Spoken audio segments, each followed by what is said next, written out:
to Player Talk Radio with DJ Kuda, the hottest DJ in the manosphere. Let's get it.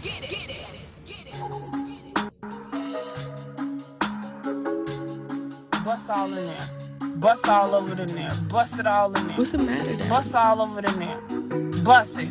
Bust it in there. Bust it in there. How about I just slide back to the west with ya? I just hope that you don't get mixed messages. I think I let you break my heart, it might be fun. I just hope that you don't get mixed messages. You put that shit right under your tongue. You put that shit right under your tongue, so you can feel where I'm from. Put that shit right under your tongue. You put that shit right under your tongue, so you can feel where I'm from. I don't want it if you ain't seen it. I like 'em greedy, block high so it's steaming.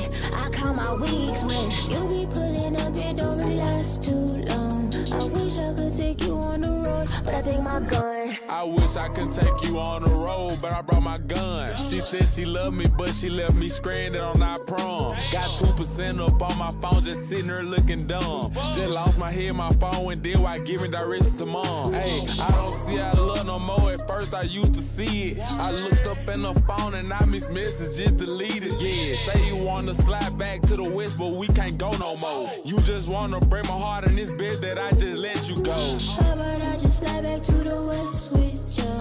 I just hope that you don't get mixed messages. I think I let you break my heart, it might be fun. I just hope that you don't get mixed messages. You put that shit right under your tongue. You put that shit right under your tongue, so you can feel where I'm from. Put that shit right under your tongue. You put that shit right under your tongue, so you can feel where I'm from.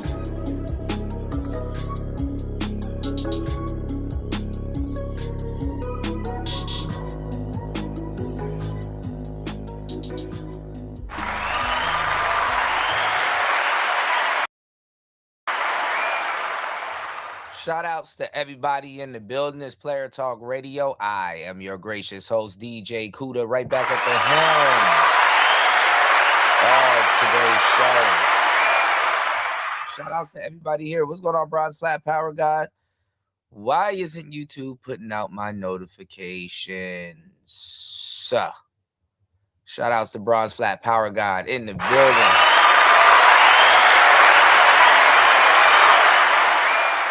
Like, let me put the show together and wait for you guys to come in, but YouTube ain't putting out my goddamn notifications. So if you guys can share the show, let me share the show also. Let me see. I've been working my ass off all week, y'all. Busting my anus. Pause. All right? Pause.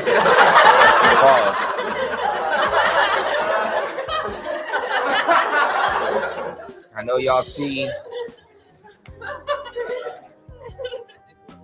I got my bells and whistles back. It's been like a year, almost 2 years, a year and some change or something like that. You know? But shout outs to everybody here. We in the building. Hopefully you guys can hear me loud and clear. Let me check on my live stream and see if you guys can hear me loud and clear. Yeah, YouTube playing. Hold on. Oh, I gotta change my thumbnail. Hold on, y'all. Utilities and Wi-Fi for less than $135 a week with pads. Let's see. See how we sound. Hopefully you guys can hear me loud and clear. Let me check on my live stream. All right. Yeah, we good. We Gucci. We goo wop. All right.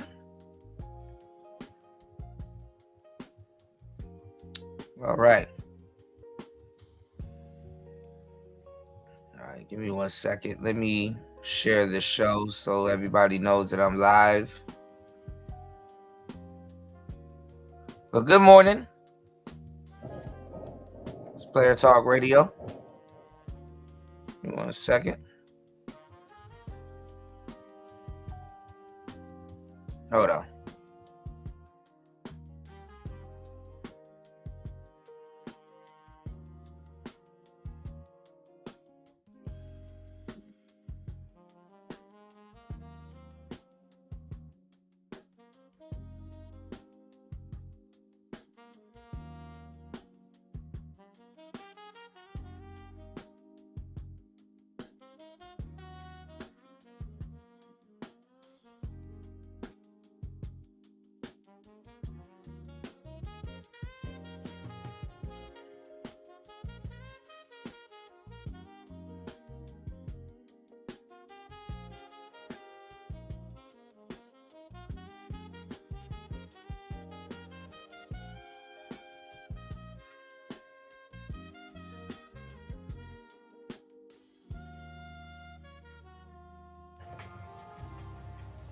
All right, hold on.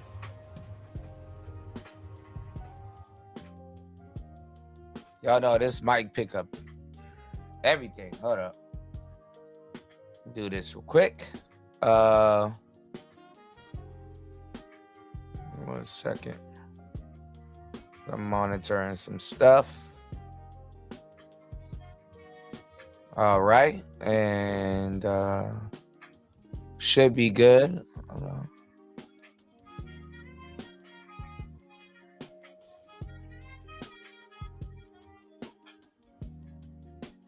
All right. Yeah, I don't know what's going on with YouTube. Y'all know this might be.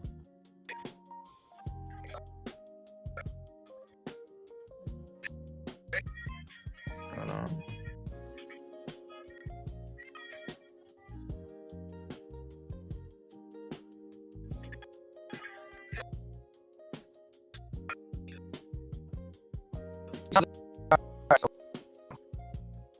Or isn't that bad?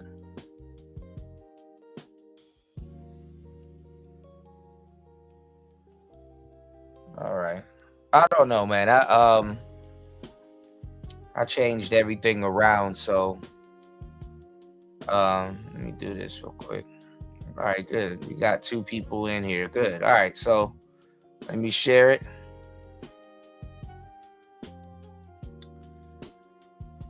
And let me I'm gonna share a bogus give me 1 second.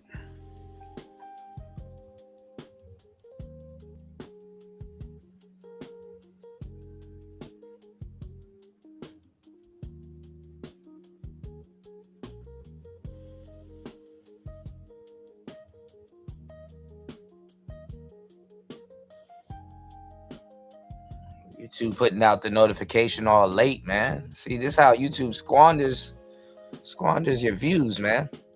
Hold up.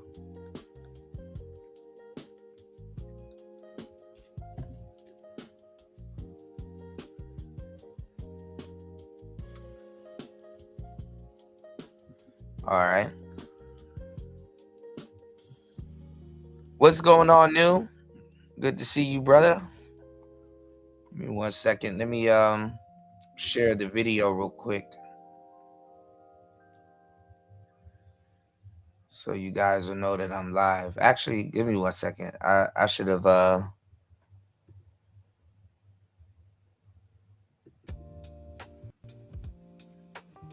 give me 1 second.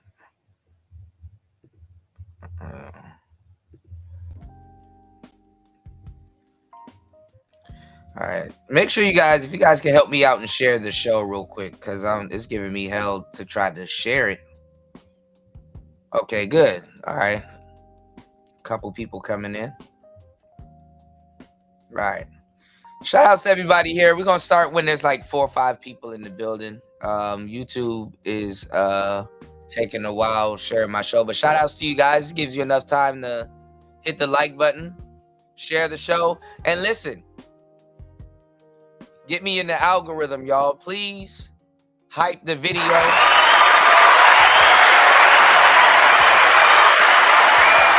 And if you guys are watching this on the playback, please hit the super thanks and all that good stuff. It's Player Talk Radio. Give me 1 second.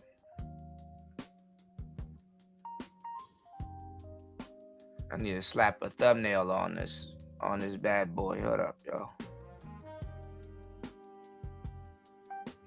And I need to share it all over again. Hold on, y'all.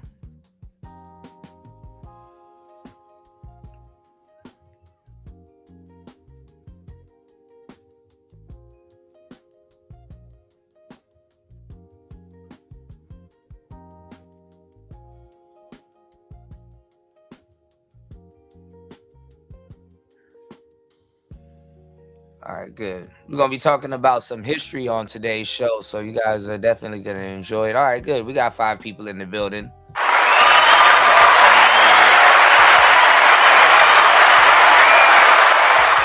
Shout outs to everybody tapping in on the Rumble side of the game.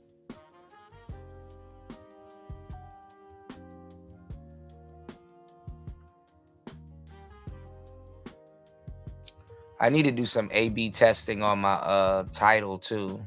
All right, I'm gonna do all of this while the show's running. Put a 1 in the chat if you guys are in the building, and if you guys hit the poll, please let me know. Let me know in the comment section, why you chose what you chose. There you go. What's going on, UFO?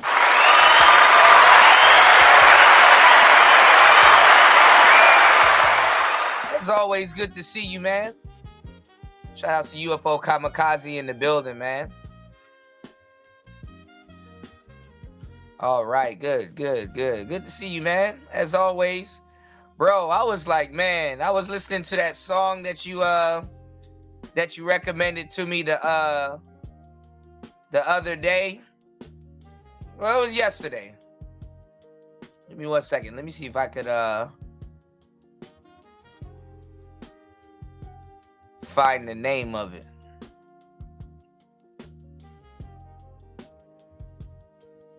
Hold on.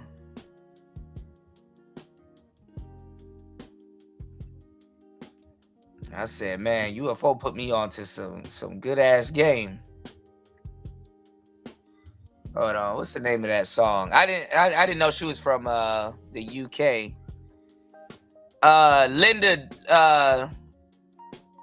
Linda Dawn, Move. That song is fire.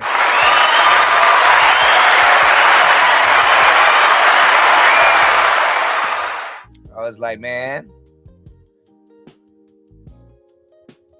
UFO put me onto some good game right there. You dig? All right, give me 1 second, y'all. All right, thumbnail is up, and then let me make one more wall post so people know that I'm live real quick, and then we'll get started. Hold on.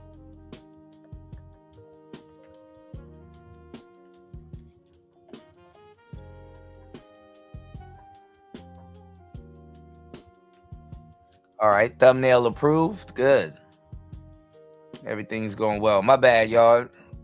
Like Kevin say, man, you gotta build the plane while you fly it.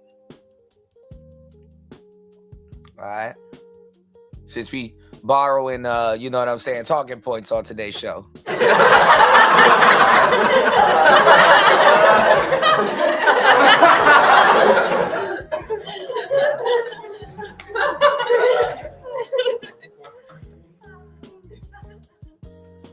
All right, let me make one more post. And then let's get started. Fuck it.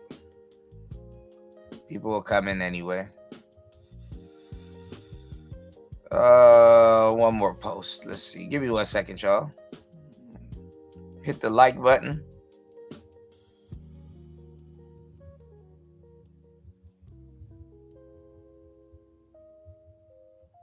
No, I'm not gonna say. I'm not gonna say that's his talking point. I'm saying since we borrowing talking points on today's show, when I get into it, you'll kind of know what I mean. Give me 1 second.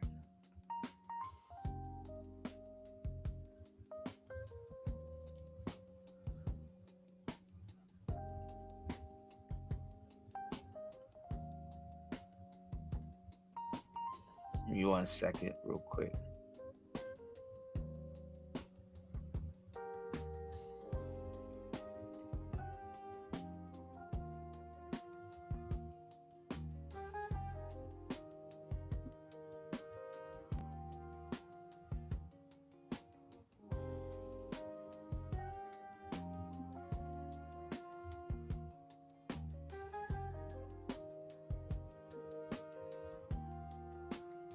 All right.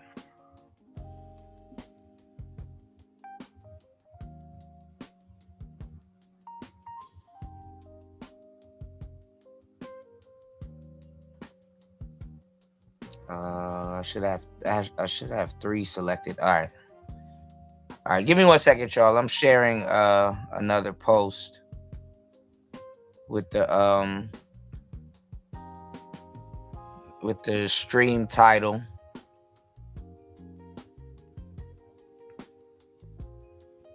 Oh, actually, I'll share it when the show's in full swing. Fuck it. All right, let's start today's show's Player Talk Radio. Let's get it. Let's go. Welcome to Player Talk Radio with DJ Kuda, the hottest DJ in the manosphere. Let's get it.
All right, so we in the building, this Player Talk Radio. Shout outs to everybody here. I am your gracious host, DJ Kuda, right back at the helm of today's Bust show. all in it. Let's go. What's the matter, Daddy?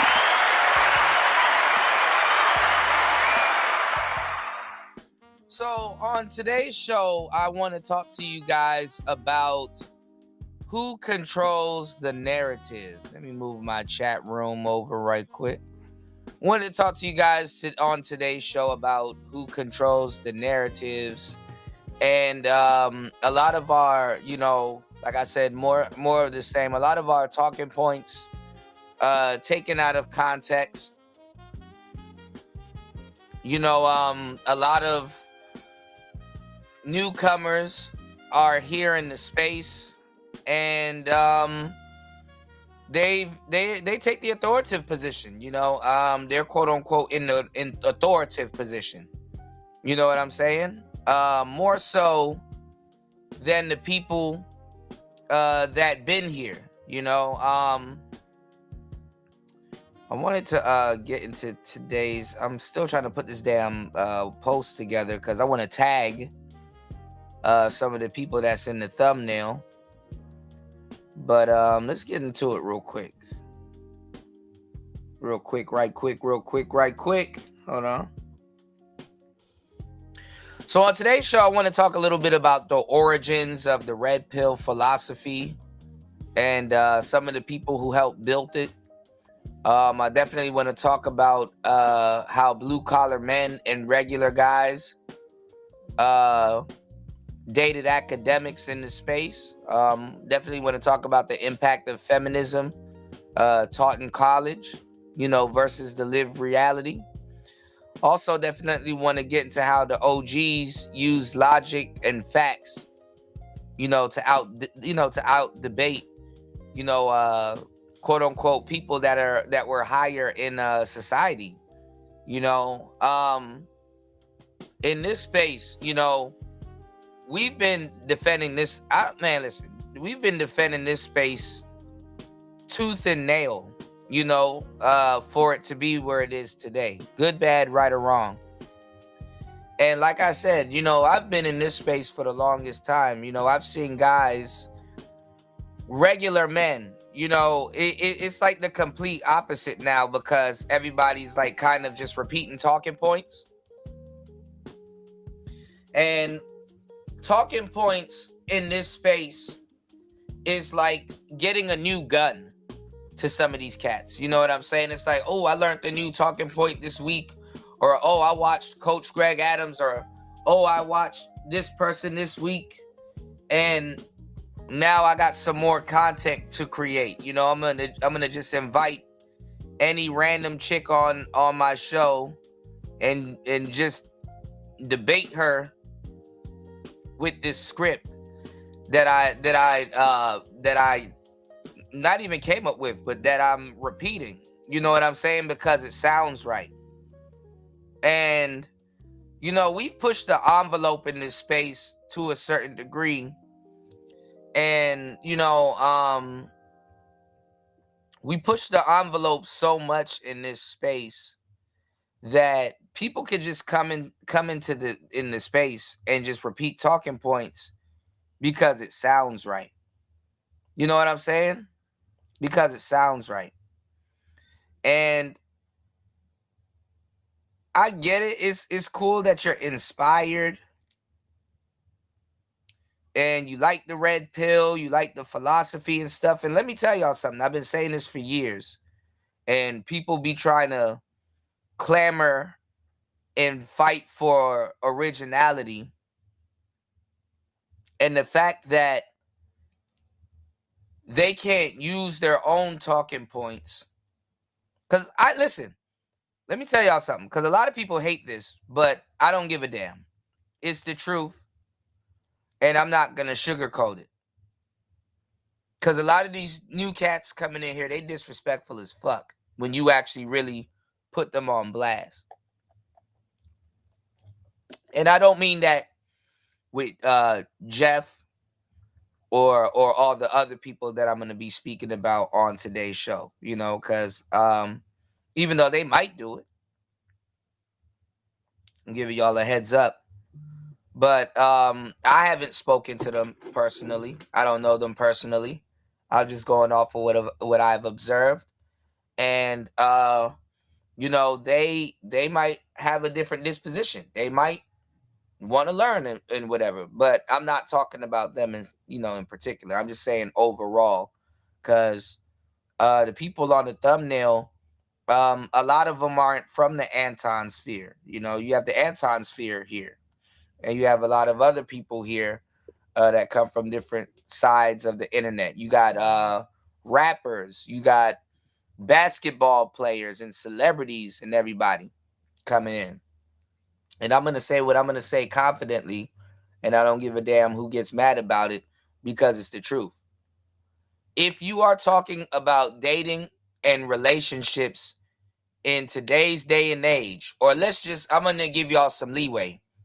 Anytime after COVID, if you guys come into this space and not even come into this space, but if you get on the internet and pick up a microphone and you're talking about dating and relationships, you are using a manosphere framework.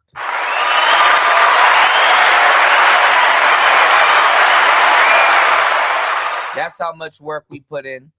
That's how much we pushed and refined our philosophy and everything. You are automatically using a manosphere framework if you decide to pick up a microphone or get on the internet or go on somebody's panel and start talking about dating and relationships to the degree that a lot of people do.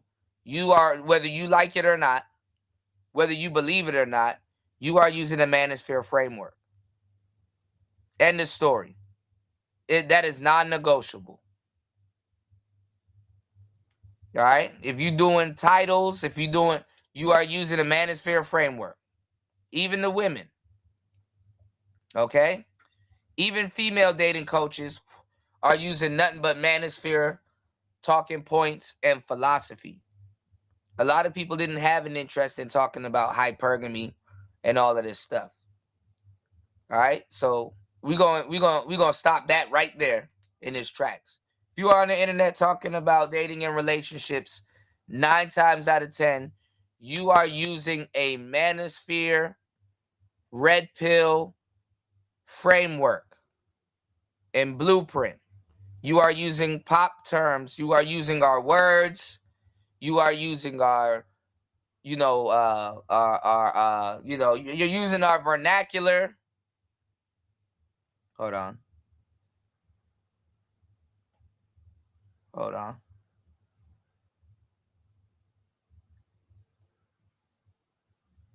All right. You are using our vernacular. You are using our what's that shit called? Euphemisms. You are using our vernacular. You are using our euphemisms. And if you're not, creating, because most people aren't. So we're gonna nip that in the bud too. If you're not necessarily creating or come up with your own shit, like bring something new to the table, I don't want to hear you complaining about being manosphere adjacent or lumped into the manosphere. I don't want to hear you complaining. I don't want to hear that bullshit. Y'all use our words, our framework, our vernacular, even to explain certain shit.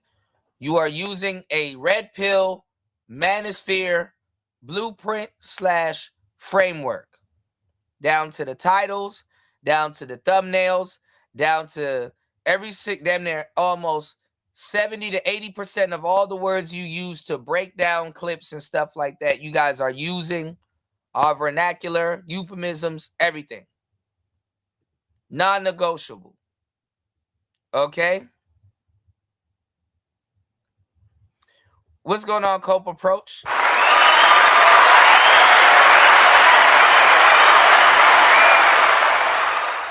Get me hip. What are you talking about? What happened on Fatty's panel?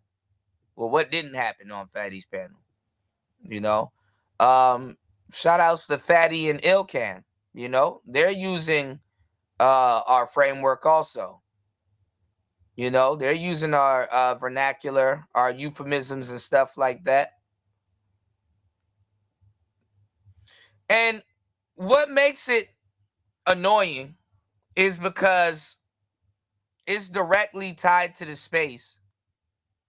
And we have to turn back and clean the shit up. You know what I'm saying? Because we're directly dealing with the people in the space that, that are using our words and our euphemisms and stuff too. What makes it annoying is that people are using it out of context and then want to tell you don't know what you're talking about. Because they acquire our words and the vernacular and all that other stuff and our talking points and stuff. They acquire that shit to go argue with women. I think, that's some cornball shit for the most part. And the reason why I say this is because there's guys running around here that had to defend this space back when niggas was getting called incels and gay and all kinds of stuff, just being in the space. You had to put in work. Even a lot of people in the audience had to put in work and defend the space. Their right to even listen to certain content without being labeled certain things, all for the new people that just get here and just start claiming authority and shit, like, nigga. So I'm gonna salvage some of what I can and reclaim some of this shit respectfully, because I know if it was the other way around, we wouldn't get as much grace as that's been given. All right. You said they let a chick cuss out the men and women and called Fantastic the hard ER, and Fatty was defending her. They were letting two misandrous talk for hours and run their show. Yeah, but they want to cut me off. How is that? What channel is that on? If we meet our super chat goal for today, I'll go over it. Shout outs to everybody here. Oh, did y'all notice? We got the super chat back.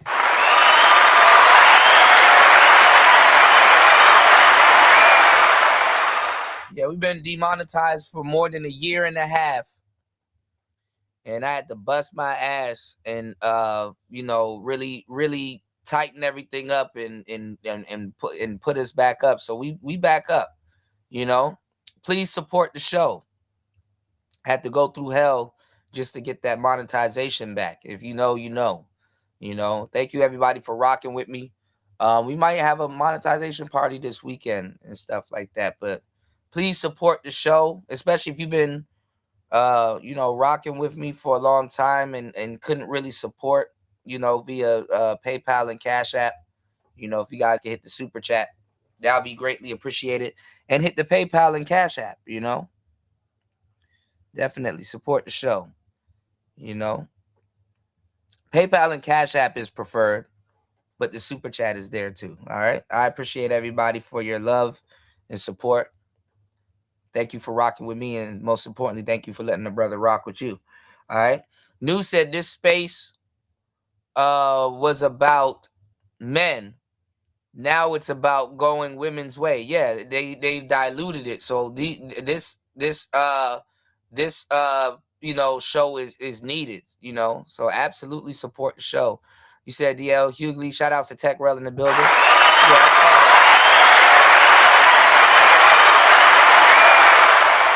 that. Yeah, I saw a little bit of that. Yeah, DL Hughley's daughter is on some wild shit. You did?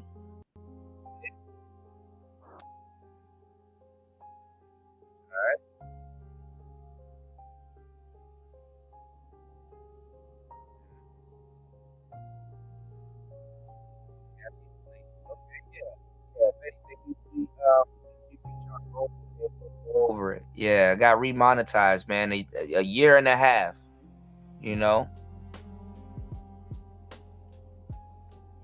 Okay, they were talking about I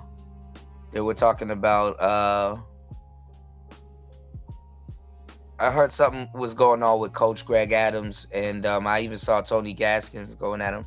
Who they let go crazy? They let shout outs to Sarah from the Raging Tomato. She cool. She be showing me love.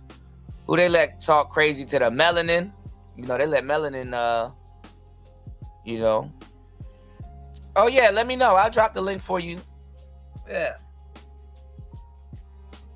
So yeah, we're gonna talk about it. Like I said, I've been defending, the space, even before it was even popular. You know what I'm saying? But yeah, the space has turned, blue pilled, And yeah, I saw DL Hughley's daughter, saying what she said, You said King Nene was the wild one. There's a woman up there named King Nene.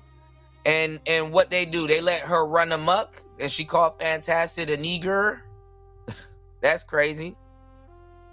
And they didn't say anything to her? Wowzers.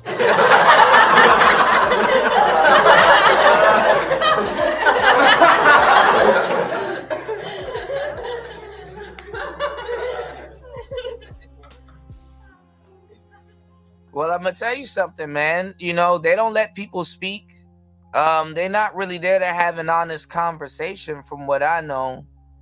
And, the fact that they mismanage their panels and stuff like that, it makes them a lot of money. If we actually talk about it. Give me 1 second.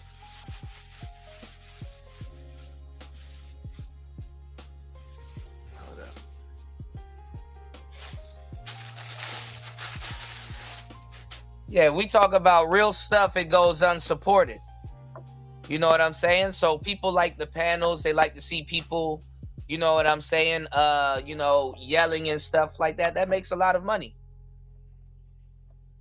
So me up there, getting frustrated and doing what I want to do, not talking when they tell me to talk when I want to talk. They wasn't showing me no respect. That makes money, Oh, look at him. He's frustrated. Oh, he's not answering the question and blah, blah, blah. Common sense will tell you, when you go to school or when you go to class or you ask or answer a question, you give an explanation to the answer to your question, whether you say yes or no. It's very rude to invite somebody over there, ask them a question, and they're not able to substantiate why they say certain things, especially if they're profound. And we're going to talk about that. Because I was in this space way before people started repeating our talking points and claiming to have authority. I was in this space where people was like, yo, who put you on? Who, how'd you get here? You know, who you associated with, blah, blah, blah. So I was in this space where we were actual men building, because I helped build this space tremendously. And one of the things I used to remember back in the day, and back in the day, I mean 2001, 2000, was when men used to come on the platform, and these were regular guys. These, some of these guys, they were notable guys. They were, some of them, they were pretty smart. They were good dudes. But I remember when scholars and, I remember when scholars and regular blue-collar men that worked, we would be in these spaces and we would out-debate scholars. Like, we would out-debate, women in college. We would out-debate a lot of people in the space because we had to debunk a lot of the stuff that women were learning in college and stuff like that. A lot of women were flexing, I go to college, I do this. I'm an entrepreneur, I do this, I do that. And, we had to put it out there that a lot of the college, the women in college and the women there learning psychology, a lot of them were just being inundated with feminism. You know what I'm saying? A lot of them were repeating, talking points and stuff that they didn't understand. And a lot of times, too, they were repeating stats and all kinds of different stuff. This is kind of where the framework of a lot of our talking points, too, came from. And one of the big things that I would see was that, it was regular men that, that were out there in the workforce and really, putting this work in real life. They wasn't, repeating talking points. You understand what I'm saying? Give me 1 second, y'all. So yeah, they wasn't just repeating talking points. They were, actually putting foot to ground, putting belt to ass, pause. So we wouldn't just talk to random women. Have y'all noticed that? We would talk to women that were head of, SBAs. We would talk to summa cum laude women. We would talk to women that were like, chief editor at the Lipstick Alley or the Grapevine or, Vibe magazine. We would talk to women that should have integrity attached to them. We would talk to women that would do hit pieces. Of course we would talk to scholars, but we would talk to notable women. Yeah, Madam Logic Bomb, UFO. Like we wasn't just talking to some random bitch that just came from behind the trash can. We wasn't talking to some random woman on the street. We wasn't trying to test out no talking points on unsuspecting women that don't know nothing about relationships, or they're running around repeating talking points that they've heard also that came from this space by proxy. We wasn't talking to just random women. Who the fuck? Like, who? Like, I get it, but it's like, dog. And the people in the space has dramatically declined and got watered down and dropped so bad. So make sure you guys put an explanation in the chat and put EXP before you put your explanation in the chat, so I can, in your text, so I can read it. I'll star your comment and I'll read it when we go over the poll, because this is the thing, right? Let me tell you what happens. You have somebody like Angry Man, and you have Obsidian and a lot of other brothers that, you know, were in this space for a long time. And it's like, okay, these are veterans in the space. And they're on a lot of new people's channels, and I get it. You got to go with the wave, you know. But the thing is that they're participating in panels like any other person. They're participating in panels like they're participating on panels like they don't have a channel. And what they're saying in a lot of cases is real. Like, they're in the space. We've been through all of this stuff. We've did the field work. We put in so much work. We've elevated the culture, came up with our own theories. We moved the needle forward. And what's fucking disrespectful is some random broad that nobody knows, her opinion is more valued than an angry man or an Obsidian, that they can just share a panel with them. And they get to run a fucking muck. Ain't that a bitch? That their opinion overrides someone like an angry man, someone like an Obsidian. And I hate to say it, maybe a Fantastic, because he kind of don't know what he talking about too. He's still new also, but he been around. He know enough to repeat certain talking points.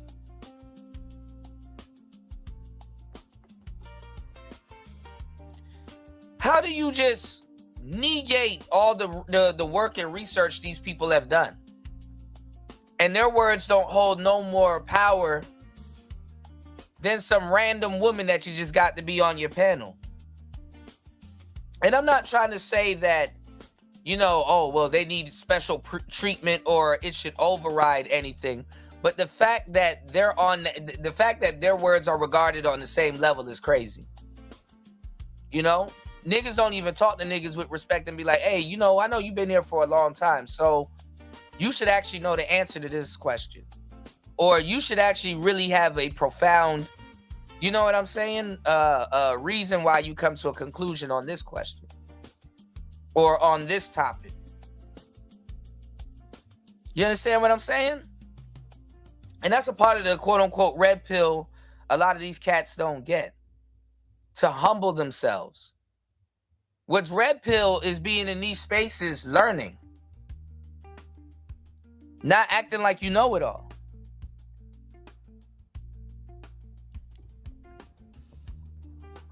So in a lot of cases, you might see me in certain places arguing with people because, first of all, they don't have no damn manners.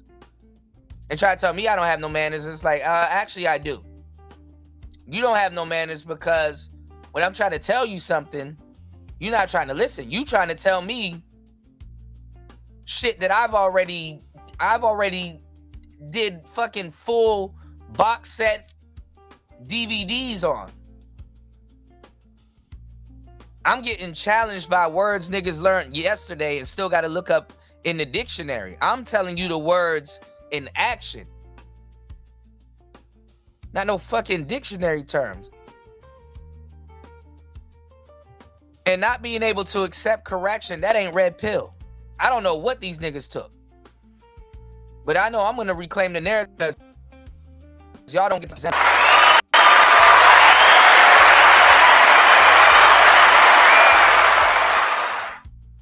What's going on, Jay? So we need to take this narrative.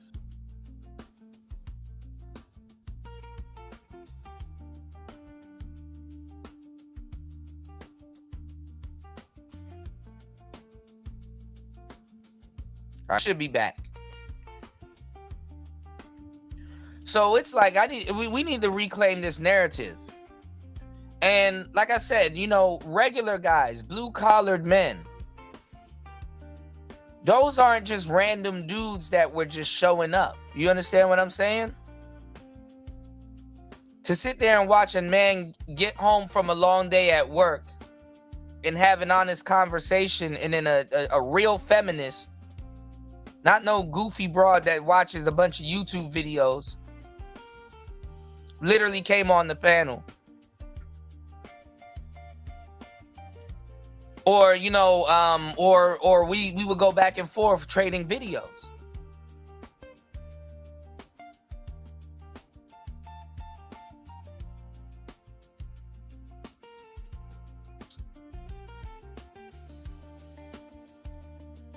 Hold on, y'all.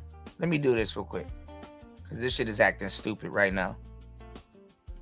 All right, if it does it one more time, I'm going to switch over. Put a 1 in the chat if you guys can hear me. But like I said, we were breaking out full-fledged articles. We wasn't just talking to random women. What the fuck? Talking to random. I don't give a damn about talking to women about these damn talking points.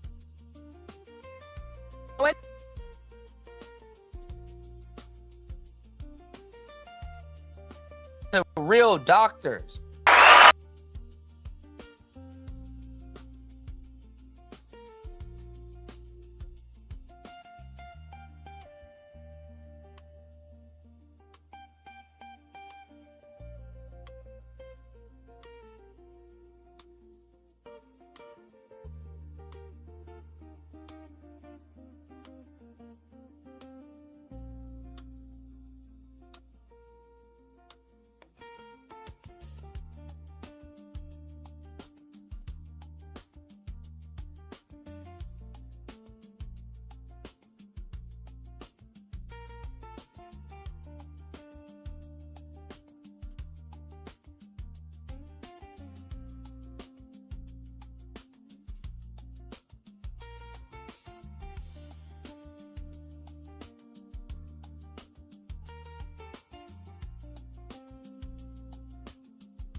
All right, we should be back.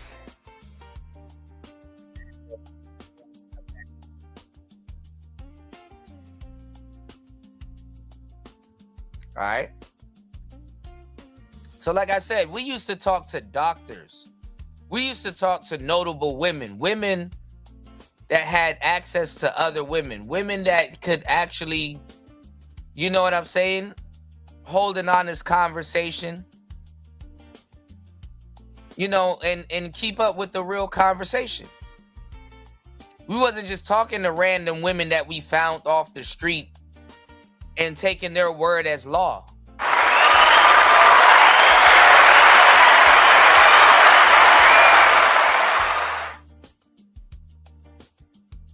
He said, it seems like everybody's history about this space is only from some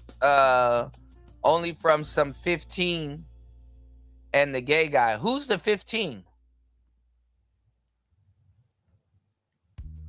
But yeah, we were talking to doctors. We were talking to reputable, notable women. Even women that were higher up that were full of shit. Talking to politicians. We were talking to real fucking people. We wasn't talking to random women. A random woman wouldn't be able to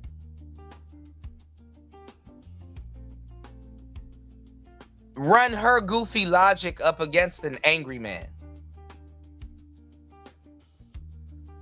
Or an O'Shea. Or hell, even a BGS. You know? Okay, I got you, bro. You know? Y'all hit the like button. Hit the super chat. We finally got it back.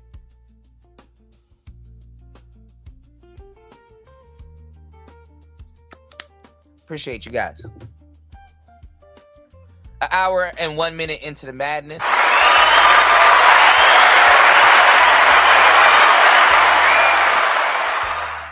So a lot of the older school cats and stuff like that, they used to use logic and facts to out-debate high-status scholars in this space, whether man or woman. And it wasn't even about going viral. It wasn't even about going viral. So the space is taking a step back. These niggas didn't take no damn red pill. They've taken a step back. They let her tart. You know? That's a female.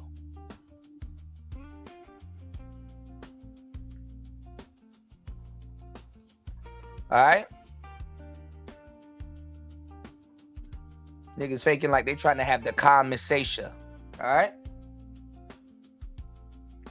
So the new creators use viral hype instead of real study.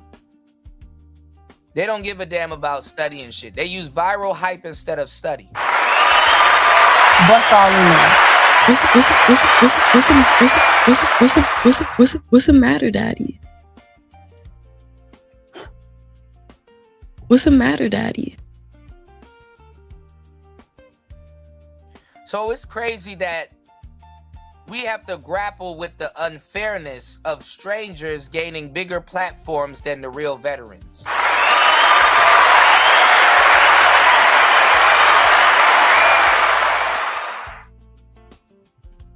Strangers gaining bigger platforms than the veterans.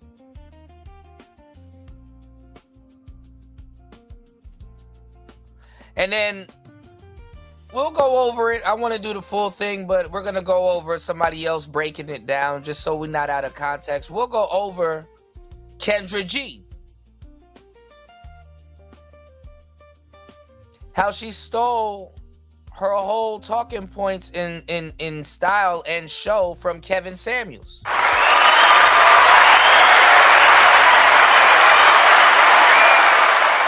What's going on, Dollar Washer? Bust all in there. Shout out to Dollar Washer in the building. What's the matter, Daddy?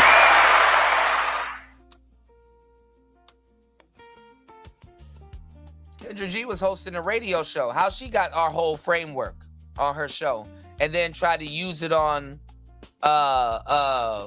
Cam Newton's show as a litmus test.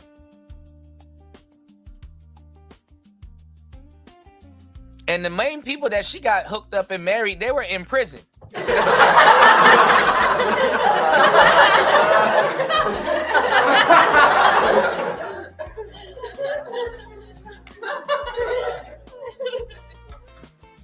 You dig? The main people that she got married and hooked up and shit, them niggas was in prison.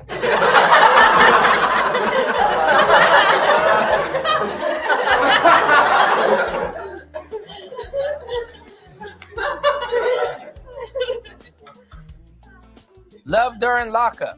Shit.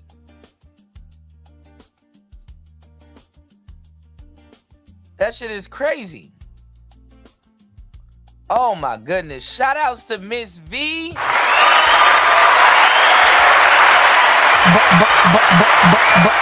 Bust all in there. Shout outs to Miss V in the place to be. Yes, yes. Thank you so much. It took, Miss V, it took a year, more than a year and a half. And then even before that, I was only monetized for like 2 weeks or maybe a week and lost it all again. I appreciate you. Thank you so much.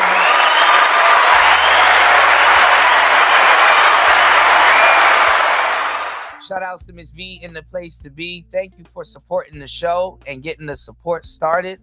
I got you. Let's go. Try your final Shout outs to card, Miss you. V. Let's go. Cause after that, 3 blue eyes white dragon are gonna mash up your blood clot. It over. It not done yet, Kaiba. Cause me have this. Exodia, the wicked one. What that? Me have all 5 pieces pon the field.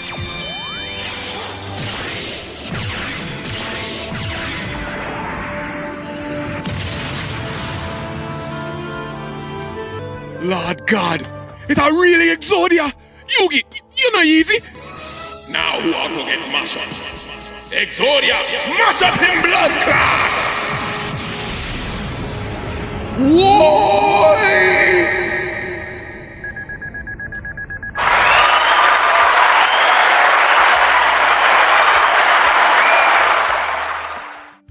Shout outs to Miss V for mushing up the blood clot.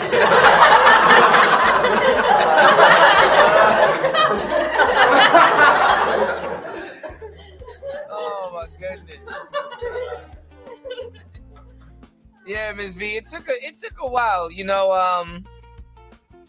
I said if I can hold this for 2-3 months, then I'll believe it, because I still don't believe it. So I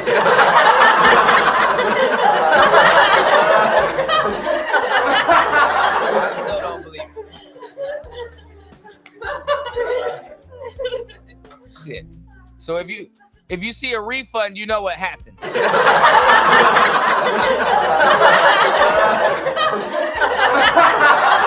know what happened. Shout outs to Miss V. Be like Miss V and support the show. Thank you guys. I appreciate you. You said YouTube been streaming Yu-Gi-Oh. Man, I saw they got a new Pokemon. There's a lot of stuff we gotta talk about on the anime side of the game, on the anime side of the game. I got you guys. But yeah, a lot of the guys, yeah, they give it for like 1 week and then, oh, we found something on your page, and then take it away and shit. Like, damn. All right. So I don't know. Seeing is believing. I still don't believe it. I can wake up tomorrow and then some other BS. So I don't know how that goes. But much appreciated. Thank you so much.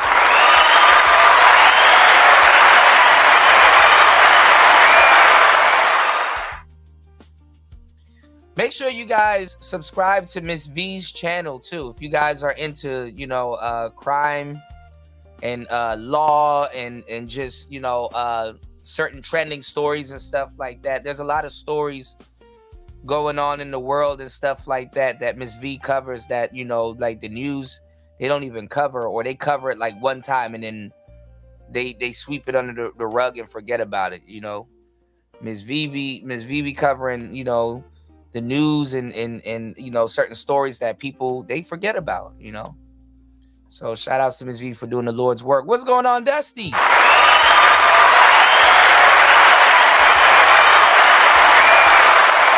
Man, good to see you, man, as always. Welcome back to these treacherous YouTube streets, But yeah, a lot of the people in these spaces, they weren't, our channels were battle tested, all kinds of different stuff, And it's crazy that, new people are coming in and strangers are gaining bigger platforms than the actual veterans. And they're speaking and yelling at the top of their lungs,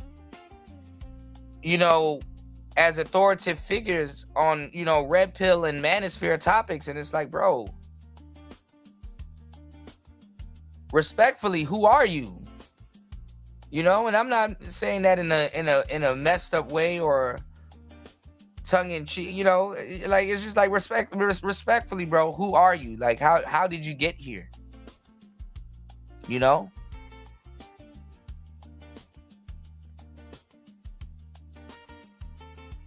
And they, and they butcher and misconstrue and misuse our talking points. And it's like, you're kind of close, but that's not it.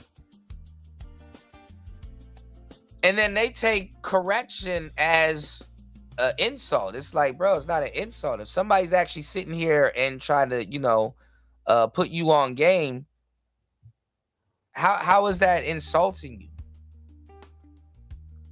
Or embarrassing you in front of your audience? What's wrong with learning something, or at least adding on to what you already got? What's wrong with that?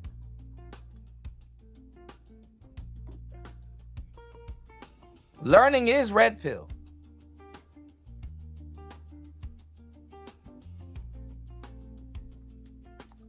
All right, my shit is acting stupid, y'all. Hold on. Wi-Fi acting dumb. But anyway, let's get into the game. Strangers got bigger voices than the veteran. Some random woman that came from behind the dumpster. Her opinion holds more weight than the angry man's.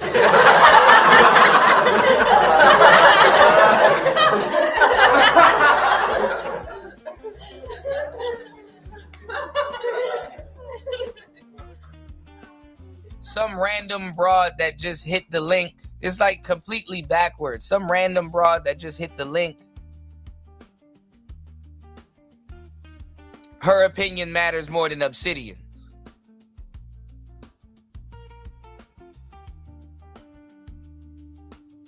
How about that? All these new people that wasn't around, it's like, bro, where did you come from? They trying to tell you what your shit means. And it's like, bro, you wasn't even around for any of that shit. We built the framework for so many people to come in and benefit off of. They wasn't here in the trenches. That's true too, Dusty. Yeah, and then they destroy the red pill talking points, Dollar Washer. And then when they'll be red pill to the core. Then when a real red pill person show up, and then they kind of school them, and then they switch to, oh, fuck the red pill. Whoa,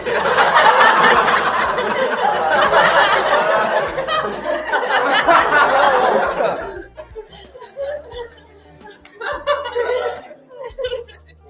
Then they switch up and be like, oh, fuck the red pill. Y'all niggas incels and all kinds of stuff. Then they show their true colors, and it's like, but hold up. Before I got up in here and got on your ass, you was the red pill authority.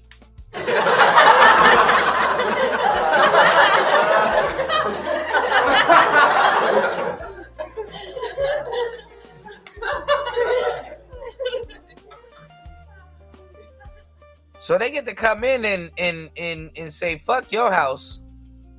Let me make some money in your house. Squatting.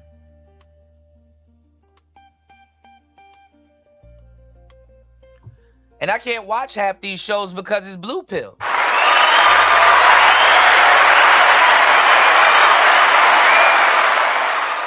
And not in a good way, in the worst way. Because blue pill ain't bad.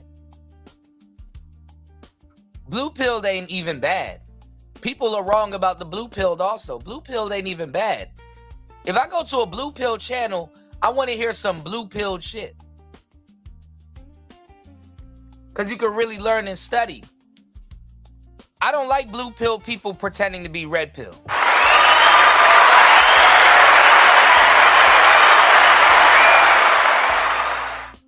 And then arguing with me about words that they learned yesterday and they don't even understand.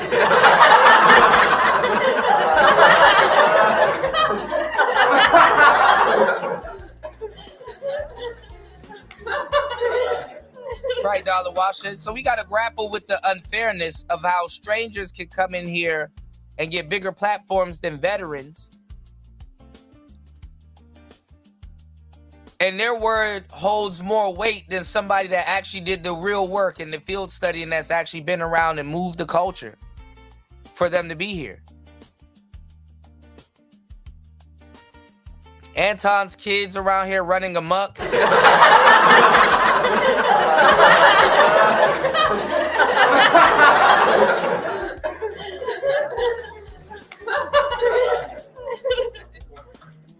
Some goofy broad that hit a panel link that just came from behind the dumpster. Her words mean more than LAR movements.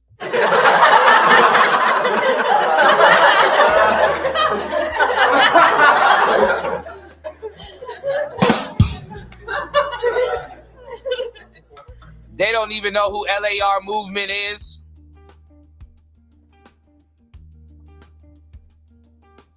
Who's that?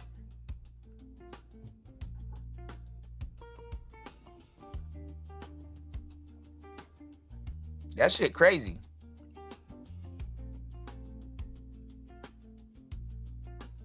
They think Kevin Samuels invented the manosphere.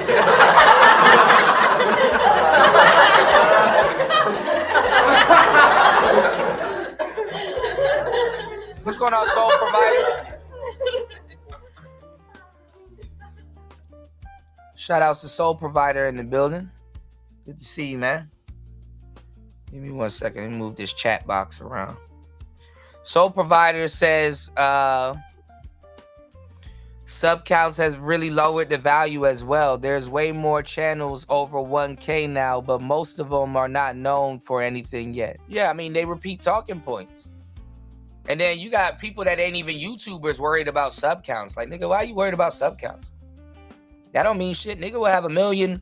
Niggas will have a million fucking. They'll have a million views. I mean, they'll have a million people and only 10 people in they live stream. Them the niggas that really make me laugh. The non-YouTubers try to tell a YouTuber how to be a YouTuber. Them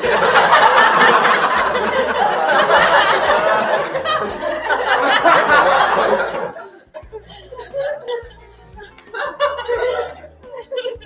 It's easy. I'd rather my channel be small because I notice the bigger a channel is, the more fake niggas are.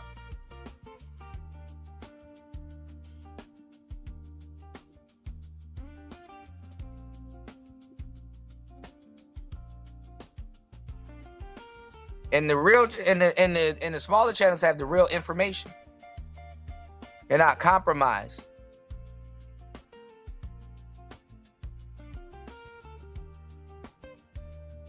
And I'm telling y'all, sit back and watch. A lot of these new cats and these new channels, bro, they're a hot mess waiting to happen. Because a lot of people come in and think that, oh, this person got a lot of subs, so they've been doing it for a long time. And they're veterans, and it's like, see, that's another misconception about sub count. Y'all don't have the foresight to tell a rookie. Y'all know he's a rookie.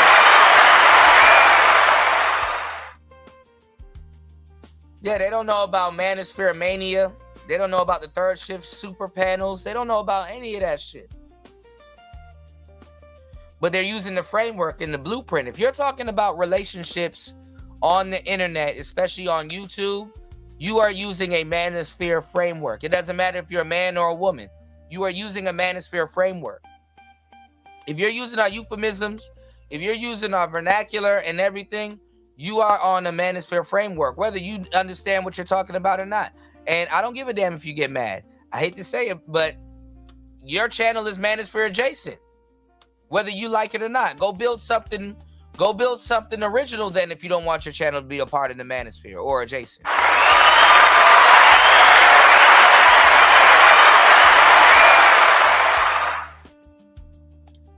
So then you just gonna be that ostrich with your head in the sand and your ass up in the air. Pause.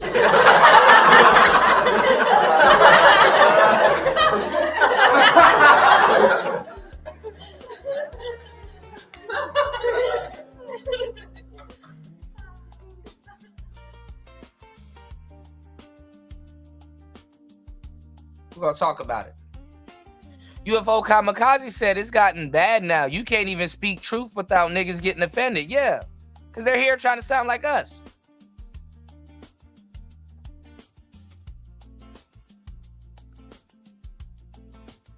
And it seems right because there's more knockoff Gucci bags than the real one.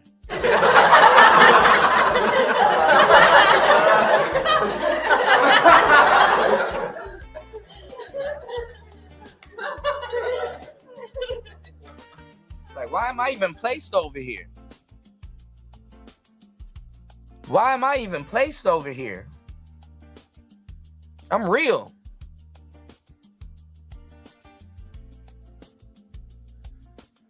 Yeah, niggas getting offended when you tell the truth and stuff like that and then calling themselves red pill. How could you ever be offended when the truth come around?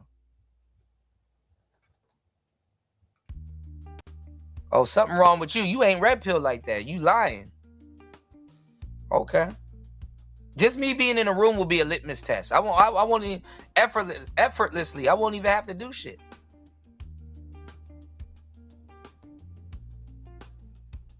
A lot of the incels that are using our vernacular and stuff like that too in the black pill sector, they're not really black pill at all.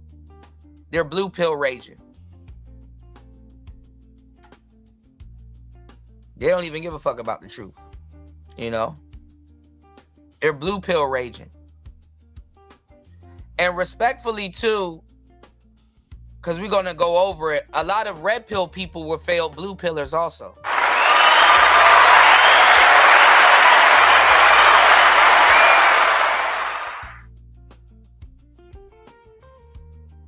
a lot of failed blue pillars are red pilled too. You know, the blue pill ain't always bad. You know, I was talking about that, and recently we've been talking about that since the end of March again. And I'm gonna really, nail it in. I'm definitely gonna, draw my point home a lot more this month. So y'all tune in, and y'all can get that game and stuff like that. So when you guys leave here and go to like the more lower quality brain rot channels and shit like that, y'all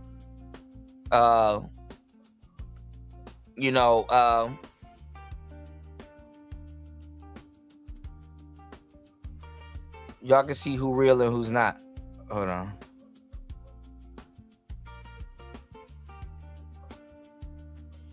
What the hell just happened? Give me 1 second, y'all. What the fuck just happened?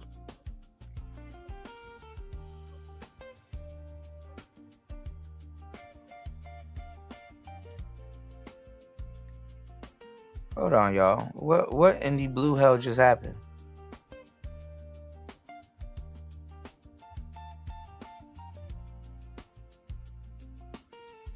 Hold up.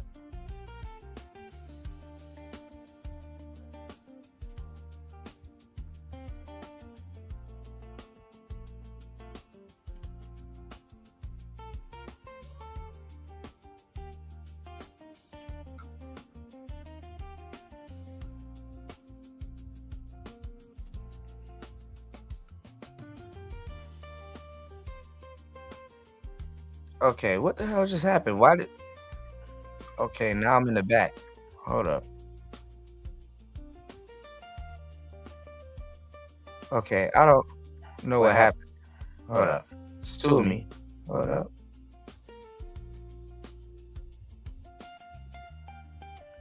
All right, I don't know what just happened. That shit just got weird for a second.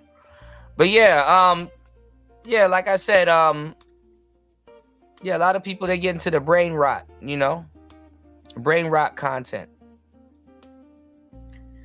Yeah, so they don't even know the pills. We're gonna talk about that in a second, because I like Jeff, but we're gonna talk about it. Y'all know I've been chiming in on him and giving y'all the game on him too, and I don't know the brother, but I gotta point something out. You said all niggas are trying to do is change women or follow women. Yes, SBE. The space is taking a step back, and the women are running the show.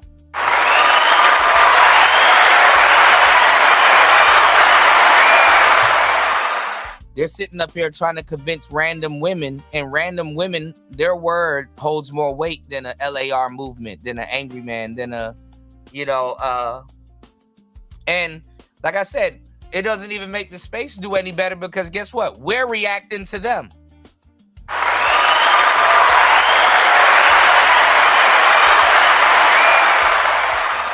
Yeah, we reacting to them. Dusty said, what I've learned is small channels always had more influence. Absolutely, they get stolen from. YouTube is still a dinosaur. They're not telling you who's really in your room and stuff like that. So out of the couple people that's in here, one of them could be an op taking down notes, copying, Yeah,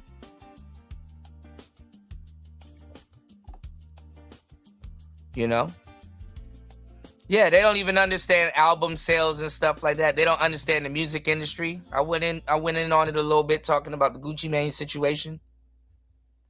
Yeah, a lot of people are groupies. Yep. Everyone are copycats. Look how many Dusties there are. This is true.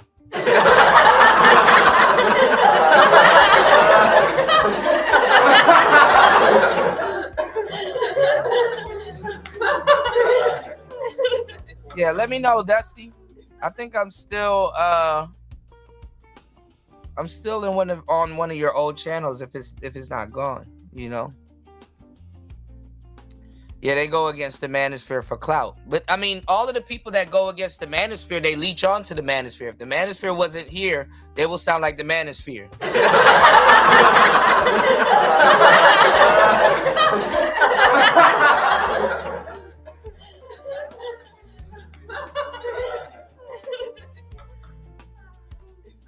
If the manosphere wasn't here, the people that's rocking with them wouldn't be rocking with them, because it's like,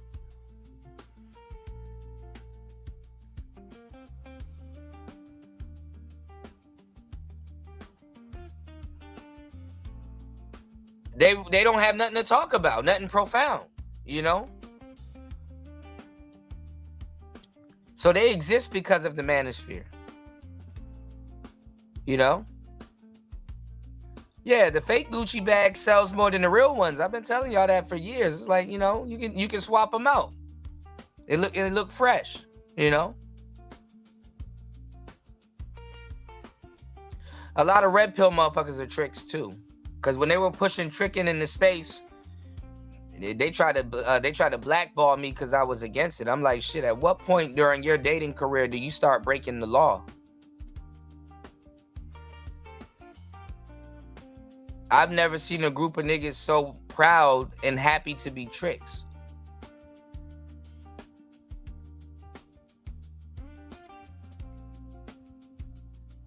Even if you were a trick, real tricks, like real bona fide tricks,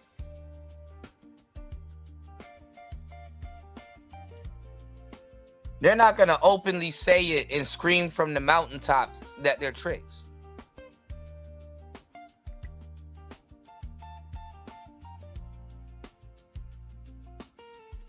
You know, that fucks up the market.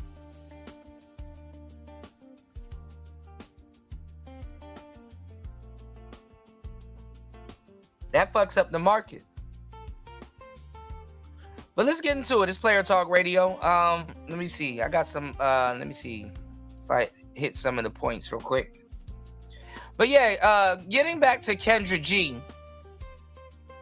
She stole her framework from Kevin Samuels. You know, she stole her whole framework from Kevin Samuels. She wasn't talking to couples and stuff like that. She wasn't doing any of that. And people knew that, and you know, they assimilated. They knew she stole from a dead man.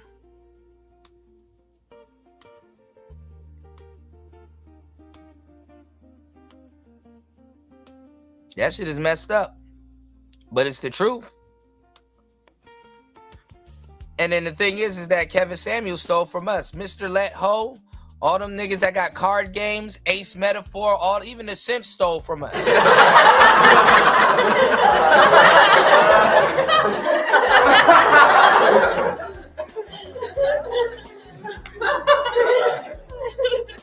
Anytime somebody say some red pill shit on Ace Metaphor show, this nigga get up and run around the damn stage like he got ants in his pants.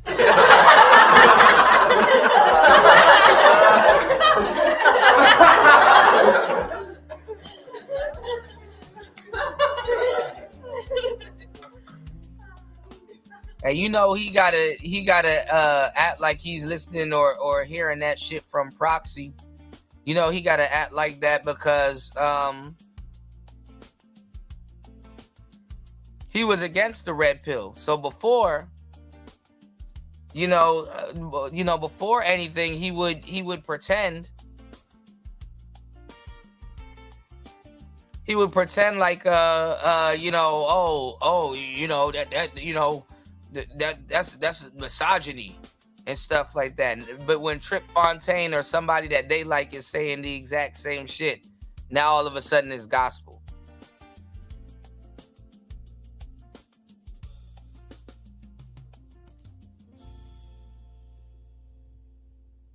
All right, give me 1 second. For some reason, it keeps logging me out of Rumble. If you guys are on Rumble, please head to YouTube. I've been sitting here for like a good couple minutes trying to get my Rumble to go back up.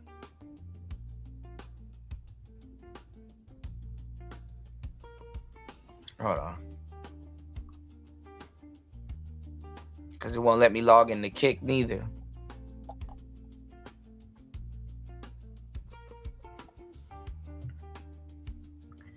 But shout outs to everybody here. We got our monetization back after a year and a half.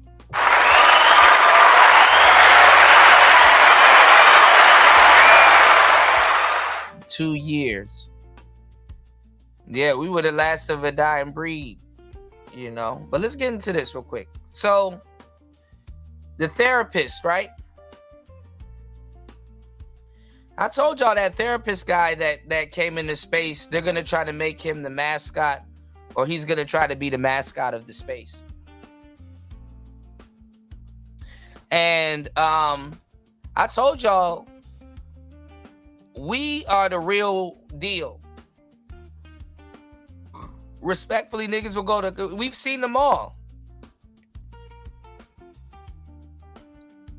Remember Green Gorilla? The G with the PhD? If people was really trying to, you know, bring scholars to the space. Aside from regular blue-collared men, there have always been scholars in the manosphere. Black men. Defeating the narrative that we're not all pookies and stuff like that. But you see a lot of pookies in the space, or educated guys in the space, and they still want to purport themselves like pookies, you know, or happen to be a pookie. So, you know, so hit the like button. Give me 2 seconds. I'll be right back. Give me 1 second. I'll be right back. Hit the like button, y'all.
All right, I'm back. All right, let's go. All right, so give me 1 second. All right, so like I said, yeah, you know, give me 1 second. 1 second. All right, so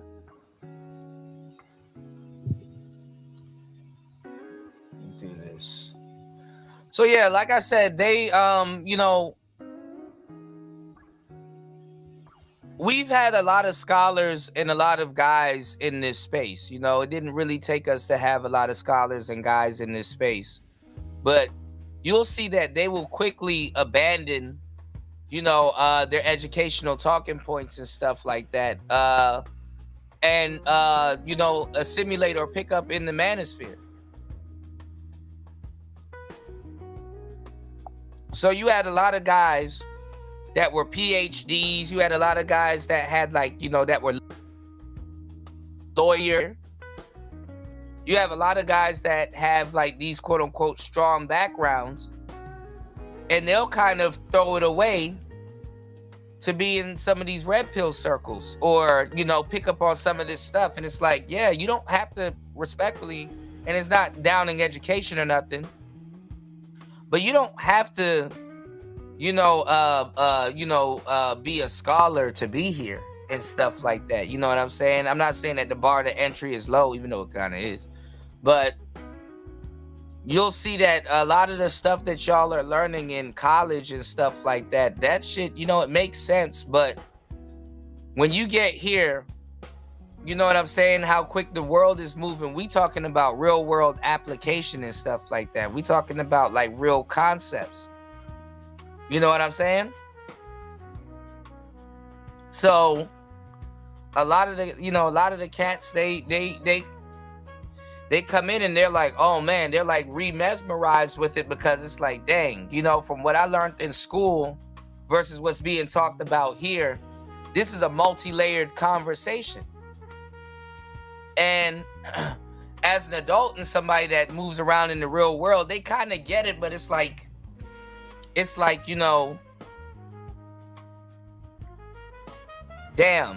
let me actually sit down and chop it up with these guys, because it's a stimulating conversation.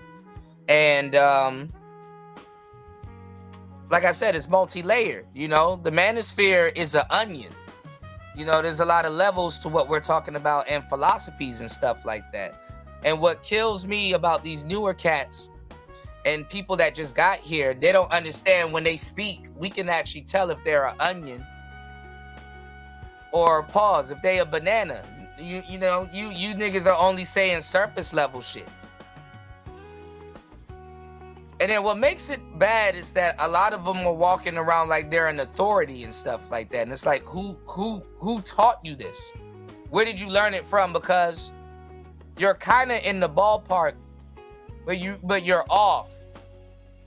And then you really don't know what you're talking about. And if somebody that's really a veteran or knows what they're talking about here, if they try to put you on game, you feel like they're pulling your card. And it's like, no one told you to act like you're an authority. There's nothing wrong with learning, So it's like ain't nobody pulling nobody's card. I'm just letting you know that you kind of, you kind of don't know what you're talking about. Let me actually give you some game. Or, yeah, I know what the dictionary says, but in the real world, this is what this is. Applied. This shit in motion is this. Or if it's something like the blue pill and the red pill, it's like, yeah, but you know what? Don't be so quick to be shouting from the mountaintop, oh, I'm red pill and that person is blue pill, because there's nothing wrong with somebody being blue pill. Blue pill people are regular people too. Blue pill people will shoot you. Blue pill people will beat your ass. Blue pill people pay bills. They go to the gym. They date.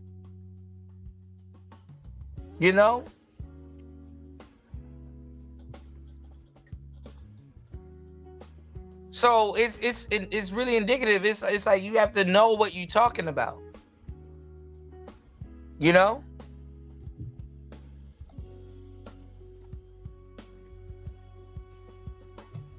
So the shit is annoying, especially if somebody's repeating talking points and they don't know what they're talking about and they're butchering it, and they don't accept no type of correction.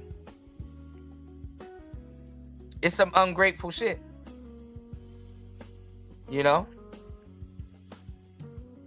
What's going on, King Picks?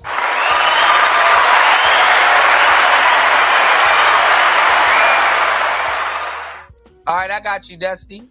Yeah, I got a lot of I got a lot of beats too. What's going on, Vader?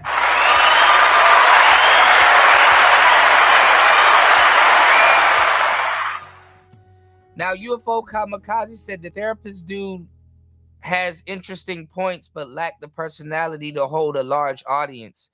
Kevin Samuels used to have the same problem before and he fixed it. Yeah, I think James will have to change up his image just a tad bit. The irony of it, right?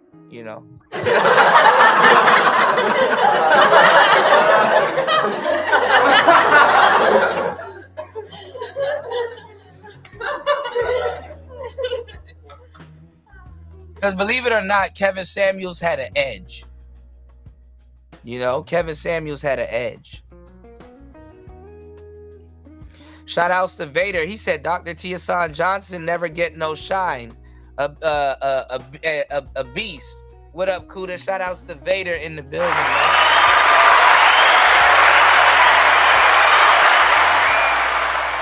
Dr. Tiasan Johnson dropped the book and nobody here copped it or read it. It wasn't even a talking point or a think piece in the space, which is fucked up.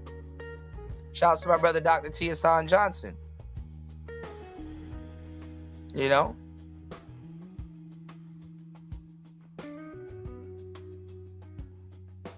But if some random woman like Tyranny or somebody writes a book, guess what?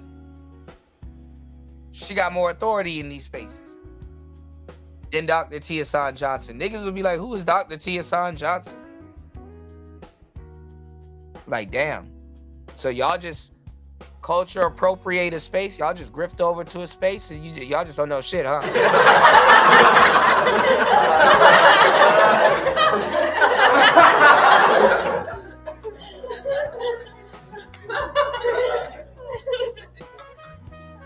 And it's like, if you ain't somewhere yelling on somebody's panels, then people not gonna know who you are. Jay Prince has a bigger name in the manosphere than Dr. Tiasan Johnson.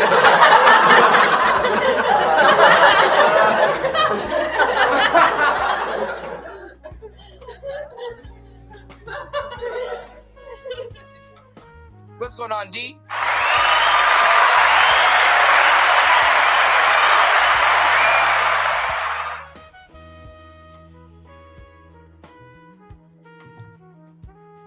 Niggas love the brain rot panels, man. Y'all hit the like button, hit the super chat, hit the Cash App, hit the PayPal.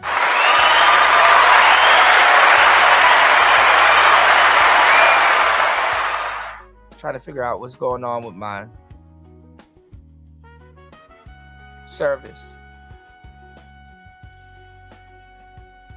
So yeah, you know, like I said, the unfairness of strangers gaining bigger platforms than the real veterans is crazy. Trying to grapple with the unfairness, you know what I'm saying? Grappling with the unfairness of being sidelined despite your knowledge, you know? And a lot of the veterans here shouldn't even be in the positions that they are in right now.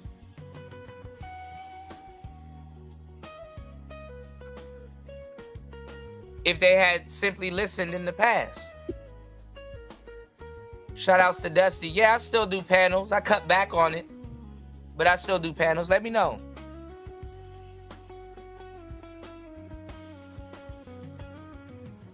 Shout outs to everybody supporting the show. All right. Let's get into this real quick, man. We got a lot of game to chop up. We getting into this onion, all right? It's Player Talk Radio. Let's get it. You got another topic that lined up with that because now we know our experience. Now, Daily Wrap Up Crew. Shout outs to these young brothers from New York.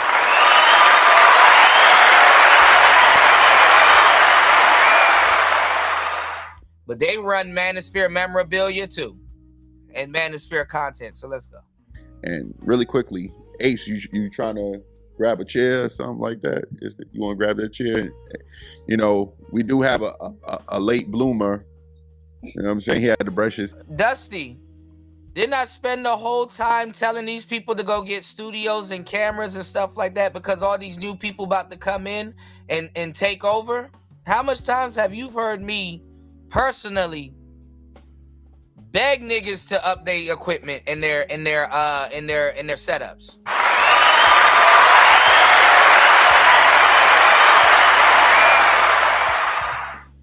I told them niggas were coming in with pyrotechniques and AI and all kinds of shit.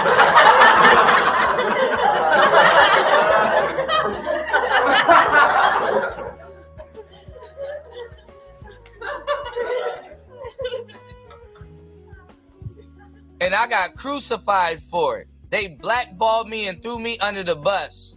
And now look. Now look at everybody.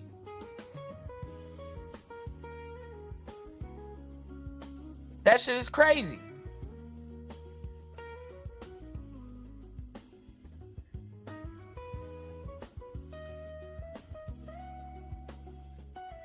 And you have a lot of people coming in here thinking that they trailblazing, and it's like, bro, those are old conversations. We've been doing this for a long time.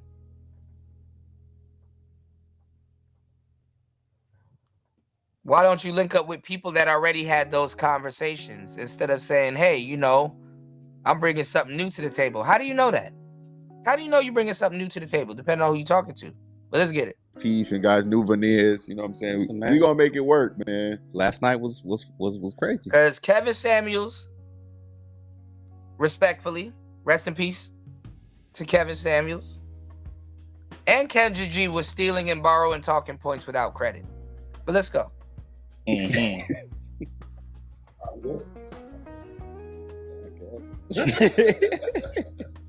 All right.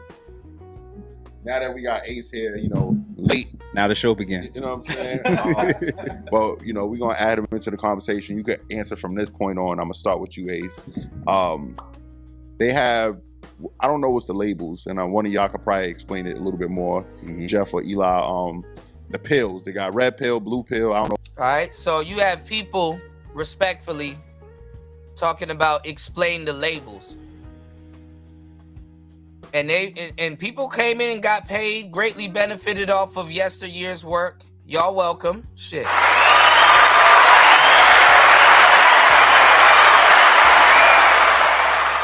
Me getting up somewhere in 2020 to grab a microphone and talk to men and do God's work has inspired some of the stuff that's going on today right now.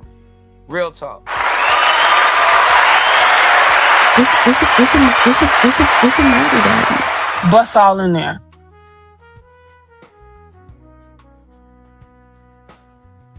Real talk. And I can say this.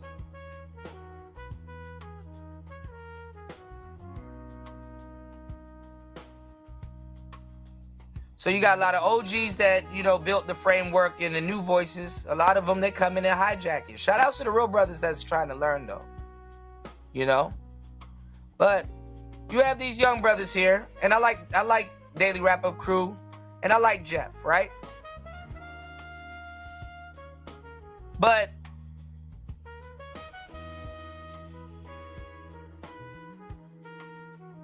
they're asking people to explain it, and it's like, how you gonna explain something you don't know?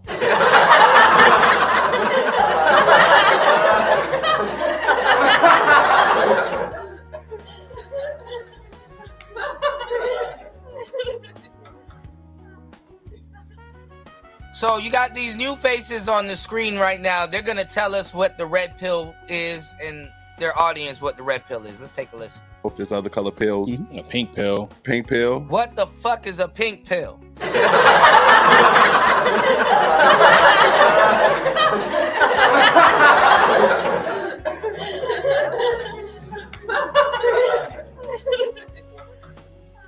There's no such thing as a pink pill.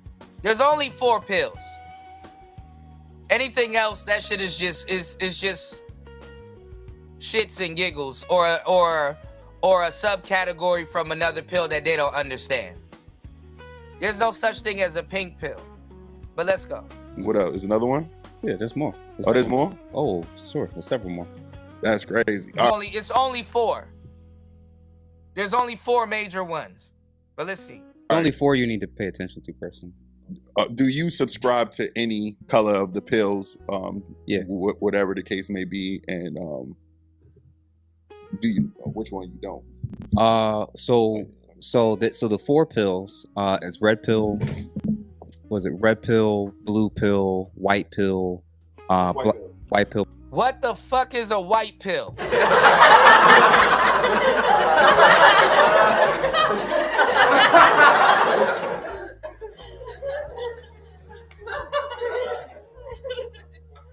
No, all the pills have validity to it, King Picks. It's just if you aren't properly educated on it, you wouldn't know. And this is how a lot of people show themselves. It's like I'm listening. I'm one of the guys. I'm like, okay, well, they're talking about the pills. We're gonna have a manosphere conversation. What the hell is a white pill?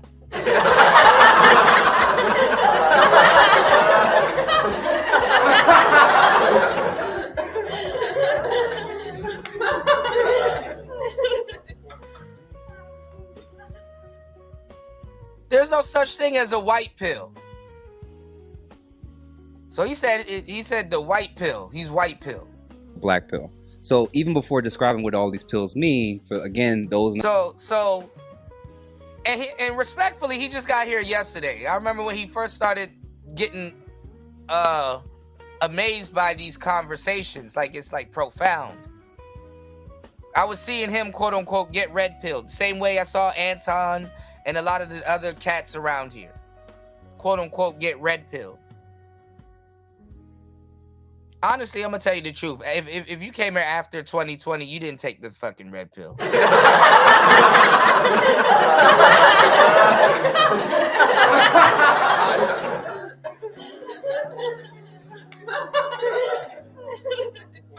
That shit was probably pixie dust or whatever. I don't know what pill these niggas are on, honestly. Cause that shit is unrecognizable. So he says he's white pill. And it's like, bro, what the fuck is that? You know, if I'm asking you what is that, you want some bullshit. Respectfully.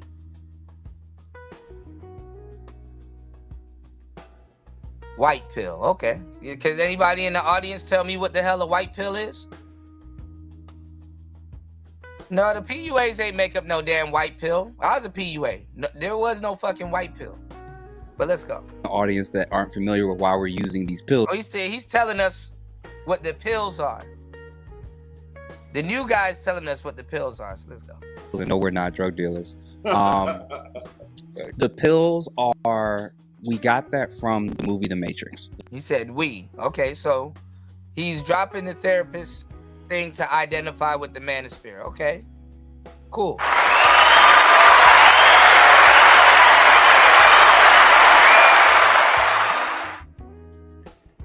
Yeah, I mean it's another variation, but it's blue pilled with food coloring, man.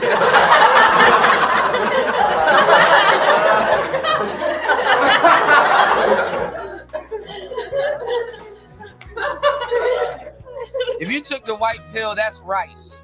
You eating rice. You're a rice cell. The next minute, we're going to have the gold pill, a curry cell.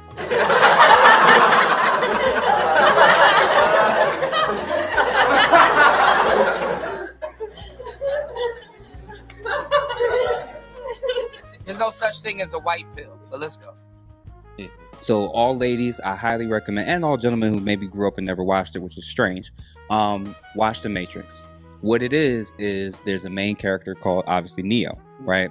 Keanu Reeves. And in it, he wakes up, or, he basically is presented from a person named Morpheus. He has two pills in his hand, a blue pill and a red pill. And he says, listen, this is your opportunity to be fully aware of the true reality of what's going on and happening to you and around you. Or we can forget this conversation and I'll give you the blue pill and you'll continue to live in oblivion to the actual fake reality that you think is not oblivion. You're just gonna be not oblivion. You're just gonna go back to being oblivious. But let's go. Real. And he takes the red pill. The red pill, like I said, is what wakes you up and just makes you more aware of how society and culture and whatever really works. Now, it really, in the manosphere space, meaning the content space, the internet space where men are having conversations about women, their lived experiences, and a whole host. He just got here. Probably 2, maybe at 3 years at best. He just got here. Of other things. The red pill is where men talk about the truth of their experience, both personally and collectively, in dating and marriage relationships. That's it. People have applied red pill now to politics and a whole host of other things, but from a manosphere perspective, it really is about relationship primarily. Now that's not true. The red pill, the relationship talk is the bus. It's the bus. It's the vehicle that's used so people can somewhat get a grasp on the red pill, but the red pill don't got shit to do with relationships and any of that stuff. The red pill more so is a lifestyle. So the red pill isn't strictly about relationships. The red pill is about politics. The red pill is about a lifestyle. You don't just wake up to just dating. You have to wake up to the lifestyle, and once you wake up to the lifestyle, then you apply it to dating.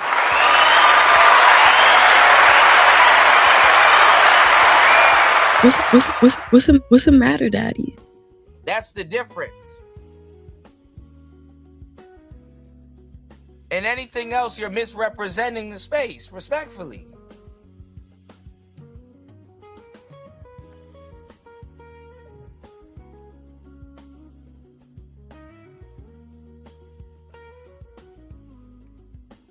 Let's go. When women argue and scream, and the soft beta males that be complaining about it too, red pill is. And the soft beta males, I'm gonna tell you the truth. Not all beta males are blue pilled, and not all beta males are soft or quote unquote horrible with women and stuff like that. As a matter of fact, a lot of beta males get women. A lot of beta males actually do well with women. Yeah, to talk down about the blue pill, yeah, that's kind of like a sporty thing that we do. But honestly, the blue pill is also to be respected.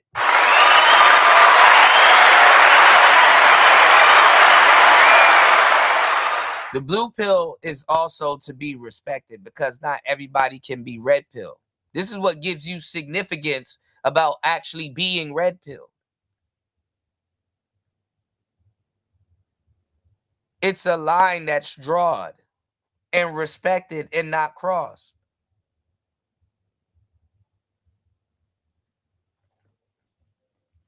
If you just got here, there's a lot of shit that you're going to be believing in. All right? Let's go. Ruining this and red pill is ruining that. Yes and no. Red pill only makes men aware of things. It doesn't tell men what to do. Now, the red pill, he's right about that. The red pill does make you aware of certain things, but it does tell you what to do. Because when you become red pill, it shows you, it highlights what you were doing and what you weren't doing. You know, this is where red pill rage comes from, because when you look back on certain situations and you like, damn, I handled it like that. You kind of get mad because you wasn't moving a certain type of way. It highlights the way that you're moving. So when you go red pill, it's damn near you go through the stages of grief. You go through the stages of grief, literally. And it can take a while. Some people, it takes them years. But it highlights it. It's like, okay, damn, when I was blue pilled, I allowed this to happen to me. I was moving like this. Red pill, you go through the stage where it highlights how you should handle certain things now that you're red pill. Now that you're awake, this is how you used to handle it. This is how it should have been handled. This is how you used to get disrespected without knowing. This is knowing exactly what's going on and knowing exactly what to do about it. So to a certain degree, there's a bunch of instruction behind actually being red pilled. So I get what you're saying, but again, you're not right about it, respectfully. Nothing wrong. You just got here. You're learning this stuff. You know, but it is weird, you know, that you're going around and, you know, you're telling people this stuff. Is good that you're waking the younger cats up and having the conversation. But there used to be a time when you had to sit here and study before you could even do all of that. Even as an adult.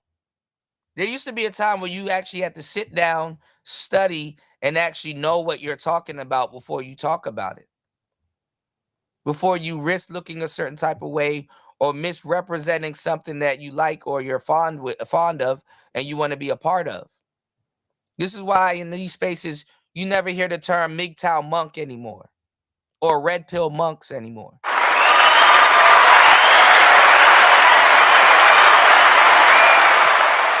We live in a day and age now where a monk is running the dojo.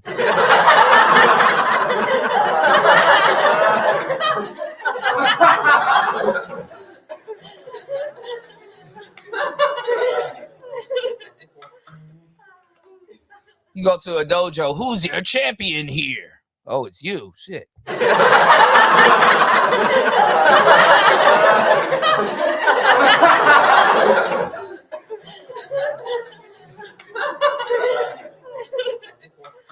right. Y'all hit the like button. Please support the show. After almost 2 long years, we got our super chat back. Thank you so much. I've been putting in a lot of work on the back end and working to elevate the show and put us back in great position, you know. So definitely please celebrate with me and support the show. We have a goal that we have to reach. All right, let me catch up on the comments. He said Jeff was saying we should see the humanity in single moms. Now, there is humanity in it, but the way he might go about it, y'all going to reject it because it's going to sound real simpish.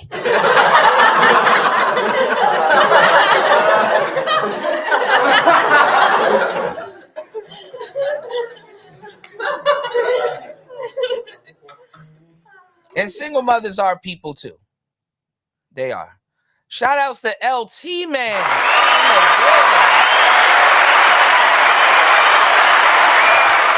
Let me bring out my horn for my brother. Here we go. Hold on.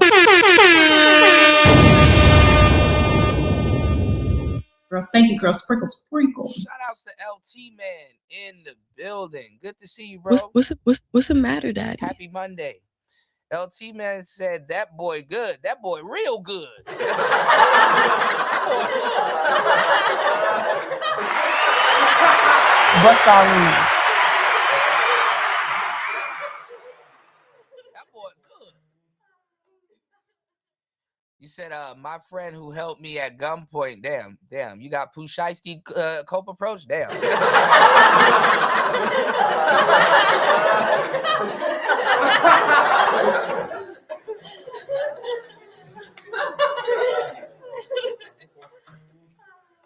Shit, you and Gucci Man got a lot in common. Because me and his ex were flirting and texting and stuff like that. Okay, he knew that he was about to lose his woman and he didn't know who to, and he wanted to take it out on you. That's really what it is. You know, he had a choosy Susie that turned to be a floozy. All right.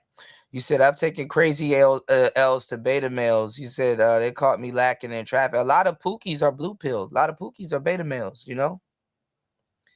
Dusty said, we need third shift back. Let me know. I'm thinking about, you know, redoing it. Get a crew, you know? And you know what it do. Too many people turned on me, Dusty. Too many people springboarded their channel off my shows. They abandoned the show. All kinds of shit, man.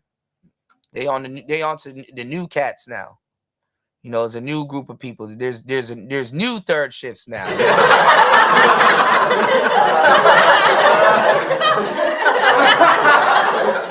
did?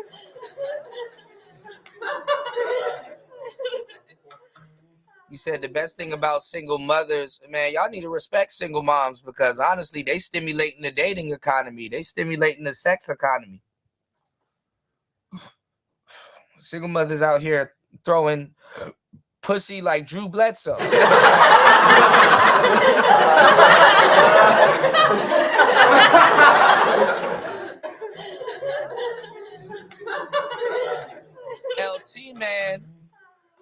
LT Man said, what's new and exciting this morning? You said, just checking in, left work. What's the topic, bro? We're talking a little bit about, you know, the history and stuff of the space and a lot of the newcomers and, you know, just, you know, misconstruing a lot of different things, you know, just a, you know, a catch-up show. But, you know, just going over some history, you know. Dusty said me and Ism stayed solid. Well, in January, Ism showed his true colors, and Ism turned out to be a snake too. So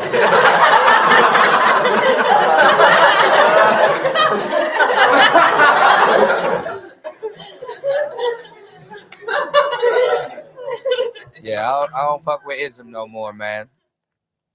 That man snaked me out also, so I get it, you know. So he can watch from the bleachers, you know. Let's go. Okay.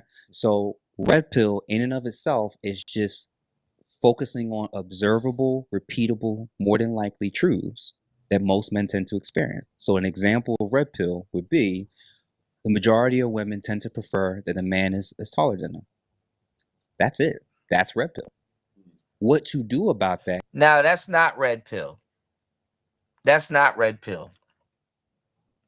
Saying it or implying it, even a square can do that. You know, that's not red pill. All right? Let me help you out here, all right? Shout outs to Jeff. I mean, bless your soul. Because I can shoot from the hip. All right? Let me give you a trick shot. Let me show you the difference about that and the real red pill. The real red pill is knowing that that's a preference.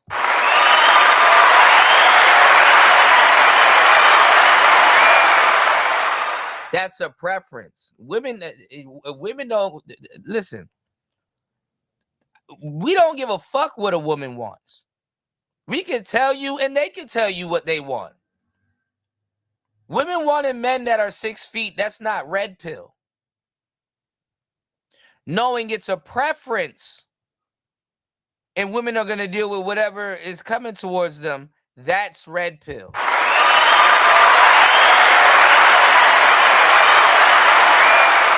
A real red pill man, a woman would be like, I like my guy 6 feet tall. A real red pill dude, that shit slides off his ass. That shit slides off of him like ducks on like water on a duck's ass. My bad.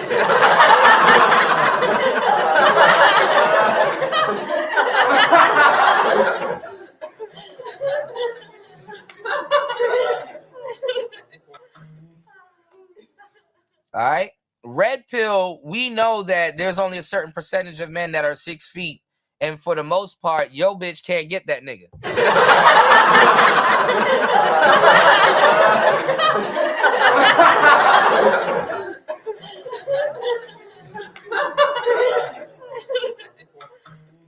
Red pill is not giving a damn about what the hell she says. They all say damn near the same thing.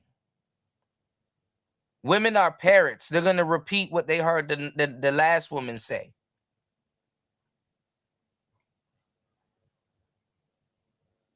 And even if they did, could, would, or should, or had taller men, that doesn't mean they ain't going to date somebody their height or a little bit shorter. Women are even, you even have women calling dudes that are like 6'3", 6'5" short.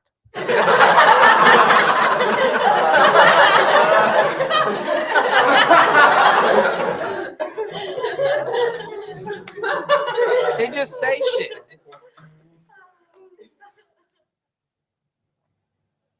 So being red pill is knowing that and not giving two fucks about what she says. Because see, that puts you over there with the fake black pillars and the blue pillars. Because you're basing what you're doing off of a woman's preference. Oh, I'm not 6 feet. I'll never have a chance with her. Goofy ass. That's some goofy shit. All right? That's why I said a lot of this red pill shit too, especially with even the old school or the real shit. It does borderline itself with female worship. It does. But that's not being red pill. See, when you get here and you haven't sat with this information, you haven't chewed on it. Pause. You haven't had no real manosphere mental chewing gum. You will say that. But that's not what it is. You got to go deeper. This shit is an onion. It's multi-layered. Red pill people don't give a damn about what a woman says or what she claims that she wants. In you know, that's the rule of thumb, but in practice, it's something completely different. It's theory, you know, it's kind of like a rule of thumb, but it's not necessarily applicable to you. You know what I'm saying? So you got to be red pill enough to know that it doesn't matter. That's preference. A bitch will say, "Oh, wait a minute, I want a guy that's 6'5", and her last 4 boyfriends were 5'8".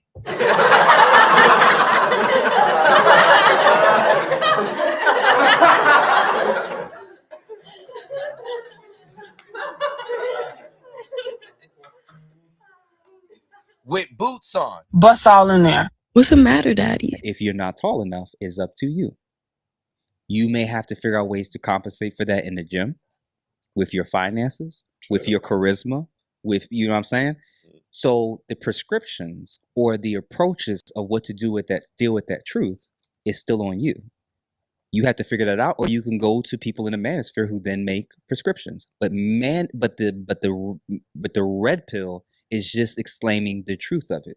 The majority of women would prefer that a guy makes at minimum what they make or a little bit higher than them. Most of our experiences say that. Now, the real red pill is knowing that women are spraying and praying. That's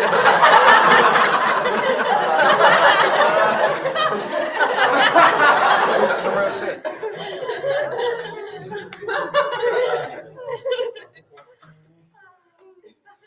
The guy that claims that he wants a 458 Italia is driving a Honda Accord. Okay?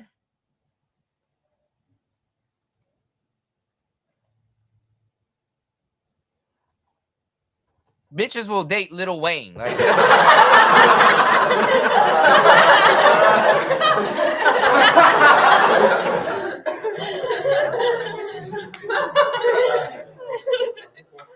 we say some of this stuff, you know, for the theory and the philosophy of it. But you guys gotta take the red pill with a grain of salt, man. You gotta take it with a grain in this game. Let's go. That's the ideal. Why? Because that's what most women espouse. That's what they say. That's how they behave. So it doesn't matter if there's an individual woman where that's not the case. In general, most women prefer a man that's taller than them. Most women prefer a man that's stronger than them. Most women would prefer a man that makes as much or money with the potential to make more money. Now you gotta stop seeing it on the surface level. Most women are attracted to men that's taller than them, but most women end up with regular dudes.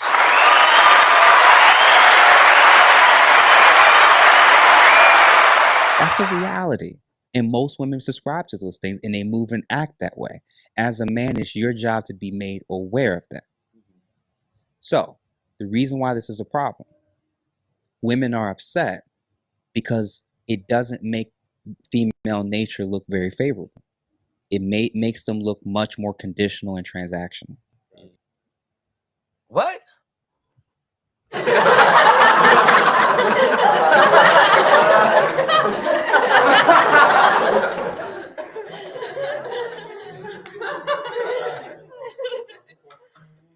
And this is what I'm saying. Y'all are using way too much logic to think for women.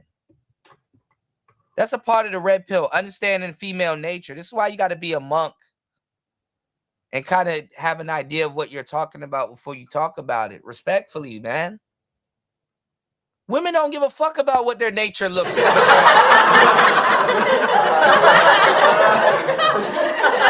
not thinking like that.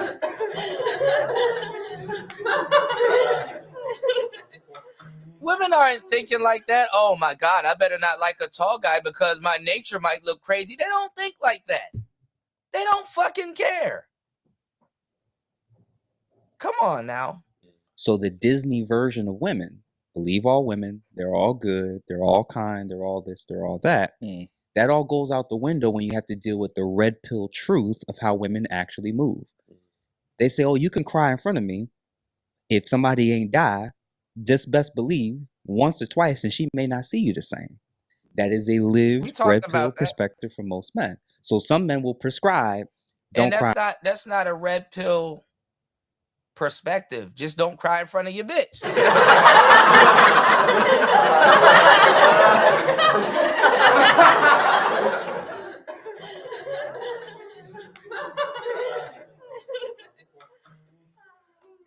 Because she's not going to respect you. You can't even, as a man, all the weight in the world and the shit that's on your shoulder, you can't even cry in front of your kids. Or your lady. Imagine that. You can't even express yourself in front of your kids or your lady.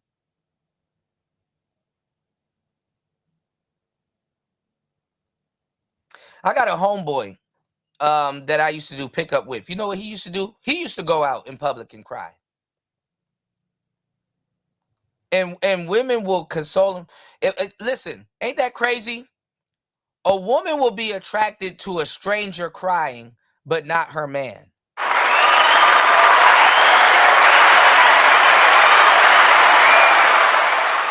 That's the fucking red pill. That's red pill. What I just said. A woman will date and hook up with a man that she saw cry at like a party or a function and stuff like that. Because you got drunk people that will cry. They will get with a dude that will cry and sleep with a dude that will cry when they first meet him. But when they get to know you or you're their man, oh, hell no. Hell no.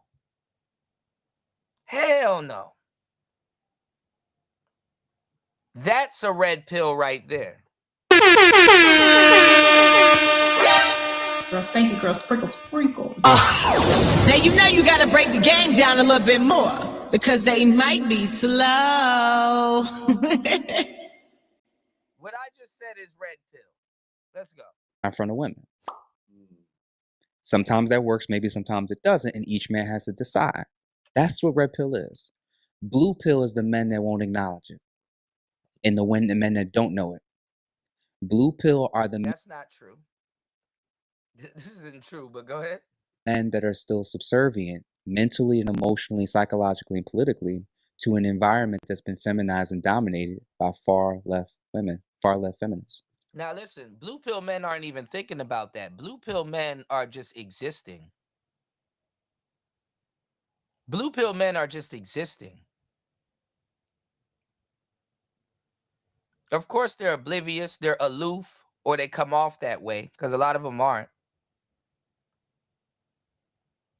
But they're not even thinking about this. They're not even worried about it. Just like what he said, sort of. They're not worried about it. It doesn't slip their brain. Blue pill men, in a lot of cases, are naturals. You got a lot of naturals that are blue pill. We talk about this when we talked about attracting women. Don't think just because a guy gets women that he's red pill. There's a lot of blue pill dudes having threesomes and all kinds of shit. A lot of naturals are blue pill. Okay? If we're gonna tell what it is, we gotta tell it right. A lot of blue pill men do well with women. It's the red pill guy in a lot of cases that don't do well with women because he's not gonna have any old bitch around him. He gonna be annoyed. He really gonna step off. Sometimes he might even repel bitches.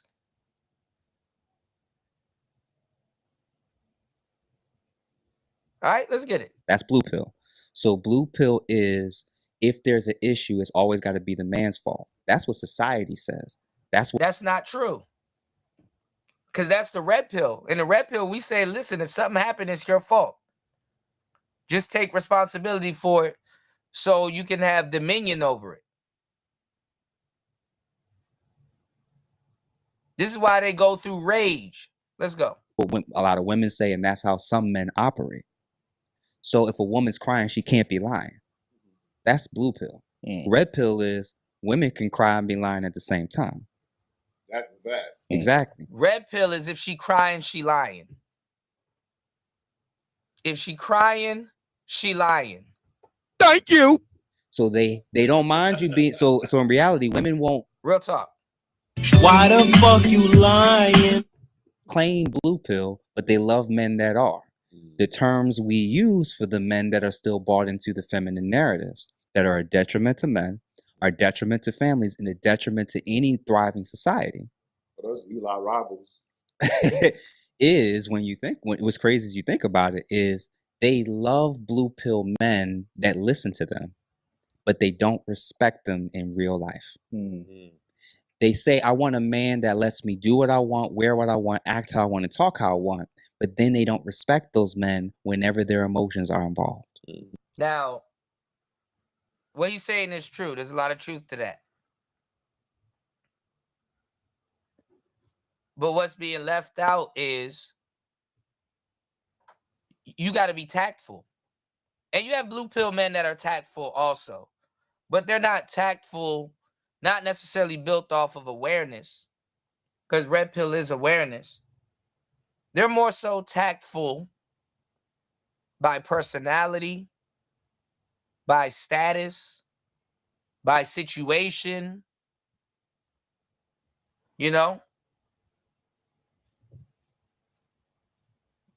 And best believe not every blue pill man is out here getting stepped on. That's a misconception also. Okay. And they get turned off by those men. And I mentioned this before, if they are taking birth control. Women like blue pill men also. All right. So we gotta dispel that myth. I've been saying it the whole time. Women like blue pill men also.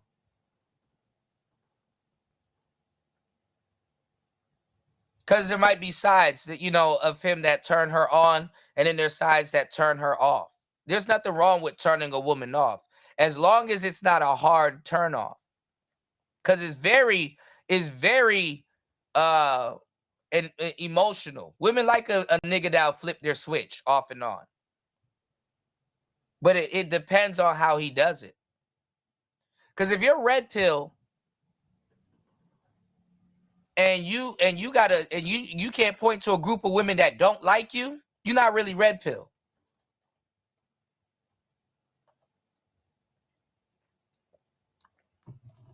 Being a ladies' man ain't even red pill. A lot of ladies' men are blue pilled than a motherfucker.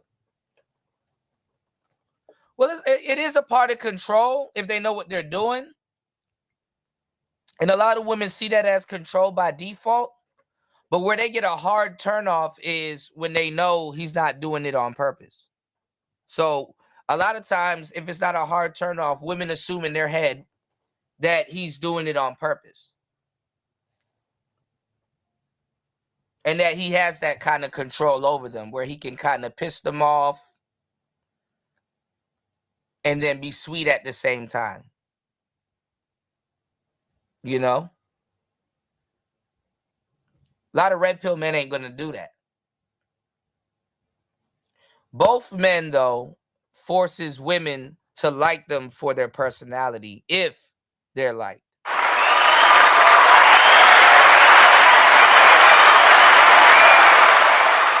You dig? Shout outs to D Chicago. Thanks, bro. I appreciate that, man.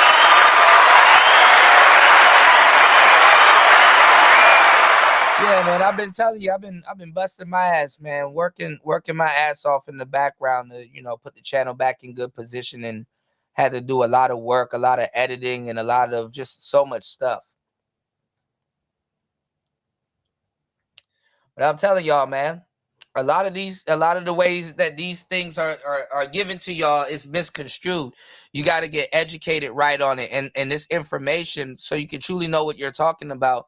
You got to sit on this information. You can't just learn it and then think that, oh, I know so much about it, let me speak in absolutes about it. You know, like, you got to thoroughly really iron this shit out. You did. You got to thoroughly iron this shit out. LT Man said, Kuda, some men are truly red pill, but can also use their blue pill to their advantage. Absolutely. Absolutely, LT Man. Absolutely. And I think I have a chapter. I know I talk about it. I talk about it in detail in chapters, but I gotta figure out exactly which chapter it is. I gotta check it out. But in my book, the introverted, the introverted Sigma's playbook for post-COVID success, I talked about it, and I talked about Sigma males and how Sigma males can use that to their advantage. You know, because there's a lot of women that I've gotten. I'm red pill. I'm actually black pill, but I walk around red pill. But there's a lot of women that I've gotten because I presented myself as blue pill. I presented myself as aloof and naive, you know, basically purple pill. And that's why I'm like, okay, Jeff, you losing me because you're the authority. All the young men are looking up to you now, and you're telling them about our pills and stuff like that. But you got it wrong. There's a lot of it you got wrong. A good 55% of it he got right.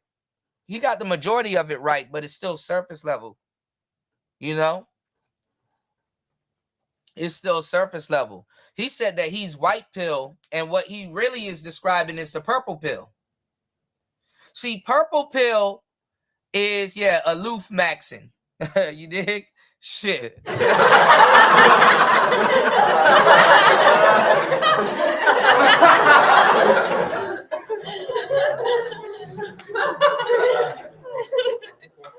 See, purple pill is after you become red pill. You understand what I'm saying? The black pill of the whole situation is after you quote unquote red pill rage, right? Shout outs to whoever scanned the QR code. You know enough about women after you wake up to the reality, right? So the purple pill is, well, I'll say it like this. The black pill of the situation is because, when you truly become red pill, you understand women. You're not guessing. You're not, you know what you finna do. You know what she does, but you know what you finna do. So what she does really doesn't bother you, or you're not bothered or perturbed by it. It's not Sunday news. It's not Monday morning quarterbacking to you. It's like, well, that's how women do, but I know what I'm finna do. You know? You're not amazed with the with the how they move. You're not surprised neither. Oh my God, did you see what this girl says? It's like, no, you're not surprised.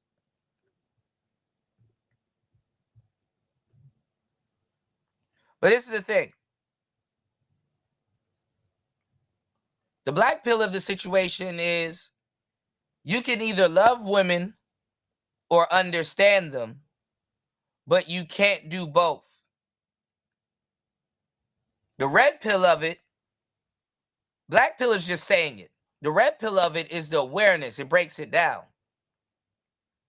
Oh my God, Kuda, why would you say you can either love, why would you say is the black pill side of it? You can either love women or understand them, but you can't do both. When we switch into red pill mode and we break that saying down, because the black pill is just saying it. No explanation. What's understood don't need to be explained. The red pill, it's red pill, but you can explain it. Because if you love women, then you truly don't understand them. Because if you truly understand them, you wouldn't love them. You would understand them. And if you love women, you truly don't understand them. And then if you understood women, you wouldn't love them, or you'd be very cautious about loving them. So you can either love women or understand them, but you can't do both. Somebody that's purple pilled, for the most part, surface level, is attempting to do both.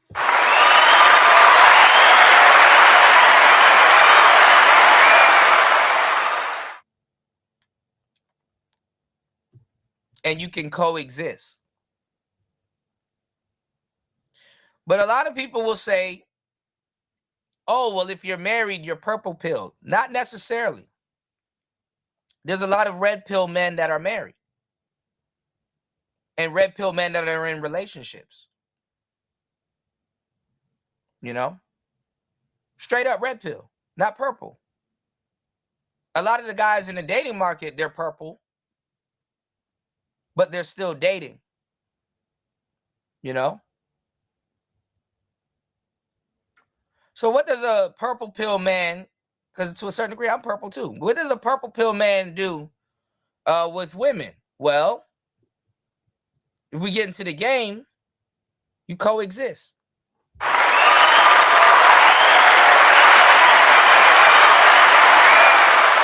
You coexist. Just coexist. Not attached. Because if you're super attached, you're throwing yourself away. And you have value. So why would you throw yourself away? For her perceived value. So you can even love women or understand them, but you can't do both. Because if you understood them, you wouldn't love them. And if you love them, then, you know, your understanding is you know, within question. Those are our sayings. Men are one blowjob from going back to the plantation. Those are our sayings.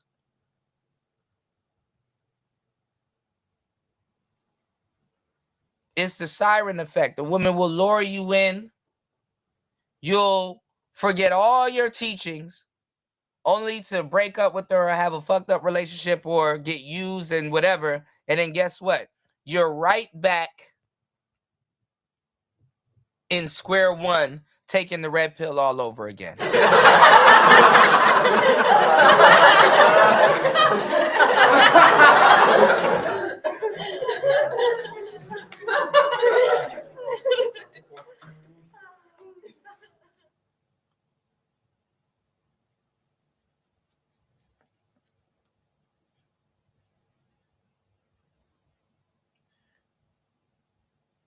The red pill is knowing how to move and function in relationships. Like I said, there's a lot of red pill guys in actual long-term marriages and relationships, right? Like Patrice O'Neal say, you got to keep your boat so she knows you can still catch fish, so she can act right. See, the red pill of the situation is that men have a healthy fear of you can lose your lady. But does your lady have that same healthy fear of your value that she can lose you?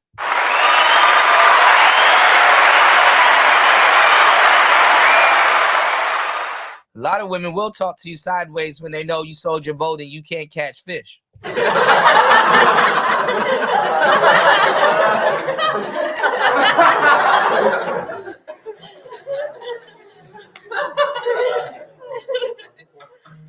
So when you marry some of them, you got to be like, hey, don't get it twisted. Don't get it twisted. It's good that your lady sees other women flirting with you. You retain your value. But let's get into it. Let's go. If they get that out their system, they're actually start to be less attracted to the very men that they claim try to force all men to be. They actually start getting attracted more to the guys that's more independent, the guys that's more sigma, the guys that's more whatever all this terms.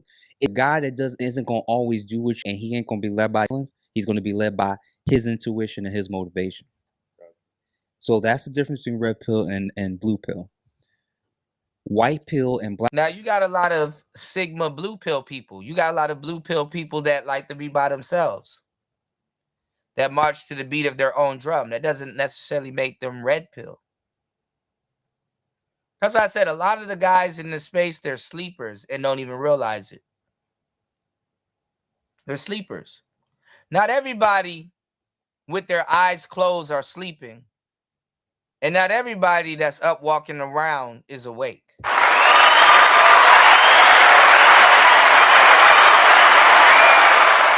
keeping it red pill with you. Let's go. Black pill are counter opposites.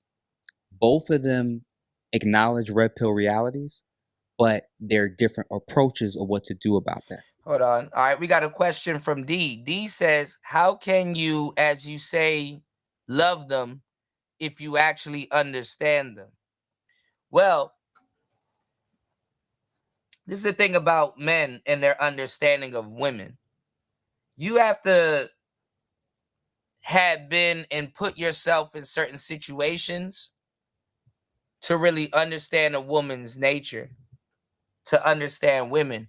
And one of the things that I tell men, and you should try it at one point in your life, date 3 women at the same time. And I don't necessarily tell dudes to keep it player and say they all should know about each other. Because in reality, you kind of squander your education that way if you're really trying to learn about a woman's nature.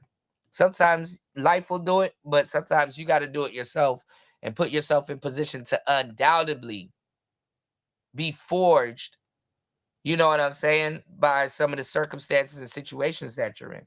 As I said, it's kind of better with the women don't know about each other, or maybe know a little bit about each other if you're floating in between 2 or 3 women while dating, you know? But dating 3 women at the same time, juggling like that, kind of gives you an understanding of female nature, because it's not like you're just comparing the two. Because when you start comparing 2 women, then your brain starts factoring in personality, circumstances, and a bunch of other different things. And it's like, no, you need to understand how the opposite sex is, how they respond to you, how you respond to them also. You know, like a man has to sit back sometimes and be like, you know what? What is my relationship with women? Not this particular woman, but women in general. You know? Do women in general actually like me? You know? Like, you have to have generalities with women. Right? What is your general with women? Am I a ladies' man overall? Are they captivated by what I say? You know, are they, these are things that you have to figure out. You have to know the effect that you have on women. You know? And what things are personality traits that women do separate from this girl in particular or that girl in particular?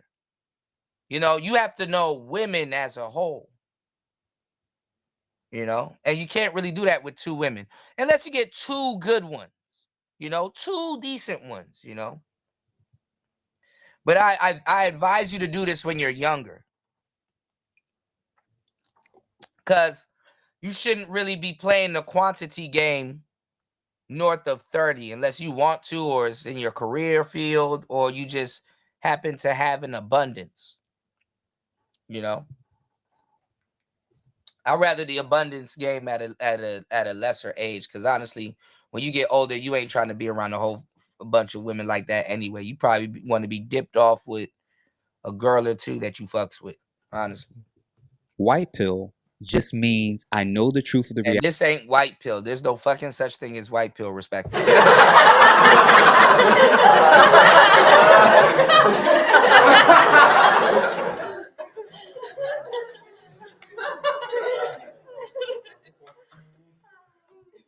My bad, y'all. That shit is kind of pissing me off. Reality of our society, of women, of dating and relationships. And I'm still going to choose to have an optimistic view. White pill guys are still interested in potentially marriage. They're potentially still open to relationships with women. Now, he probably calling it white pill because he respectfully, he feels that he's having an innovative conversation and he's trailblazing and stuff like that. Little does he know, respectfully, that there's hold on. Little does he know there's all these dudes. Yeah, I think he's trying to personalize it, but little does he know there's dudes that have already done this. He's kind of late to the party. I don't know why Obsidian doesn't say nothing, but Obsidian wants to be around the next mascot or face of the manosphere. But let's go. They're still interested in friendships with women. They still see value in women. Black pill men don't. How did he just switch to black pill man? Like, wait.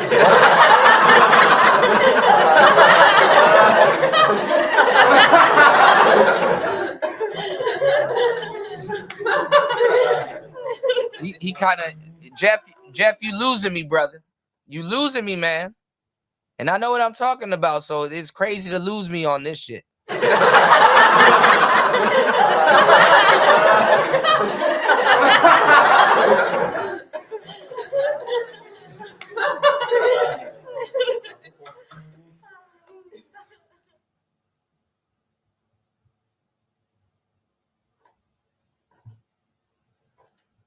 Honestly, to really talk to a true black pill person, they're not going to talk to you about relationships. Potentially still open to relationships with women. They're still interested in friendships with women. They still see value in women. Black pill men don't. All right, that's not true at all. All right, that's not true at all. The black pill, you just straight on, not necessarily philosophy mode, but you're straight on, you know, just straight up. That doesn't mean you don't see value in women. Black pill men, they do see value in women, but they know women, they just see women as they are.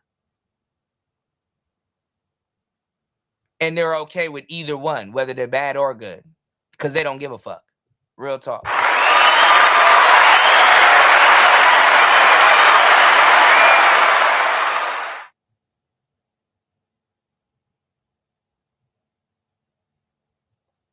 They're not adding any extras onto it or none of that. They're like, okay, that's just what they are. That's what they do. That doesn't mean you don't see value. Okay. Oh, okay. So see, they're kind of confused. They're like, I don't know if that's really that, but okay. They still open to relationships with women. They're still interested in friendships with women. They still see value in women. Black pill men don't. Okay. Oh, okay. So red pill is awareness of the truth. White pill is you still have a more optimistic lens of women in society and culture and relationships. Black pill, you don't. And blue pill is you're still ignorant. That's the difference. Yeah. So basically, which one I'm called a red pill therapist because I tend to focus. So do you guys know Jeff as the red pill therapist?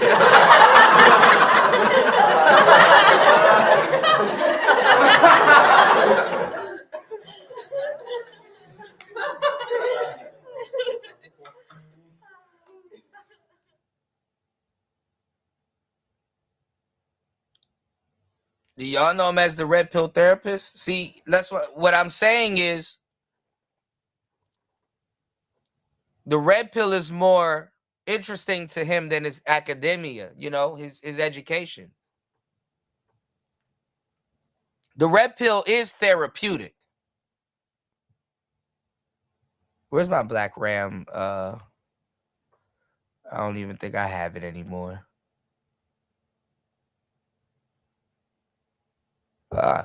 Because you know this shit is therapeutic, man.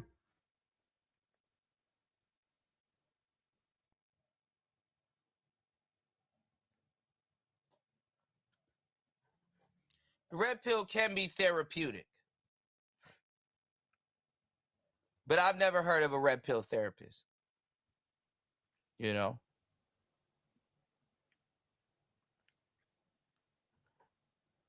We would be a red pill therapist or doctors or, you know, prescription, you know.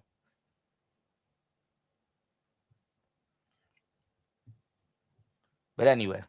On more what's true than necessarily how the person in front of me or the people that's listening feel about it. And I align now, even outside of therapy, I approach this in my regular life where it's like, I'm comfortable with you distancing yourself from me if you have to live a lie, because staying with me means I have to pretend with you. If I have to play pretend or not be honest or be truly who I am, I have to be now a version of me that's not really authentic, just for false acceptance. I'm at a place in life as a man where I realized the thing that kind of held me hostage to this, as I realized how deep the feminization and culture in the mental health space. All right, he's kind of conflating a bunch of things together and mixing stuff up. I'm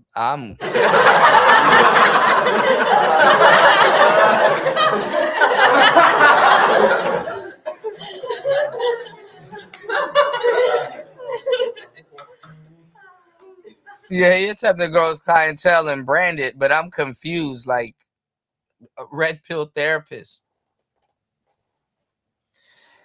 Therapists, they're supposed to prescribe you stuff, but they're supposed to be PC and PG with you. So I guess as a therapist, to be a red pill therapist, he's not gonna be PG with you. He's gonna say what he wants, you know.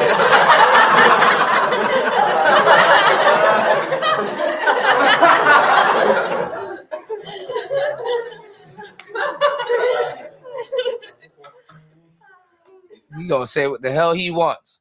Education space was. I realized the reason why it's gotten like that is because I was so fearful of negative reactions, negative emotions, people not liking me. And I realized the truth is far more important than people who may not know the truth and are actually ignorant of the various topics and things they're talking about. So that's... I don't know, Cope. I would probably get pissed off.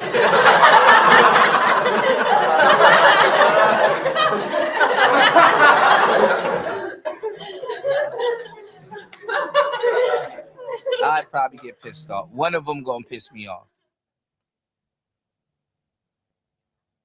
I would have to be in control of that panel. One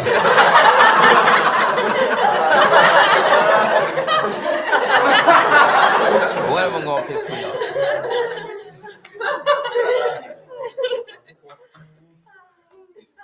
Well, I said the same thing. I'm not saying that he's a bad therapist or anything like that. Like I said, there's a lot of notable brothers that been in the space, D Chicago, and I wonder, you know, why would they, you know, because the stuff that we talking about and how we do it is some real shit.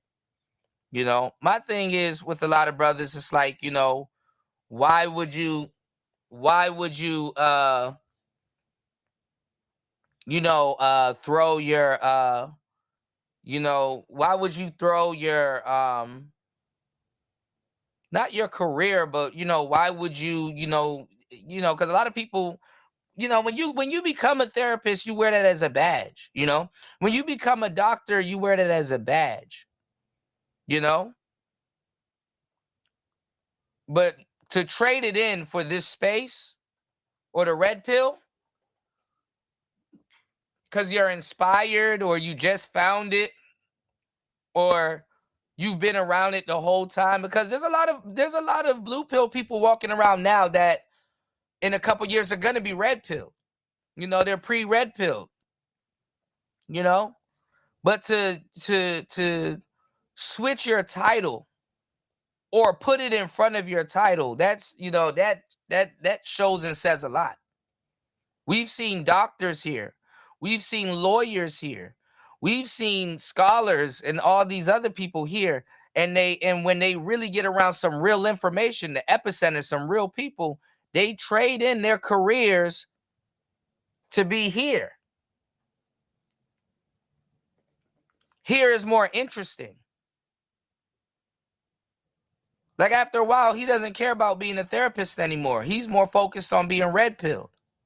After a while, Anton didn't care about being rich anymore. He's more focused on being red pill. After a while, and then it gets fucked up too, because the black people here,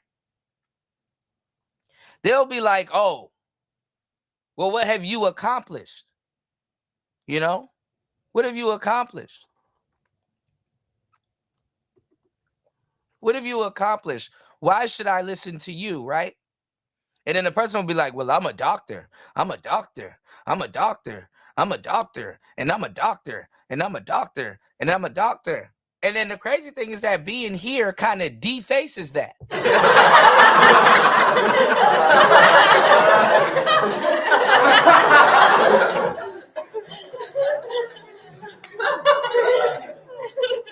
You know what I'm saying? Like being here kind of defaces that. See, it's trendy now. And this is where I'm getting at with the, you know, it's trendy now to say you're a red pill. It's trendy now. It's like now everybody watch anime. Everybody watch Dragon Ball Z. But you wasn't getting swirlies or getting your head dipped in trash cans. You niggas wasn't in school running like Sonic and shit.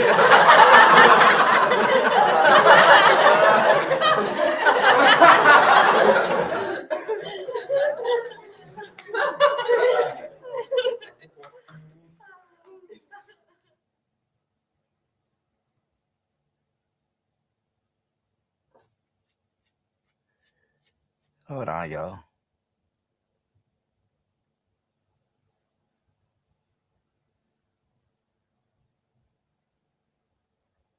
I'm trying to find this man channel, and I can't. Yeah, so now niggas, you know, now it's cool to be red pill. It's safe now. You're not gay now. You're not an incel anymore.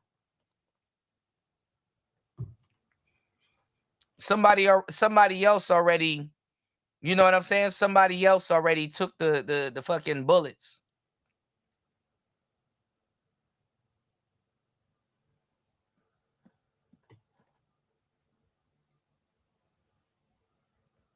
All right, let's go. It's me, so I'm considered a red pill therapist in terms. So he's a red pill therapist.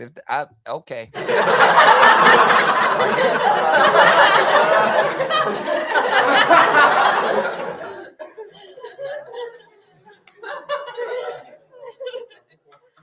Because what I hear, I would think like, okay, you know, and shout outs to him, you know, I might reach out to him, and hopefully we can chop it up. But I would think somebody from the red pill should be able to talk to you. But the thing is that a lot of people say that a lot of red pill people need therapy. A truly red pill man does not need therapy, but in your red pill journey, you might need it, you know. But you can literally just chop it up with other red pill people, you know.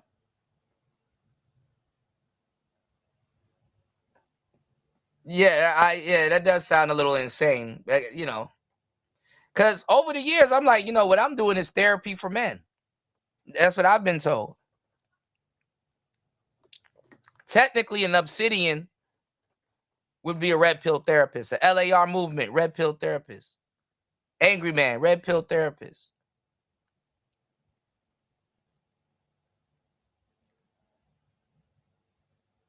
Well, let's go. Of how I approach personally, I'm white pill.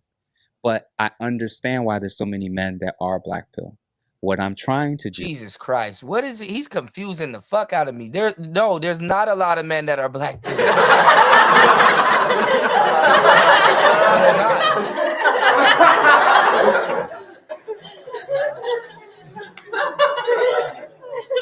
He's confused. You can tell he just got around it. Respectfully, it's clear as day. He said there are so many men that are black pilled. No, they're not.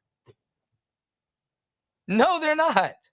Acting like that is because I was so fearful of negative reactions, negative emotions, people not liking me. And I realized the truth is far more important than people who may not know the truth and are actually ignorant of the very. And the thing is he gonna have to, you know, ramp it up and be a little bit of a villain because, you know, he gonna have to have tough skin in this space. And, you know, Jeff presents himself as a nice guy. You know? So like I said, we're gonna see the litmus test. He just got here. I was here. I was watching him. We were covering when he quote unquote got red pilled or when he started taking to the space. He's like, man, all of this stuff is new to me. I don't he up here, he know all the pills now.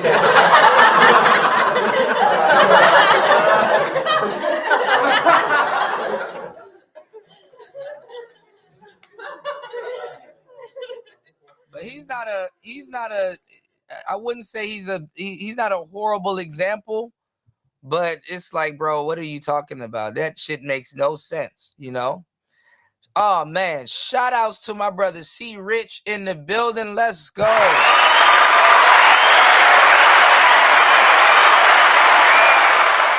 Yeah, man. I've been working my ass off, player. Good to see you, man. Shout outs to you, bro. Shout outs to C. Rich dropping the huge. Let's go. Hold up. $5 on the Cash App. Thank you, bro. We are 8 super chats away from our super chat goal. Please hit the like button, y'all. Be like C. Rich and support the show. Please hit the Cash App, hit the PayPal. Thank you guys for supporting Player Talk Radio. Let's get it. Let's go. More. Wendy? Thanks, Chuck. We're standing here in front of the Olympic Liquor Store in Queens where scores of African Americans have been lined up for hours. We spoke to a few of them earlier. Ladies, may we get a word? Hide the money, y'all. There's poor people around. With your broke ass. Shout outs to C. Rich, man. Thank you, bro.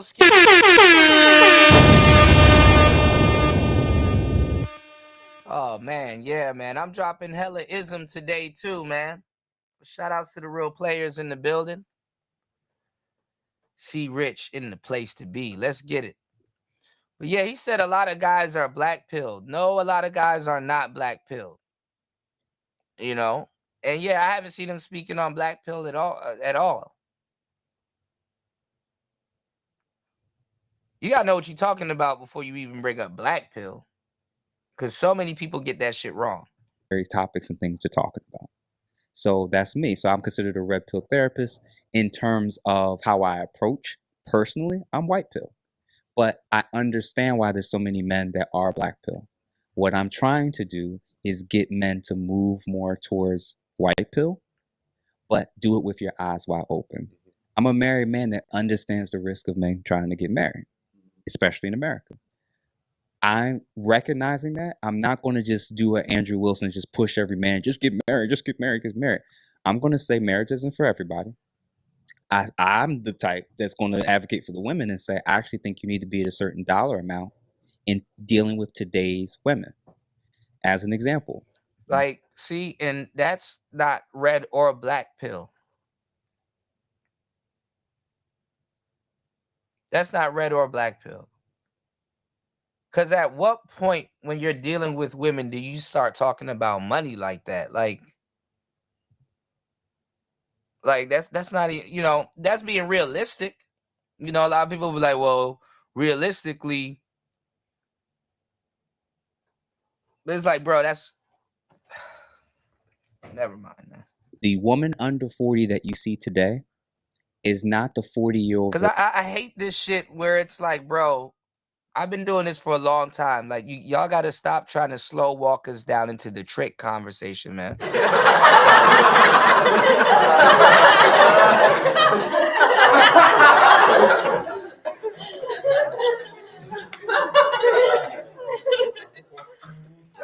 Please, I'm following where you going, but let's not walk.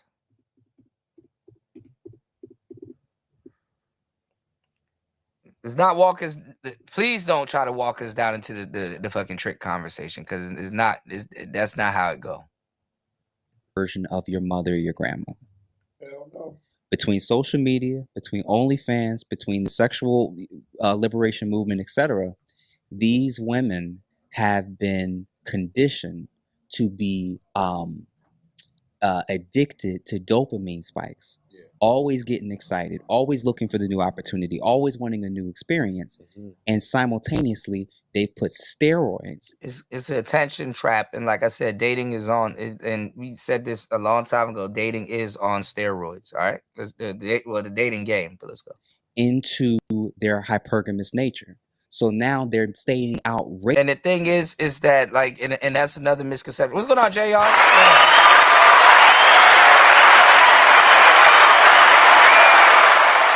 That's another misconception that's confusing a lot of you guys. Y'all will say a woman has a hypergamous nature.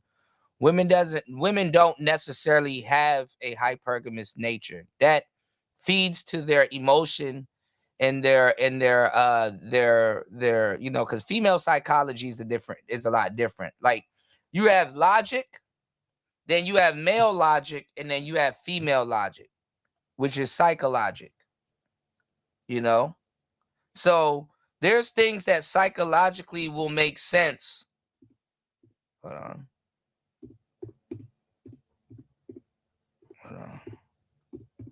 Okay. There's things that will psychologically make sense and logically not make sense. You know what I'm saying? Psychologically, this makes sense, but logically, it doesn't. If you're a madman, killing someone doesn't make sense. I mean, if you're a madman, killing someone probably makes sense to you. But if you're being logical, in general, killing someone is senseless. It's horrible. But if they try to rob you or it's the death penalty or something like that, you have to not logically stack it to make sense, if that makes sense. Okay? So there's a lot of things psychologically it makes sense, but logically it doesn't. Emotionally and psychologically, women chase after the bad boy, but logically, it's like, no, she shouldn't do that, or she could get hurt doing that, or it doesn't end up well. Does that make sense? This is why I tell you guys use too much logic trying to, trying to explain women, Hold on, y'all. Here we go. All right. I'm tagging people. All right. Let me just post this. Give me 1 second, y'all. I'm trying to make a post. So that's why I said I know who's who by how they speak. I'm like, okay, yeah, you're using too much logic. Shout out to JR in the building. Yeah, but those dudes aren't even black pill cope approach. Those dudes are blue pill raging. That's blue pill rage.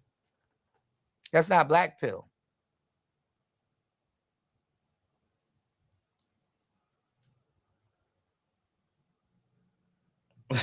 D Chicago. What's going on? What's going on, Shannon B? Hold on.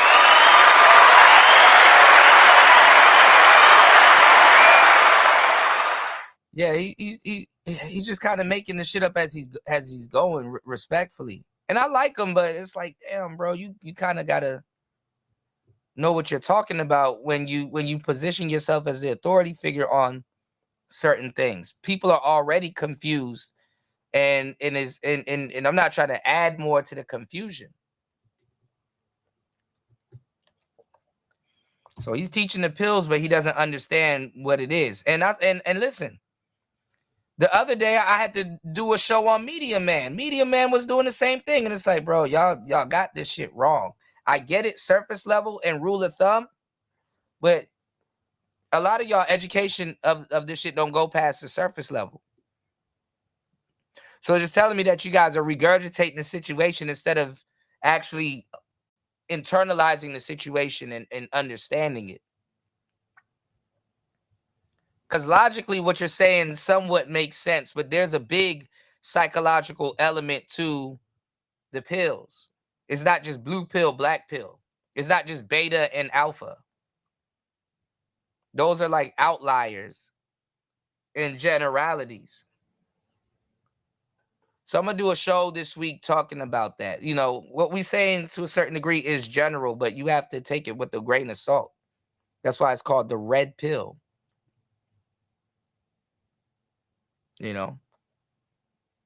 Ages things and demands. So now it goes from a guy asking you out to now he got to pay for your nails and this and that and all this crazy stuff that they're stating. What it's done is the version of what women in the West are now. Their hypergamous nature is to a level no other women that's ever existed collectively have ever done. Women in the West are cosplaying as real women.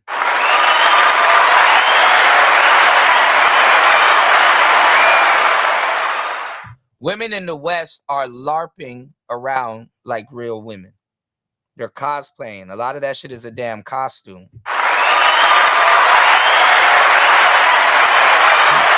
They're demanding things that no women have, that in mass have ever demanded from a collective of men. They're asking for more than ever before. They're asking, but you gotta not take them serious. The stuff that they're asking for, they're spraying and praying. They're spraying and praying.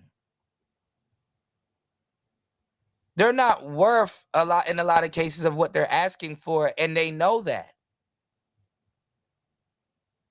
But if you're the sucker that's gonna acquiesce, well then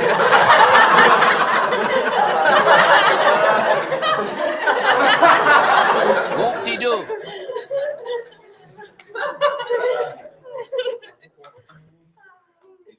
Whoop-de-doo. You see how they're attracted to guys that don't take them seriously? Red pill.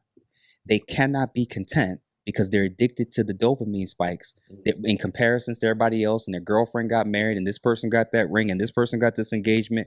They're looking at the social media, the reality TV shows, the constant dopamine spikes, the constant question of what's next. That's what I've been saying, Shannon B. I've been saying, listen, if you get on here and you want to talk about relationships, by default, technically, you're doing manosphere content.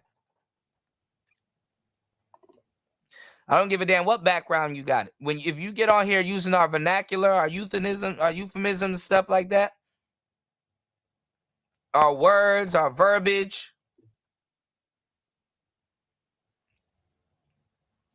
you are manosphere adjacent. You are doing red pill manosphere content. You're using our framework.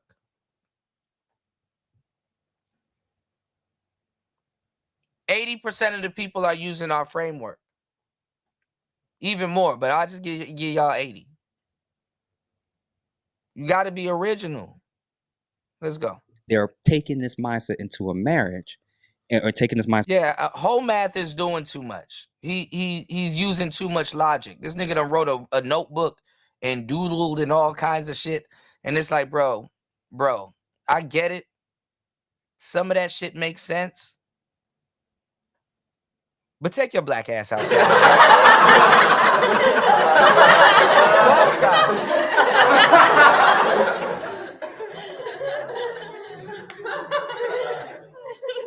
Go outside. Imagine if your woman was to see that book and be like, what the hell is this? Oh, just stuff that I've drawn. Oh, nigga. Yo, what's going on, Shinobi?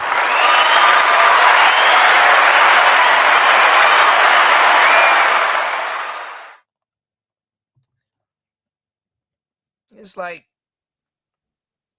you really think 10s are pulling 10s like that? You really think 10s date 10s? Bless your soul. Because,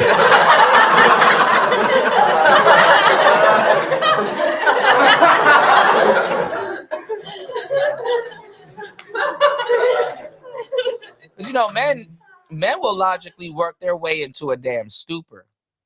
Like, you will work your way into a set of logic where it's like, this nigga intellectually really don't know what he's talking about, and then paint himself in the corner.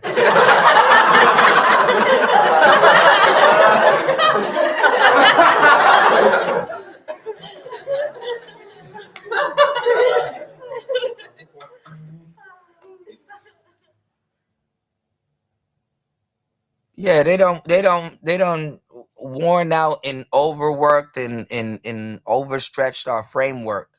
I'm glad they actually did it in a bad way though, because it's like, in reality,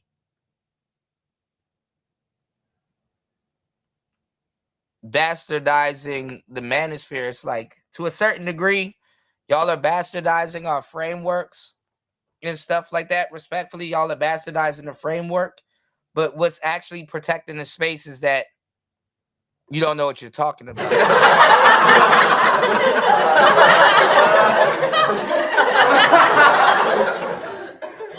what I'm saying? It's kind of like the pimping.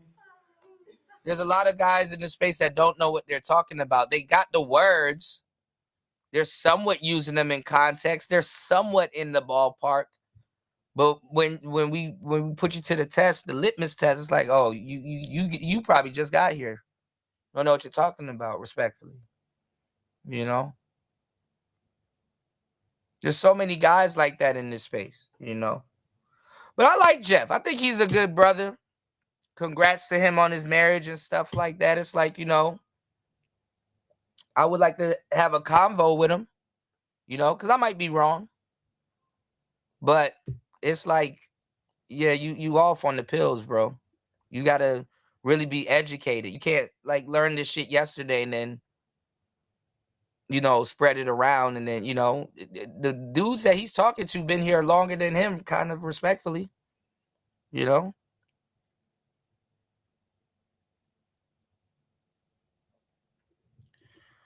Oh man, my work is never done. Into a relationship in the dating market. Yeah, Media Man did the same thing. I had to do a damn stream on that. And it's like, no, y'all are in the ballpark, but that's not it. Y'all gotta really study this shit, man.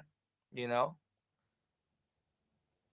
If it's after 2020, 2021, 2022, I respectfully, y'all got pixie dust. Y'all didn't take the real pills.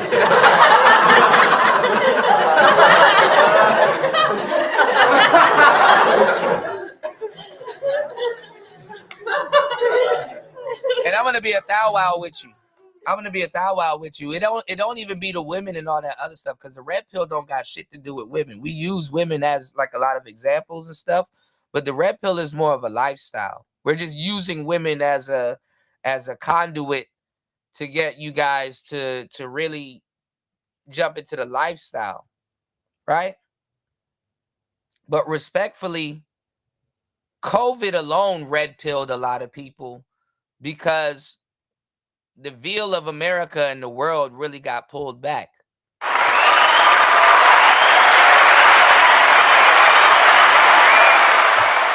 COVID alone red pilled to a certain degree so many people politically and just in general. It red pilled so many people because so many people had to accept the reality of the world when they didn't want to. It disturbed their cocoon. It disturbed the bubble that they were living in. So that's why a lot of people gravitated. That's why we have a lot of people over here. That's where the boom came from. And we've talked about that vehemently. I'm like, man, wait until this shit go mainstream. Stuff like this is going to happen. Now everybody's red pill. COVID red pilled a lot of people because their cocoon, their world was disturbed.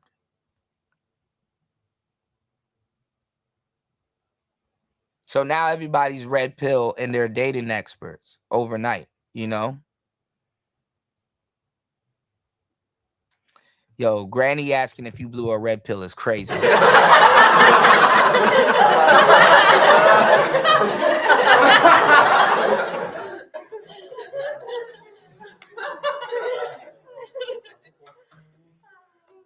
Shinobi, are you red pill or blue pill, baby? What type of pill you are, baby?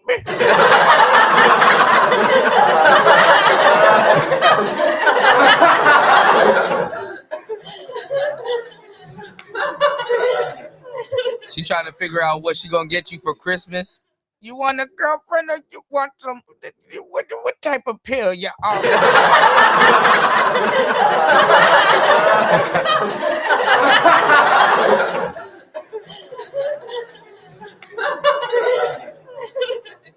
You said Media Man really don't know. Media Man really don't know what he doing.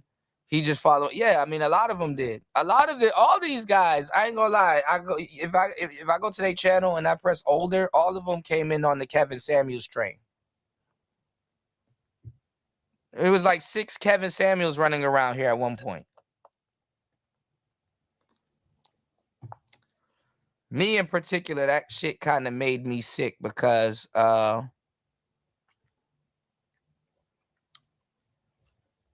kind of was a part of Kevin's aesthetic when it comes to like the studio and all that other stuff. So seeing like the look, you know, he had the whole image thing going on. But seeing the look and then people copying the studio, I'm like, damn, dog. I really should have charged that nigga, man.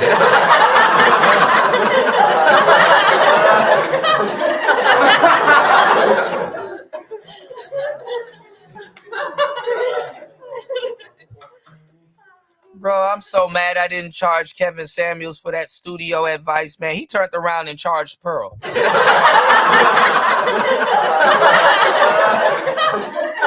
I said, fuck.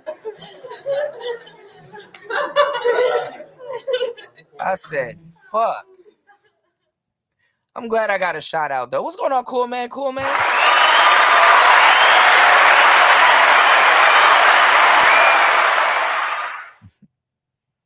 Grandma asking if you red pill is crazy. Rest in peace, my grandma. She got hit by a bazooka.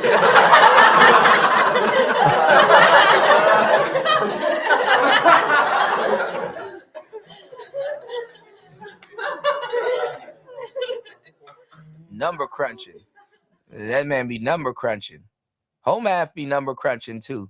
You said I used to watch Home Math. It used to make sense. Now he all over the place, right? It's like, all right, bro, just go outside, man.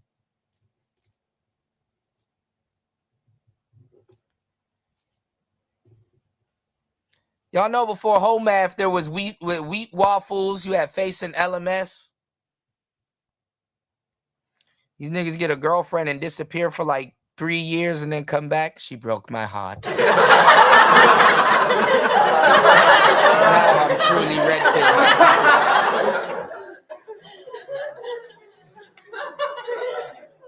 She broke my heart and now I'm truly red pill. I'm truly red pill.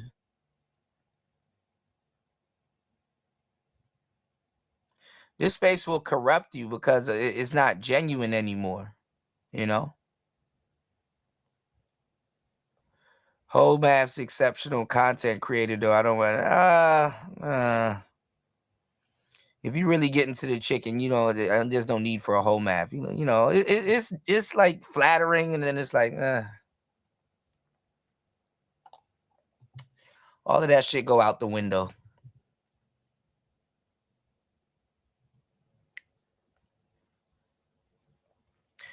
Yeah, there's a lot of fake red pill clowns. Yeah, women are red pilled, believe it or not. That's why it's funny. That's why when dudes are repeating the talking points, they just go find random women. I know, because I know why they're doing it, you know, but they just go find random women and try to script on them to see if it works. Beating a woman at an argument ain't gonna get you no pussy, you know.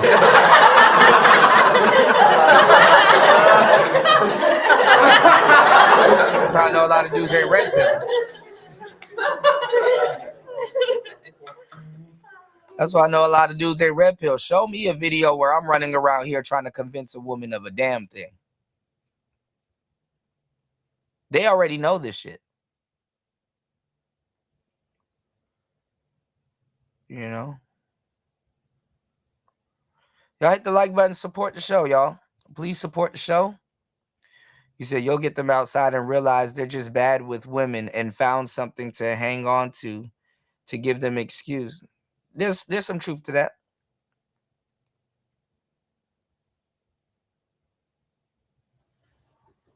I'm red pilled, bruv. You know, real red pill people never. I only do that because I'm here and I'm talking to y'all. I'm within the context of conversation, but niggas don't. They're not talking about being red pill. You know, not talking about being red pill. Niggas don't announce it. You know, y'all go check out my book though. I talk about it. I talk about it in detail in both of my books, the audio book and this one. You know, that y'all can read. It's really good. Yeah, with the therapist is not supposed to talk. So a lot of times, you know, they do want to be red pill because now they can speak their mind also. Therapists need therapy. You know, therapists need therapy because a lot of therapists are empaths and people trauma dump on them. They're there for you to trauma dump, you know? respectfully, them niggas are emotional tampons to the world. So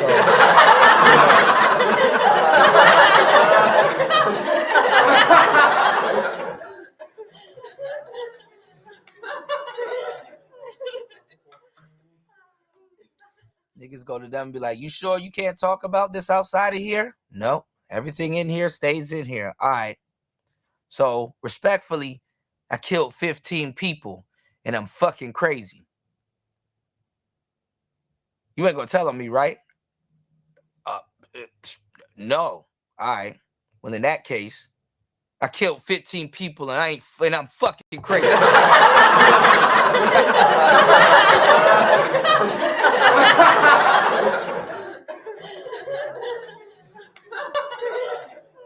Man. Them niggas treat it like the church. You did. That's what the manosphere kind of is. It's a church. It's an online sanctuary to a certain degree for the men that do need it. You know. Well, rejection is the part of the game. You know. Rejection is a part of the game. There's nothing wrong with rejection. Rejection is a safety curve. A bitch rejecting you don't mean you're not red pill neither. You know. A biatch rejecting you don't mean you red pill. Women reject dudes that they like. You know, they reject dudes that they like also. You diggy?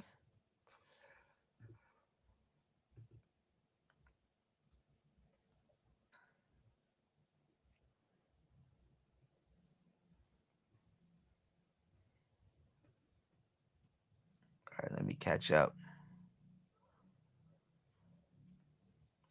Beating a woman in at an argument ain't gonna get you no pussy. Yeah, that's true. Yeah, they think that. Oh man, I win.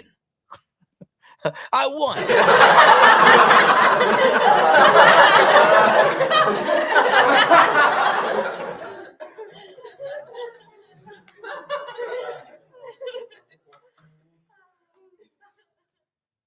Yeah, man.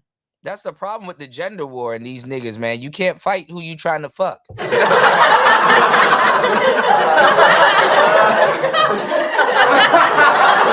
Dumbest shit ever. Cannot seriously fight who you trying to fuck. Shout outs to Shinobi dropping the Q.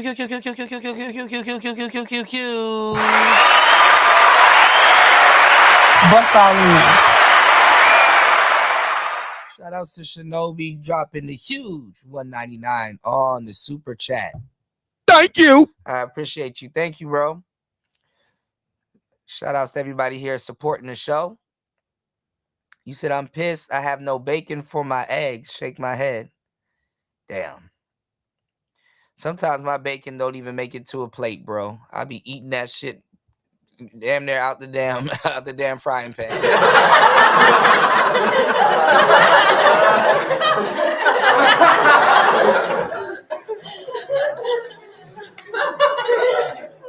They don't even make it out the frying pan, bro. You know. Getting the desired outcomes, and they've been convinced that the problem is just and primarily the men. So my recommendation is to literally reverse it. As men, see, he's doing something. He's doing something that has been tried 1 billion times by other and respectfully greater men.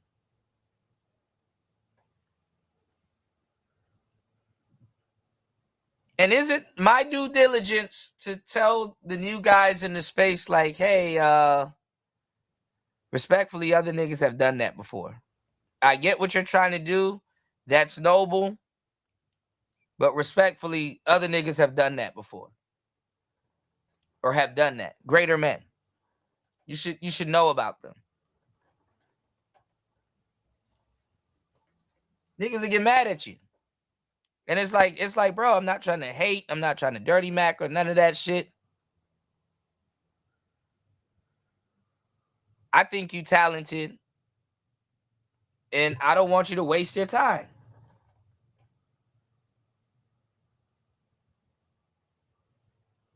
But be my guest. You have so much more leverage and control if you focus on your mental health, your body, and your finances and your social circles. If you focus on just those 4 things, 6 months to a year, you'll be healthier, better, less desperate, and you'll have more options. And then you can just reward the women that live and give what you actually want. They've been conditioned to think that if a man expects something from her, that's now slavery, like cooking. They'll have sex with you, but cooking now is slavery, right? They'll doing anything. Yeah. So when you look at it from that lens, Prostitution is okay. Yeah. Slavery, nah. yeah, right. So they've conditioned them to think that having sex like men won't impact how men see them. They've conditioned them that sexual liberation is empowering. They've conditioned them that saying no to men and being difficult is the right thing. That listening to a man is being a slave. And demanding a man be a leader, but you don't have to be led. That you don't have to listen. That's how they've been conditioned and now hardwired. See, so a lot of therapists, they simp for women, and a lot of them feel this way. You know, even the guy that was on Fatty's show, the Glacier guy, he was a relationship dating coach. And what I was saying, you know, people be like, well, Cooter, you need therapy, or a therapist would disagree. He agreed with me about a woman's emotional state and guys using too much logic. This is why they're doing bad with women. A lot of therapists, they feel like Jeff, you know, but they get told to spread bullshit. Oh, be PC. You can't tell him the red pill truth. He's not paying you to insult him. It's like, no, I'm not insulting him. I'm telling him the truth so we can remedy the situation, bring an end to it. Oh, well, you got to be PC. That's why one of the worst things to do, if you have a wife, right, and you cheat on your wife, do not go to therapy with that bitch.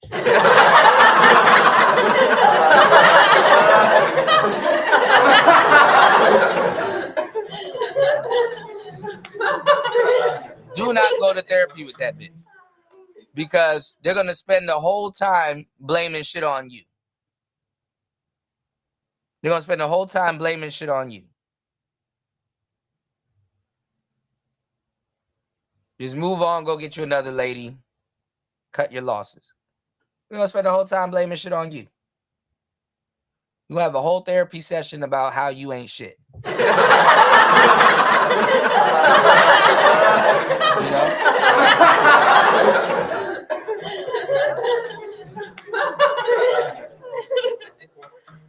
I heard of Austin Dunham.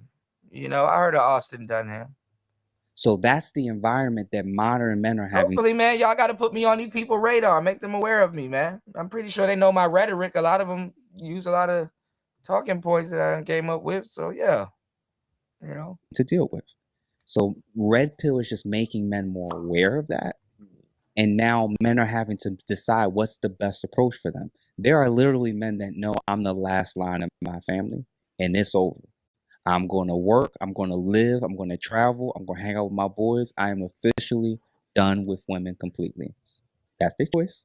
I don't recommend it, but it is what it is. And then there's other men that's like, I'll deal. I mean, that's MGTOW. Men are going their own way. Men guarding their own wallet. If you're going to be like me and say, okay, well, look, I respect that. And also the guys that want to talk to women, I respect that. But guess what? You're going to have to come right back around to what I said. You're going to have to get some game if you're going to talk to women.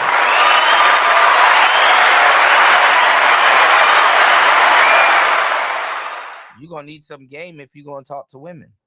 Even if you're going to be a trick, tricks need more game than players. Tricks need way more game than players. You want to know why? Because they subject themselves to more games. You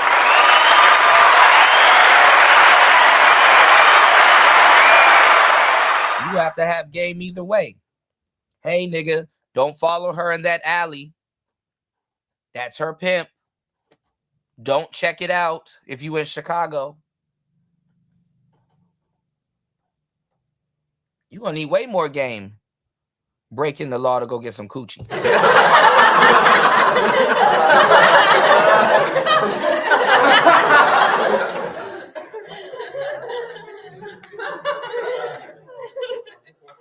What's going on, degenerate?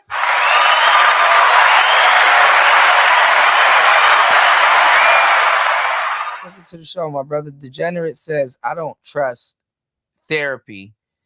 It's kind of just seems like the therapist is just basically gaslighting you for a couple of hours. That's kind of what it is. Really, they're supposed to let you get it out. The whole point of therapy is so that you feel heard and you have that burden up off your chest, that weight off your chest. That's the big part. But just like men are like women. A lot of times people want to vent and tell you certain things, and it doesn't necessarily mean that they want that they want to bring an end to a situation. A lot of people ain't going to bring an end, and they don't want to bring an end, or they're not going to bring an end to a situation because, you know what I'm saying? A lot of people ain't going to feel like they got anything going on. A lot of people ain't got no life. So sometimes, I hate to say it, it's good that people have they invite a little bit of drama or stuff to go on in their life, because without it, they just kind of don't have no life. You ever solved all your problems? It's like, damn, what am I gonna do now?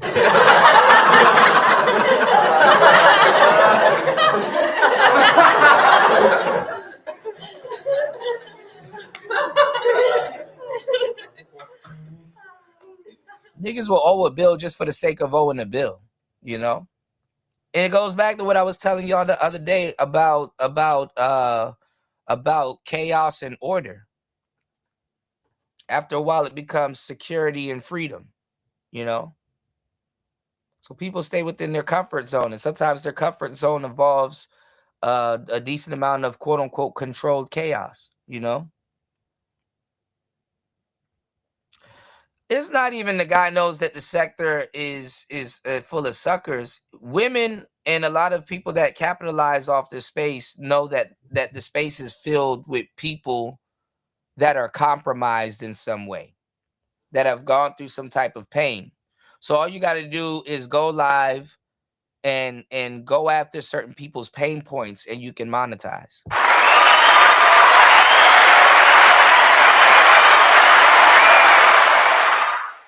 He said last time I talked to a therapist, he told me I ate too much fried chicken. Yeah,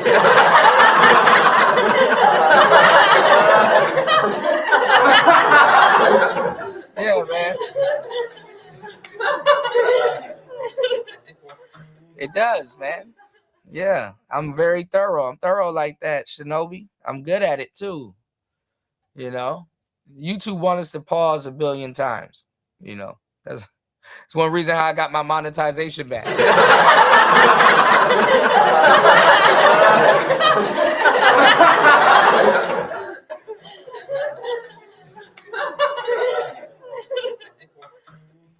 No reuse content for me. Deal with women, but I'll never get married or never get married again, especially not with the state. Some men will be like, you know what? That passport. You get a passport, or they'll do what a lot of men are starting to do now, and I think John Cena did it: lifestyle contracts. When you have when you got a athlete that's in the league and they're on their last year of the contract and they want to renew the contract or get a new contract, how they gonna perform? Best they ever played. So if you gave an annual or 2-year lifestyle contract to a woman where she gets certain perks, you get certain perks, y'all have an agreement, and she gets it, and you get to renew it every 1 to 2 years, and it could be voided at any time. I mean, why don't women talk about signing a contract? Why it always got to be something that the man is giving a woman or some shit? All right, let's go. My bad, y'all. Let's get it. I had an idea like that. I said this like a couple episodes, or not a couple, like years at this point, but about the concept of like a marriage like license in a sense. I mean, you gotta get a marriage license, but it expiring like every couple of years, and then you having the option to renew it. And you know, people was looking at me like, that's crazy. Why would you ever do that? And then like the more I am, it's been like 5 years since that conversation. And I'm like, yo, that's starting to make more and more sense. Like, It's actually happening. Like, Guys when I was waiting with Fresh and Fit, they were telling me down there about millionaires down there that's been doing this for 15 years. They never get married. It's not only a thing. This is the equivalent of us all finding out late about the passport bros. This has been doing this since Vietnam, right? Yeah, us finding out late about the passport bros.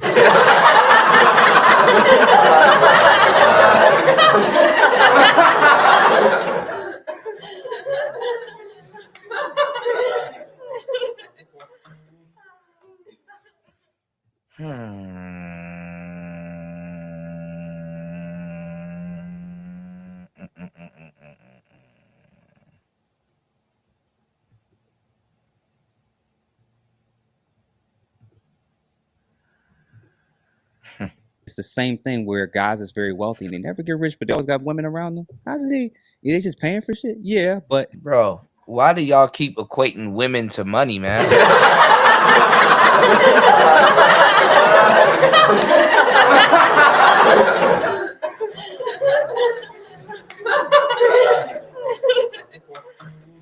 That's how you know a nigga ready to go back to the pussy plantation. They have a lot of them contractual agreements, from living arrangements to expectations to who's doing what, how much her stipend is each month, the whole nine. And both parties can void it at any time. And there's even character clauses that can be involved in it. You can functionally think about almost damn near everything that would apply in a marriage. You can apply that. And if you think a lot of women won't sign up for it and multiple women won't sign up for it simultaneously, you're crazy. As a man today, if OnlyFans is $3.99, how much you think you got to give a woman monthly for her to sign up to do this? Not what you think. Not as high as you think. You have $2,000 budget. You could have two women that have their shifts by day or by hour slots. I mean, you don't even need money for any of this shit. Bust all in there. If you a likable nigga, bitch is gonna have 4 shifts. What's the matter, daddy?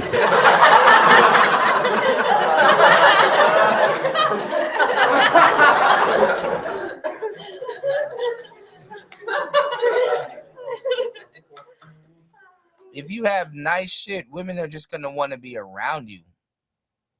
You don't have to. If you are a good, cool ass dude, they're just gonna want to be around you. You don't have to pay no woman to be around you.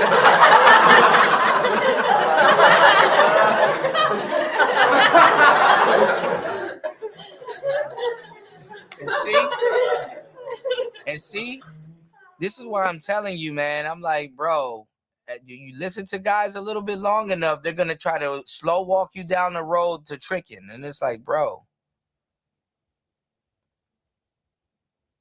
why are they in the same two conversations?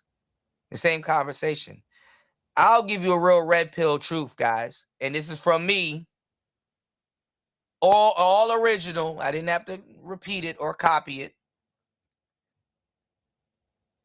You don't need money to get women. You don't need no money to get women. But it's stupid to be around women without money.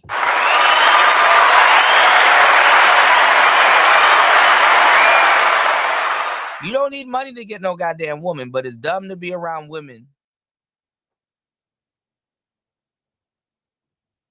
without money. And even then, women will pay for you.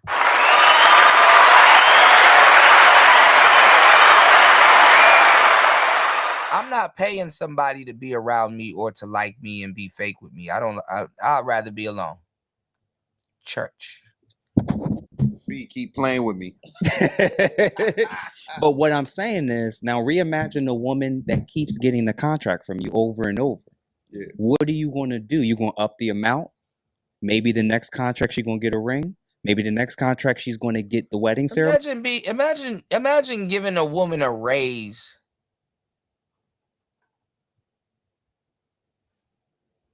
to remarry you. Like it's a damn football contract.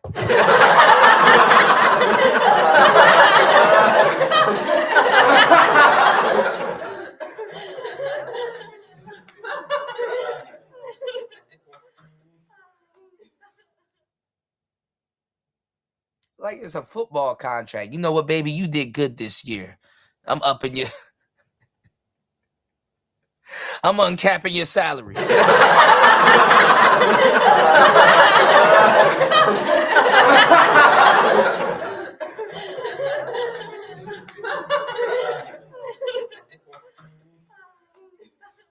I mean, bro, you do know women that like you, they would do way more for you than women that like you will do way more for you than a woman that you're paying. See, when you're paying a woman, she'd cap out. She'd cap out. Like, why are you even negotiating this type of stuff with women? Like, why is this even a conversation? I wouldn't negotiate I would not negotiate no shit like this with no damn woman. If you're gonna reward a woman, do something for the both of y'all. For example, if you're gonna reward a woman and you want her to really like you, don't give her money to go shopping. Say, hey, put some clothes on. Where are we going? Don't worry about it. Put some clothes on. We're going shopping. We are going shopping. That means you're buying stuff for both of y'all. That's a reward. They like that. Women want to share it with you anyway. They rather that. But just say, hey, baby, here's some money. You've been good this week. You go shopping. You can do that. I mean, if you want, but straight flat foot doing that? Oh, no.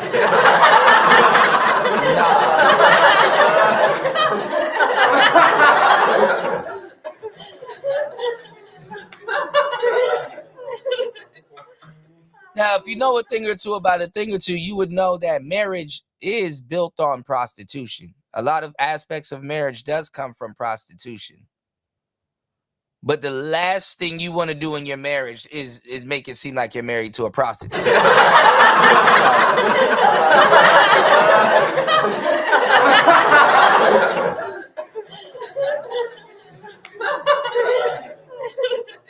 Don't turn a good fucking situation into a fucked up situation. Y'all niggas tricking off on square women, and that's crazy.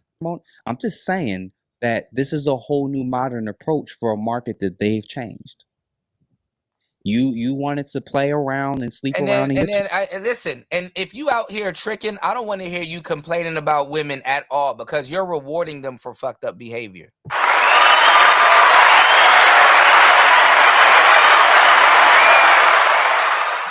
You can't contribute to this. You can't be talking about Saweetie and celebrities and all this other stuff, and you're rewarding hoes, respectfully. 20s, you wanted to wait to a point where now you have this urgent pressure, and you wanted to wait until you're at the end of the road of my success, and you're demanding every single man that's on that end is going to be monogamous to you. They can demand that. They can expect that. That's not reality, and that's their current outcomes. Over the next 5 to 10 years, invest in pet food, right? Invest in those pharmaceuticals in terms of. God. He's just repeating. He's repeating BGS and Kevin. Like, how you like Kevin a lot, but you don't know BGS?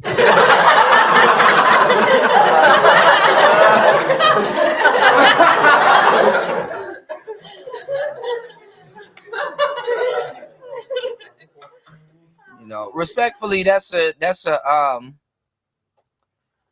Kevin Samuels talking point. Invest in cat food and stuff like that. These are old talking points.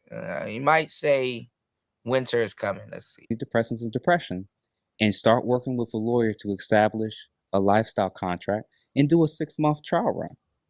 And you'd be shocked that just like that athlete that's trying to renew their contract, you're going to get probably the best performance. What happens with women when they get the ring and walk across that aisle? What everybody say? You stop performing. There's no more competition, right? They done, right? So instead of in college where they gain the freshman 15, in marriage they gain the wifely 50. right? You let yourself go. You let yourself go. You don't have to try anymore. How many men are complaining about sexless marriages? So again and again. Give y'all some more red pill game that came originally from me. The guys that are in sexless marriages are the real incels.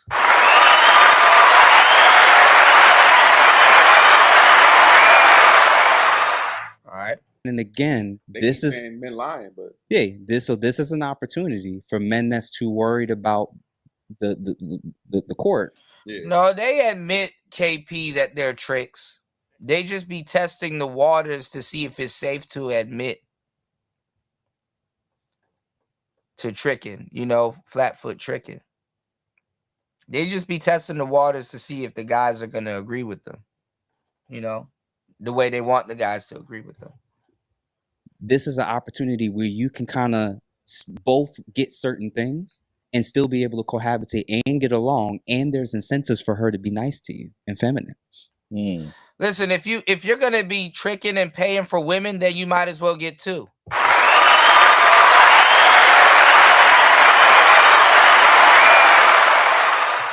2 5s will get you a dime. If you're gonna default to tricking, what's the point of taking the red pill?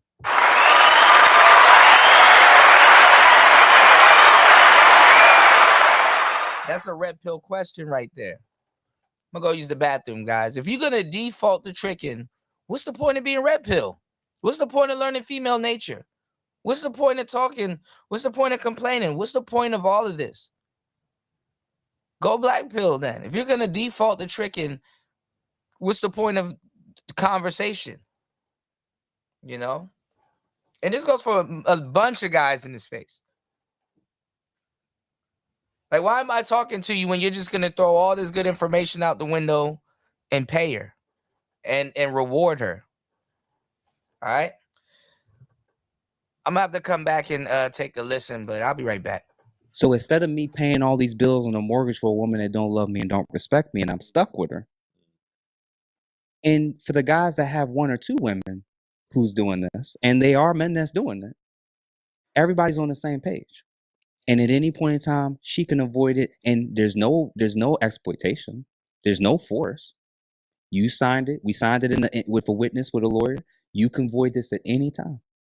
So basically, you're saying that there's no way around having a transactional relationship in these times. It'll be extremely rare, and usually the women that are okay and offer that are women that are either already married or women because they probably got out early. Because somebody saw them and realized, like, oh shit, she's way different than the other women, or she's extremely naive. I think, yeah, and I actually agree from a female perspective. If the cost of living is through the roof, and you can't depend on your parents forever, and you don't want to work forever, you have to have a baseline of normal expectations for men. The problem is the way that they view their value is connected to their money and not what men are attracted to. Kevin Samuels, everybody in the world has tried to explain this to them, and they won't get it until it happens. They wait until their value has diminished in the sexual market, claim that they're still a 10, know that they're not a 10 with the makeup and the girdles and everything else they got to do, and the BBLs. They know they ain't a real 10. They're not getting 10 outcomes, but they still operate in demand that a man has to make this because they're basing it on the track record of how much money they've made. Or others. Yeah, or that. And so that's really what the issue is, unfortunately. Really quickly, fellas, what after the breakdown on the pill, which color? I mean, there was no breakdown on the pills. I gave y'all a breakdown. I gave y'all the real game on the pills. But this is what I'm trying to tell y'all. If you're paying a woman to be with you, she's more red pilled than you are.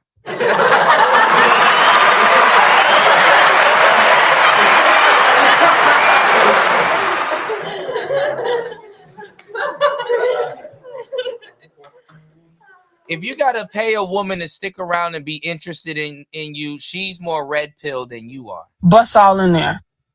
And you're not gonna get that type of submission that you want. That type of submission doesn't come with payments. Because back in the back of your head, you've trained her with your wallet. Not even necessarily trained her with your wallet.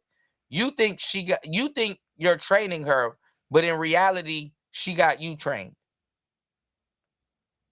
It's like owning a pet to a certain degree. You think you're training the pet, but the pet's really training you. That cat trains your ass when to get up and pour that bag of food in its bowl. You got to serve him up. You think he's a pet whole time you're the pet.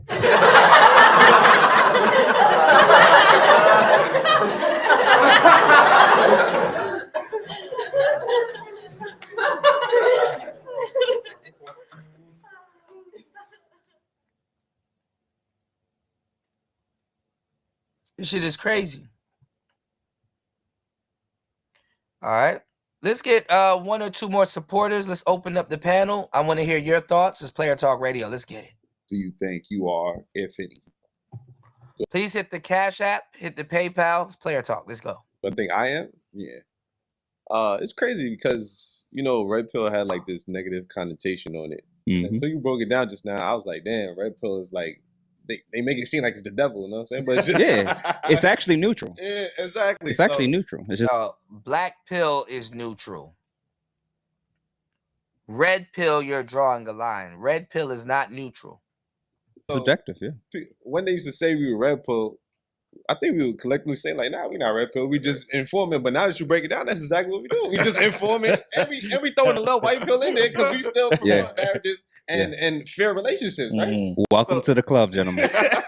So until you broke it down, I was like, damn, we no Red Pill, we no Red Pill. That's exactly what we are. Nah, that's a fair. I agree with Ace on that. Like, that's a fair way of explaining. When he broke it down, I was kind of already like understanding it because I already knew the concept of the Matrix and stuff like that. Yeah. And even outside of just dating and relationship, I felt myself just awakening from just, like I said, me being able to think for myself, me being able to question everything. And, so I was already leaning more towards the red pill just in general, like not even just with dating and relationships. Yeah. But like Ace said, I am still optimistic. I still believe in the nuclear family. I still believe in marriage.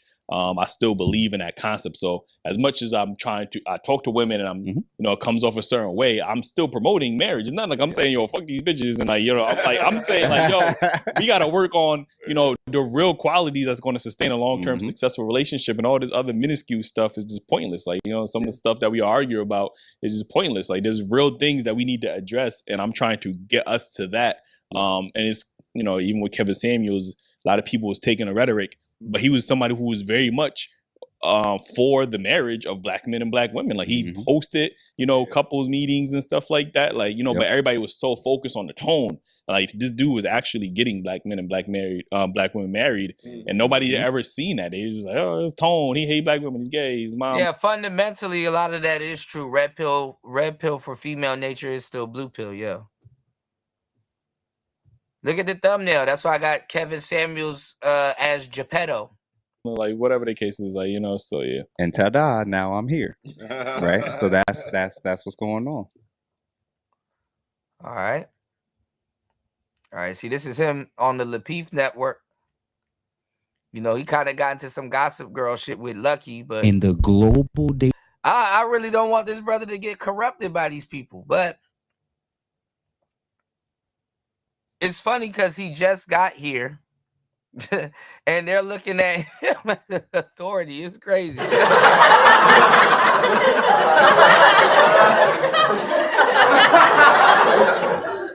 That shit is crazy.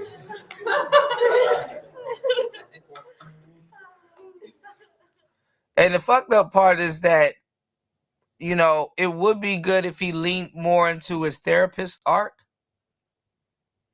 And just like if I was a therapist, which I am, I would talk to you guys more so about the stuff that I talk to you guys about now, but breaking it down, because I'd be heard more. Y'all would feel what I'm saying is more legit if I had some piece of paper that says I can say what I'm saying. But I would get into neuro-linguistic programming, NLP. I would get into how the mind works, stuff that I talk about now, compartmentalization and all of that stuff, swish patterns and stuff. I would get into that type of stuff. You know, I just, I get into different stuff. Like I would teach you guys like a lot of stuff that I already talk about now and have told you guys, and talked about. Cool thing about this space is that I've already told y'all half the shit. Niggas don't listen. So guess what? Sometimes I can just repeat the shit I already told y'all. You got took it for granted in the first place anyway. Shit.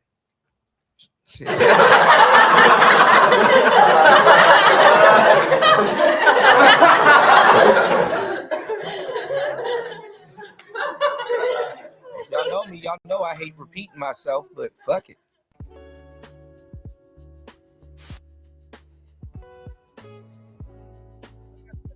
About like psychology and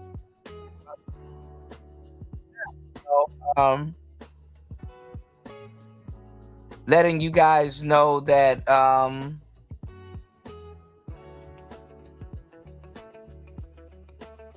how things work. Women don't think that way. Women aren't even hypergamous as much as they claim to be. I broke that down 7 ways till Sunday. You know what I'm saying? How they cosplay as being hypergamous. It's a practice. If men wanted women to be as hypergamous as much as you guys are somewhat convinced they are, women would stop being hypergamous because it's like men want them to be that way. And it is so fucked up how men don't. I mean, it's not fucked up, but it's so goofy how men don't understand women. It's like niggas want women to be hypergamous when they find out about the word, and then they're confused when she's not hypergamous, and then they're surprised when she is hypergamous. It's the backwards.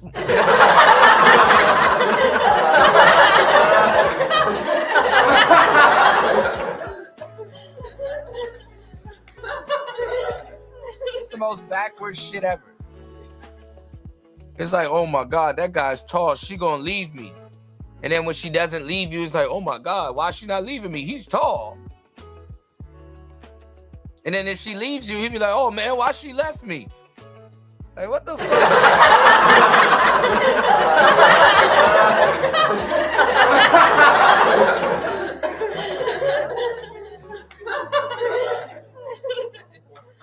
That's why niggas couldn't soak up the game where I'm like, bro,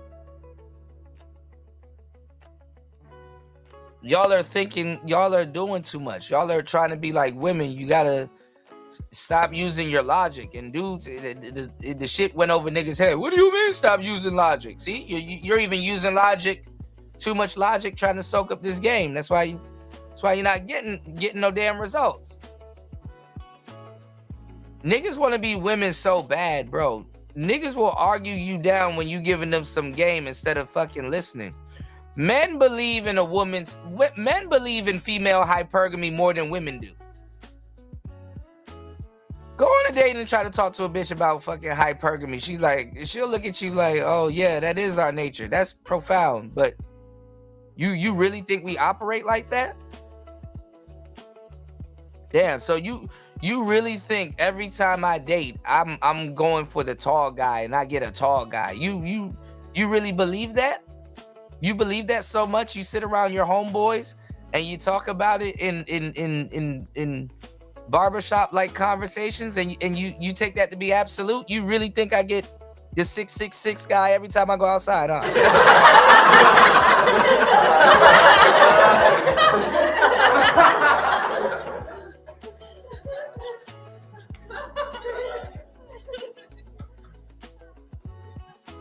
Niggas believe in their hypergamous nature more than they do.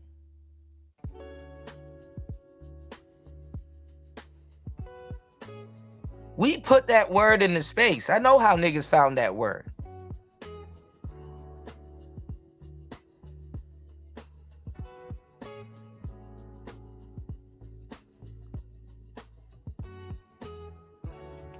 Women will go out of their way to not be hypergamous if they know men wanted them to do that. That's why these niggas be so confused. Like, oh my God, why did she marry the pool boy? He got all this money. And then they look dumbfounded.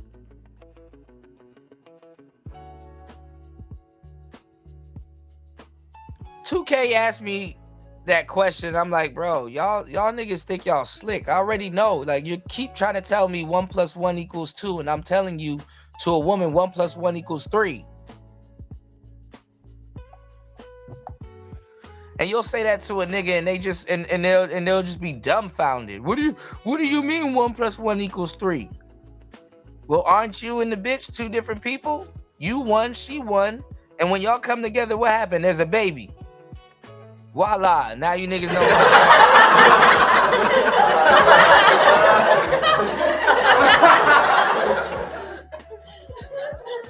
Now you niggas know math.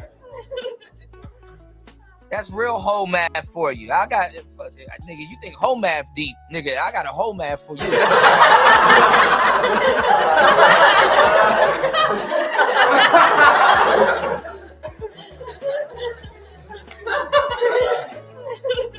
Difference between me is you know whole math. The difference between me and some of y'all is you know whole math. But my hoes know math, you know?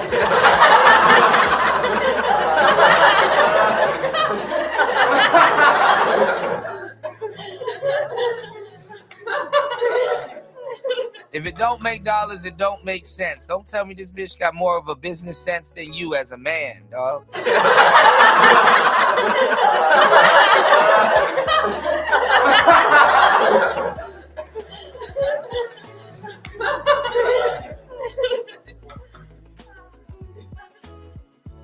I get tired of niggas always trying to intellectualize stuff. That's the problem with the manosphere. The manosphere was sitting up here telling y'all niggas, oh man, you know, y'all need to go to school and do all of this stuff and get your life together and all this other stuff. And once you get your life together, go date a prostitute. Yep,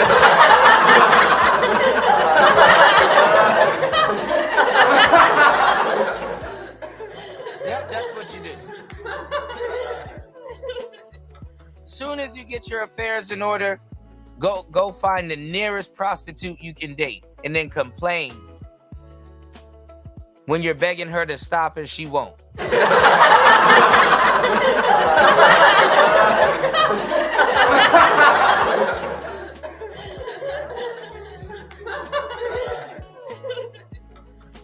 Outcomes, baby.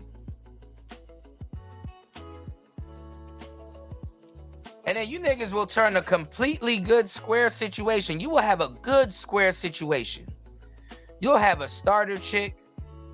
She drink your bath water. She worship the ground you walk on. And here you come with your goofy ass wallet.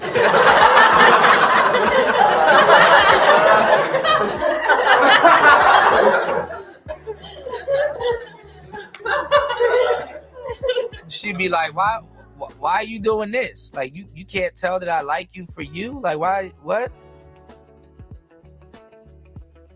You will tell the woman that will stay with you when you broke, you will turn her into a tyrant.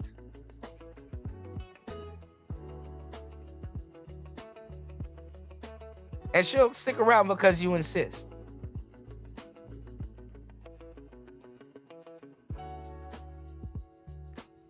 I've seen straight up women be like, he talking about some how much? How much is it?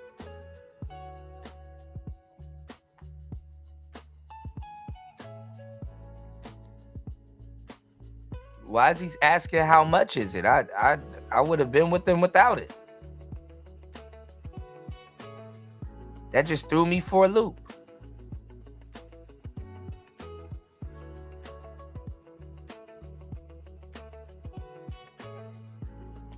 So it gotta make sense, man. You can't tell dudes to use their brain and then talk crazy about women and then turn around on the back end, try to convince dudes to put their hard-earned money in the glittery hand of a prostitute.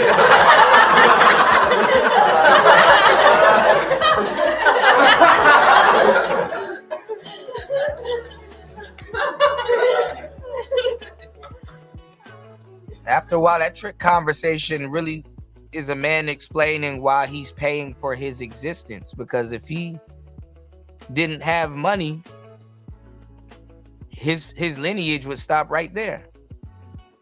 That's kind of what he's saying. It's like, damn, dog, you don't have any other attributes about you that women will like. You gotta pay them to be around you long enough to be somewhat attracted to you.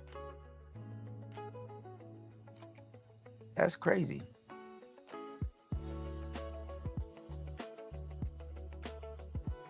Sleeping with the enemy or paying the enemy.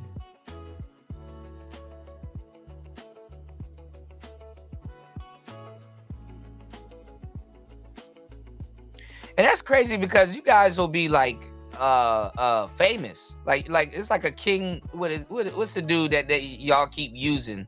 And it gets like borderline gay when y'all keep bringing it. The King 86 dude. The King 86 dude. That's like women are already attracted to him because he's tall. And then he's talking about some how much. And the bitch like, nigga, I'm fucking with you because of your height. Why are you pulling out your wallet? Then he get into cope mode. Well, I know you don't like me for anything else. So what about this money? You know, the money can...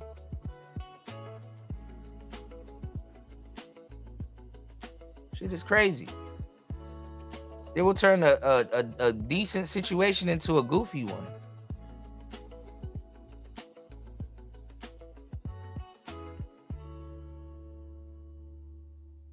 Ridiculous.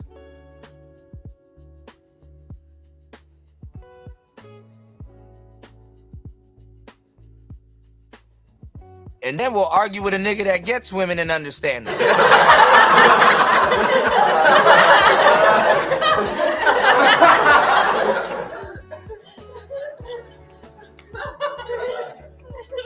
Nah, dude, I'm not saying the same thing. Like I just said earlier on some black pill shit, that a lot of the aspects of marriage is built on prostitution. You know what I'm saying? A lot of the aspects of marriage is built on prostitution. What's really goofy is niggas complaining about prostitutes but want a trick.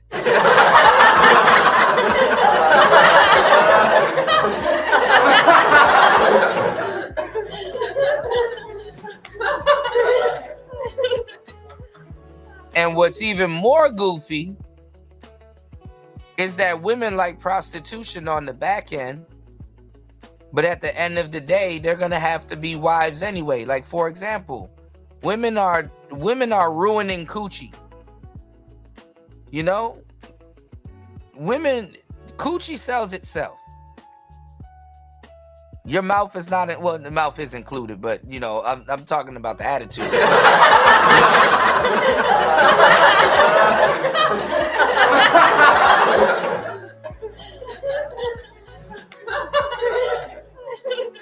Coochie sells itself, and women are opening their mouth and fucking that up. So the price of coochie is going down. It's getting cheaper and cheaper and cheaper. It's going down to like $10. Right? Like a bag of chips. Women have objectified and lowered themselves so much to a bag of chips being pulled off the shelf, right? You can buy it in bulk, right? Go Costco coochie, you know? Price Club coochie.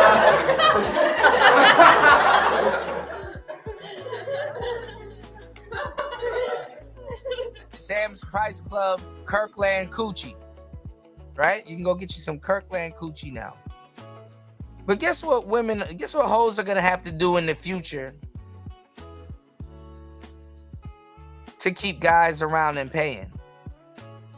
Instead of just coming over your house and sleeping with you, because that's what they want to do anyway. Instead of coming over your house and sleeping with you, they might have to start bringing you a plate, or might have to cook or clean up something, or pick up something, or bring food on the way. It's in their fee, or if they want to pay for it anyway. So guess what women are doing also? Guess what women are doing by default to strangers? Wifely shit anyway.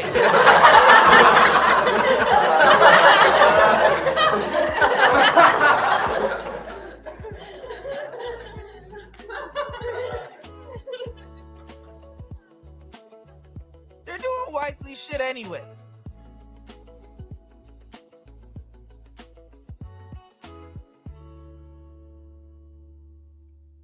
All right. Hit the Cash App, hit the PayPal. Shout out to everybody here.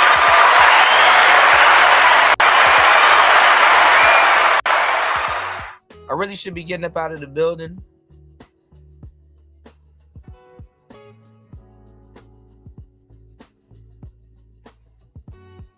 I think my question. I'm giving y'all some extra value on today's show. Support the show, y'all. Hit the Cash App, hit the PayPal, y'all. Player Talk Radio, let's go. Question is, why should All right, now let's see what Media Man has to say about this Cam Newton interview. Let's go. somebody listen to you? Can I jump in? Not to cut you off. What does being married have to do with hosting a single show? Now, this is the exact same bullshit that she did to Kevin.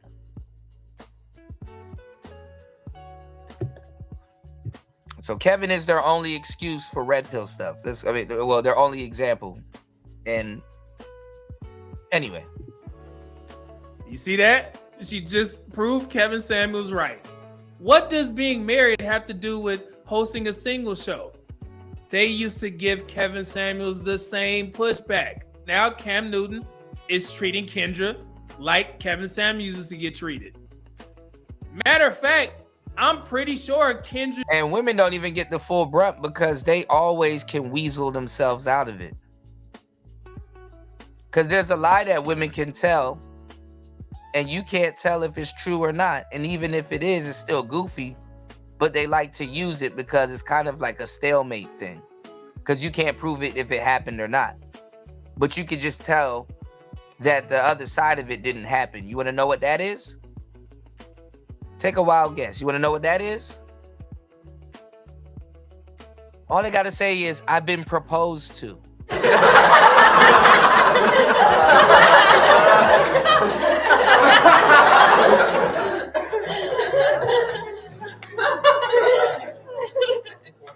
They've been using that talking point since the beginning of time. And it's believable because you're gonna be like, well, I guess some simped out nigga probably proposed or whatever and it didn't go through, because you can tell she's not married. Because naturally that question will come next. Then why aren't you married? Because I didn't want to. That's women inflating their market value. They do that to inflate their market value to say that, hey, I could have been a wife or been there and done that, but I didn't want to. You know, it's to make themselves seem desirable and come off as desirable. That's what that's for.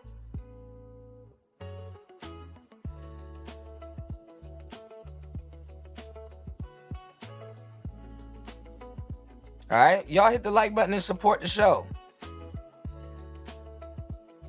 Giving y'all a full course meal. Don't tell me y'all support brain rot and not good shit. Let's go.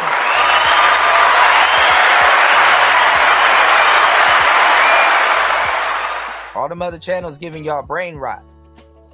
Let's get it. G may have criticized Kevin Samuels in that same manner when she did that response video to Kevin after she went on his show. Kevin Samuels, you know, the one thing I forgot to ask you when I was on your platform is, where's your wife? Where is the woman that you are married to that can prove your thought? Look at this goofy.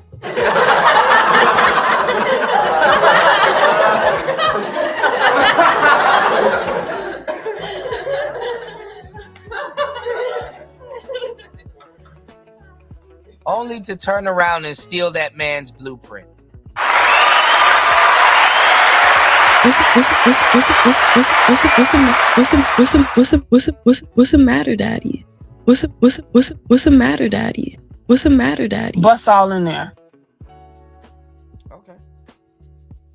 Process on what it takes to have a successful Black family actually works because you have one yourself. But then I realized you're not even married. Not only are you not married, you have been married twice, divorced twice. So therefore, imagine clowning somebody for being at the Super Bowl. Like where's your Super Bowl ring? I mean, I know you have 2 Super Bowl rings, but where's your Super Bowl ring?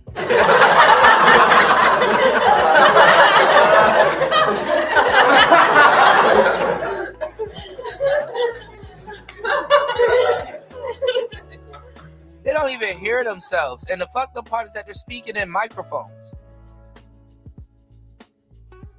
That's a headphones joke, yo. It's a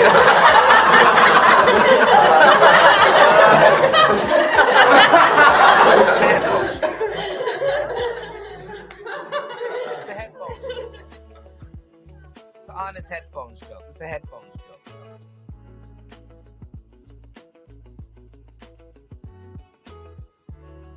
But somebody that never even been to the playoffs is questioning your 2 Super Bowl rings.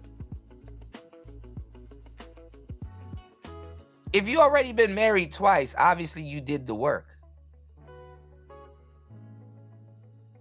And if you understand relationships, that you know that's not even grounds to clown. That's not even grounds to clown somebody because shit happens. And that don't mean that you were the problem. But you haven't even been to the championships. And you clowning somebody with 2 Super Bowl rings.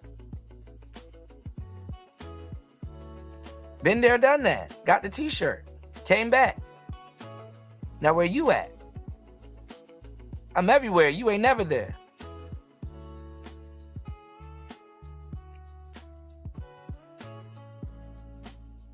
All right.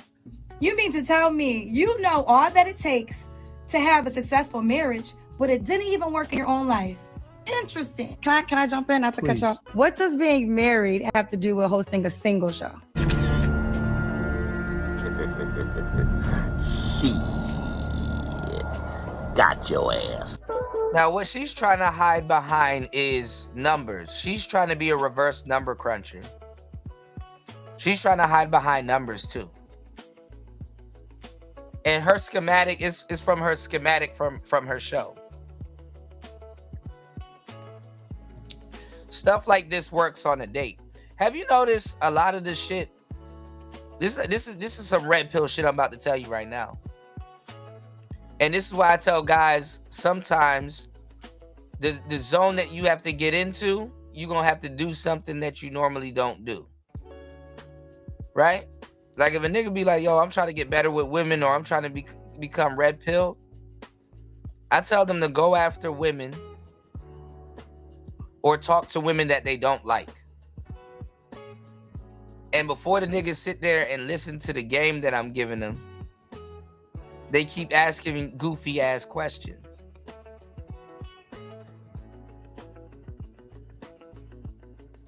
They keep asking goofy ass questions instead of listening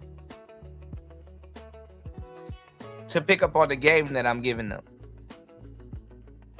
Oh my God, Kuda. These niggas be on their rag. They be on their period. Oh my God, Kuda. The game doesn't work. I hate you game guys. Why do you guys say stupid stuff? I hate you game guys. You game guys. Shut your crying ass up. The number one thing I would say is to go talk to women that you don't like. I would even tell dudes to go. I got it in one of my books where I tell dudes, travel to a country and be around and stay there for an extendo amount of time and be around a bunch of women you're not attracted to. And trust me, you're gonna learn a lot. Because they're gonna be all over you, and you're gonna have this disposition where it's like, I'm good. I'm not even interested. And some of them you're gonna start seeing some of them in a different light. Some of them will start to be a little bit more attractive and stuff like that. But honestly, you guys should go after women you actually don't like, and see what type of attitude and demeanor that you have. And it is that demeanor that you need to use to attract other women. That's how that works. That's how that works. Get around a bunch of women that you don't like. Some of you guys happen to be around a bunch of women that you don't like, but sometimes you need to put yourself around a bunch of women that you don't like, and let's see if they like you, and see what they're doing to attract you and stuff like that. Kind of put yourself in that power position. You're gonna learn a lot about yourself. You're gonna learn a lot about yourself. And that mindset is where you need to be.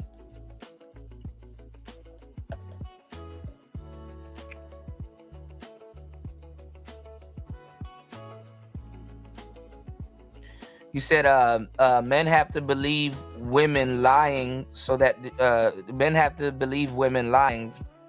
So the truth is so the truth that most women do not want to be married. I mean, a lot of women and a lot of men want to be married, but it's a mixture between them wanting to feel loved and wanting to be in love and all of that other stuff, not necessarily being satisfied or properly loved or whatever. And then it's like a mixture between the content they consume, you know? And then the many complexes that got put into people. That's why when I told them over at Fatty's show and I used the Disney metaphor and Aladdin and stuff like that, it went straight over their head. And they were laughing, and it's like, oh, okay, see, y'all just exposed yourself in a real way. How goofy y'all are. Aladdin was the perfect example for what we were talking about. But when you're too busy trying to prove a point and try to hammer in a word that you just learned yesterday and don't know what you're talking about, you lose. And respectfully, I like Fatty and Ilkan, but that their whole situation over there is gonna fall apart. All them people gonna fall out with each other and start beefing and stuff like that. There's a timer on that shit. How would I know? Because I help create panel culture in these spaces. Oops. I'm one of the originators of the super panels. And honestly, I was really lucky. Of course, a lot of stuff in on my channel didn't go the way I wanted it to. And I paid for it dearly.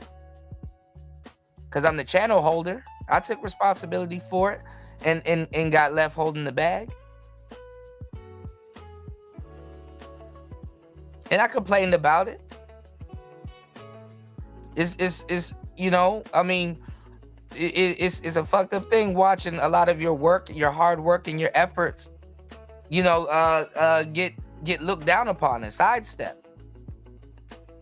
You got to come to a conclusion. What are you gonna do? Are you gonna sit here crying, or are you gonna get to work and stuff like that?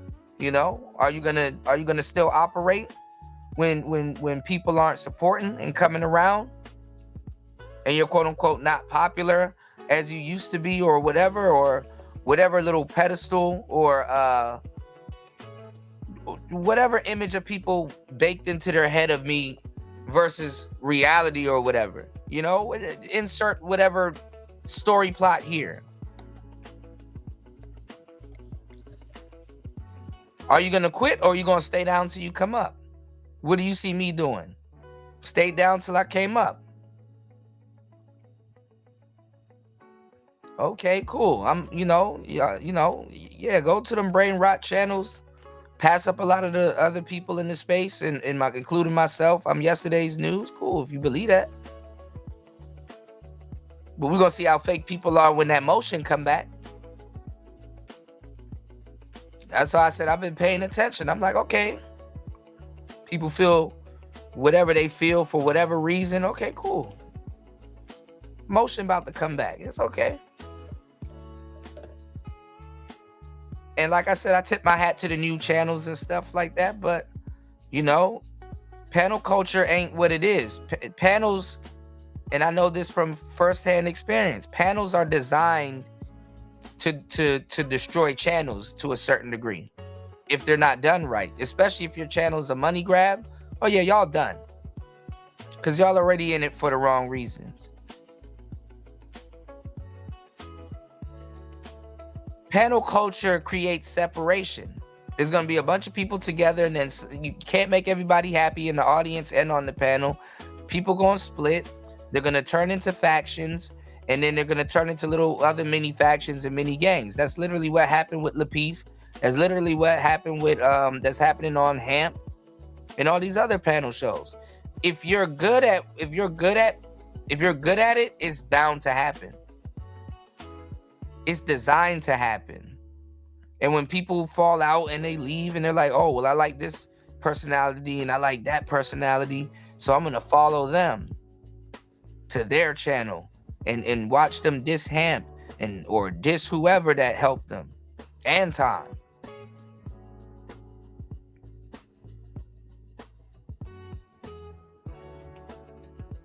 It happens. It's designed to happen. Whether you good or bad, you know? Yeah, even old hoes got rotation, for sure.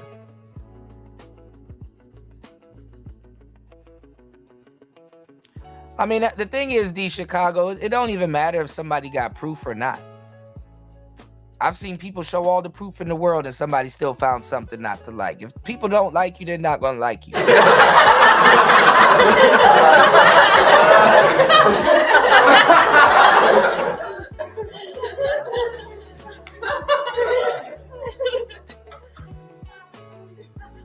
The quickest way to find out somebody gets no hoes is if they get a hoe and they quit the show. You know, like I said, I'm a real player. If I go out of my way, that's sucker shit to me. If I go out of my way to show y'all, see, look, I get hoes too. I get hoes.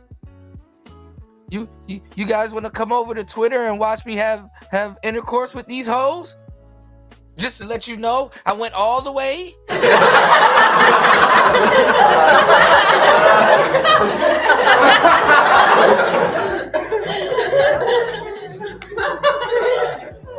And believe it or not, niggas would do that. Niggas will do that. Go ask Jay Rello. Niggas will do that. I'm good.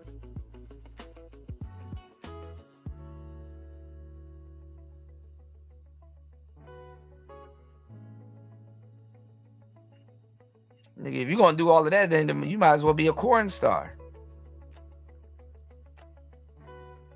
And then again, that's weird than the motherfucker. Imagine meeting your favorite YouTuber and you're like, man, I saw what you did to that girl on on Twitter, man. Can I shake your hand? Like, damn, nigga. Niggas won't stop till you butt naked. Pause. It's borderline gay.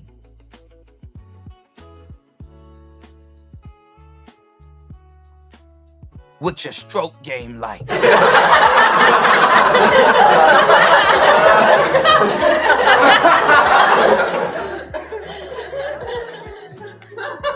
What's your stroke game like?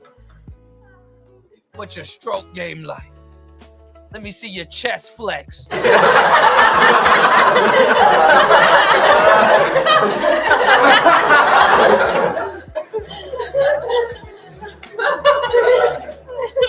That shit is gay as hell. Oh, can I have your autograph? Can you sign my dick? No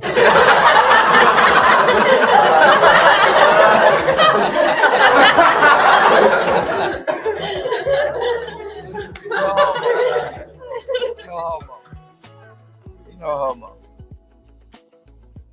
But I'm good. I told y'all that shit was gonna happen too. With Austin Holloman and stuff like that. I'm like, I don't know why these niggas showing these niggas they bitches. and have the unmitigated gall to tell they girl to go fucking give them her Instagram and shit like that. Same, your fans gonna be in that bitch DMs trying to get at her. Your fans will try to finesse your girlfriend from you and Dirty Mac. Let you break up with your bitch and see how much of your fans gonna be over on her channel if she decides to go live to fucking bash you or whatever. And they trying to pop shit and get at her.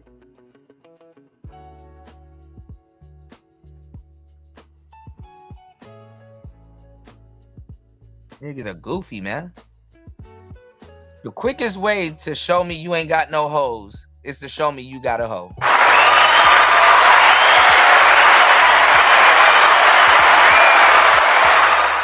Holeless and doleless, man.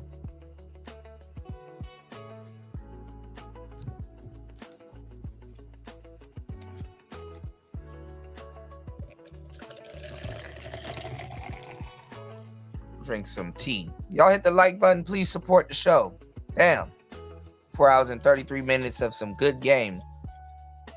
That boy good. Let's go.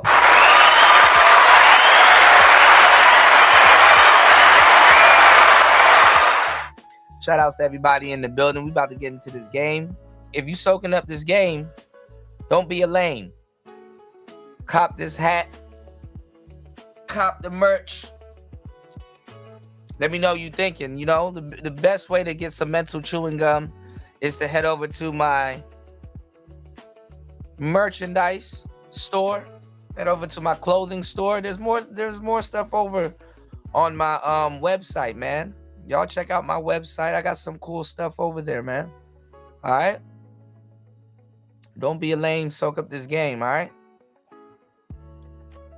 We got everything over there, man.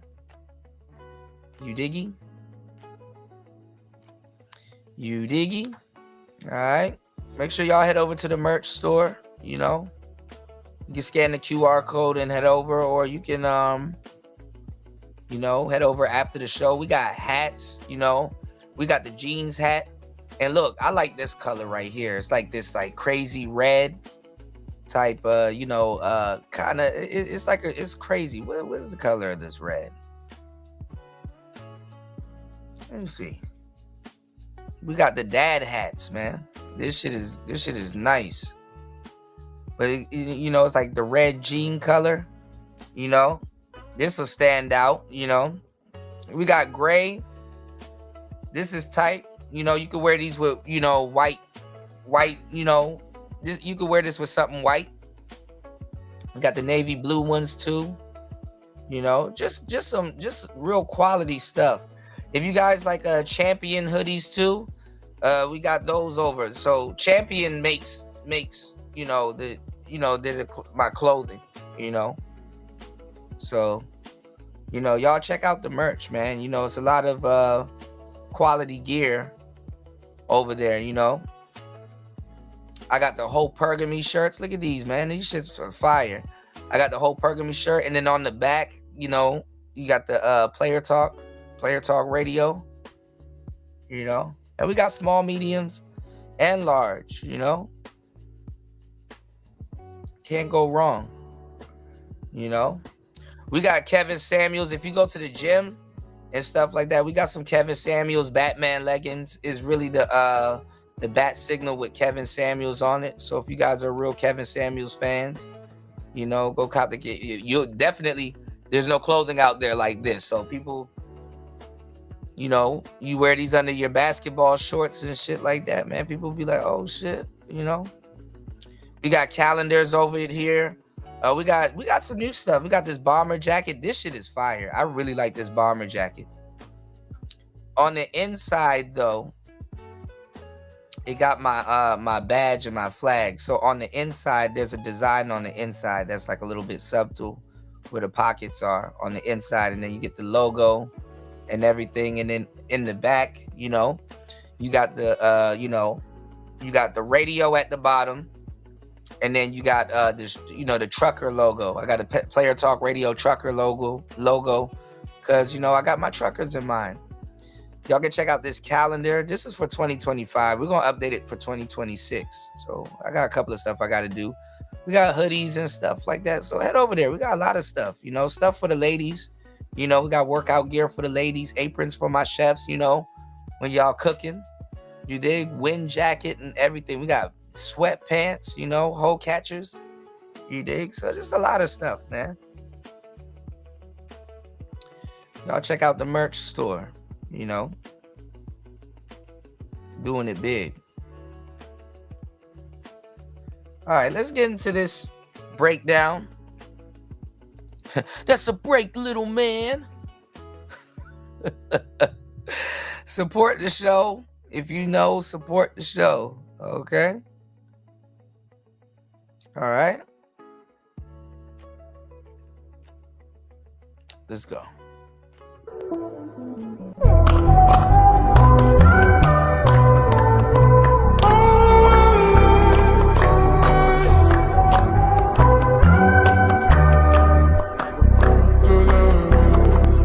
Kendra G on Cam Newton's show, Funky Friday. All right, fair use. But shout outs to Link in the building.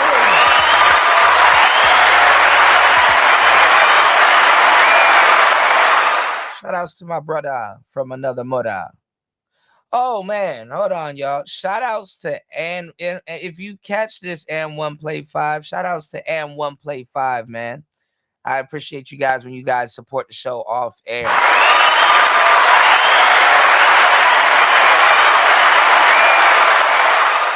I gotta spin the block and give and one play 5 a shout out on my wall, cause man, he hit me with the big dubski yesterday, and I appreciate it.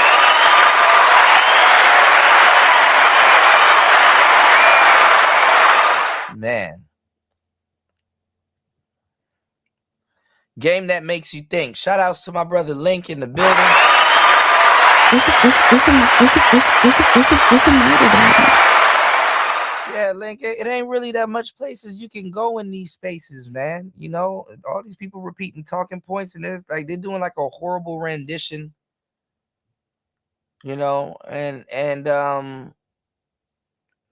Horrible rendition of us, and like I said, I guess people got to take what they can get, bro, because if you wasn't here, you missed out on a lot, and some of these people that think they cooking, it's like, oh man, if you think that's cooking, shit, missed out on a lot. You know what I'm saying?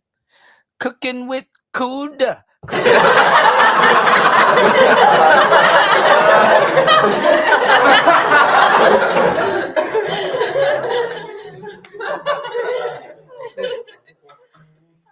It's a 4-course meal, man. All right. I be hating when I be leaving, man. I be like, man, whoa, hey, man, love y'all. Back to the brain rot. Let's go. Let me ask you this. As I'm so intrigued about this conversation, and I've had my fair share of specialists, doctors, experts. I don't claim to be any of that. Yeah, but yes, I think my question is, why should somebody listen to you? That's a great question. Why should anybody listen to you? Women used to go on Kevin Samuels' show all the time. And why are you giving advice? I see you on your little show, all this type of stuff. Sounds like a question that Kevin Samuels gets. And I want y'all to keep this in mind. When Cam Newton continues to talk and ask questions, remember. Why should somebody listen to you? Oh, because I have the data to support anything that I say. Okay. I know some people just learn to me from my... I ain't gonna lie. That's why I really like, and it's funny because Media Man's a number cruncher. But I really don't take a lot of the number cruncher guys seriously. Respectfully, stats are good to know. They're pretty interesting. But when you're a quote unquote red pill, or you're adjacent to the space, and you're in tune with yourself as a quote unquote man, and I'm not saying that in a shameful way, all that shit go out the window. Stats don't matter. What's the point of becoming red pill if you're gonna use it, if you're gonna weaponize it against yourself? Oh, they want tall guys, so let me logic myself. Let me alpha my way out of the dating pool or out of options because I know women want tall guys. It's the goofiest shit ever. It's the goofiest shit ever. Like, why would you? What's the point of learning the red pill if you're gonna take the knowledge to weaponize it against yourself? And you have a whole black pill sector that are women worshippers to the point that they will go under the knife and fuck themselves up even more. Get surgery and all that other stuff. Men don't get no fucking surgery. You know what men do? You know what men do? We go to the gym.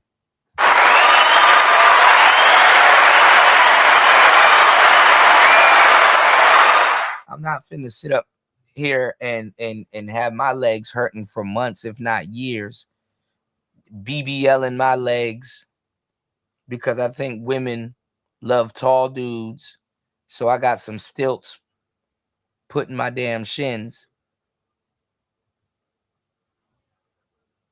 And then I have to turn around and learn the hard way. I still need a mouthpiece.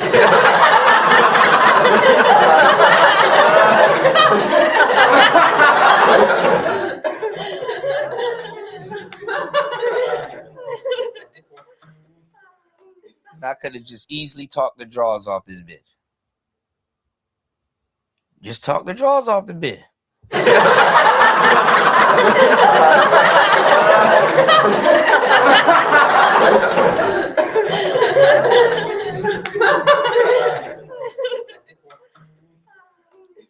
Ain't nothing red or black pill about what them dudes do. They think, oh, well, accepting that I'm black pill. No, black pill people don't give a fuck because they live by the doctrine of it's okay. Everything is okay.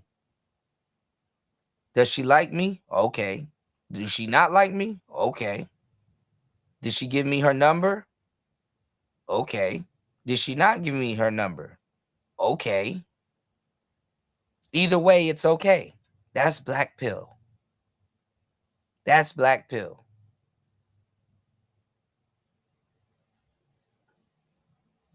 Not really expecting anything. And that's not a weakness, you know? And I'm not saying that, oh, well, you don't believe in yourself. No, you can believe in yourself and 1,000% be black pill. I talk about it in both of my books in great detail. You know? Talk about it in both of my books in great detail.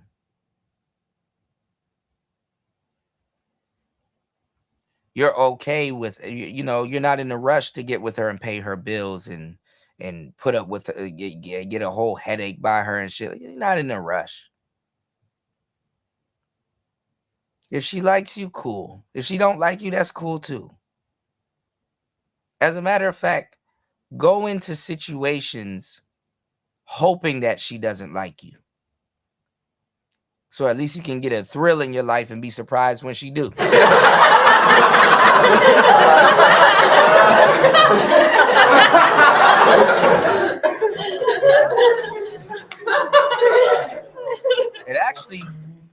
It actually devilishly works, you know.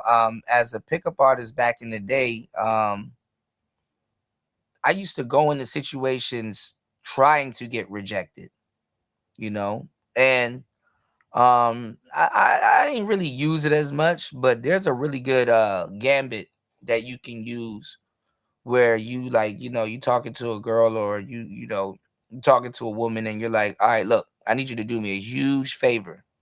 Okay. I need you to reject me as hard as possible as you can. Just like tell me no and whatever and blah, blah, blah. And it's like when she's really not interested in you or she is, you get like free kudos points. You can get her to laugh because it's like, oh, you're really good at this.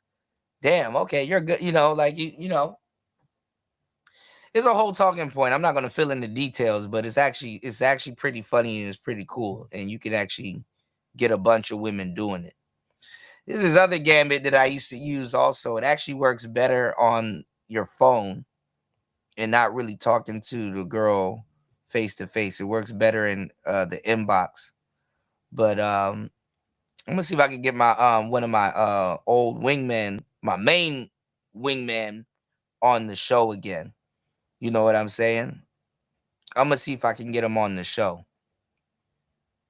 because he me and him, we actually perfected this this fortune teller opener.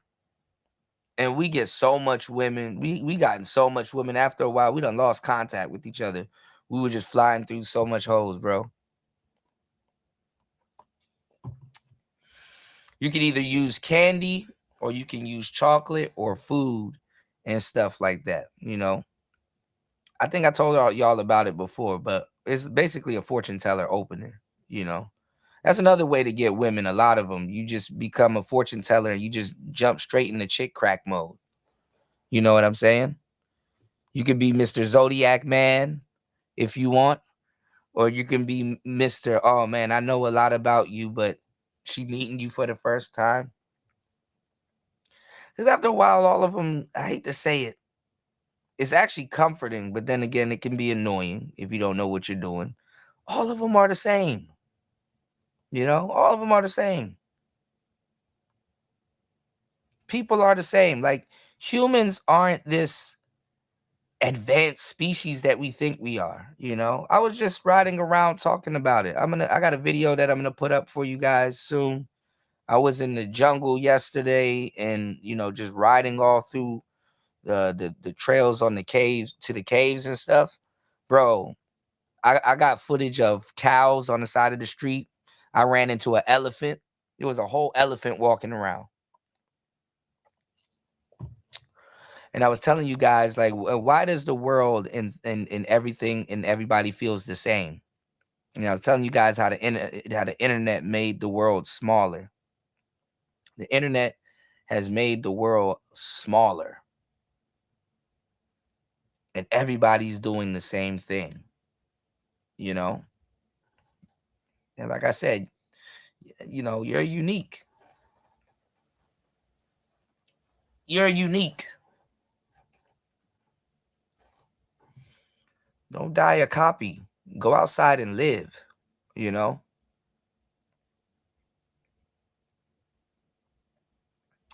Let's get it. My single show that I started 6 years ago. But like I said, I am a 25-year plus television and radio. She's lying. She didn't start that show 6 years ago. She started it probably 4 or 5 years ago. Journalist. Before interviewing single people, I used to interview celebrities. And her whole line of questioning came from Kevin Samuels. You know, for a living. And there's things that I know now that I did not know 6 years ago. I wouldn't even spoke on it. You know, I always knew, kind of like you, kind of like most people. And women like Kendra, I'm looking at her body language. Her legs are crossed and pointed towards Cam Newton because she's attracted to him. Women like Kendra in her situation need to become a side chick. I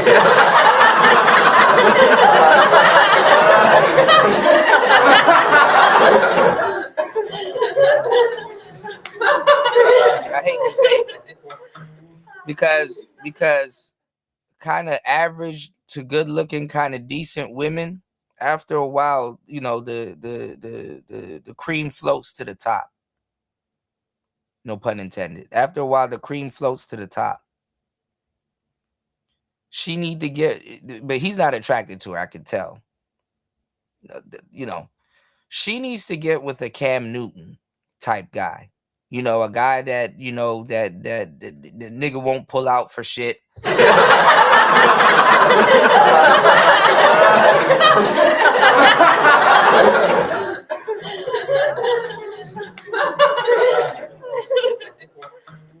Nigga wouldn't even pull out a garage. He's a serial nutter. Pause. She's older in age and she got to freeze her eggs to have kids. And Cam Newton, you know what I'm saying? He out here, you know, throwing out his lineage. You know, he's putting his lineage out there. You know, nothing wrong with that. But if he was to be a donor, she would need something like that. But ain't no man really gonna be with her and take her super serious, especially if she wants kids or if he wants kids. You know what I'm saying? Ain't nobody want to really go through that process.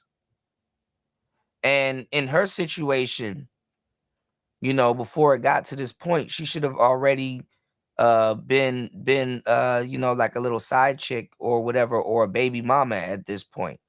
You know who did it before her time was up recently, and she's still out here sounding stupid and saying dumb shit?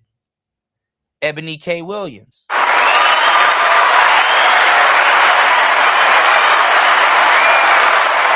Look at Ebony K. Williams, because see, after a while, ladies, your coochie start having a second heartbeat and shit. And you know what I'm saying? Bust all in there. Your coochie start having a second heartbeat. What's the matter, daddy? And it's telling you, all right, bitch, look, all that attitude and all that other shit, look, this factory about to shut the fuck down. What are we doing? Are we producing? Is something going to be on the conveyor belt or not? When the coochie factory starts shutting down and that biological clock start kicking in, you know what I'm saying? And now you can't fool nature. You can't fool nature.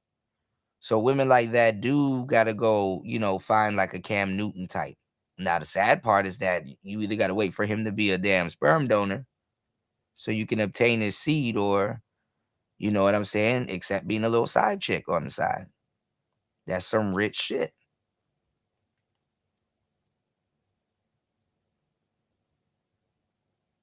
For real.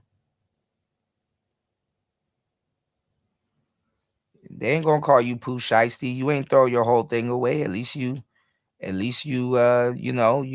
the kid, and you somewhat tied to some type of royalty. Genetic royalty.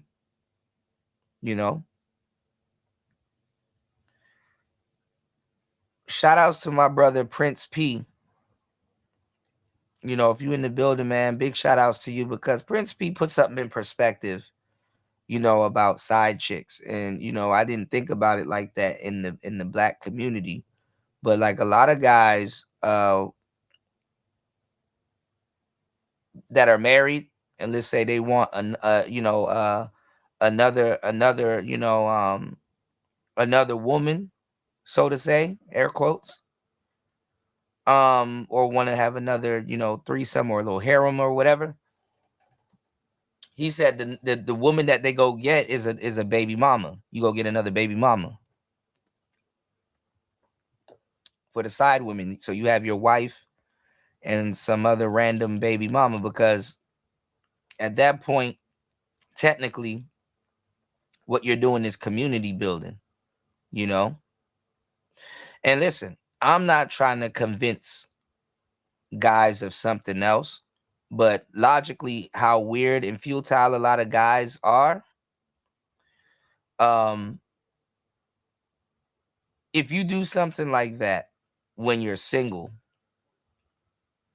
you kind of, a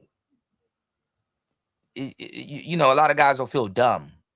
It's like, damn, you know what? Damn, that's the best I could do, a baby mama and whoop-de-whoop. Where there's there's really nothing wrong. And that's, you want kids and she gonna bring you some kids, cool. But, a lot of guys, they soak up this game to a fault sometimes, and they feel like, oh man, that's stupid. Oh man, being a stepdaddy, that's being a cuck. If you married and you want two broads for some reason, you already got the social proof because you got the wife and you're married, and y'all may have kids, or y'all probably don't have kids, but you're not going to look at the situation the same, because you like, okay, well, I'm dealing with two women. How can I be cucked out? How can he cook? You're dealing with two women. So a guy will look at that situation as player, instead of, oh, well, technically I'm still being a stepdaddy because I'm still accepting a single mother. But it's like, no, them niggas gonna look at it like, I got two women on paper. And they can mask it a little bit easier too if they got their own kids running around. And then they all come together like some type of weird daycare family.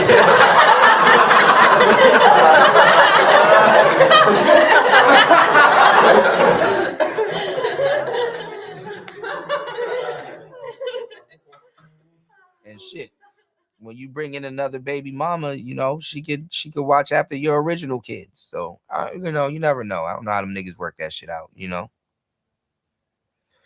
Yeah, stepdad is a guy who take care of multiple guys' cream pies. Yeah, he eat the rest of that half-eaten sandwich, or he plays the rest of your saved Madden game or 2K game. Cool. Listen, everybody can't be players, and there's nothing wrong with that. Somebody gonna have to be a stepdad.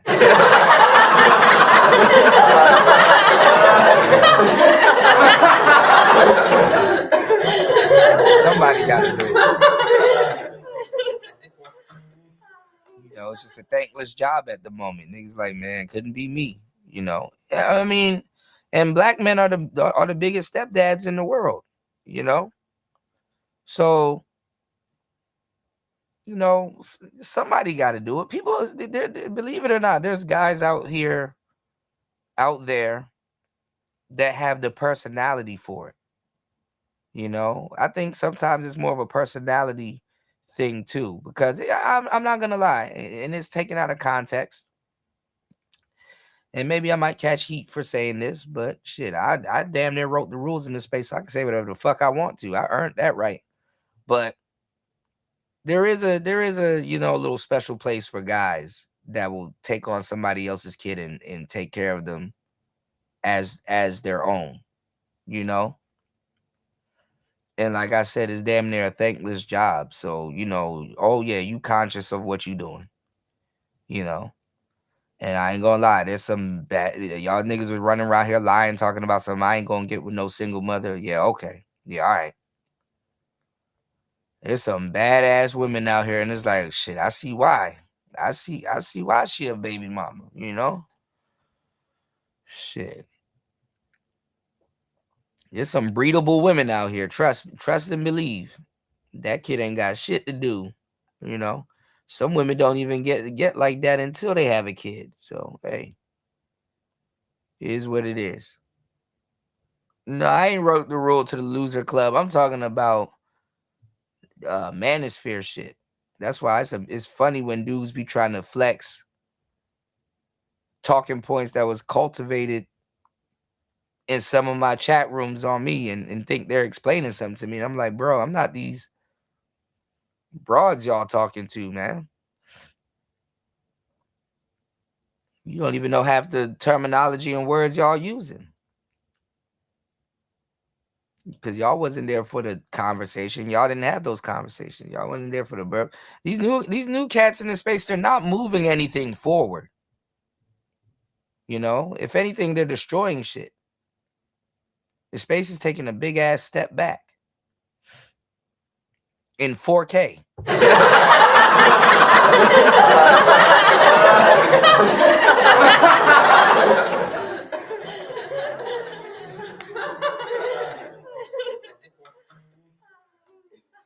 Yeah, that is true. The man will look at you as a stepdad. It's just that you got two chicks. Yeah. Yeah. The real ones, though, the real men will be like, okay, he got two girls, but imagine what he putting up with. You know, if y'all got a house full of kids, man, that shit a damn circus, you know. Niggas could tell if you living in a fucking circus, you know. Stepping on roadblocks and shit. Right. We know our reality, right? So I literally have done a case study. I have talked to more than 16,000 single people. So look at how she can use her credentials, because she's qualifying this as credentials, right? Right? She's qualifying this as credentials. Now listen, because I really don't give a damn. And there's some stuff that I complain about. But let me run something by y'all. Because this is how disrespectful people are, right? These newer channels, they're talking to random broads that they found somewhere on the street or whatever, right? And they get these women onto their shows, and then they run all of our manosphere. They run their fanciest manosphere talking point they can think of, right? They just run our whole rhetoric into the ground, just over and over again. Body count conversation, 50-50, all this shit over and over again. They run this half dead horse. The horse already dead. Like these niggas ain't even dealing with Pegasus. What's a fire? Even though this year is the year of the fire horse, Chinese zodiac. What's a horse that I can use? I don't even know what Odin's horse name is, or Seabiscuit. I don't know. Anyway, they just run our talking points into the ground because they feel that they know more than the woman because they got a script. And the women are still intellectually beating them because the women knows the script they're reading off of too. So it waters down any type of real manosphere. Well, not real, but just the manosphere space. Angry Man and all these people that been in the space and actually really did field study. Because what I've know and done is field study. If you want a real opinion, talk to me. Or somebody that's been in this space. Somebody that actually did the work. Right? Somebody that actually did the work. Now, I pop my shit every so often, but I don't necessarily run around saying that, oh, well, I'm qualified to talk about what I'm talking about. I just get into it. And maybe that's bad because other people could just come in here and repeat me and all of a sudden they're us overnight. Cool, right? It's happened and it's happening now, right? You've never seen Angry Man or Obsidian or a lot of people in the space or LAR Movement or any of these guys, Tiesan Johnson or any of these dudes for that matter, run around saying, well, I've been in these YouTube streets for more than 16 years and I'm qualified to speak about what I'm qualified because I have the data and I have the data. No, we're men at work. We're men at work. We just work. You know? Angry Man, myself, and a lot of other people, if they're still active, goes to one of these newer cats podcasts. Niggas that you can go back 4, 5, 7 years and actually still see them on the on YouTube and watch an old show and still get laced as if they dropped that show today. Right? Niggas that you can, and you know you're new, and niggas know who, established names are. Niggas that you can verify, yo, if anybody knows, he does, because he was in full swing talking about it at this time, right? These people like LAR Movement and Angry Man and stuff like that get invited to a show and literally have to listen and sit on a panel with some goofball who learned this shit yesterday, give their grandiose opinion on it. Like their opinion matters. Their surface level opinion. And the host ain't even that much better or far from the tree than the motherfucker giving a damn opinion.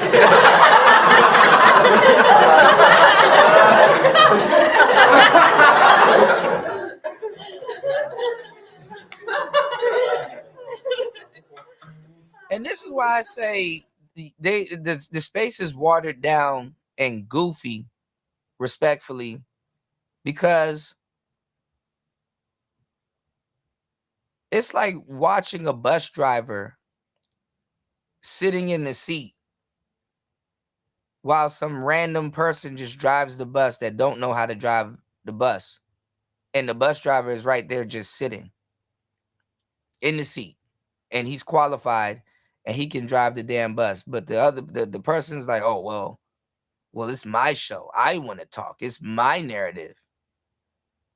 While using the bus drivers, that's a horrible metaphor. A better metaphor is this. I hate that the internet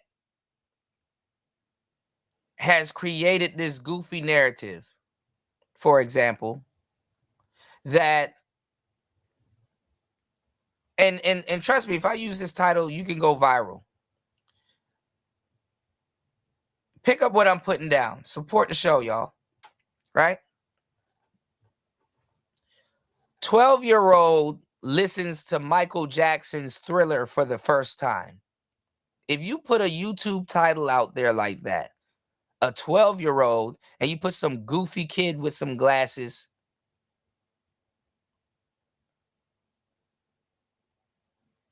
a 12-year-old listens to Michael Jackson's Thriller for the first time, right?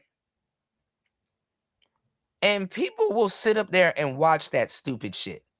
Like the 12-year-old is sitting up there like, hey, this shit better not be trash. And it's like, nigga, you're goofy ass. Like, oh, it's like, hey, this shit better not be trash. As if he's like a judge of talent. He gets to judge somebody that got a whole name in tried and tested music. He gets to judge or speak on something as if he know what the fuck he's talking about. I hate that shit. You know what I'm saying? Like, I'd rather, rest in peace, would watch Quincy Jones go over Thriller 30 years later, because I know if he talks about it or his opinion on it or his insight on it, I know it's going to be genuine.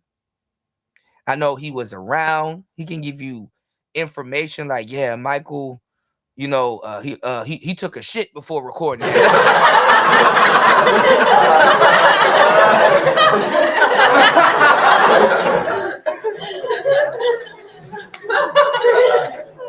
You know what I'm saying? Like, he can, hold on, y'all. Let me get my charger. Hold up.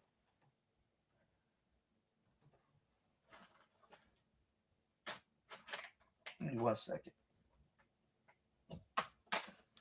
Like, he could tell you he could tell you something that you don't know. The man knows music theory. He's talented and he has an ear. Some goofy kid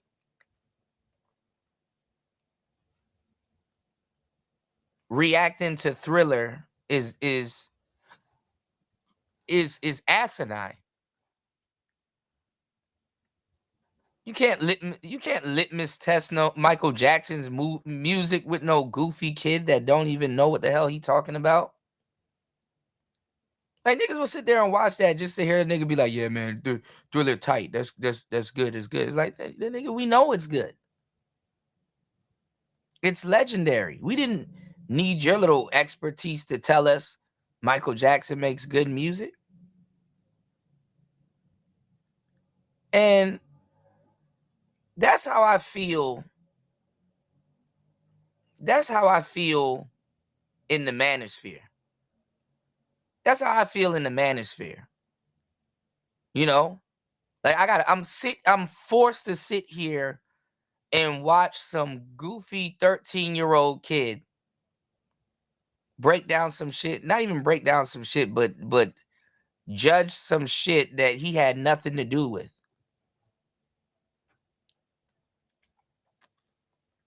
Like, the nigga that should be sitting down and just listening and enjoying the music and bobbing his head, he's now the voice of authority. So look how, because women are smarter than men in a lot of cases. Look how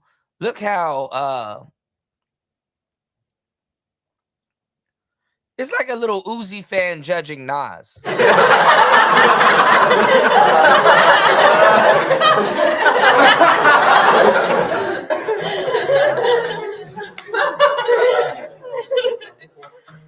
It's like being pre-insulted, you know. Little Uzi fan listens to Stillmatic for the first time. He gonna tell you if it's trash or not. Like, nigga, you're trash.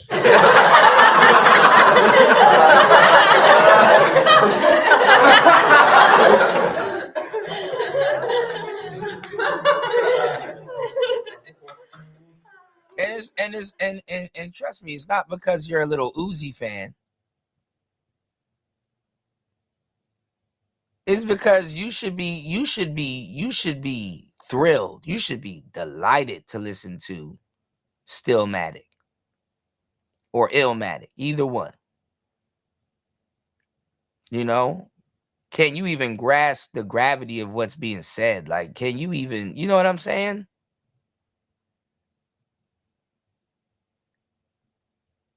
I don't know. Maybe it's me, but after a while, I feel like I'm forced to have to listen to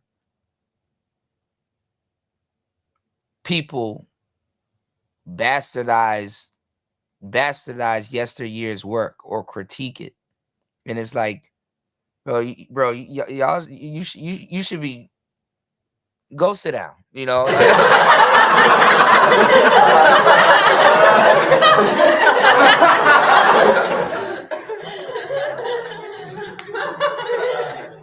Because it's like time and time again is tried and proven. And you have academics and therapists and doctors and psychiatrists and all these other people that come in here and they hear our rhetoric and stuff like that, and they're like, man, this shit is brilliant. This shit is, you know. And it's like respectfully, you came to hear us and liked our shit. We didn't come to you. Does that make sense? We didn't come to you, respectfully.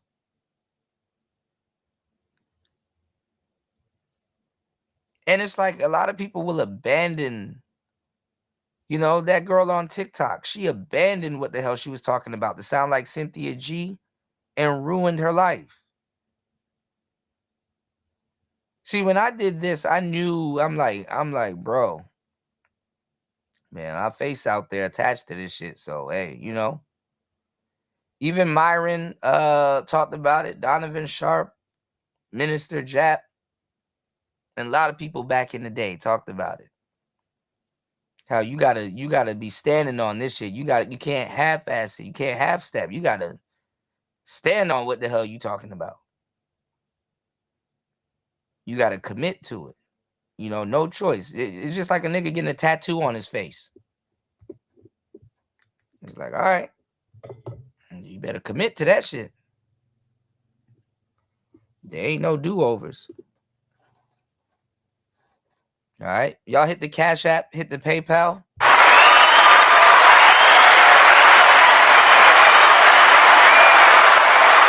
There ain't no do-overs. No do-overs.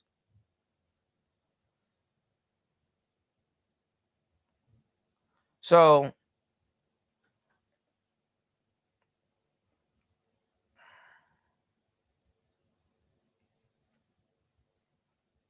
Kendra knows to lead with her credentials or her work. You know what I'm saying?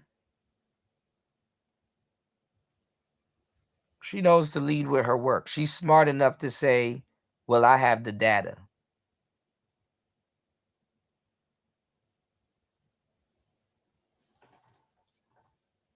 You see, she ain't gonna go on no goddamn panel and sitting up there and have her opinion be compared to some random woman who she doesn't know. The woman knows her, but she don't know that random woman. You know? I've worked to turn a lot of people's in these spaces volume up, only to go to places and get my volume turned down. And it's like, okay, so you gonna cut me off and not take anything I say, right? You gonna cut me off and not take anything I say serious, but you're openly using our talking points and vernacular to ask a complete stranger some shit she's barely familiar with. And I mean, I should have expected it because you're barely familiar with the shit that you use. And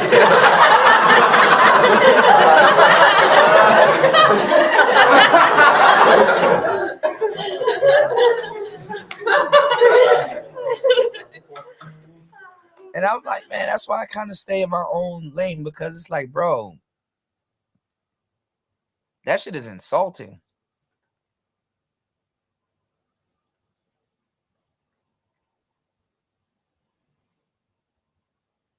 Niggas really be trying to pull rank too.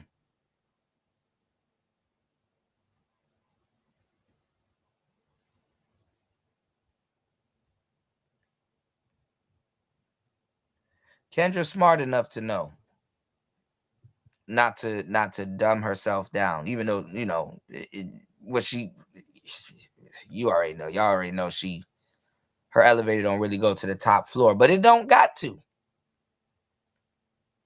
You know, it don't got to.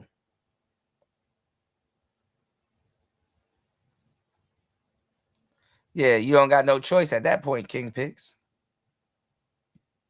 Yeah, it don't got to.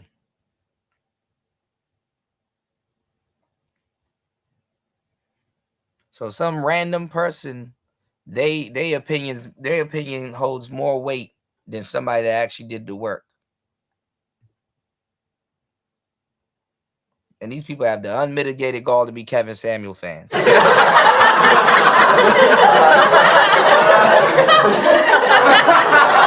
I have 4 weddings this year, all because of my platform. One in Paris, one in Antigua, one in the Bahamas, and then there's one local in America. But overall, more than 20 people have gotten married from my platform. I haven't given birth to a baby, but there's children on this planet because of the platform. But I want to reset and give that to God, because I don't want to act like I'm the big person doing it. I really do feel as though God used me as a vessel for this mission. So anything I say, it's supported with data. She acted like she a damn midwife.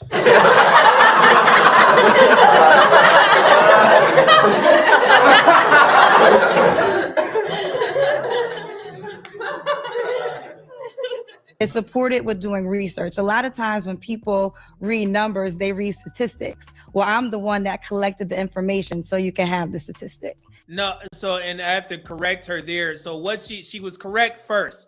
She has a case study, okay? If she wanted to put this in. Yeah, but see, you got these people that's prepared to give you all this red pill knowledge, and they don't even know what an MRA is.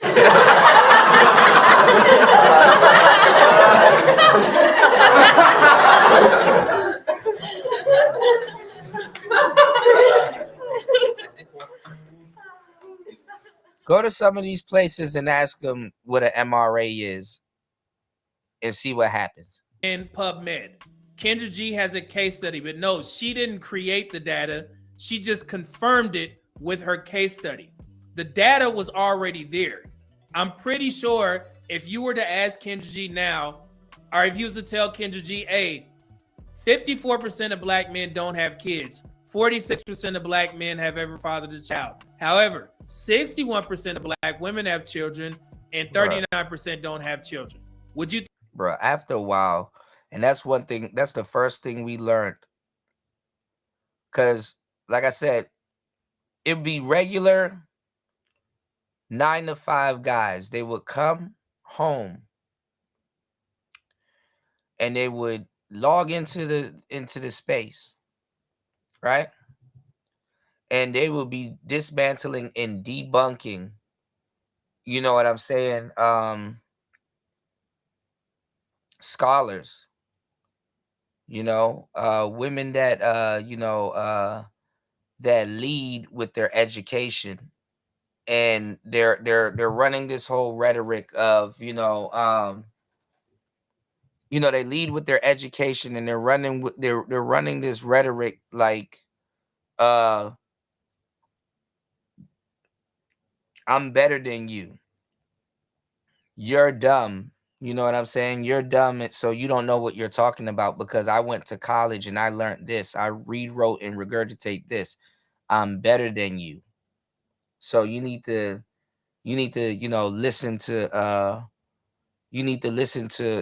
what I'm saying, right? They use it as a like a authority, right? They use it as like a authority. So give me 1 second.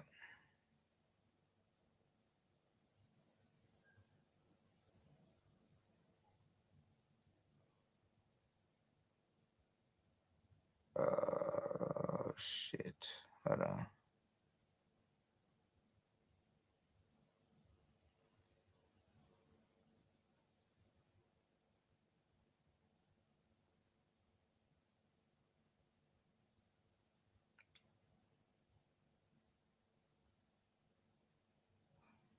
Give me 1 second, y'all.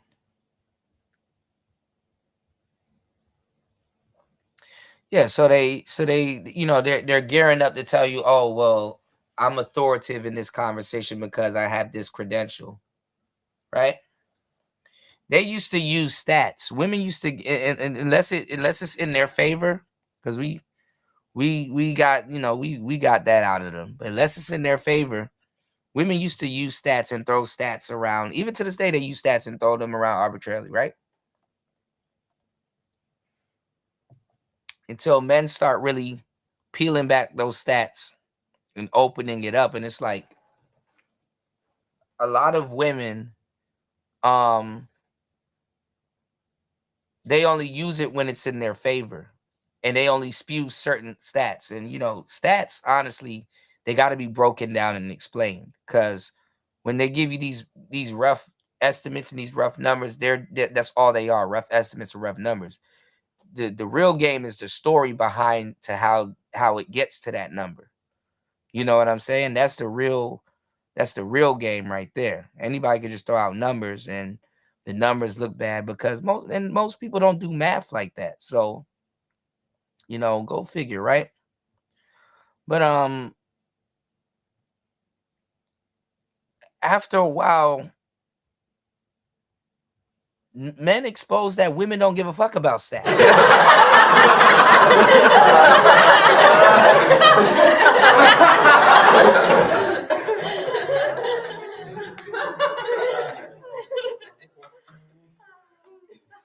They don't give a shit about stats. They were just spewing the stats to piss men off, or make it seem like, oh well y'all or to blame something on them. They don't give two shits about stats. Oh, 1 in 5 men beat the shit out of women, and then they be lying. They don't even know how to do the math on those stats. And then they all use them. Same playbook. Women used to actually send scholarly women after men. They used to, we didn't have to look for them. They would actually try to do what the men are doing with the women right now. They take their education and flex it on somebody. And then it's surprising when somebody strikes back and actually they're formidable. So these cats using our talking points and stuff like that and cosplaying as us, that's because they found new information and they want to see if it works, and they're testing it out on the women. But the thing is that they're LARPing. They're playing, or they have a playbook that they're using, and there's no beginning or end. How are you gonna have the conversation when you don't even know what the fuck you're talking about? Wouldn't you need to know what you're talking about before you have the conversation? And then you have to be willing to learn. How are you going to have a conversation? So you know what beats them? And it's the craziest shit ever to watch it play out. You know what beats them? Realness. Realness.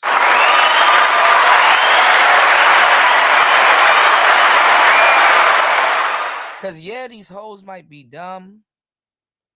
They might not have the stats and all that other stuff. But you know what makes them win? They're actually real. They're actually a little bit somewhat genuine. They're genuine. They're not just throwing talking points around. Even though they're answering the questions with certain talking points, they're actually genuine.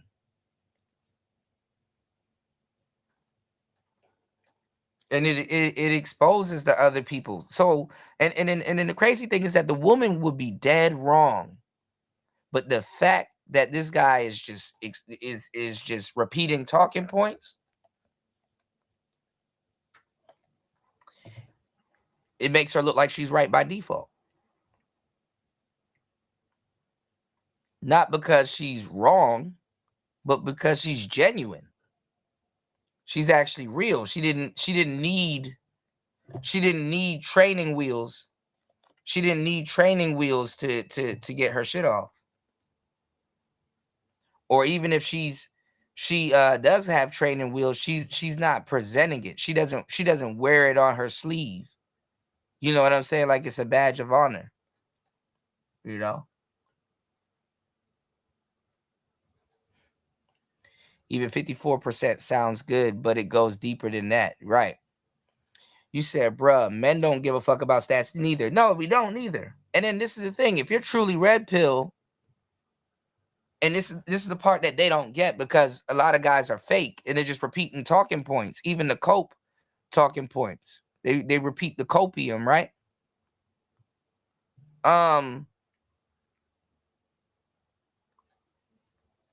Being that you are red pill, the part that you guys forget, because it makes no sense trying to talk to me or grandstand or come in here or call somebody blue pill. Being the fact that you are red pill, you're supposed to be the exception anyway.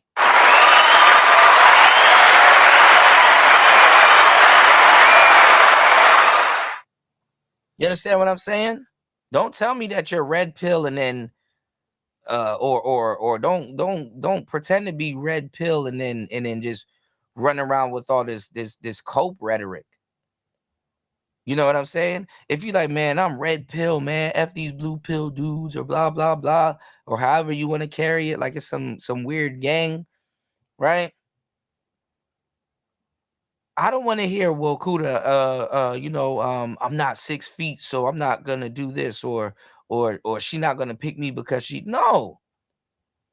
You being red pill should make you the exception. Neo bended the spoon because he thought he could. These dudes are still blue pill because they're using the red pill as an excuse to still not do shit. Then what was the point of waking up?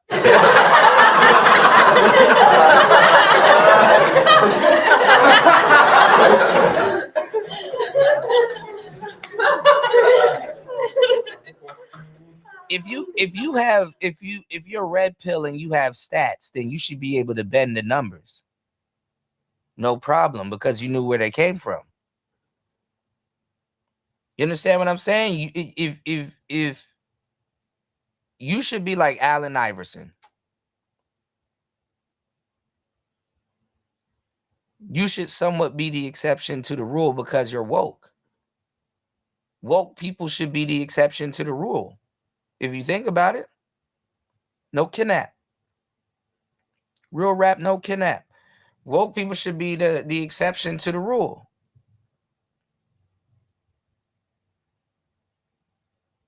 You don't have to be a king. Was it King 86 or some shit like that? Like you should be able to obtain. You know what I'm saying? You should be able to maintain and obtain what he got. Yeah, if you're red pill, you don't need stats. And honestly, too, with the number crunching people, the stats are cheap. Because you gotta, where are these numbers coming from? You know, what is the case study? What small group did they test this on? Where were they at?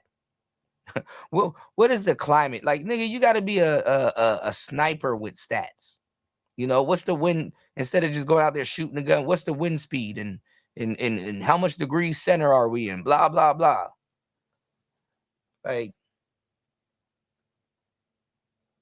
so a lot of goofies, they rely on stats. Stats are good to know. You know what I'm saying? But that's kind of about it. You know, because it does tell a story, you know, but you're the exception. You know? You being red pill is the exception. They missed that part. Think she would say that was true or false. Now if she was answering truthfully, she would say, yeah, that's true. Like, I never heard a nigga, and I've gestured it, but it sounds stupid to even say it, even if I did. I never heard a nigga say, I don't need money because I know female nature.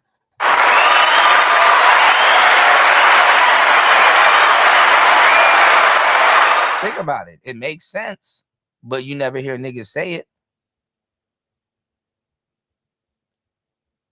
It's like, yeah, man, you know what? Yeah, women do that. Yeah, we in the manosphere, we know a lot about female nature and stuff like that. And, you know, being that that's the case, I don't need money because I know women. If I knew women, why would I be sitting up here talking to you and trying to convince you to trick? See, this is how we be calling y'all out. This is how we bust y'all out. What's the matter, Daddy? Bust all in there. This is how we bust y'all out. If you know female nature, why are you so gun-ho about tricking? Oh, because Kuda, women love money. Yeah, they love money, but they love other things too. I thought you knew female nature. Why are you trying to walk me all the way? Why are you no homo? Why are you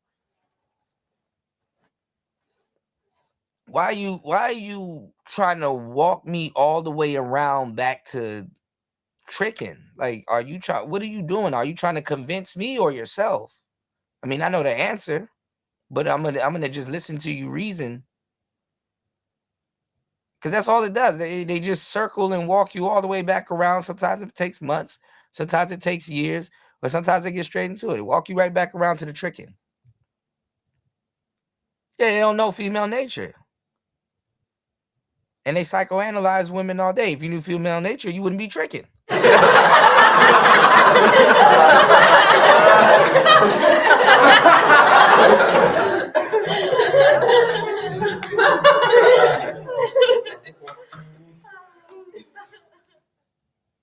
I'm a young prodigy. Not my plate for filet mignon. Off of what? Her case study. Because of the women that come on there.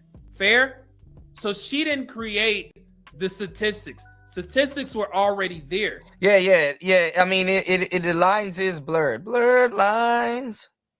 Because a nigga be like, I know women. That's why I'm tricking. Because I know women like money. And then they be like, well, if you knew women, then you wouldn't be tricking. People, and I think sometimes Kendra gets beside herself because she thinks that she thinks that the men are clipping up her videos for her. No, they're clipping up your videos because all of the female guests that you bring on there, they confirm everything that men have been saying. So it's not you, Kendra G. They're reacting to the women and they're saying, see, we told y'all this happens. And I don't think anybody has ever explained that to Kendra G. Yes, your platform is absolutely useful in this space because men can actually get the clips and they can say, hey, I remember there was this woman on Kendra G's show that said she had 4 kids or 5 kids and she was asking for $800,000. At first, it was very tough to confirm that, right? Because men would be like on dating apps. There's women asking for money. There's women begging for this. Nobody knew until what? Social media and also Kendra G's platform. So she gets credit for being in this space and contributing to the conversations that men have. And the reason why I'm saying men is because the majority of her guests are women. And she makes another mistake when she says, I don't know why men don't react. Now imagine this. Y'all gonna sit here, if he hasn't already did it, y'all gonna sit here and listen to Fantastic probably do a whole breakdown on this. But guess what? That nigga was on her show twirling.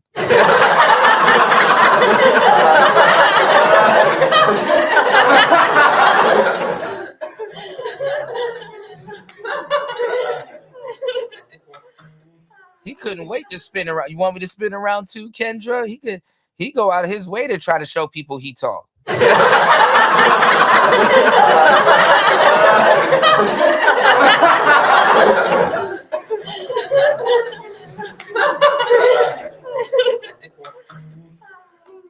Call that man Teddy. Teddy was up there in ballerina mode. You want me to twirl too, Kendra?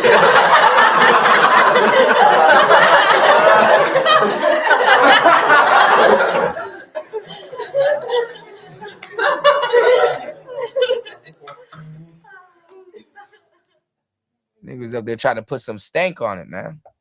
Get out of here, you damn nigga! Back to the men. Why would men, heterosexual men, react to men on your channel like that? But for a guy, let's say HVAC Man starts a channel, and his channels, you're primarily reacting to Kendra G male guests. Why? His audience is heterosexual. Why would he make a living on reacting to the dudes? And to be perfectly honest, Kendra G actually mentioned something a while back. She said that about 95% of her guests are women, 5% are men. So it's not even enough. And then a lot of the women that married are lesbians. Let's be honest.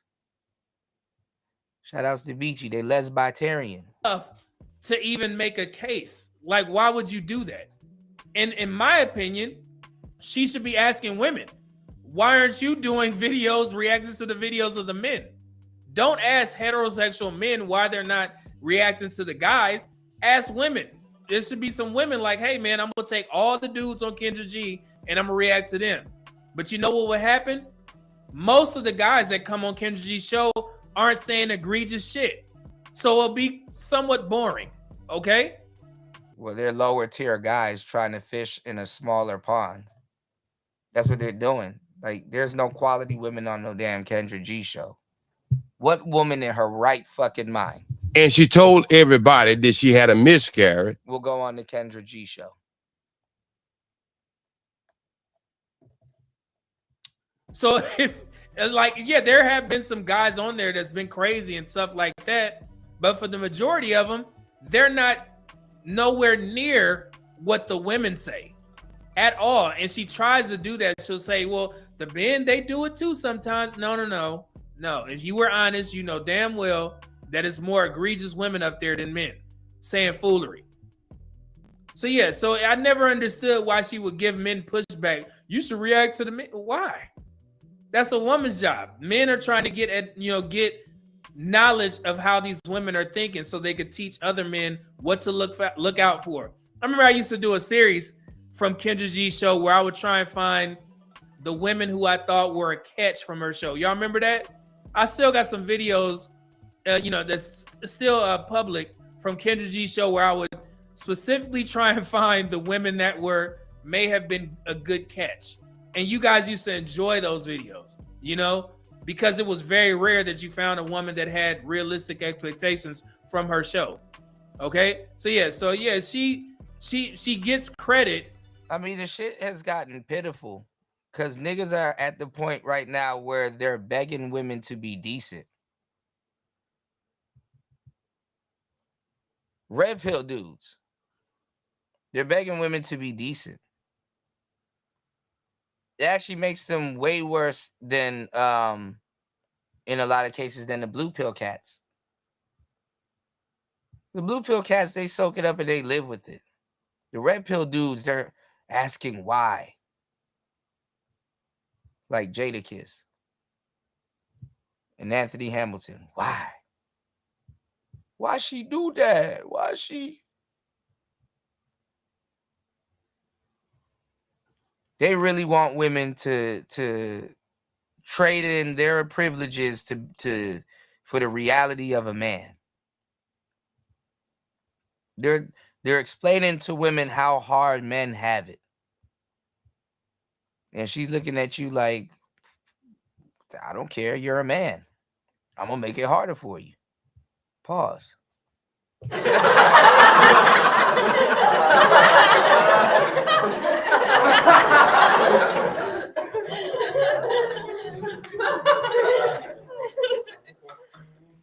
Women will look at you and be like, well, why are you a man then? Nobody told you not to be a man. You a man.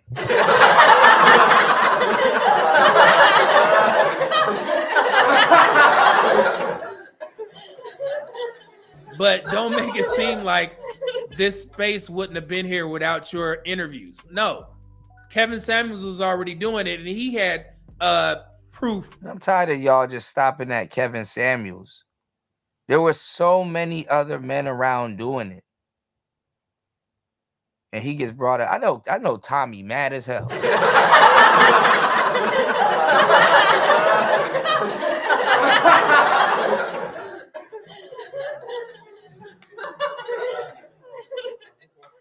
They walk right over Tommy and skip to Kevin.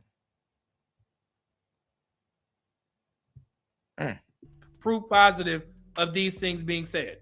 Now you know firsthand from your 16,000 interviews. That's a good thing. So you should be able to understand now what men are going through.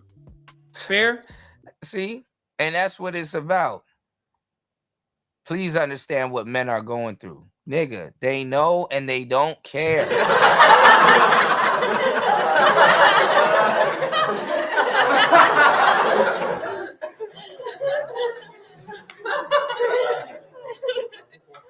They know and they don't care.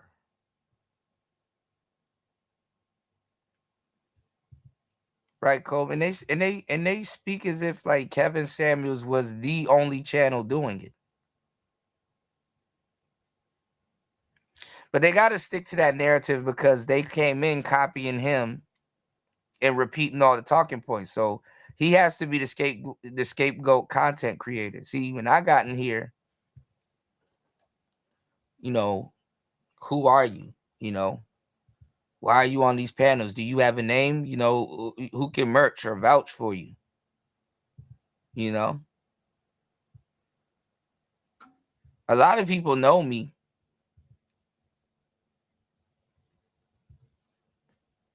But Black Ram, you know, he officially, he officially co-signed, you know, and rocked with me on my old channel.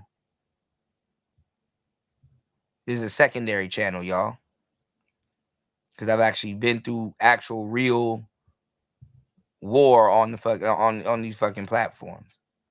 I didn't have a blueprint and some cookie cutter talking points given to me. I actually had to create. I actually had to have a original bone in my body. I couldn't just come in here and copy people. I didn't have AI. StreamYards didn't have, actually, it wasn't even StreamYards. Ustream, Blog Talk Radio, and Google Hangouts and all that other stuff. They didn't have these features. We had to take, mold it and misuse it. These are for conference calls. These were for business calls. These wasn't for the purposes we were using them for.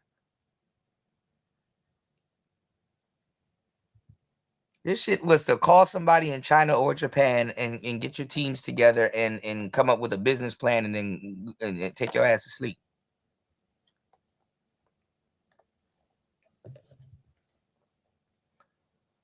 This shit is like telephone to niggas on steroids. Hey, I fucks with that.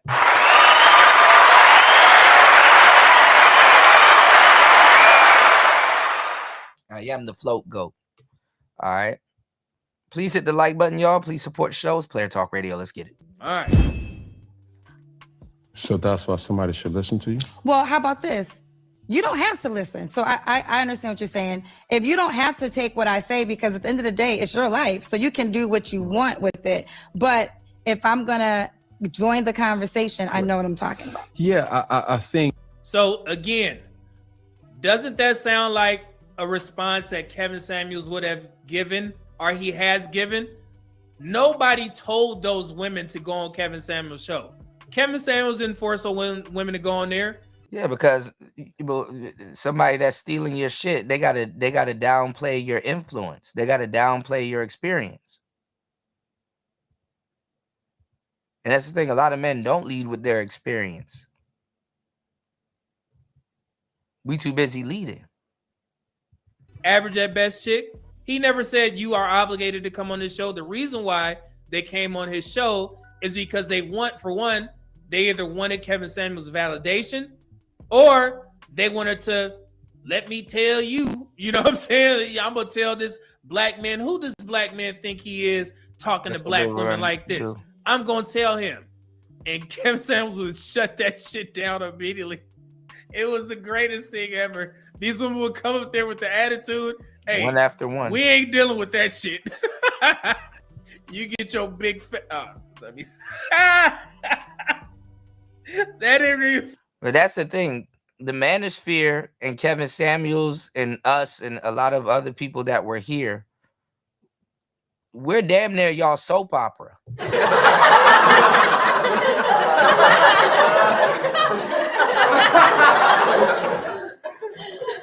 Soap operas. Nigga, this shit is like Days of Our Lives for niggas and General Hospital for niggas and shit. Niggas be giggling and shit. What is Jake Prince doing today?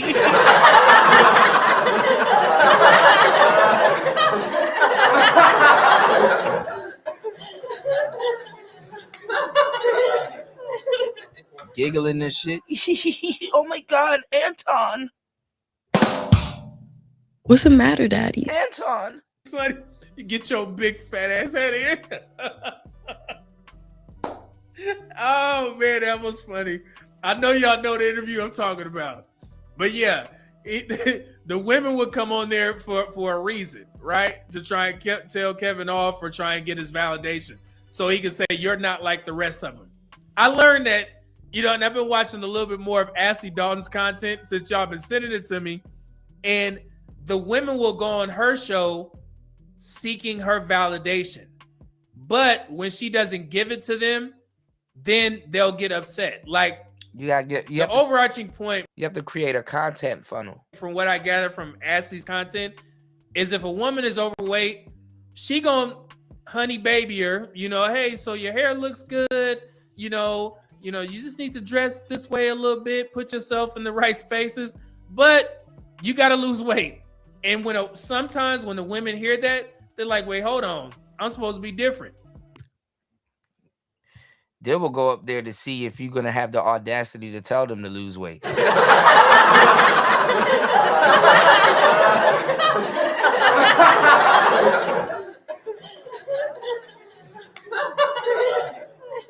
Yeah, they're Donahue.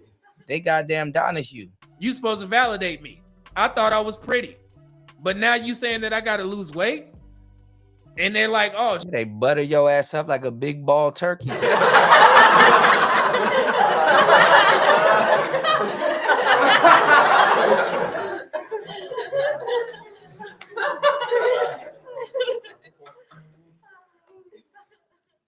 It is what it is.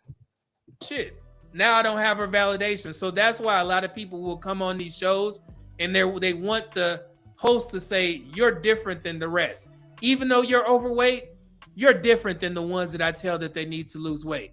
But when Ashley doesn't do that, I mean, it's a funnel. It's like a fortune teller, Ooh, do me next, me next, me next. Now it's a problem. Yo, it's the funniest thing, man.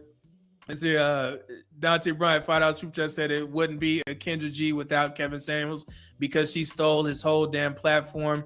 down to the so-called Kendrick. And listen, and I said this in the past, respectfully, I like Medium Man. But, and I said this long time ago, they got to be careful, and they are careful when they read these people's comments. You understand what I'm saying? If you've been here, you know what I'm about to say. They got to be real careful when they read these people's comments, because they'd be like, she stole her whole platform from Kendra G. And a lot of these guys will be up there snickering and giggling. And it's like, what you gonna say to that man? Because you stole your your whole platform was Kevin too.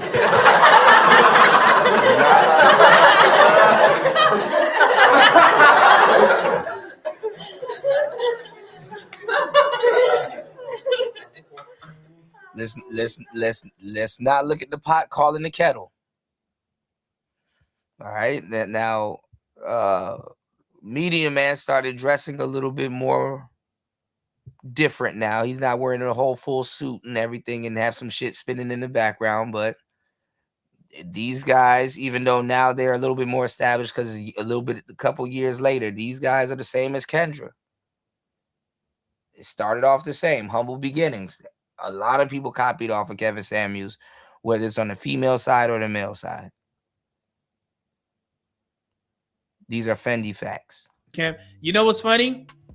Kendra G, she's gonna say in this interview, Dante Bryant, that she started her dating show before Kevin Samuels. She said that a lot because she's gonna mention a lot of these guys that copy Kevin Samuels too. They're gonna say the same thing. Yeah, but I was more original, and then I was doing this, and then I deleted my YouTube channel, and then I reincarnated as Kevin.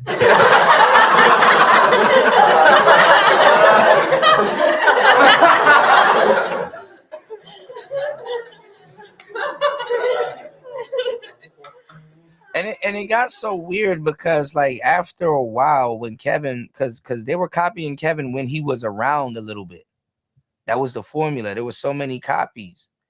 Even Bernard Riley, when I was helping him to figure, when he came to me to get microphone advice and stuff like that, he was asking me, what's the, what did you tell Kevin and blah, blah, blah. First thing people say.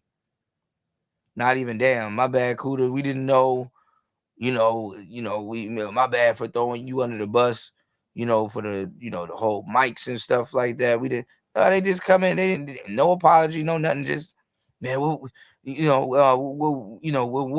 Kevin have? Oh, I want to be louder than all these other people, because they didn't care about their sound. They just cared about being louder than other niggas. So we invented the nigga mic. It's called the nigga mic. And then it's all history from there. What I'm saying is this, though. They were copying him while he was alive a little bit before he passed. And one of the things that just struck me as weird, it's like, dang, imagine copying somebody. I get it, you're inspired, but imagine copying somebody's whole getup, right? And then they pass away, and you're sitting there looking like them. And it's like, I don't know, it's weird because the real guy.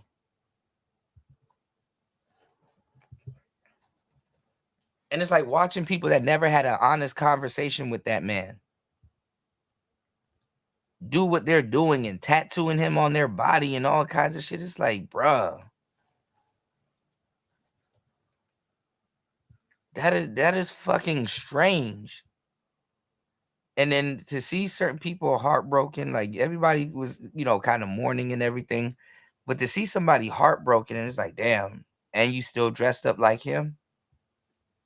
It's like imagine being dressed up like somebody that's like freshly deceased.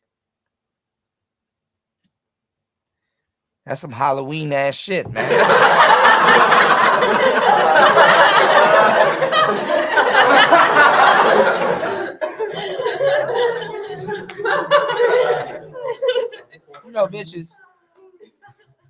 Bitches play dress up in their house and shit like that. Like women will wear full dress and put on a bunch of outfits to sit in their bedroom and shit and twerk and get drunk to music.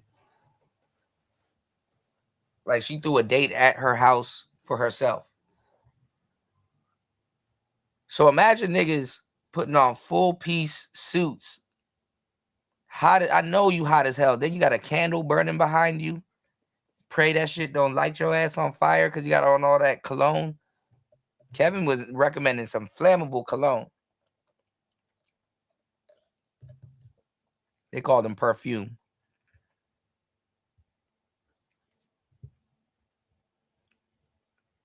These niggas was doing the whole get up to go sit in their living room and do a live stream. This shit was.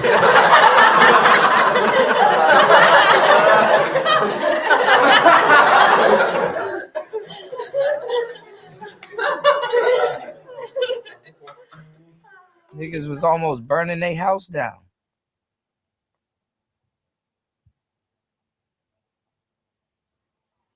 Shit. Like 6 months later, Kevin Samuels had a video that went viral, the average at best.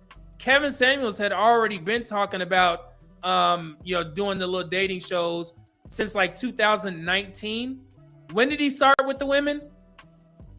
I think he started maybe in the middle or the beginning of 2000. Kevin wasn't talking about doing no damn dating shows in 2019, bro. He be trying to act like they've been here forever. Kevin wasn't doing no damn dating shows in 2019. 2019, he was over on the Bernard Riley show with us.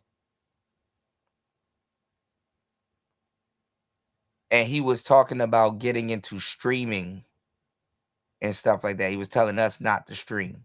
And I fought for us to stream in the Manosphere space when it was closed in and everybody was trying to gatekeep. What Kevin Samuels was going to do was he was doing makeovers for some of the men in the space. And he did a makeover with C Boogie. And I think he had that man in like a yellow sweater or something like that. Y'all wasn't around. Some of y'all wasn't here. So that won't ring a doorbell to y'all. But C Boogie was around. And he gave him a makeover. And he said, yeah, I was just about to say he lying. Yeah, it's just to make it seem like you've been in this space for a long time. He probably did. I don't fucking know. But now you got a lot of people doing that now. And it's like, bro, stop. A nice try, but no. He was doing a makeover for guys. He was getting a bunch of Manosphere bros together.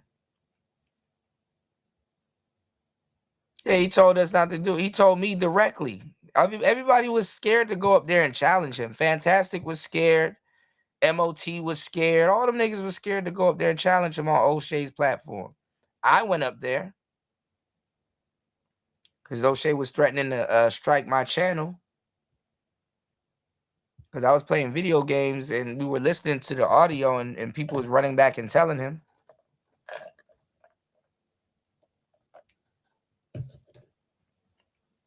And he came over to my channel after that and was asking me why I got so much mics. O'Shea wasn't even pushing equipment at that time. Then he started pushing equipment and he threw the space under the bus for Pearly things. And then when that shit happened, now, he backtracked.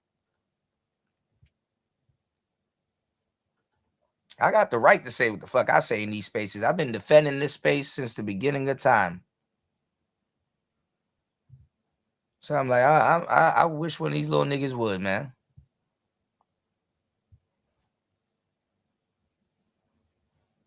Kevin wanted that slot. He's supposed to tell us, hey, don't stream at this time and blah, blah, blah. I had the craziest streaming hours in the space. People would go to sleep. The space was closed, so I was open. Now everybody doing night shows. Repeating the format.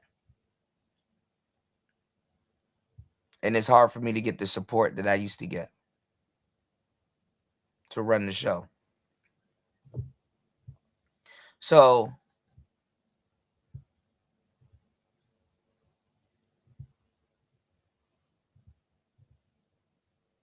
I defended the space so many times. Kevin was supposed to tell us not to stream, so he'd be the only one streaming. You know, that's the art of the 33 strategies of war.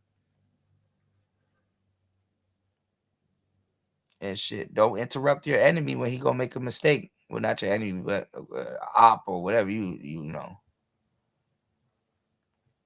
Let nigga make the mistake.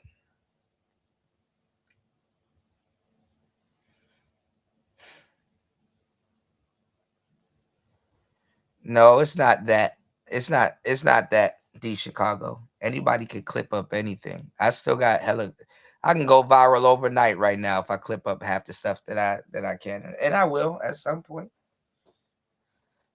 I'm already sitting on my gold mine. If y'all haven't noticed that, I got a whole all these live streams. I got my work done early. I got a whole catalog. Right, that I can stop streaming right now and repurpose all my old streams and go viral on this channel. I could just quit the day and just go sit down and repurpose all the old streams and go viral. It don't matter. My thing is that, you know,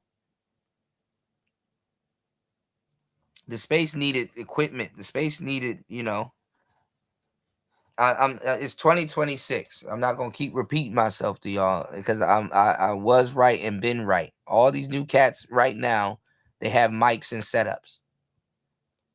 So,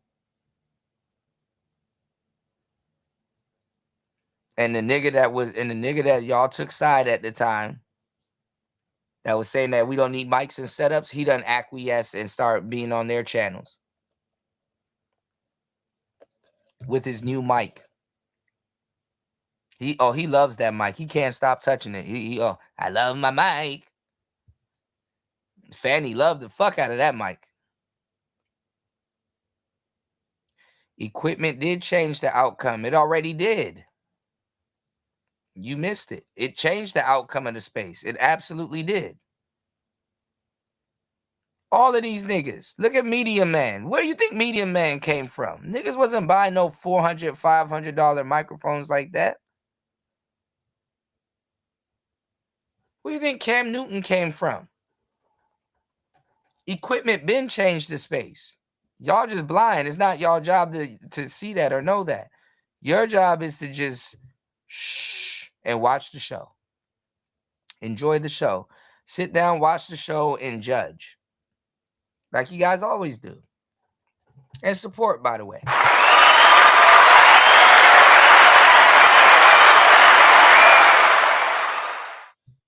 You can pay people to clip your shows. It's called clippers. And they already have websites like Opus One and all kinds of other stuff. They pay people to do it. You can go on Fiverr and get people to do it for like $5 starting off.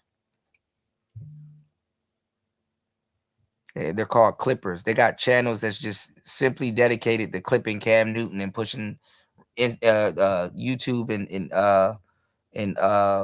Instagram Reels. 2019, specifically talking to women. I'm not talking about the guys. Angry Man blew up. Short form. He had already started talking to the guys a long time ago. So if you want to include that, Kevin Samuels had already started his call-in. Oh, but this is the thing. Kevin Samuels, you need equipment, D Chicago. No, bar none. Just stop, bro. I've already proved this a billion times.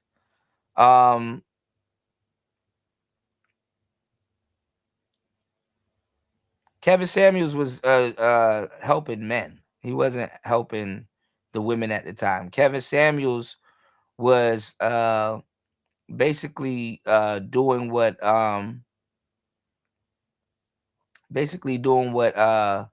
Obsidian kind of started off.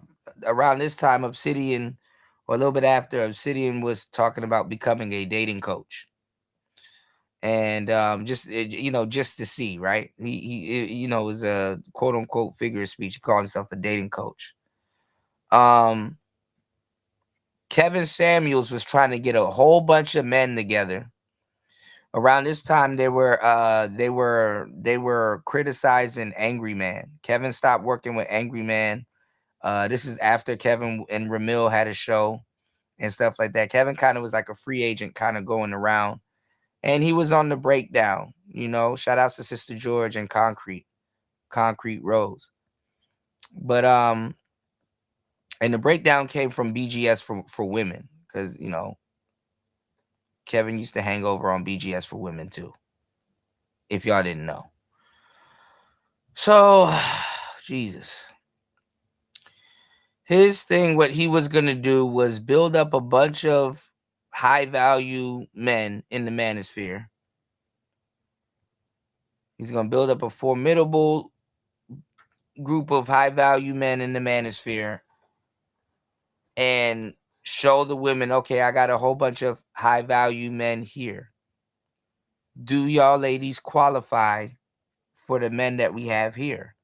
So in the midst of putting the men together and obtaining, the women to match make with these quote unquote high value young men in the space, that's when this shit started happening, and he aborted the mission.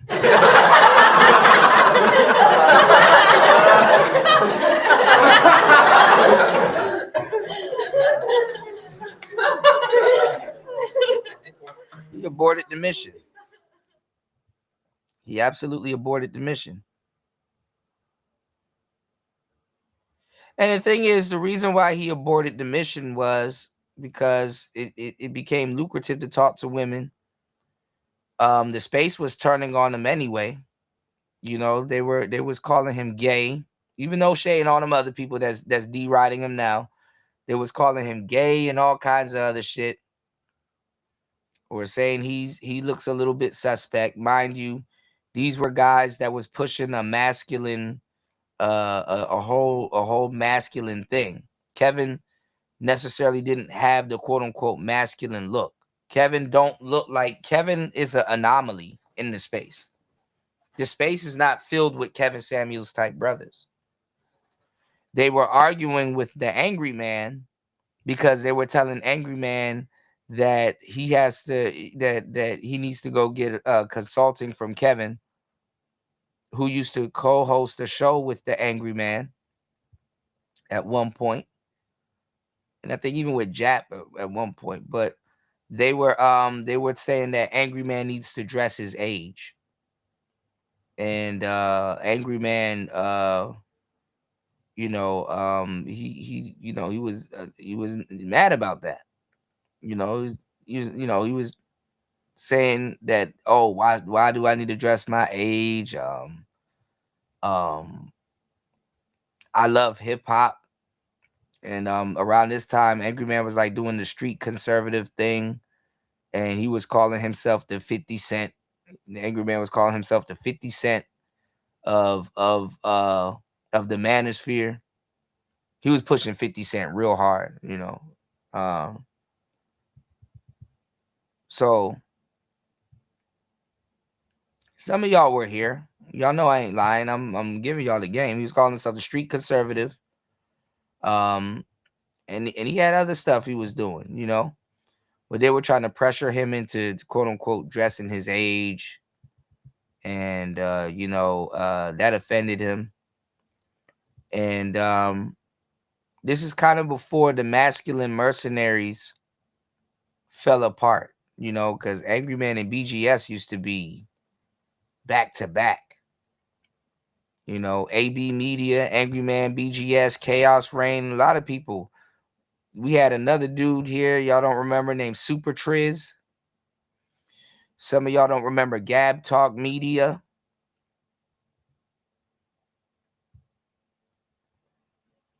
Niggas new. Niggas don't know. So that was a feeble attempt to be like, oh, what was Kevin doing in 2019? Not what you think he was doing. Y'all wasn't here. And if y'all was here, how the hell that y'all only mentioned Kevin Samuels? So if y'all gonna sit up here and lie and pretend that y'all were here in 2019 watching Kevin Samuels, then that's exposing y'all even more, because then now we really know that y'all are repeating our talking points because y'all would know BGS. You would know Angry Man. You would know Cerulean.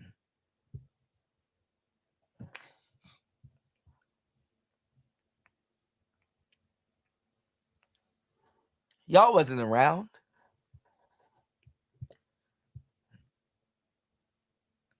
A nice little feeble attempt, though. They do it, and they say it so that people can be like, "Oh, well, you didn't know Kevin Samuels, because their platform copied off of Kevin Samuels.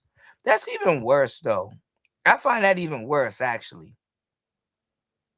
What do you think, Shannon B? I find that shit even worse. You want to know why I find that even worse? That means you was around when they didn't take Kevin Samuels seriously. And they treated him like he was a Poindexter.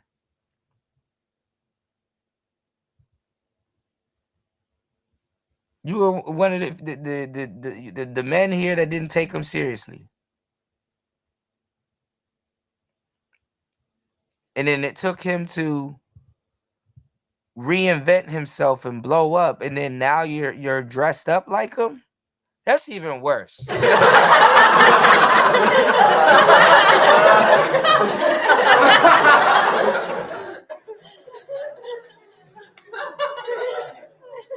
Dating advice show, but Kendra G, she's under the impression that she started her show before Kevin Samuels. Have you heard her say Kevin wasn't doing those shows in 2019? Say that before? I'm pretty sure if you watch some of her hanging out with Nyla and Taz too, who turned around and talked shit about him also. For content, yeah. Kevin Samuels started, after me. I had already had my show up and running.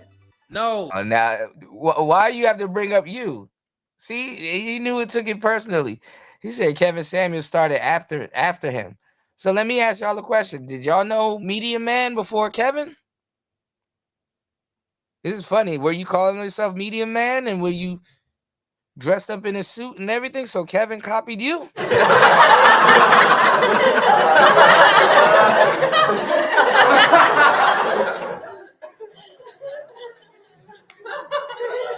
If so, this is news to me.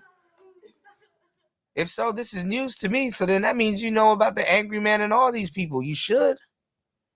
So why did? Because he doesn't talk like he's one of his. So why are you bringing up just Kevin? He said he did it. He just said he did a show before Kevin Samuels, man. Bro, y'all don't be listening. Listen, I'm gonna run it back. I think he started maybe in the middle or the beginning of 2019, specifically talking to women. I'm not talking about the guys. He had already started talking to the guys a long, long time ago. So if you want to include that, Kevin Samuels had already started his call-in dating advice show. He wasn't taking call-ins. He was doing collabs with other people and going on panels and showing up. But Kendra G, she's under the impression that she started her show before Kevin Samuels. Have you heard her say that before? I'm pretty sure if you watch some of her content, yeah. Kevin Samuels started, after me. I had already had my show up and running. No, Kevin Samuels was already at it. Kendra was doing radio. And I think she, where was she? She was on a station in Chicago, I think. I think she was in Jersey for a little bit, and then she moved to Chicago. She was doing radio in Chicago. So, all right, let's continue. She came to DC a couple of times, because I remember hearing her on 93.9. We're in a space and content that everybody has something to say about something. Okay. And sometimes that conversation subject is relationships. I think the question or the head scratcher sometimes is what. Oh, the head scratcher is everybody all of a sudden is an expert in relationships. Gives you the right to bring people together. Are you married? I'm not married. Have you ever been married? No, I haven't. Have you been engaged? I have been engaged. But before you go any further, what's the name of my show? Engage. It's called Kendra G Singles. Yeah. It's not called Kendra G Married. It's not called Kendra G Relationship. How I even got birth is because I'm single. Yeah. I was in a relationship during COVID. We broke up during COVID. The world is shut down. Because single life outside is popping, right? I want, before she goes on, I remember, like I said, as you're listening to this is Cam Newton is essentially giving Kendra G the same criticism that women gave Kevin Samuels. And you see how Kendra G is responding? She don't. The thing is that Kevin Samuels is the quote unquote homeboy. You know, Kevin Samuels is the quote unquote homeboy. You know?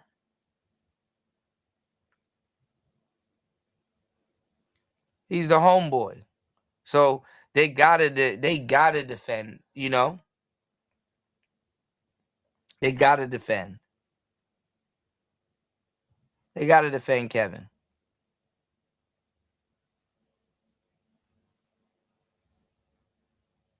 All right. Shout outs to my brother B. Thank you, bro, for supporting the show. Hitting the Cash App. Shout outs to you.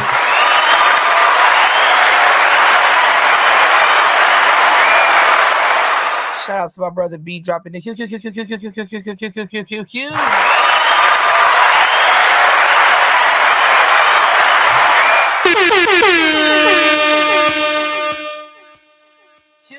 $10 on the Cash App. As always, thanks, bro, for supporting the show and moshing up the blood clot. Let's go. Try your final card, Yugi. Because after that, 3 blue eyes white dragon are gonna mash up your blood clot. It's over. It not done yet, Kaiba. Because me have this. Exodia, the wicked one. What that? Me have all 5 pieces pon the field.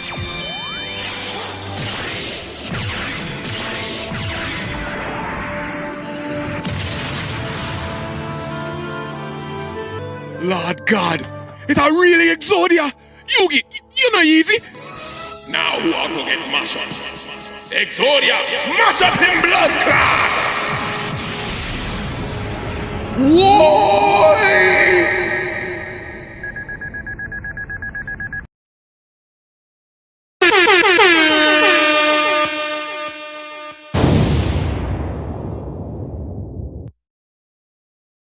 Shout outs to Mash Up in Blood Clot. Shout outs to Brandon L, man. Thank you, bro. Thank you, bro. Sprinkle. Shout outs to you, bro. Good to see you, man. Good to see you. All right. They don't know what it was like back in the day. Yeah, man. Kevin been around. Brandon L been around for the longest time. They don't know about the old school Juicy J avatar. They don't know. Man, we've been doing this for a long time. They don't know about Crew Reality. They don't know about, like I said, Gab Talk Media, Cerulean, Super Triz, C Boogie. Girl, thank you, girl. Sprinkle.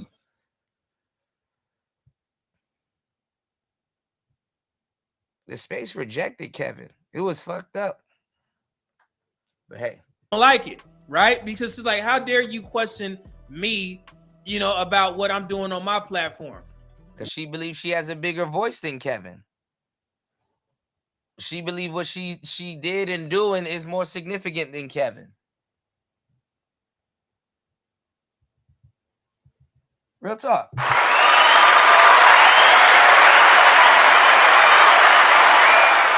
Give me 1 second real quick. I'll be right back. Make sure you guys hit the like button, support the show. It's Player Talk Radio. Which is essentially what Kevin Samuels is doing. I'm not forcing these people to call in. You ain't got to listen to me, but you hear. You see what I'm saying?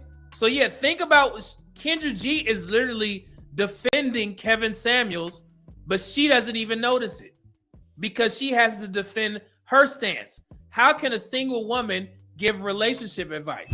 Kevin Samuels, you know, the one thing I forgot to ask you when I was on your platform is where's your wife? Where is the woman that you are married to that can prove your thought process on what it takes to have a successful Black family actually works because you have one yourself? But then I realized you're not even married. Not only are you not married, you have been married twice, divorced twice. So therefore, you mean to tell me you know all that it takes to have a successful marriage, but it didn't even work in your own life? Interesting. What gives you the right to bring people together? Are you married? I'm not married. Have you ever been married? No, I haven't. Have you been engaged? I have been engaged. If you've never been married, how can a man who's been married twice and divorced twice give women any type of marriage advice? Isn't that what the criticism of Kevin Samuels was back in the day? But they never criticized Steve Harvey. Why? Because he was telling them what they wanted to hear. It's only a problem if somebody has some pushback. Are they holding the women accountable? Now, Cam Newton is essentially treating Kendra G like people would treat Kevin Samuels. And she don't like it. She uncomfortable. It's funny, right? But single life during COVID, when you break up, you had nothing. I felt like I was Will Smith and I Am Legend. If we go back to that time, D Nice was connecting us all via Instagram Live with music. So literally, I'm like, if I feel this way single, I know other people around the world probably feel this way single. So then I went on IG Live and I said, listen, I'm hooking up single people tonight. And that one night, I knew I changed my life forever. Because I came from media. For one, it was regular people. You know, we see people in the comment sections. I seen their houses. They call in, right? And I'm media trained, so it doesn't seem like there's an art to it, but there's an art to it. So if everybody could do it, they would. So the purpose of the show is a live dating show. So how it works is, let's just say Cam Newton was single. You call in, I'll ask you the questions, the world watching, then they reach out to you. As they reach out to you, you have several. Well, now we have the Kendra G Singles dating app. We grew from Instagram to Facebook to YouTube, and now we have a bona fide dating app. So you call into the dating app, they see you live, and then they reach out. All she does is bring a visual to it. She's asking you the same question that they ask on Tinder to a certain degree or Hinge. She's just creating a dating profile. Yeah, but I'm saying though, those random women that come into this damn space, they have a bigger name than the Angry Man. They have a bigger name than Brandon L. You know, why the hell are we talking to random women and they're bringing them in? And it's not we, it's the newer cats for the most part, even though this started in 2.0. They're asking random women as if their opinion matters, you know? And whole T, they got a whole Angry Man or a whole Obsidian or whatever on the panel.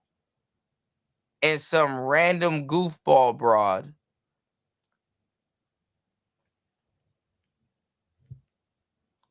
that just now found the space has a bigger voice than the founding quote unquote fathers of the space. Cause I'm even hearing that Angry Man and Obsidian and a lot of those people, you know, they're getting cursed out and kicked off panels too. And niggas ain't showing them no respect. And see, when I showed them respect over here, oh, Kuda, see, you gave up your channel and you know what I'm saying? The same people that say, oh, J Speed and all these people messed up your channel, Kuda. They on these new channels cheering on J Speed. Like,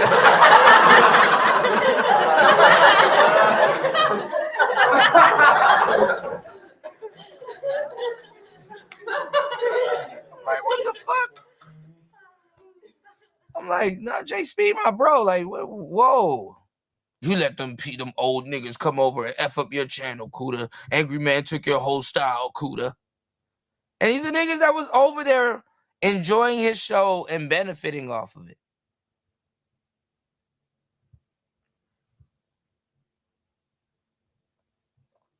I said, damn, you know. Motherfuckers done springboarded they whole shows off my shit. Start talking crazy about me. No reach back, no nothing. I said, damn. Ain't that about a bitch? You know? And niggas will kick you when you quote unquote perceive to be down. Niggas will kick you. They'll be the first ones to kick you. And they'll make sure you know that it's them kicking you. Here come the nigga with the Timberlands.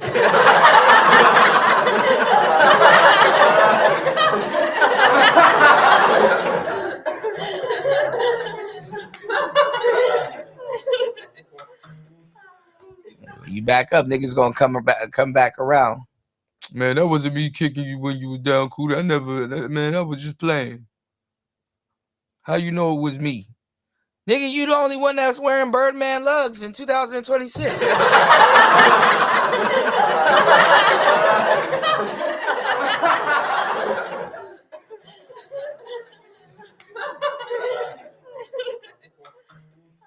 Niggas get mad when you get the kicking back. When you shake back, you know. I ain't worried about it.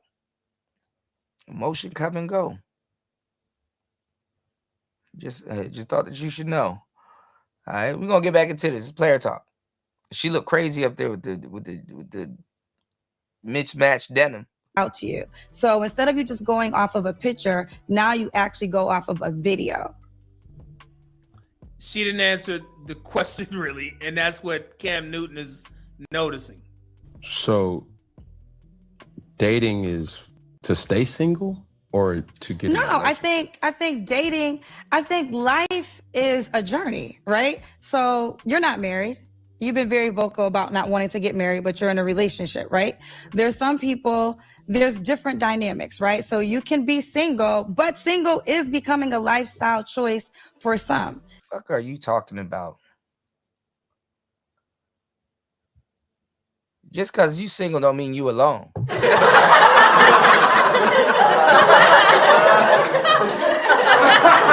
get that shit twisted.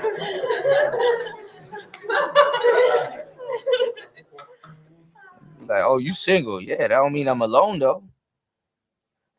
We are in a new phase where people are saying, you know what, I'm happy single, and that's what it is. And dating works better for them. So when you date, that's the whole purpose of dating. You find someone that you might match with and you might stay long with, or you grow from and you go. The problem right now is we are not acknowledging how much our world has changed.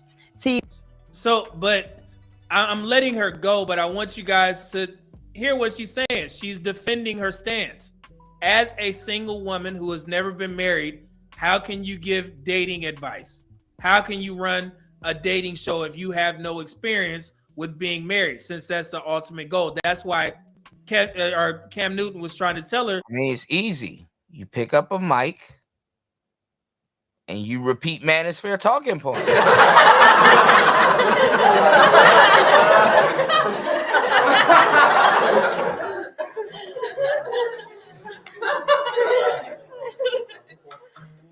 The question is, how can't you not do it? Like, so what's the purpose of dating? Grifting money grab. Stay single or get married. So he's trying to work it in like, hey, so if your ultimate goal is to get those people married, how can you have a show talking about marriage? And she has to defend herself.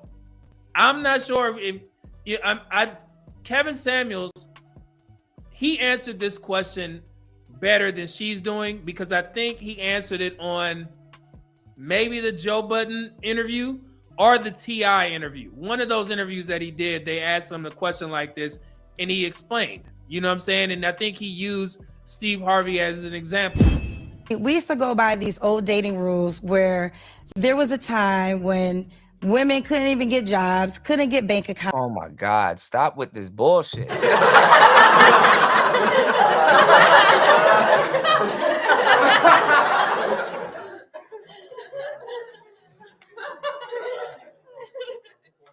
Always talk about some women couldn't get jobs and some niggas hold some phantom niggas holding them back and shit like that. Like, women have always worked.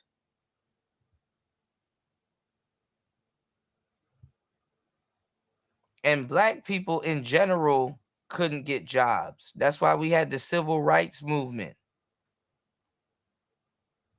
Before black men got betrayed by the sisters during the civil rights movement. Stop with that. We couldn't work. Get the fuck out of here.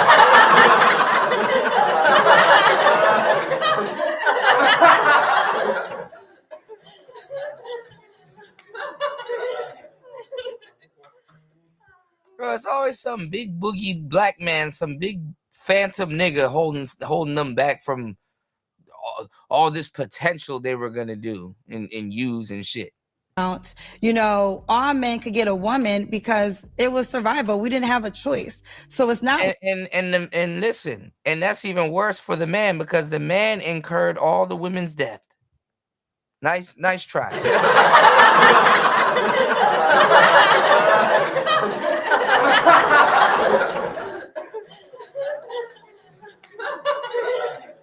We incurred all y'all debt.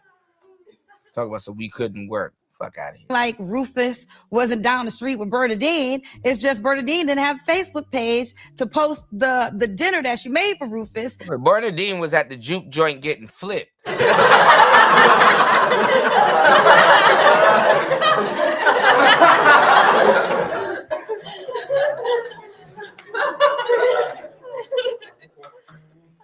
They called her Big Burner, Big Deanie, Houdini. So you know your man might have been somewhere, but it wasn't in your face. It was a different time. That time has changed because women now, we're able to have voices, we're able to have jobs, we're able to support ourselves. Mind you, she talking like 20 years after like Black Planet and in Uvu and Tiny Chat and the party.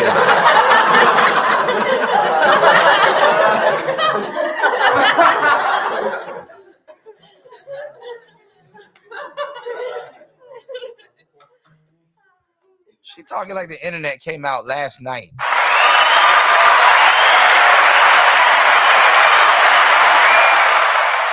Oh, now it's revolutionary. Acting like Facebook came out yesterday. So dating has changed. Women are doing well in the financial category. I thought she was saying women are doing well in dating because no, the hell they not. That female loneliness epidemic.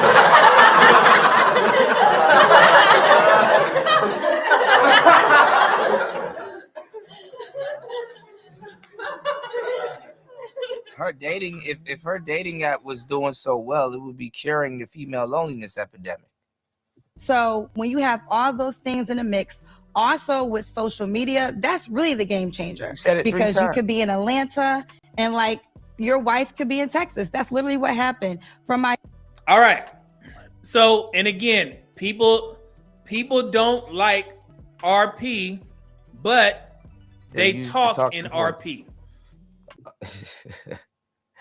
It is crazy seeing the new cats in here like checking people, but I guess they call themselves defending the RP.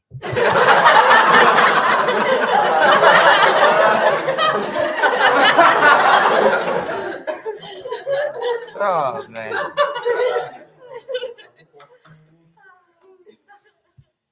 I guess this is what defending the red pill looks like in 2026. Remember I told y'all, if you have a dating show or you're talking about dating or anything in general, you are manosphere adjacent, whether you like it or not. Y'all use our vernacular. Y'all use our talking points. Every single one of them down to the body count and 50-50 and everything. Y'all can't get enough.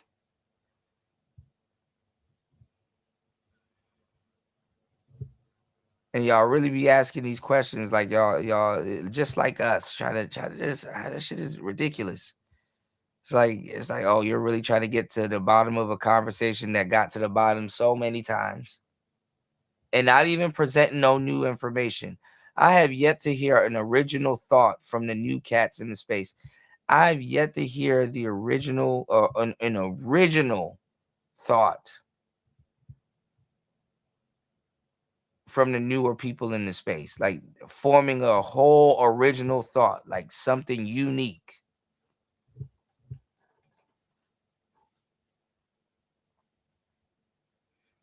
Oh God. What do we call that in male-centric spaces? What do we call it? The dating market is what? It's global now. What did Kendra G just say? Social media changed it. The data market been global.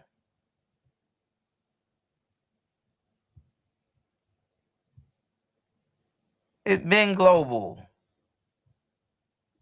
You know, you could have somebody over here. You could have somebody over here. You see what I'm saying? So don't get it twisted, man. People don't like to identify themselves with RP, knowledge and things like that. But it's in our world. RP is just thanks to us.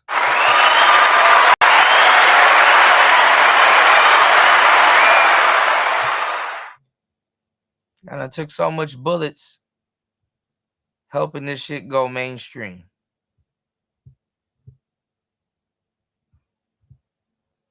Respectfully, I can pop my shit. Simply what it is. And she's saying that, but I'm pretty sure Kendra would be like, nah, those RP dudes, they don't know what they're talking about. But you just literally said one of the pillars that everybody in these spaces know. The dating market is global now. You can have a girl out here, have a girl like that. You see that? It'll come up. Yeah, man, it's right there. She's just saying everything. And then her mentioning women and money, she more than anybody should be able to speak to the point where if you think that women are doing so well financially, why they still begging for money? Why they sitting there on your show asking for dudes to make $800,000 if they're doing so well? Damn near almost every woman on your show saying they need a man to make 6 figures or more, right? And you have to correct them. Well, 6 figures could be $999,000, right? But they need to have $100,000 or more. Why? If all these women got this money that you're talking about, I know the statistics. I know in the Black community, our women aren't doing too well. Asian women, white women, but Black women and Hispanic women are 7th and 8th when it comes to the rankings of annual earnings. Okay, and Hispanic women somewhat get a pass because they're married at like a 50% rate.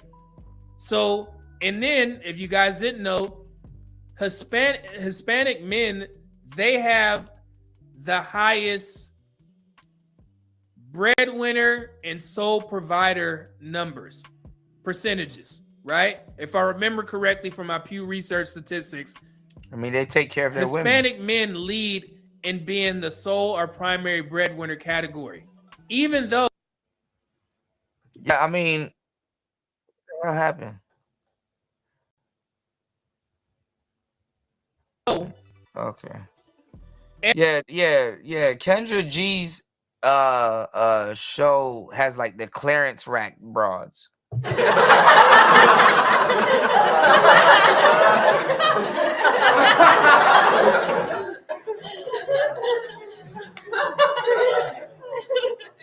You can go get you a Temu woman off of Kendra G's show. That's the clearance house bin, the clearance house the clearance basket. The clearance section. Every other race of men earn more than Hispanic men. So what does that tell you? Off of Hispanic men's, I think they make, I want to say, a little over $50,000. Okay? They're more likely to be the breadwinner and sole provider. than anybody. And Asian men make damn. And their women be helping them out. You get a Hispanic man to come paint your roof, his wife running right after him with the paint bucket and a gold tooth in her mouth.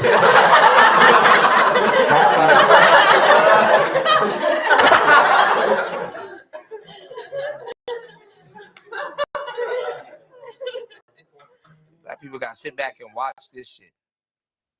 His woman running right behind him with that one gold tooth. Happy as hell to help him.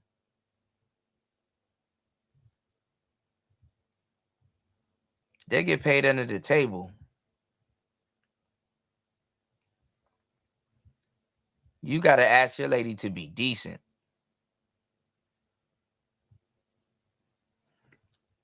You got to beg them to be decent, not even ask.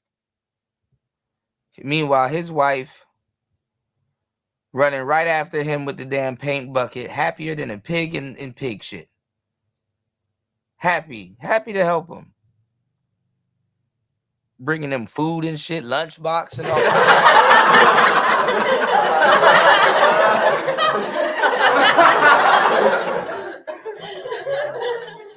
Yeah, they be working their ass off.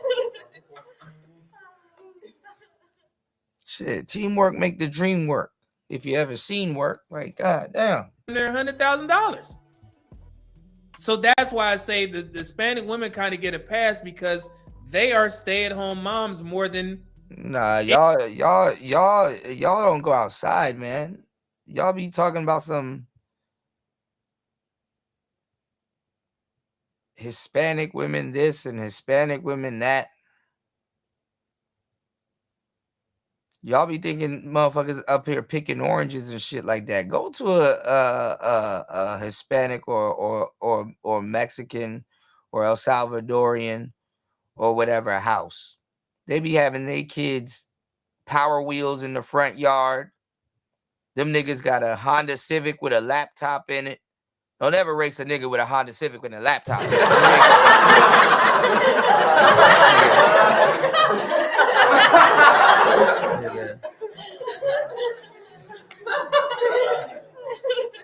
It ain't just cops that got a laptop, nigga. You race a Honda Civic, your little Hellcat ain't gonna win. At that point, I mean your Scat Pack. Don't race the nigga with a Honda Civic that got a laptop in it. He cheating already. Them niggas got a work truck, a pickup truck, and a fucking sports car, or their pickup truck is converted into a sports car, and their wife got a van.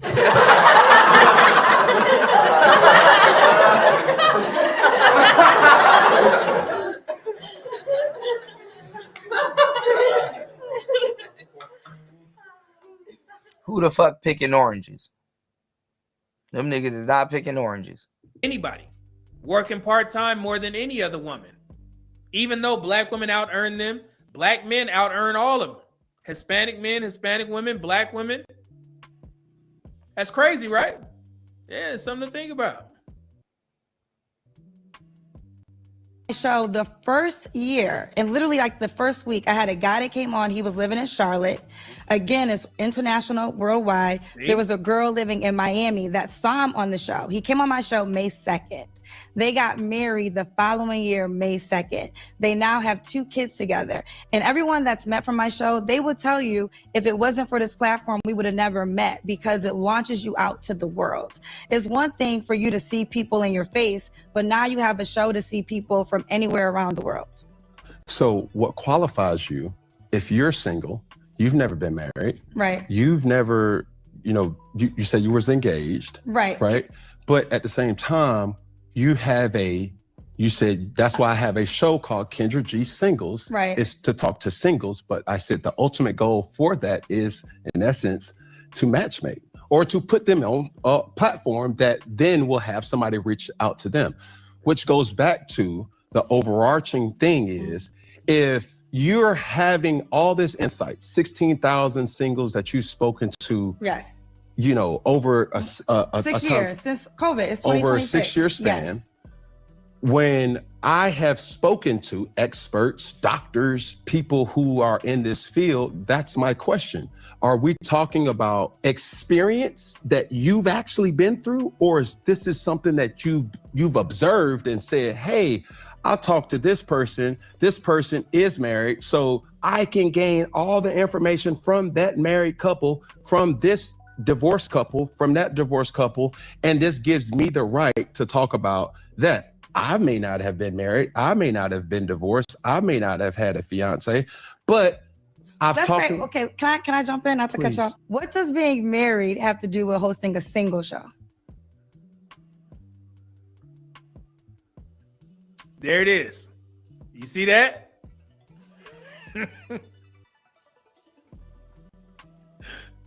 She just proved Kevin Samuels right. That's what I wanted you guys to see over anything. What does being married have to do with hosting a single show? They used to give Kevin Samuels the same pushback. Now Cam Newton is treating Kendra like Kevin Samuels used to get treated. And it don't feel good. That's why she asking, why I got to be married to do? I get it. But it doesn't have the same effect. You know. Do a single show. Kendra, if you were honest, you remember you probably gave Kevin. Matter of fact, I'm pretty sure Kendra G may have criticized Kevin Samuels in that same manner when she did that response video to Kevin after she went on his show. And someone will say, well, Kendra, you're not married, so why should they listen to you? You know what? I will give you that. But why listen to him? If you want to become a wife, guess what? Talk to wives. Talk to women who are married because they are doing the one thing you would like to do. Why talk to a 51-year-old man who doesn't have a wife for himself, who is still happily dating? She just found out. Yep, there it is, guys. I mean, if Cam really wanted to hammer in the point, he could have brought that up. And then that would have been some good content, trying to see her skate away from that. Because she would have found the way, while listening to it, she would have found a way to skate away from it. It doesn't have the same effect, y'all. I don't understand why you think that y'all can hold a mirror up to women and think that they're going to get the same reflection.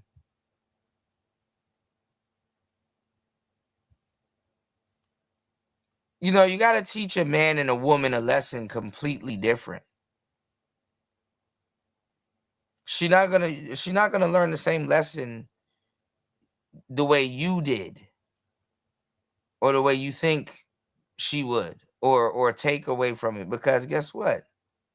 She don't know what to look for. The reality of her, like, the reality ain't the same. People are still gonna go on her show. People call her out for copying Kevin, but guess what? They still turned around and went on her show.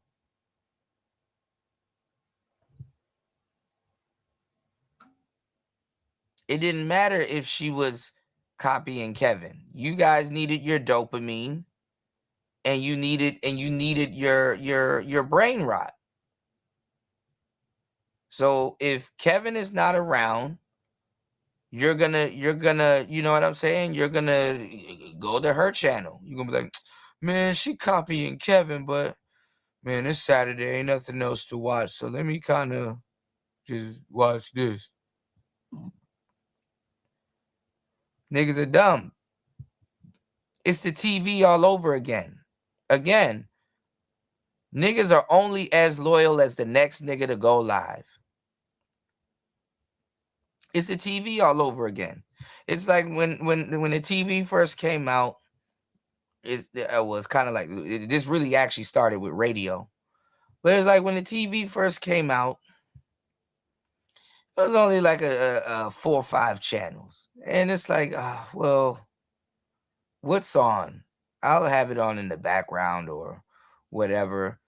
Y'all will listen to 4 or 5 channels, and whichever one just kind of whichever network kind of seems closer to your personality, or if they had something interesting on, you'd watch it.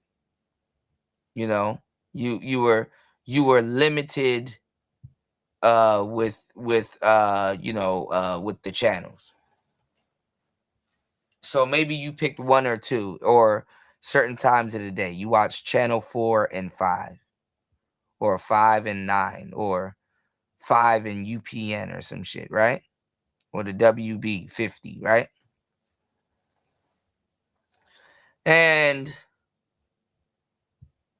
you'll sit there and you'll watch the your shows or whatever. Then they came out with, remember the Scrambler back in the day? They came out with cable TV. Oh, now you got it. Now your TV just got steroids on it. You know, oh man, you got all the channels. It's lit, you know? It's super lit. Legit and lit, right? But then guess what? You go to work, you pay for all these damn channels. Half the time you at work, so you can't watch it. And you only stay in a corner of all those channels that you watch. You still only watch, maybe you probably picked up an extra show or two to watch, so you spend a little extra hour, but you're paying for all of these channels. It's like self-checkout. You want to be independent so bad you would actually work for free.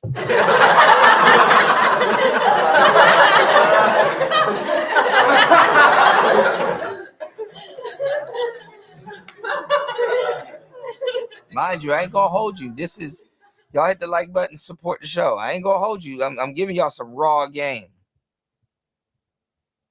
You would work for free. This is top tier life right now, y'all. You so rich. You can go to the store and work and leave.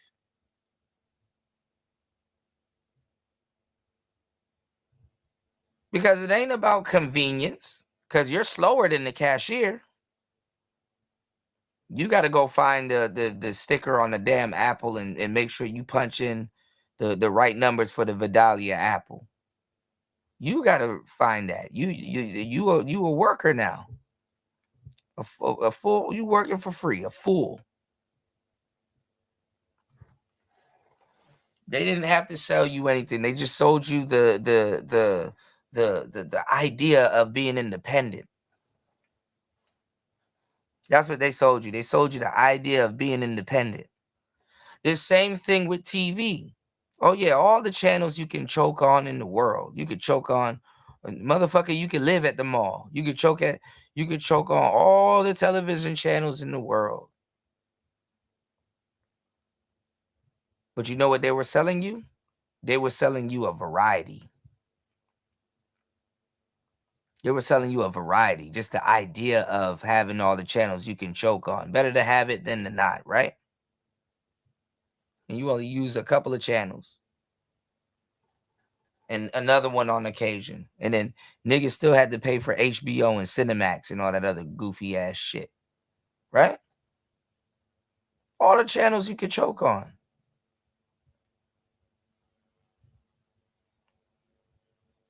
So what you bought, dropping this game on y'all. Y'all hit the like button and support the show. All right? Look out for the cookout. I'm cooking. All the channels you can choke on. What you bought, my friends, is not what you paid for.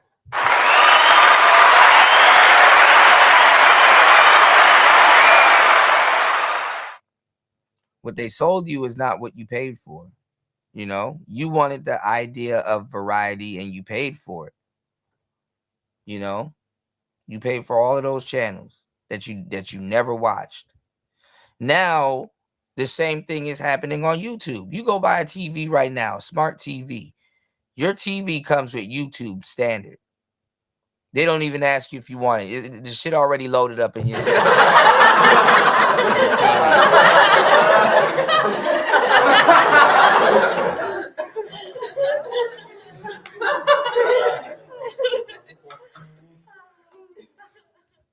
They already assume that you want YouTube. So your TV's got Wi-Fi nowadays, big for nothing. You know.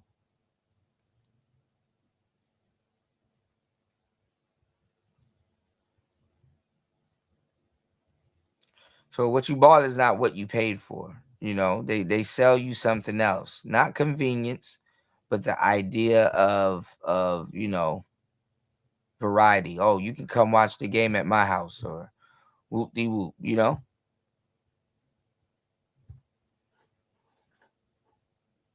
So people are the behavior patterns. People are doing the same thing with the internet, with YouTube. Millions of channels on YouTube. YouTube can laugh at cable. What the hell is cable to YouTube?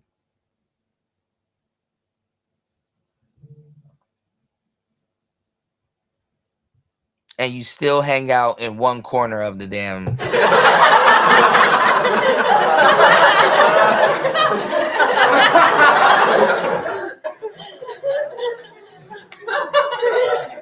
All these apps, niggas out here automating and scaling up and all this other weirdo shit, right?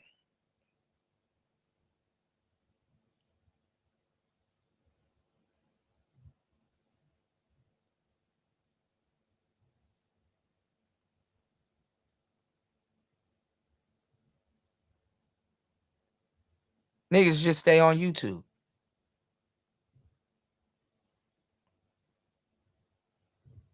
Everybody got the same 24 hours in a day. You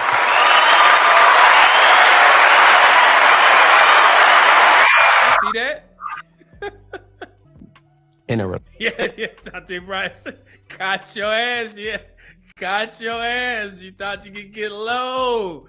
Oh, yeah. I mean, and let me tell y'all something, y'all guys, especially the newer cats, because the older cats should know because they've been around. But let me tell y'all something, y'all guys, that's like, oh, winter's coming and, oh, you know what I'm saying? I'm on YouTube practicing get back gang tactics.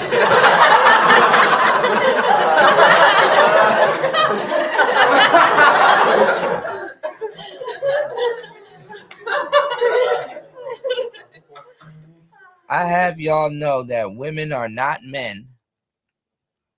And any little thing that you prove or goofball experience or victory that you'll get for women is short-lived. You know? Let's say winter is coming. Ha ha, she's broke, or ha ha, she's poor. And then guess what? You take her in. So what's the point of sitting there waiting around? What was the point of laughing? What was the point in talking all of that shit? Because let me tell y'all something. It don't matter what you do. It don't matter what you do. Women and the kids are always going to get taken care of.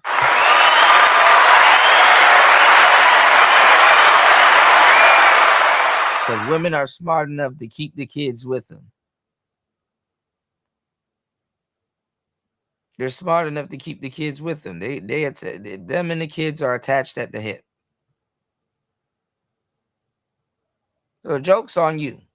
Oh, you think darkness is your ally? You merely adopted the dark. I was born in it, molded by it. I didn't see the light until I was already a man. By then it was nothing to me but blight. Yeah. Bang. Man, it's going to be sweet. If she did criticize Kevin Samuels about not being married or being divorced, and she asked that, oh, this is going to fit per. I'm leaving all this in here. Relationship. Okay, so I've been in relationships. I'm single right now, but what does that have to do with hosting a single show? I know, Kendra. What does it have to do? I know. Yeah. Nothing to do with it. Then why do we keep... Who needs a heart when a heart can be broken?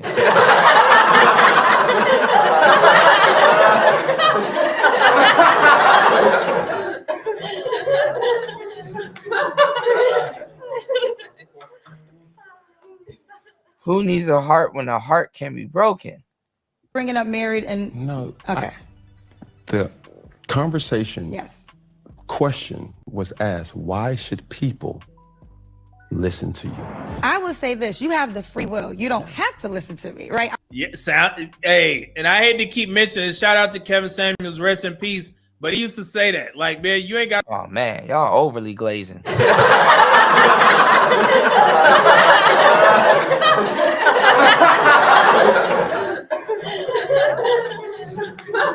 Oh, man. But yeah, I mean, yeah, right before the end. I mean, well, you know, people, you can make the claim Anton is from the school of Kevin Samuels, also.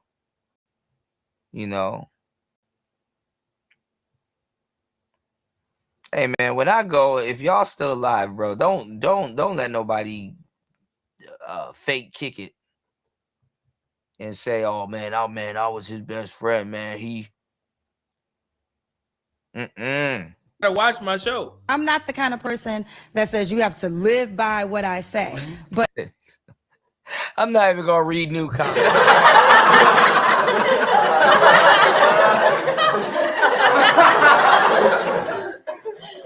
Oh my God. I can back up anything I say. So you could not tune into the show and and you know what I'm saying? Like I don't have the you. Does she sound defensive? Y'all listen. You don't have to tune in. She sound defensive. Her blood boiling a little bit. You don't like that heat. People shouldn't listen. They have to listen. What I'm saying is I can give you information that I know is vitable and could change your life if you want to hear it, if you want to receive it. So when I hear certain people in these type of dynamics, I've talked to Dr. Bryant, I've talked to... Shout out to Dr. Bryant. He talked to a plethora of women he has no business talking to, because who the fuck are they?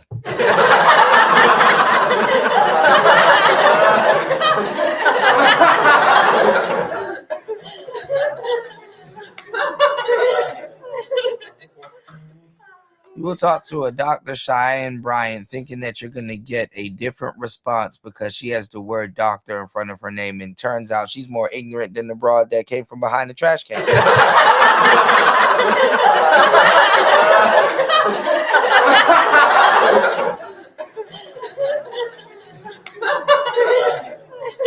What's going on, Tim? Oh, it's a second-hand emotion.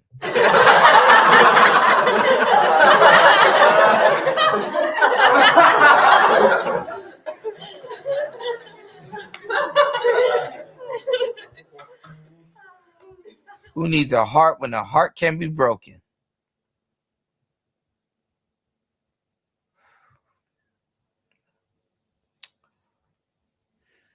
Ike Turner broke a lot of shit.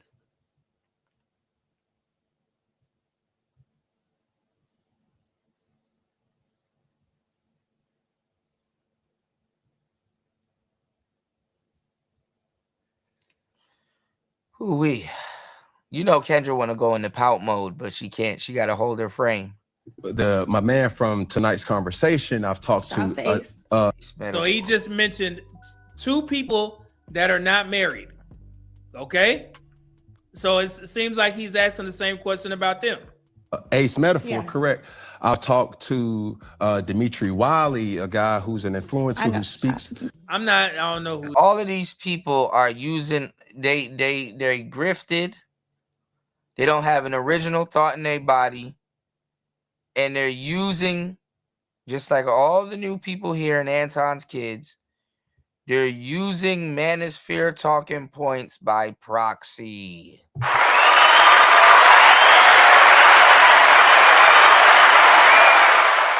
Again, I started off the show telling you guys, if you are doing dating content, you are using Manosphere and Red Pill talking points by not even by proxy, directly. All of these new channels and no new information. before my brother Alan Roger Curry passed away, and I interviewed him, you know, we talked about a lot of stuff about being a creator, content creator, being an author, all kinds of stuff. Right? All kinds of shit.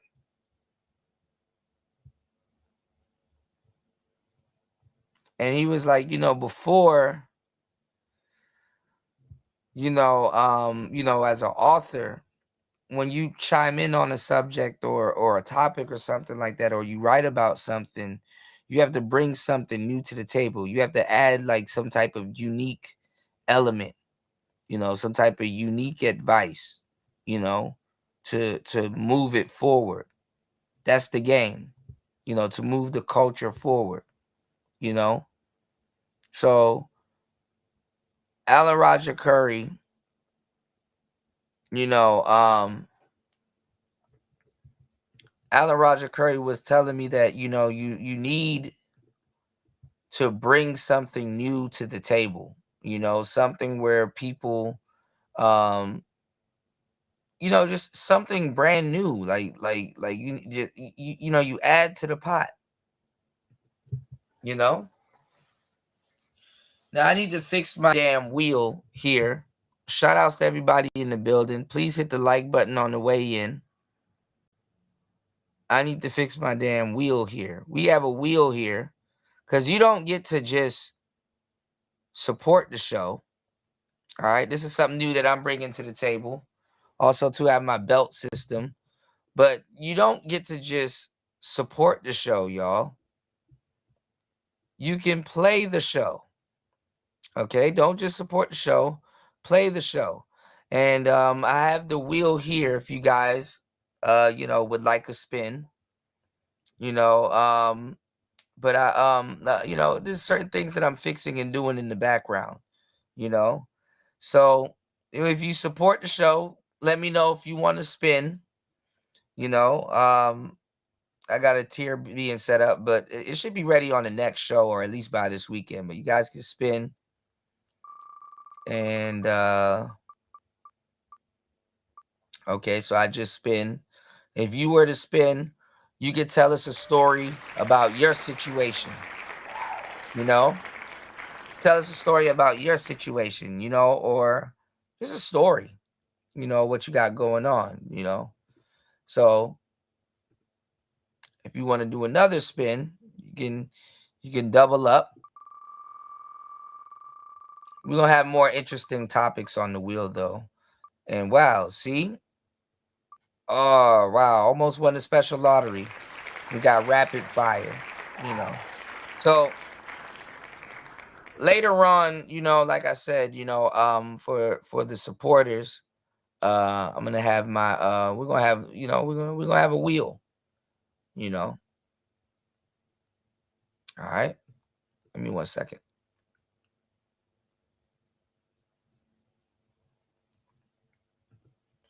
Always innovating, y'all. Always innovating and coming up with brand new ideas and content.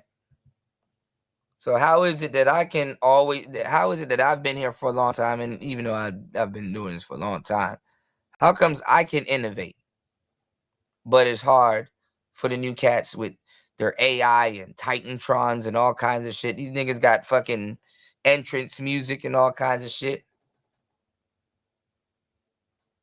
The AI is thinking for them, not you know, it's like, damn, y'all working on our blueprint. Y'all repeating our talking points. AI is doing all the damn work.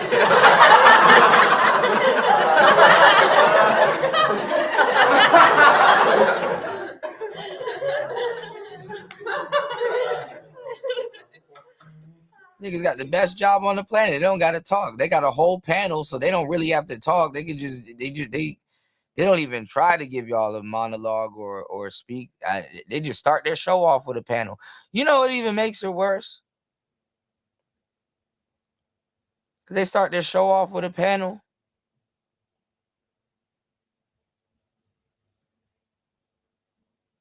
if they were to not have a panel and just be talking by themselves, niggas wouldn't watch them. I said,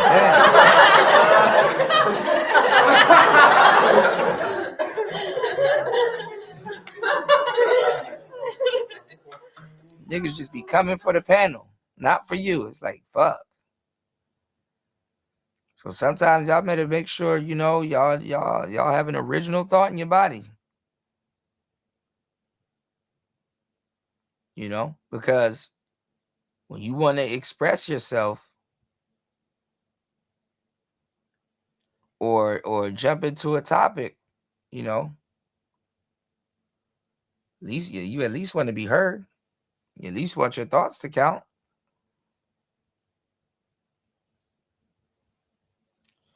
But like I said, it's interesting. Give me 1 second.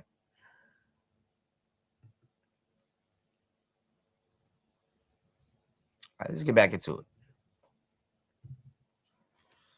Niggas just they just go live and just babysit the money. It's like, God damn. It's like reuse talking points, refried beans, panels, AI music. AI music.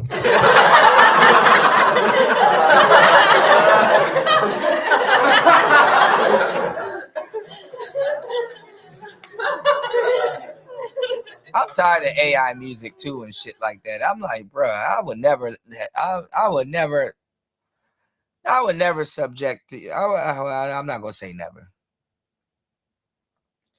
but it's either gonna be an inside joke or whatever. I wouldn't subject y'all to sit there and listen to that goofy ass AI music all fucking day, bro. That's like, look, bro, have you heard some of these intros with the AI music? That shit is horrible. It's like Glacier Boy raps.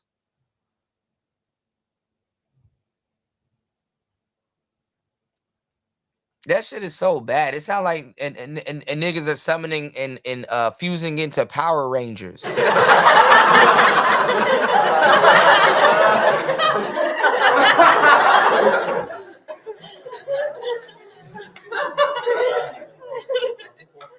Y'all niggas be in the fucking audience eating that shit up like it's top ramen noodles. We going live tonight.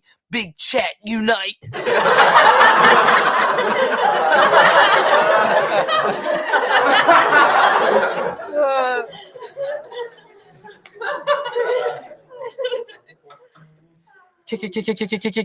Cash App music.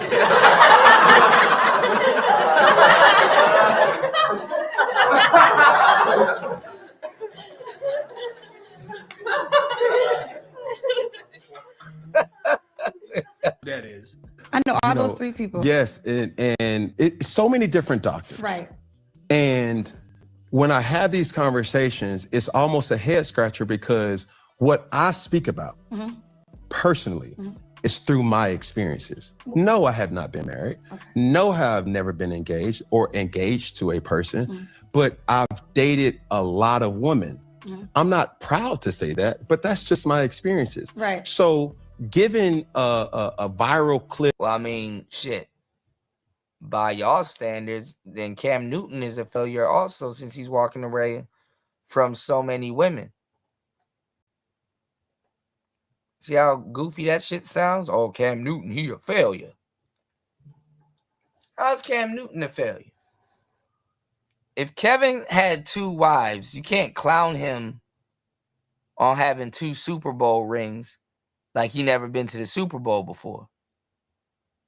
He got 2 rings. He got 2 the nigga got the pants and the t-shirt. He got the jogger set. He got the sweatpants and the t-shirt.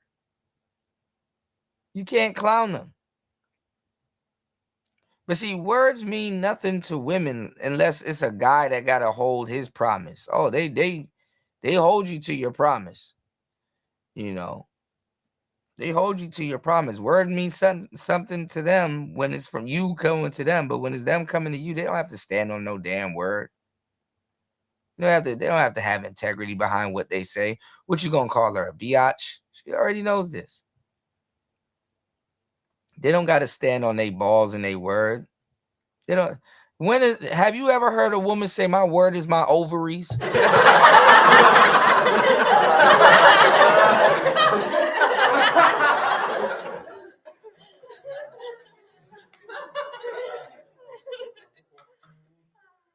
I'm standing on my fallopian tubes. You know?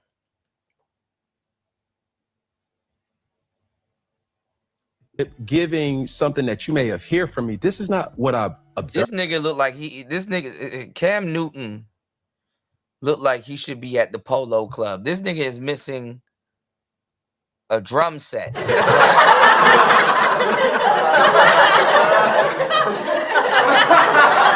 Nigga look like a part of the marching band. Served other people to do. This is my life. Right. I've been exposed like to TM88. So many different types as a producer and different women that I'm like, okay, I'm beginning to get a different kind of dynamic or understanding that this is what women are expecting from me. Sometimes I'm able to give that, sometimes I'm not.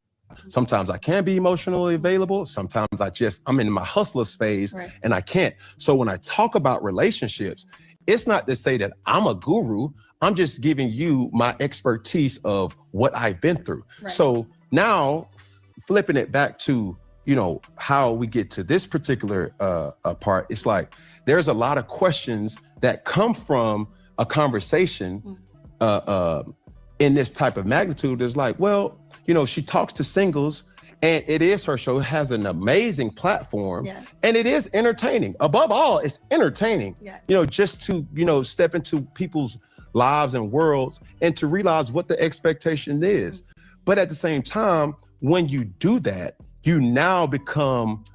Well, the whole thing, Cope, is about infiltrating the space. The women the new guys in the space are compromised because they came in with women. They came in doing co-ed channels in you know what I'm saying? They came in doing, they came in listening to women. You gotta understand, in the manosphere, a lot of these women like Danica Marie and Six the Goddess and all that other stuff, this is how these dudes found the red pill.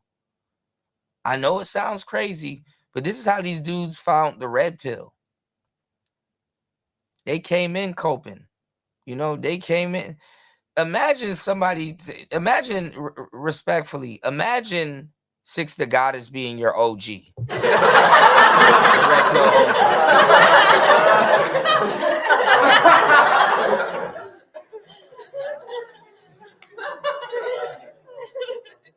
Moose Knuckle Club, that's hilarious.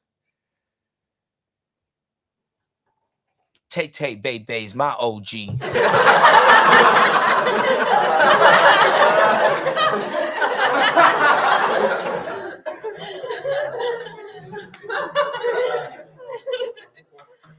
Women are a lot of y'all OGs.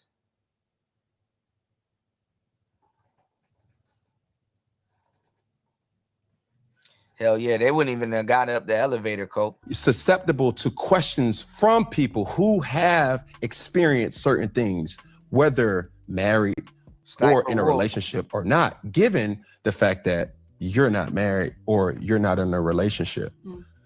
Yeah, and what he's saying is the exact same thing that a lot of people go through on social media. Like, if you're a person who's not married, people are going to question why. I mean, you're not a lawyer. Why are you talking about my case?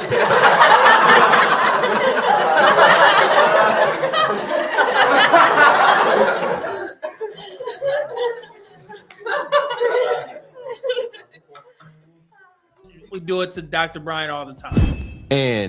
Well, I'm not in a relationship right now. I have been in relationships, okay? A couple things. I hear what you're saying. I don't walk away from it. I stand on a married person could not be successful with hosting my show. Listen, She said a married person could not be successful on doing my show. Pay attention. The show is called Kendra G Singles. It's on brand. And third, she is plugging her shit like crazy. Of course, I have life experiences that help me. I have a life experience that really helps me understand a man in your position. My show has allowed me to hear other people's point of views. She wanted to say men's point of view because Kendra, you know, she's a misandrist. Okay, she don't really like men like that, but her show did force her to see how. Well, no. I said I already called 2.0 out for doing it. That was the first thing I said in the beginning of the show. 2.0 was actually guilty of doing this. O'Shea, in particular, O'Shea Duke Jackson. You know, the true nature of women.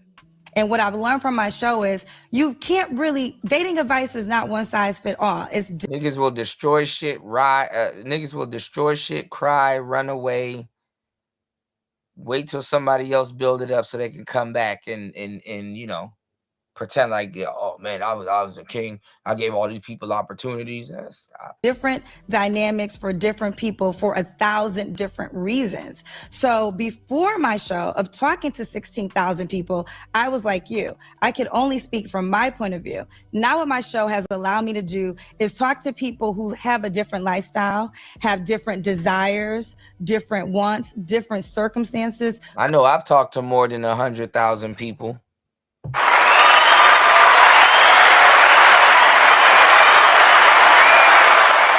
I've talked to more than 100,000 people, man. Come from different areas, and it gives me a better assessment. I think let's speak on what we know to be true. That's what you've heard personally. But how do you think? Okay, let me ask you this: when you read a statistic, how do you think they collect the information? Yeah, but if I'm only giving you things that I've experienced, if that's what you heard, let me rephrase that and say, that's what you said. I can give you my experiences and experiences of others. And that's the same thing well, then we're doing the same thing. Because I can give my Mr. Me Too experience, and I have 16,000 other experiences I could share. Yeah. So who do you think is capable of having this conversation? You see, now again, She's trying to plateau. She's trying to level herself with him. Oh, see, we're the same. Look.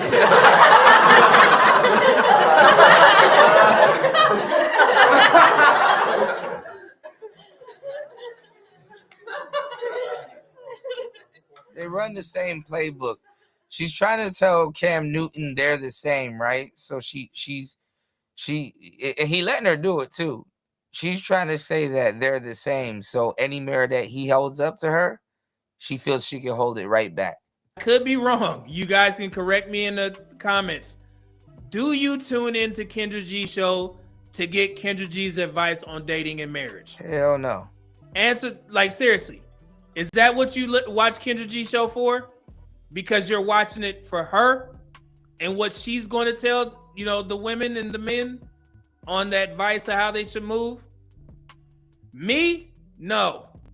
Okay? When you guys send me clips from Kendra G show, medium. Yeah, he be lying, talking about some sent him clips. Boy, you go watch them shit. You seek that shit. Go find it. My niggas.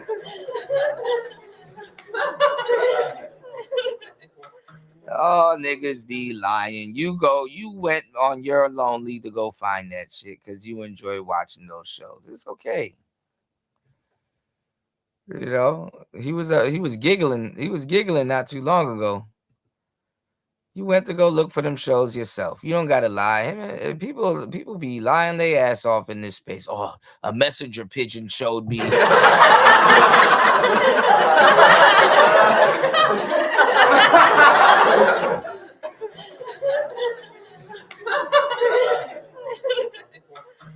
Man, niggas always got some random messenger pigeon or some type of mail owl or some type of postal raccoon sent me a well-cut clip of a Kendra G live singing. Bro, you went to go look for that shit your own damn self, man.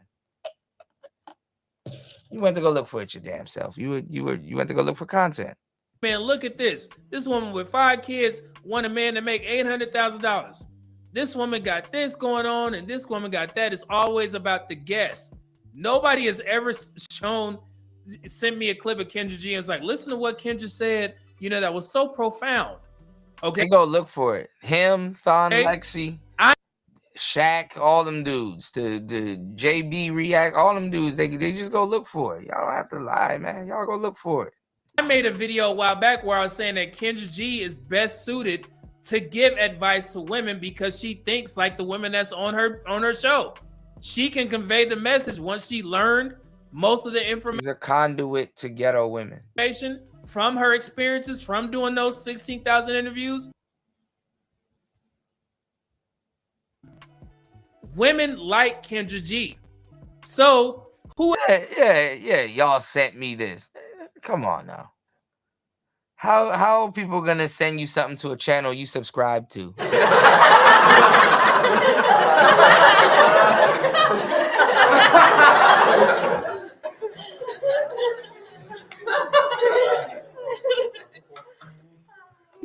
They trying to act like they ain't subscribed.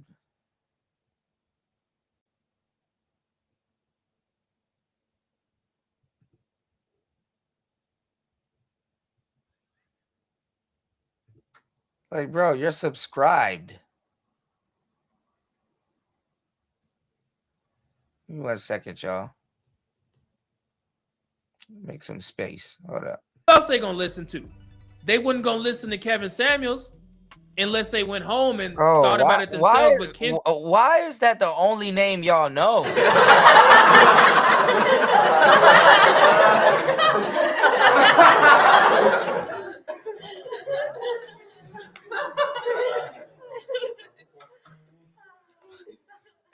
Shout outs to New. Man, why y'all keep sending me this shit, man? Y'all gonna make me do the content.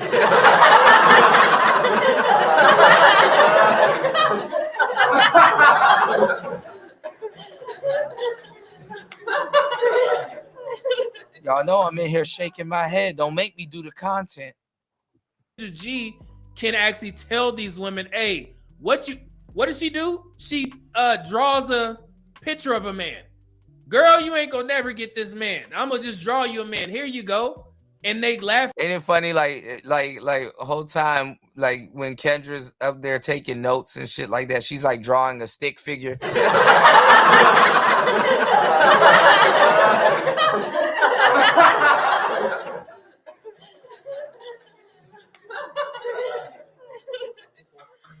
Man, don't push me to the edge, man. Y'all gonna make me do this content. It off, huh? You know, Kendra, what you asking for? You ain't gonna get that, girl.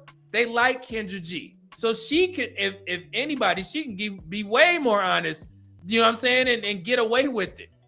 But she doesn't understand that she's not the main attraction on her show. She created the show, which is useful because we can use the examples, but there's not a lot of people that's tuning in to Kendra G's show that's saying, hey, I want to tune in because I want to hear Kendra G's knowledge on dating and marriage.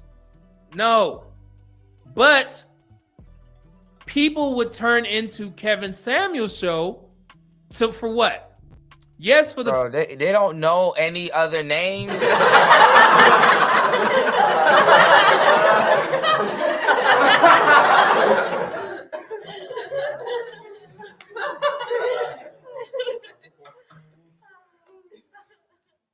No breakdown, a woman's perspective, no BGS for women. Overusing Kevin's names, man. God damn. We get it, bro. Foolery, but you also gain knowledge from Kevin Samuels. So sometimes, most of the time, people tuned in to hear what Kevin Samuels had to say. You see the difference? Make sense, guys? So that's the difference between Kevin Samuels and Kendra G. And yeah, KS is the only show in town, man.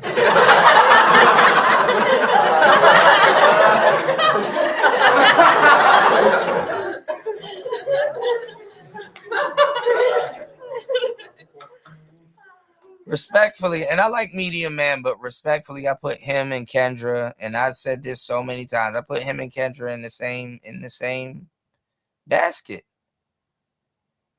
Y'all content came from Kevin Samuels, which came from us.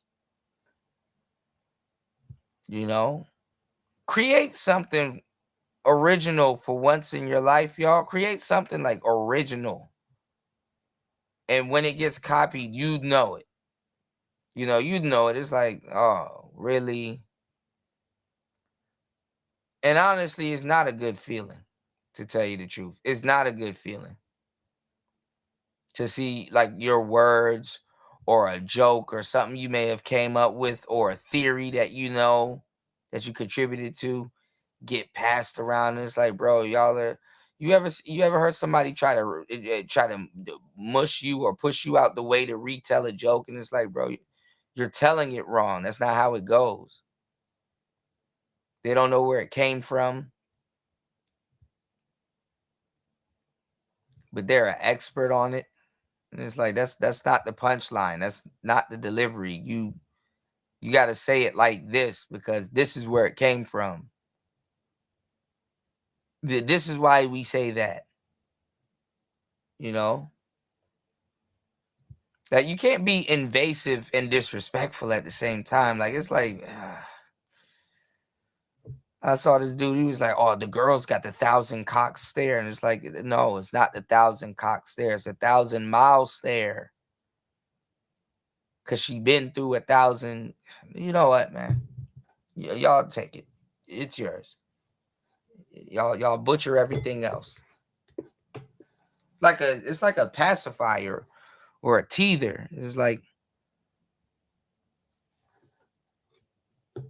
and they say it's so confident, like they came up with it. That's the part that be getting me. Cooley be repeating talking points, and it's like, bro, where'd you get that from? I mean, I know where you get it from, but it's like what's the word I'm looking for? It's like you're saying these things like you came up with them on your own. Like that's the part that be killing me, respectfully. It's like these talking points get repeated as if they were original, with the confidence of originality. Like the tone that they get repeated with is like, it's like, bro, it's like y'all not oozing originality. That right. Yes, foolery on both sides. Women calling in, wilding out. It is what it is.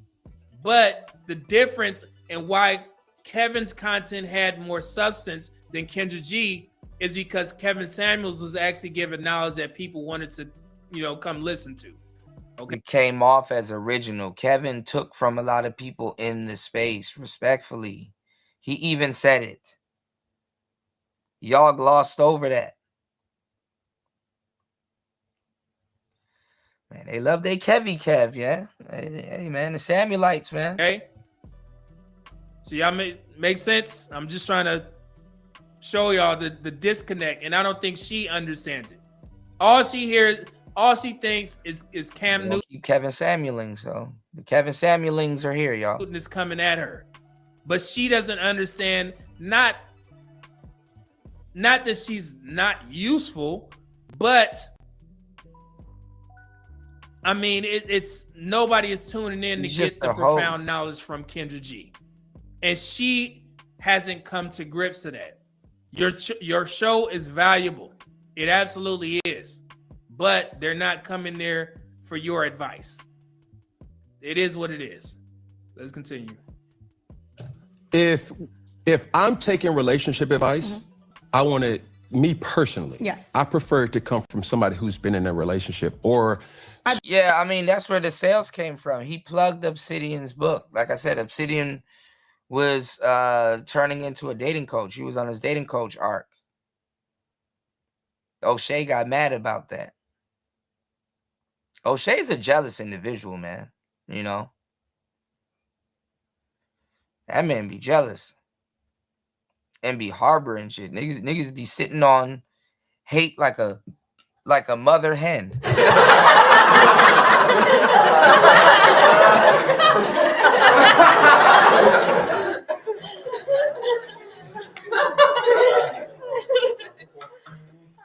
Y'all gotta, no homo. Y'all gotta start checking niggas for eggs around here. Like, make sure niggas ain't sitting on no fucking, hate. Been in a relationship. I'm not in one right now. So we have to be current in a relationship.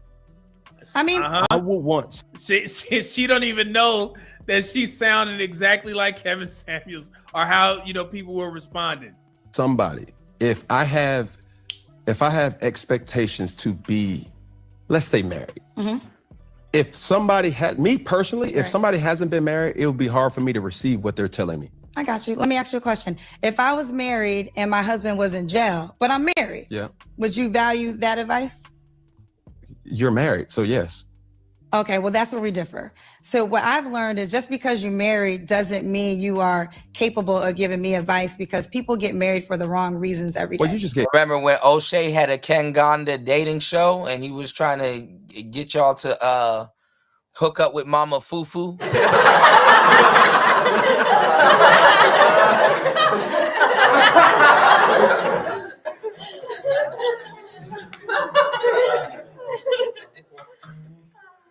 He wanted y'all with them bald bitches bad too. Spear chucking.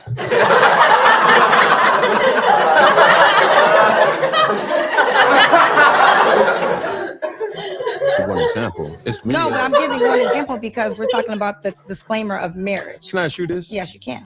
So you see that? You went to the most negative example, but she has to defend herself. Like, why are you giving advice? She gotta answer. Mm-hmm. Do you have plans to be married? At this, bitches was bald. Some of them had the Jim Jones braids.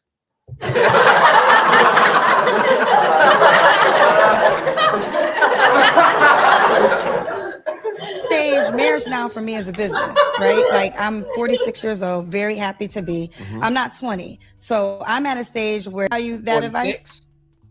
You're married, so yes.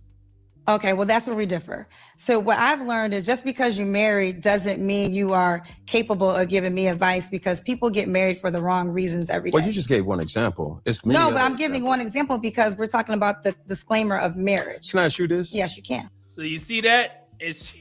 Yeah, she turned the tides. You went to the most negative example, but she has to defend herself. Like, why are you giving advice? She gotta answer. Mm-hmm. Do you have plans to be married? At this stage, marriage now for me is a business, right? Like, I'm 46 years old, very happy to be. I'm not 20. So I'm at a stage where if I were to get married, it's deeper than love. Deeper than rap. Now, this is where Cam Newton turned Kendra G into a man.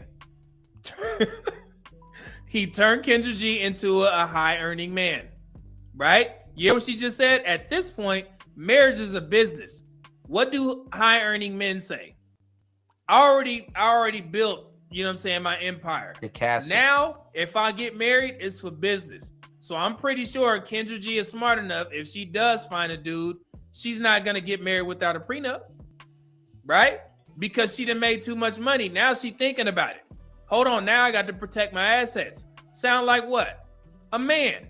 So now Kendra G is the man. Okay? And Cam Newton is asking her questions as such. It's a good interview, man. It's good. She got to be a I could be in partnership, committed relationship, in a dynamic without the marriage certificate.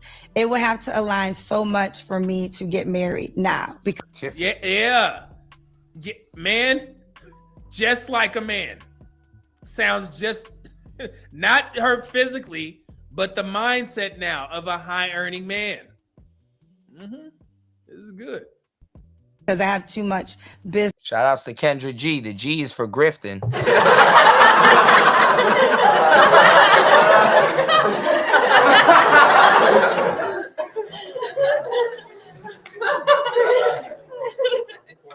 Business at stake to think about. Given what you said, yes, right? Do you have visions to be in a committed relationship?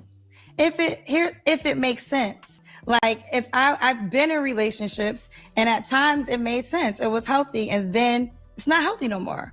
I support this. I would tell a person to be single and in a healthy relationship with yourself. I'm not gonna. What's going on, Cynical?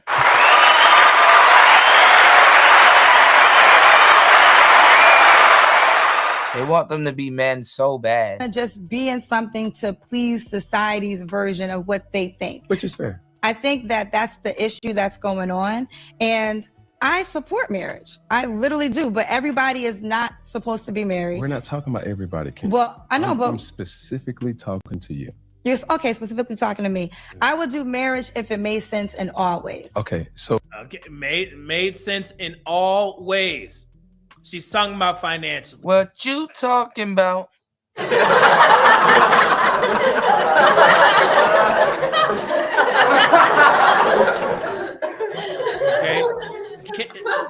Kendra G likes to use a loophole when she talks about a man's finances, because I remember there was a woman up there that challenged her, was like, Kendra G, you wouldn't date a man that made $50,000, so why are you asking me to date a man that make $50,000? And she said, first of all, look, I'm me. I'm not like you. She was basically telling the woman, I got ducats, okay? So we not in the same position. And then she went on to say, I'm not even worried about a man's money, but it just so happens that the men that I've dated, they tend to be high earners. You see how she's good, man. So essentially she's saying, I don't have to put a dollar amount on what a man needs to make. I just tend to attract those men that make a lot of money. That's how she sneaks past that question. You know, she's like, yeah, but she know damn well she wouldn't date a man or marry a man that made $50,000. But she can't say that. Yes, she would.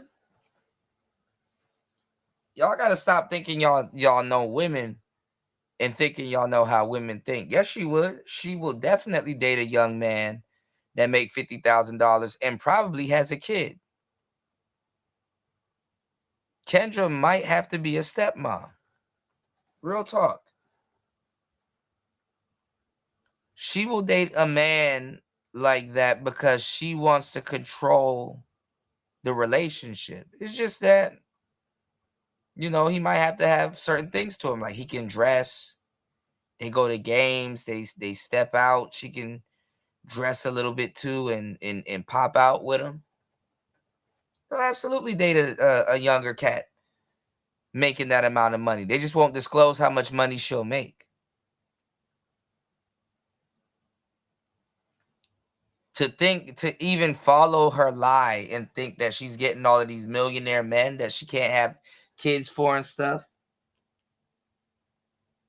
when there's way more women that those men can get, like, come on, man.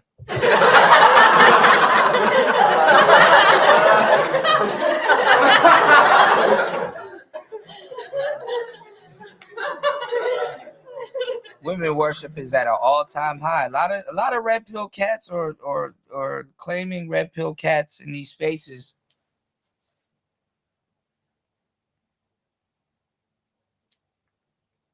They're feminists, man. They believe her.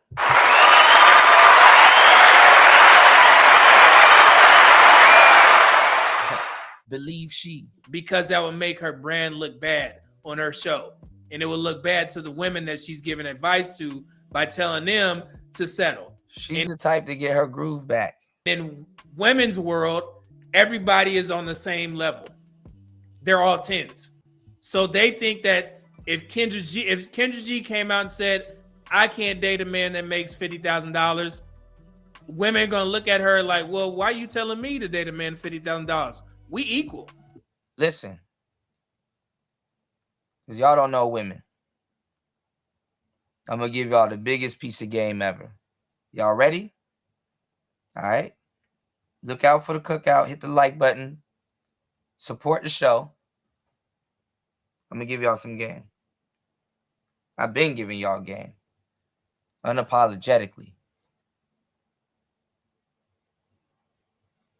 Hit the like button and support the show, y'all. Let me give you the game. You want to know why she can't date a man that's making $50K? $50K is still good money. But you want to know why she can't date a man that's making $50K? Cause she already dating him.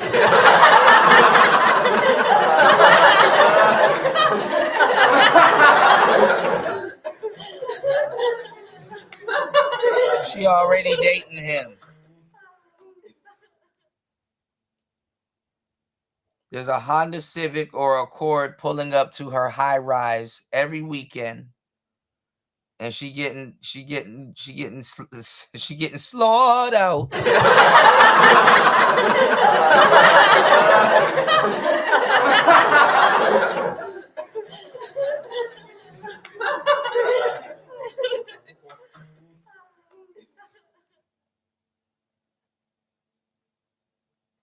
She already dating Mr. 50K man. You think Kendra G gonna tell that woman no? You work And at the K is for Kendra. I'm sitting over here in a high rise in LA. I make millions. We are not the same. She wouldn't tell that woman that. So that's why she can't put a dollar amount on the type of man that she wants to date. So she found that little loophole. Yeah, she's slick. So my next follow-up question, Yes. which I was trying to ask is, would you continue to do your show, Kendra G Singles, if you were to find the right person? Of course. Because now... Yes, Now of watch course, but we this. are expanding. I have a new host. Shout out to Tron Maurice. Yeah. I am adding hosts because we're just growing. But I'll always, I'm the face of the brand, so I'm always going to be affiliated. So that's what, but the reason why I asked that is You're a host. your words. Yes. You do not think a married person Mhm. can host a show. You see how Cam Snucker? Yeah, he's a slick one. Did say that. That's why I asked. Right. Do you have plans to be married? And if you were to get married, Mm. do you still have plans to... Okay.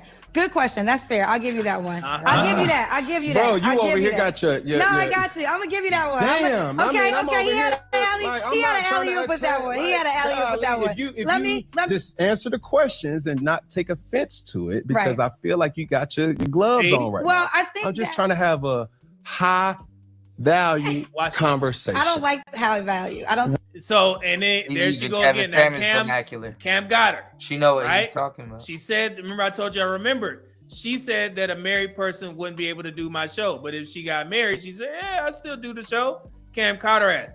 But y'all know why she don't like high value. It's because it's associated with Kevin. Oh my God. We know. God damn. Jesus Christ.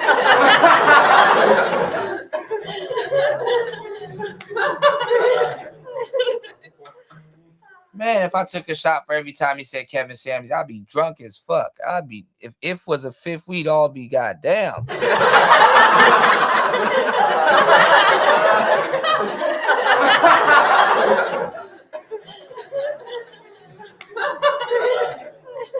Let it go. Kevin Samuels. Same thing that Dr. Brian does. She invented high functioning and low functioning because most people don't want to use Kevin Samuels' staple of being a high value y'all man ran it into the because it makes ground. sense, but they don't want to be associated or give Kevin Samuels credit for it. And most of the time, Kendra G don't even know what high value means. Dr. Bryant don't even know what Kevin Samuels' high value, 6 pillars mean. They always talk about money. Money was one component of the 6. Speaking of people that don't know shit, do you know that y'all are regurgitating BGS's talking points?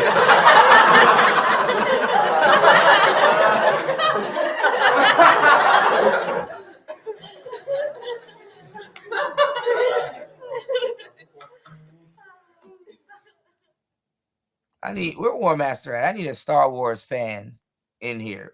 Who the hell? Y'all love Yoda, but y'all conveniently leave out who trained Yoda? Is it Mace Windu? Was it Mace Windu? Y'all love Yoda, but y'all leave out Mace Windu.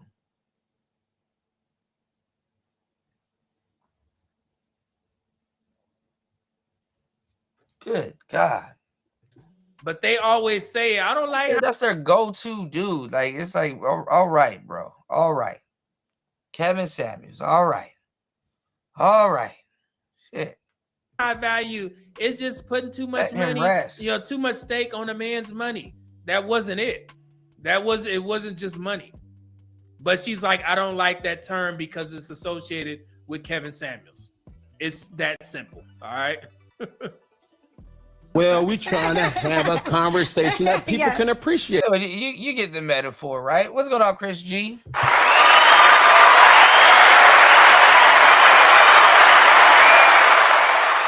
Let's go. Right. And it's okay. And I will preface this. It's okay to agree to disagree. Absolutely.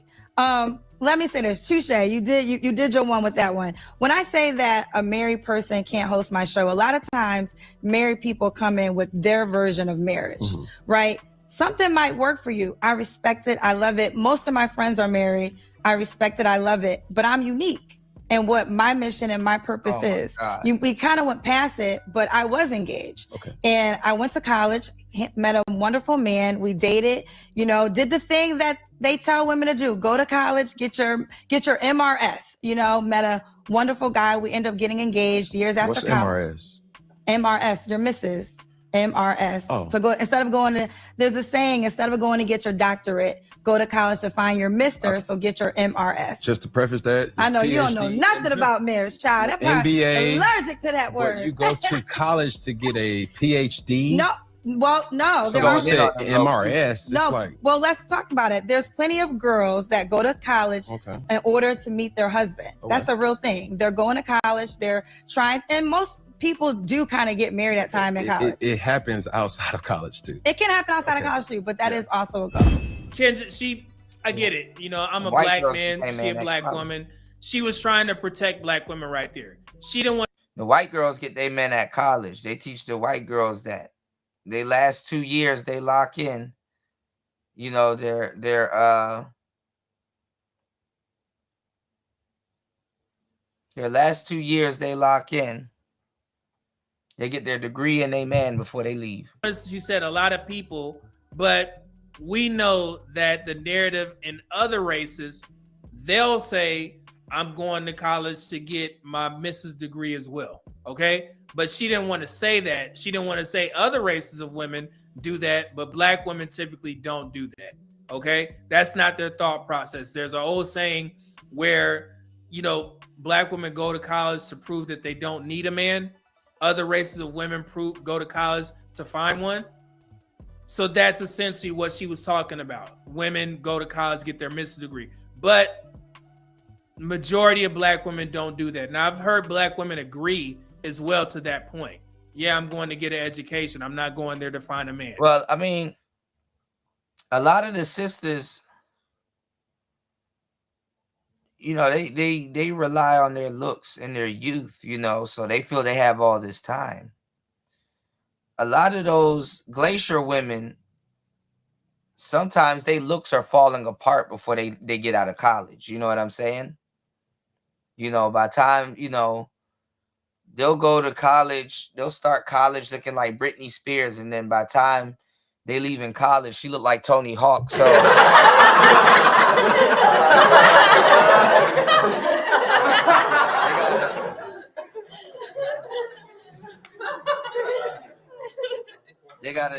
some of them they gotta find a man before it gets even worse. You know what I'm saying? They be doing drugs and all kinds of shit and all kinds of stuff. So they and they be finding the husbands too. She came in here looking like Tori Wilson, and she left out looking like Ellen.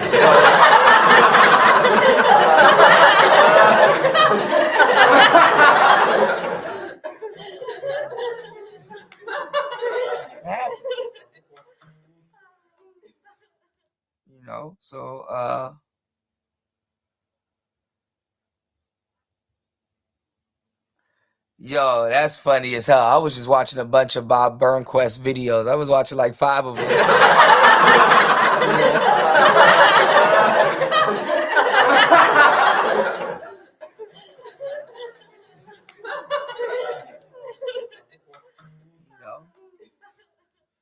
She started college looking like, a Olsen twin. or Caitlyn, no, not Caitlyn, but you know, Olsen twin or one of the Jenners, and she leave out looking like Adam 22.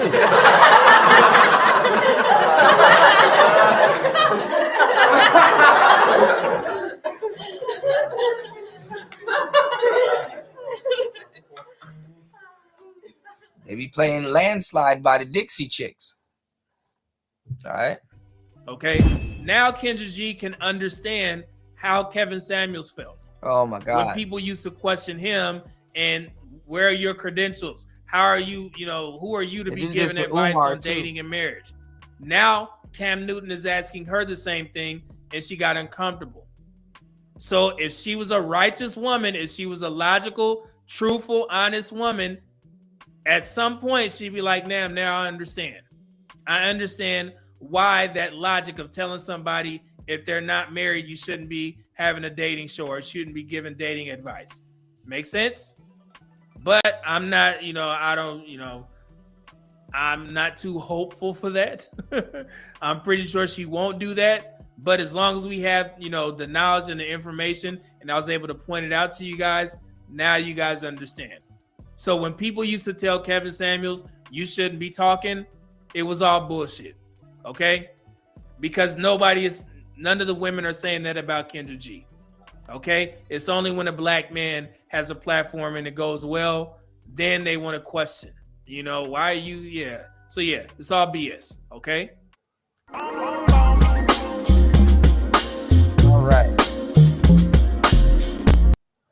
All right. Y'all know oh boy. All right, we done did a full shift. Shout outs to everybody rocking with the show. If you guys are here, I need you guys to do me a huge favor. Okay, we need to get in the algorithm. All right, we need to get in the algorithm ASAP. All right, so I need you guys to hype the show.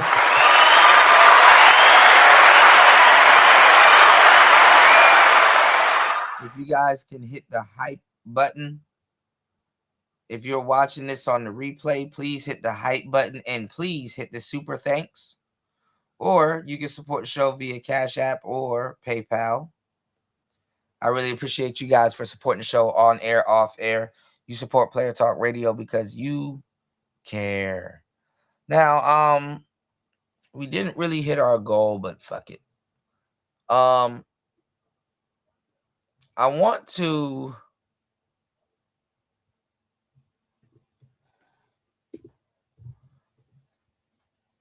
Cope Approach sent me this fatty video. Do you have any timestamps? Do you have any timestamps? Because I definitely don't want to go over this whole thing because I kind of know how it goes. Once being up there, I know how it goes. They cut you off and then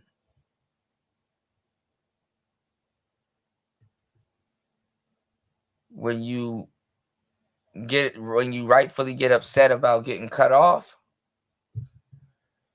then now you look like you're crazy and you don't answer questions and all, you know, they run the same arc. And then they repeat pearly things. Our relationship with the bad faith stuff. You know, a lot of it is bad faith, respectfully. I heard this girl, Melanin, I heard they let her run amok. You know who told me? A messenger pigeon, y'all.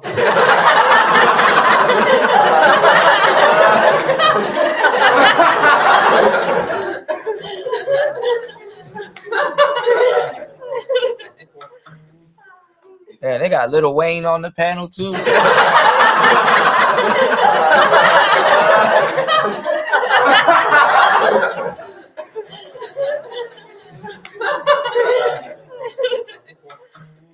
Coming up in the world. They got Weezy F Baby on the panel.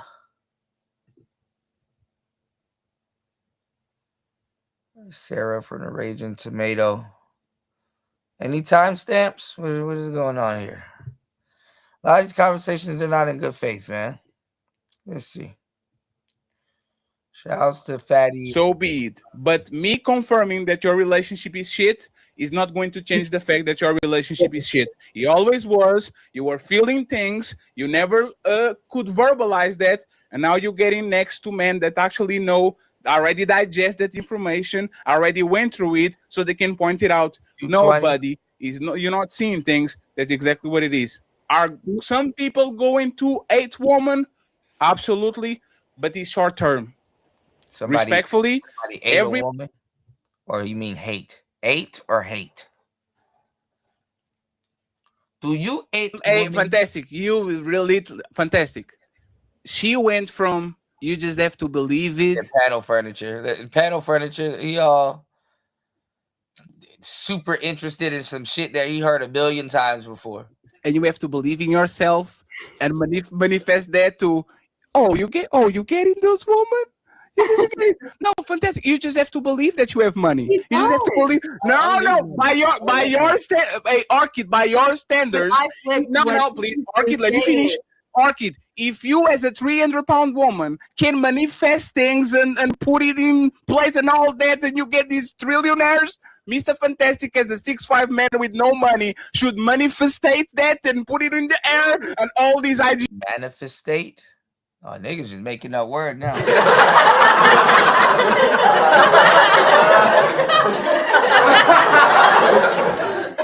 Daddy just made up a whole word. Manifestate. Okay. Not manifested, manifestate. Models and big booty bitches pulling on his lap. But that's the thing. Why don't you if you can manifest that? No, if you can manifest that, why can't Mr. Fantastic with no money do the same? I thought he was Kevin Hart. I thought he was able to take it and punch it. I didn't get offended, baby. Hey, it's all fun to me. It's not. I'm manifesting super chats for everyone right now. I'm manifesting. Everyone's going to get a bunch of I super need chats. everybody to pay me my money because I see these comments at almost 2,000, and I know I've corrupted. Yeah, but it hasn't really converted for him. Fantastic is getting the same views he's gotten 2-3 years ago. He's getting the same. So assimilating to the new people here to stay relevant. It kind of, and then they kind of, he kind of positions himself as an OG to them, or they did that automatically to him. So they're gonna start ripping him a new one. Everybody's a relationship expert with the Manosphere talking points. So sooner or later, he gonna be beefing with people. I mean, he already has, but y'all know what I'm talking about. A lot of that. So I would be DMing you for my fucking payment because. Absolutely. I pay with dick pics. Go ahead, Nene. Nene, you have the floor, Nene. Go ahead. Thank you for your patience. You're beautiful. Go ahead. Okay, so this is to Mr. Fantastic because shit, you kind of getting on my nerves with talking like you just get the top notch. These new broads be coming in here. I have an opinion.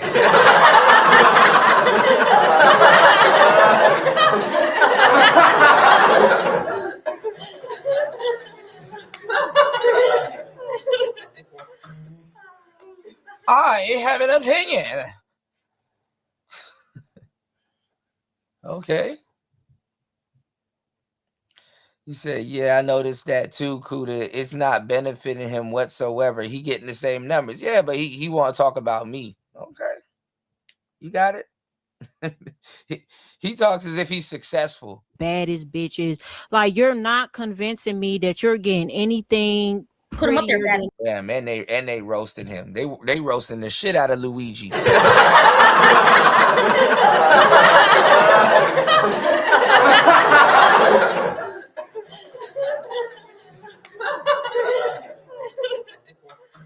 Pull that man card quick. So now this is what happens. Some random goofy broad gets to come in here talking about you're not convincing me that you getting anything. Damn. He got to convince some random goofy that he gets bitches.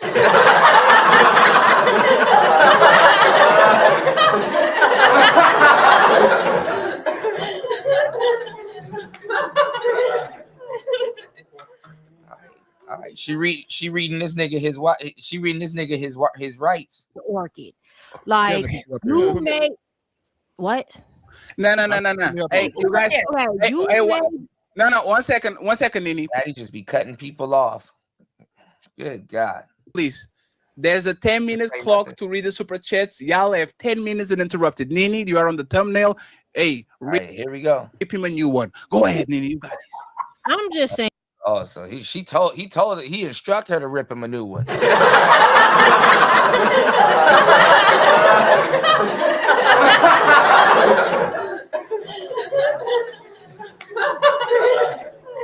All right, here we go.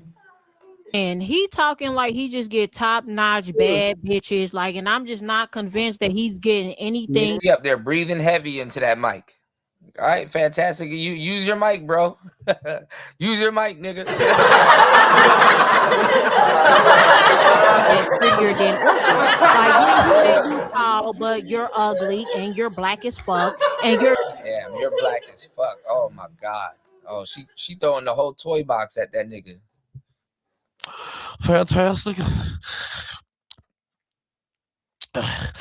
You don't get no bitches. A lot of that. So I was DMing you for my fucking payment because. Oh no, absolutely. I pay with dick pics. Go ahead, Nini. Nini, you have the floor, Nini. Go ahead. Thank you for your patience. You're beautiful. Go ahead. Okay, so and listen, y'all be. Women are so slick when they insult other women. It's like, did you have to sneak that in there? It's like, yeah, let her speak. Yeah, you're beautiful. Go ahead and speak. Why you gotta?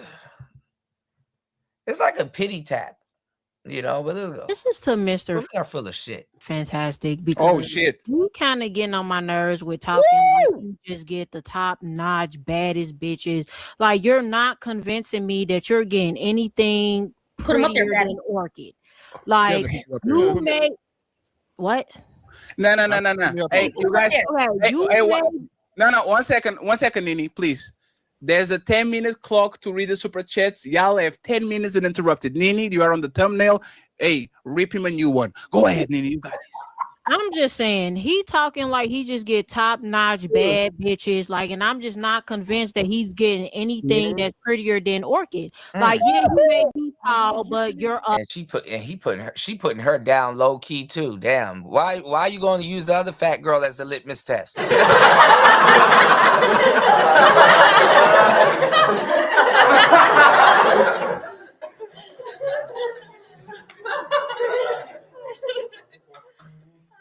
Orchid is a death flower too. She said orchid is not a pretty flower.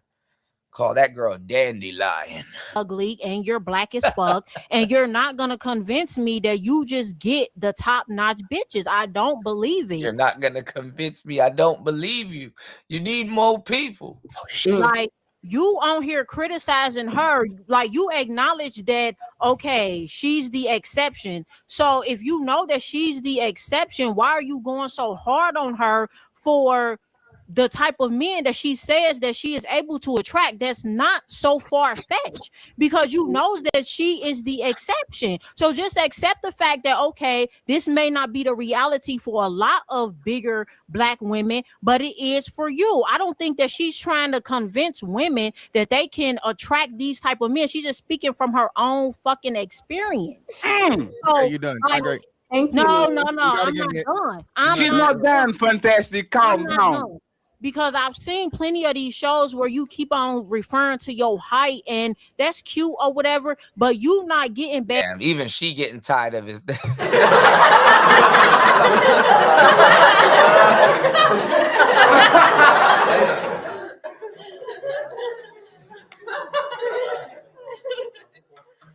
Hey, so he went over there and was being insecure with the new people also, because I told y'all he always got to bring up his height. It's like, okay, bro, we get it. You're a big nigga. You even had to put it on your clothing. We get it.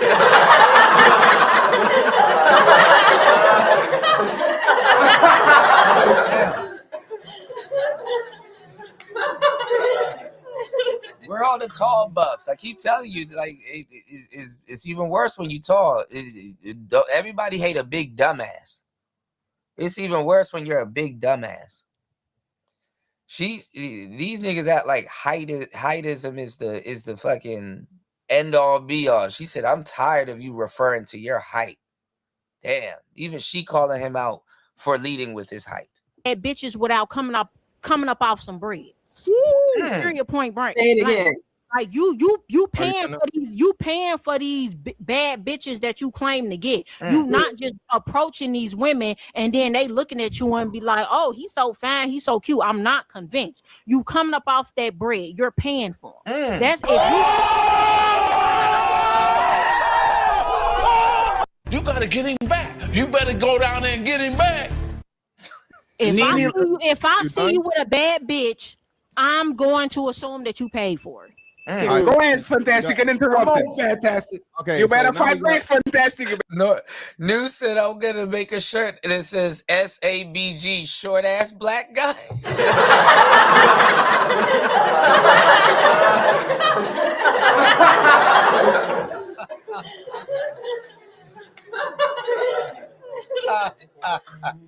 Better fight back. Let me go. Okay, so we got the Timu Dana D from motherfucking TikTok. Okay, who's up here that does nothing but fucking black misandry, and you are fucking coming at me for telling the truth about a big back black woman. Okay, I didn't say one lie. Now again, baby, you can claim or whatever. You can say that I may be ugly. You don't like black women. You don't like the black women. My turn. It is. You told me it was my turn. You can talk all that you want to, yell and scream. You lost. It is my turn. You lost the game. It's my turn. Yeah. So again, like you said, and this is what constantly happens. So now I'm ugly, allegedly, because I called an unattractive woman unattractive. I'm not the only one that said it. And you know that what I'm saying is not motherfucking true. Now, if you really believe I'm unattractive, cool, fine. Again, I've had women that look just as good as you and women that look better than you, right? So, baby, I ain't got to pay for shit. Nothing. All right? Nothing. Yeah. I don't pay for no pussy, baby. It comes. This is how you can tell when somebody lying. This nigga lying like shit. You see that the nervous smile, the nervous smirk. I ain't paid for shit. This man drove Jiffy Lube miles for some coochie.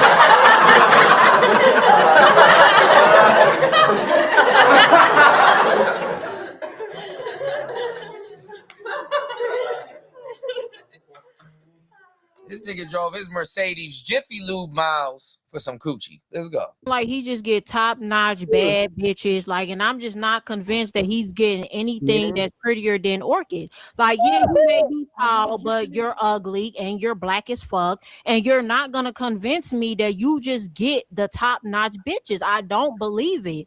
Like, you on here criticizing her, like you acknowledge that, okay, she's the exception. So if you know that she's the exception, why are you going so hard on her for the type of men that she says that she is able to attract? That's not so far-fetched, because you knows that she is the exception. So just accept the fact that, okay, this may not be the reality for a lot of bigger black women, but it is for you. I don't think that she's trying to convince women that they can attract these type of men. She's just speaking from her own fucking experience. So, you done. like, Great. no, I'm not done.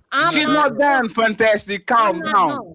Because I've seen plenty of these shows where you keep on referring to your height, and that's cute or whatever, but you not getting bad bitches without coming up off some bread. Period. Point blank. Say it again.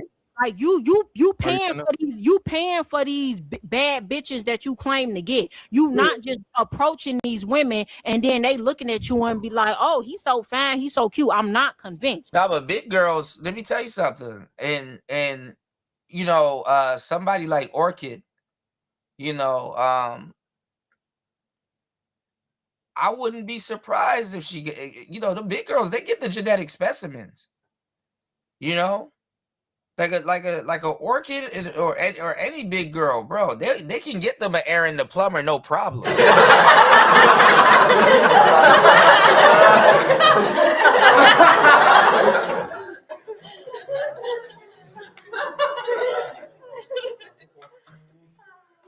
I'm like real live Fox 5. They can get themselves an Aaron the plumber. You know, actually, it's dudes like Fantastic that be dating the big girls.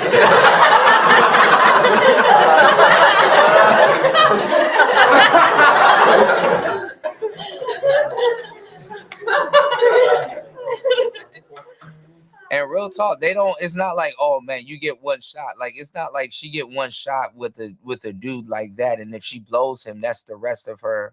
That's the rest of her life. Like, you know, she gonna be on some Rose Titanic type shit. Nah, these big girls, they get a plethora. They get like 4 or 5 chances with genetic specimens. You know, I gave y'all the game on that. You know, don't sleep on the high calorie sisters. They don't have to lose the weight to get with no nigga like that. They never did. And even if they did, what they do is, you know, like I said, 6s hang out with 4s to look like, you know, 6s hang out with 4s to look like 7s. You understand what I'm saying? So the big girls, the decent looking girls or the average girls and shit like that, they hang out with the fat girls. You know, the refrigerator always guarding the snacks, y'all. So, you know, dropping some good game. Y'all support the show. But the refrigerator always, you know, guarding the snacks. So the big girls be getting the residual niggas. You know, they get residual niggas, you know. But what happens though is, you know, if they end up, you know, if the girl end up blowing it with the other dude, you know what I'm saying, and the girl get a good residual nigga, like she picked the wrong dude, and the girl get the residual nigga, what happens is sometimes they you know, because bitches are fake with each other, they'll pluck the girl's dude and try to get back with him. You know, they'll sleep with their girlfriend's man and shit like that. And it was like, oh, but I gave him to you, you know. I wanted him the whole time. I just dealt with the other guy, you know. Sometimes those big girls be ending up with quality niggas more times than you think, you know, because they get them niggas by residual, you know. And the fat girls be cool as fuck sometimes. So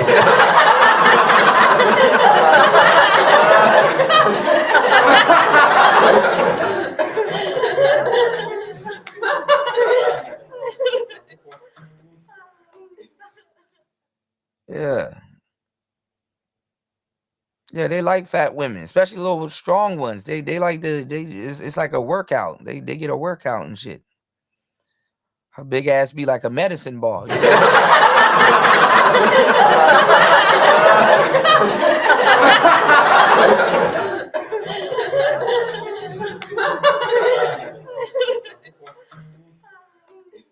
You You said I don't sleep on them because they ain't in my bed. That's funny as hell. You know? He said I be letting them rock with they big chicks too. Yeah, they love the big girls. Big girls ain't had no problem getting no man. It's just that they get sassy, you know, they turn into Beyonce and shit like that. And it's like, well, what you gonna do? You know? He said, Kuda helped me from living in the basement with a blow-up doll.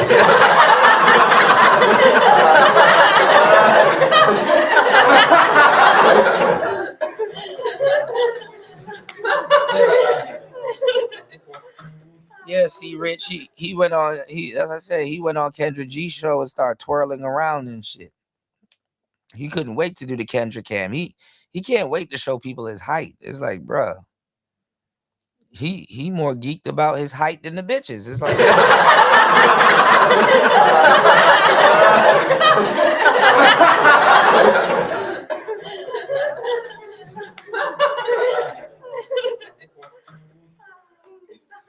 this girl like, man, I'm tired of you. I'm tired of your little. She said, your height is cute or whatever. You think it's cute or whatever. She said she tired of him talking about his height. Damn, when a broad says she tired of you talking about your height, you know, when I was beefing with him, I'm like, this nigga overly leads with his height, you know? Like, watch out for dudes like that. They really insecure, you know? Like dudes like him, if you're not talking about him, he gets mad about that. Then he gets mad when you do talk about him. You know what I'm saying? That's the funny part. You know, if he's if he's not acknowledged, he gets mad. You know, y'all don't see me. I'm the tallest guy in here. Like, we don't give a fuck. We don't care. You know? So damn, he went over there and pulled that shit with the new people.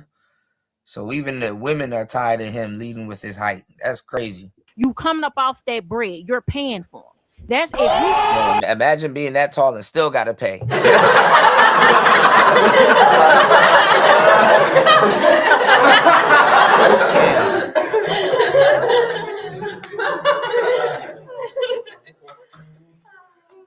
No, you that tall, you hand your money down and shit.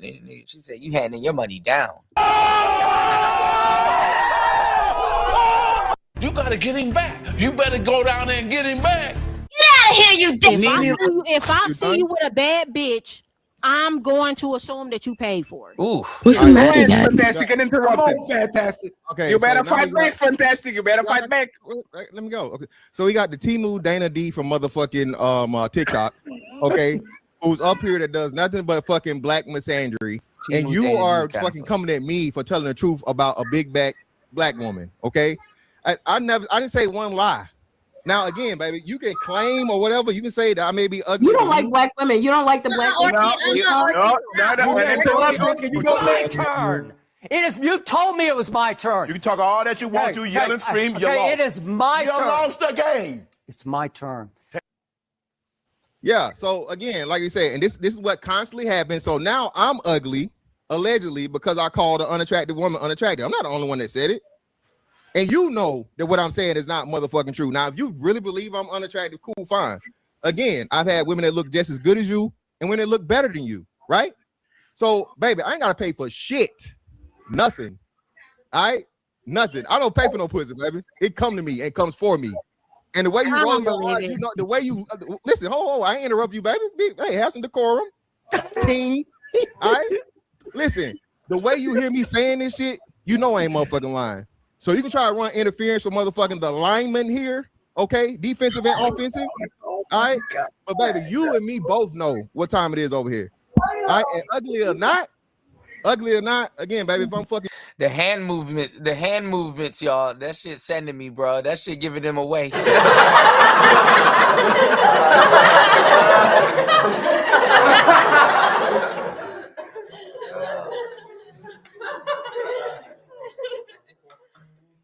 It's bothering him because he keeps putting his hand on his cheek.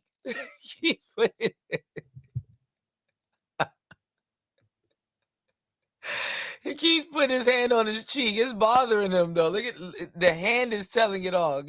Take a look. You can say that I may be ugly. You don't like black women. You don't like the black women. It's my turn. It is. You told me it was my turn. You can talk all that you want to, yell and scream. You lost. It is my turn. You lost the game. It's my turn. Yeah. So again, like you said, and this is what constantly happens. So now I'm ugly, allegedly, because I called an unattractive woman unattractive. I'm not the only one that said it. And you know that what I'm saying is not motherfucking true. Now, if you really believe I'm unattractive, cool, fine. Again, I've had women that look just as good as you and women that look better than you, right? So, baby, I ain't got to pay for shit. Nothing. All right? Nothing. I don't pay for no pussy, baby. It come to me. It comes for me. And the way you roll your eyes, you know, the way you listen, I ain't interrupt you, baby. Hey, have some decorum. King. All right? Listen, the way you hear me saying this shit, you know I ain't motherfucking lying. So you can try to run interference for motherfucking the lineman here, okay? Defensive and offensive, all right?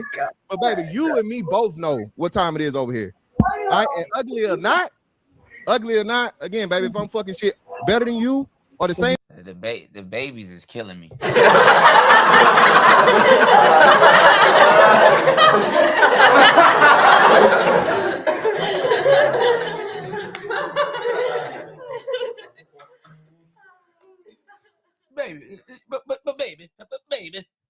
as you, it don't really matter. It don't even matter to me. It's the Don't matter. I don't believe you. Even the way you speak to women, Mr. Fantastic, you don't like the black bitch you came from. Therefore, you can never have respect. Ooh, you don't. Damn.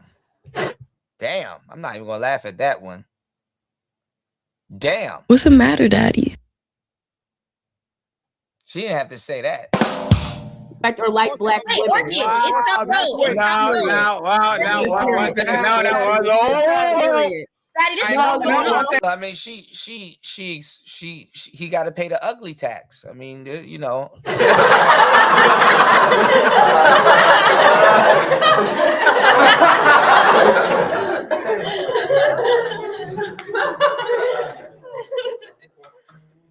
Ugly tax is a real thing.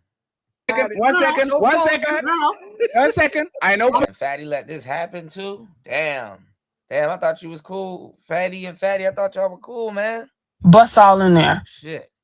Fantastic can handle that, but let's please don't talk about each other, mamas and daddies. Okay? No, I meant that. I meant that. We don't want to go that far. So Nene, so let's do this. Let's play a little game, Nene. So let's say me and Orchid both ugly, right? Since we going there. Damn. Do you think I would be uglier than what Orchid would be from a man to woman versus woman to man? You will only get Answer that question first. No. Let's do this. I'm unattractive. You only get played because you paying bitches. She not about to pay no nigga to be with her. Never. You gotta pay a bitch to be with you. I'm not gonna lie. Big girls do be paying niggas to be with them. Bust all in there.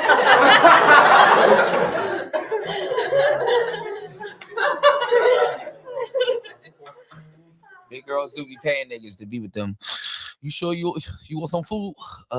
They be trying to bribe you with food and shit.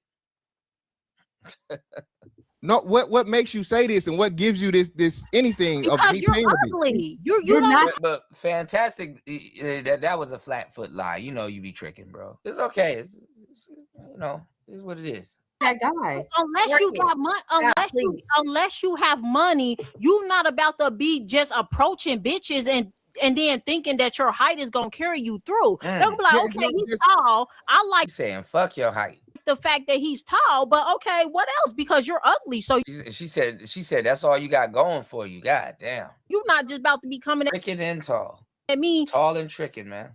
You know, saying anything and then I don't even believe you believe that.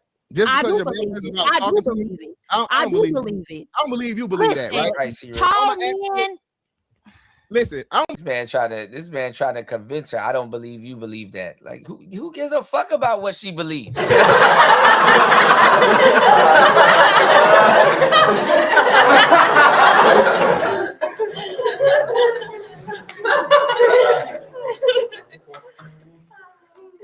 And see Rich reading into what I was already about to say. He's really low key trying to flip her and flirt with her on the low.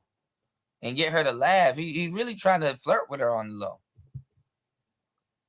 He attracted to her. I don't give a fuck what a bitch look like. The moment she start roasting me, she ugly as hell.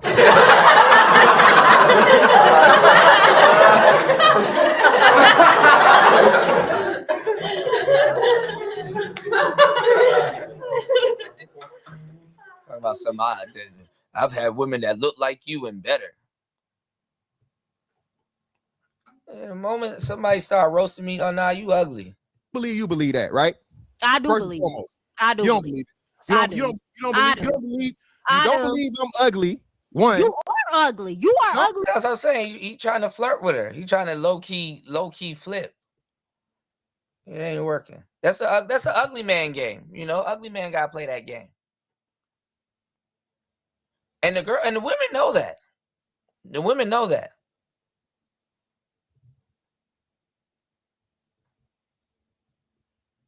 Yeah, it's an ugly man game. This is where my hug ass nigga reloaded.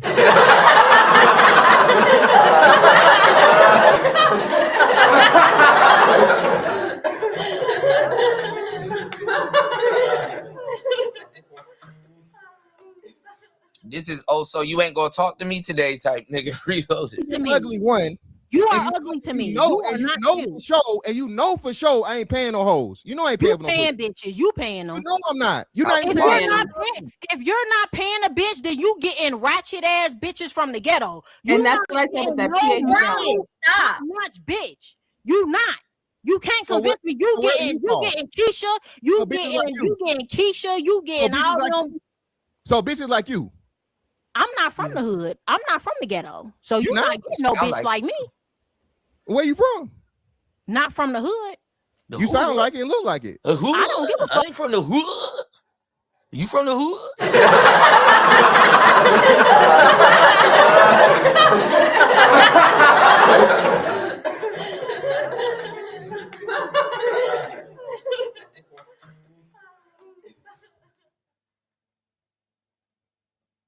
Bronze flat power guard. You from the hood?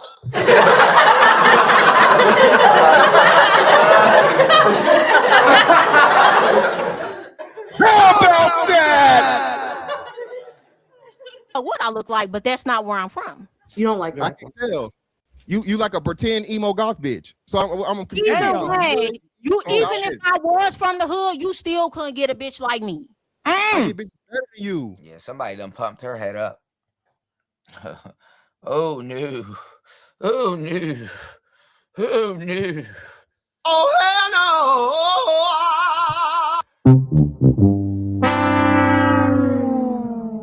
With no fee, baby. I don't pay no money for no hoes. You know You this. pay for bitch. And Fantastic don't have to outwardly lie like that, bro. That nigga is a trickathon with that nigga, man. You just know certain niggas you can't hide it. Like, bro, you know you trick like a motherfucker, bro. I know you be tricking out the wazoo. Don't do that. That's not you. So she is right about a couple things. Bitches that look like me. No, I don't. Yes, you do. No, Yes, no, you baby. do. They Yes, ingest my essence. You would have to charge him. She talking to him because she know that she could charge him and he gonna pay. Show me a bitch right now that you got that look better than me or just as good as me, and you ain't paid a bitch nothing to be with you to fuck. You ain't take her out on no day. You ain't spend some type of money on the bitch. So hold on, wait. Hold on.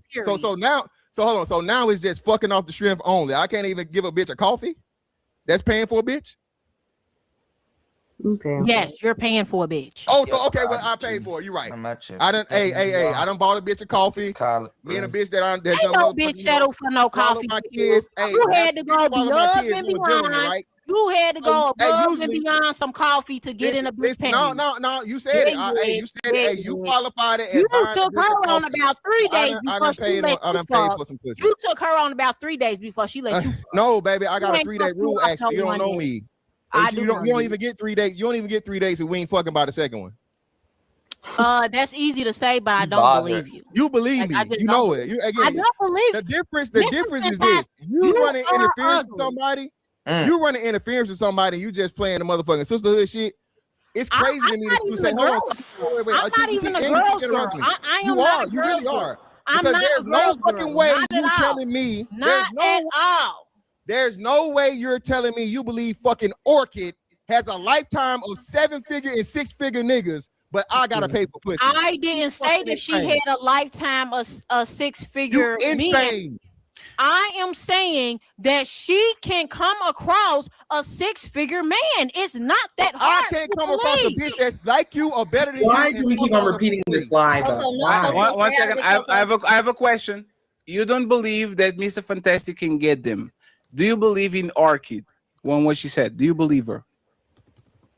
I believe that she has come. The only reason why. Yes or no, please. Before you, yes or no, please.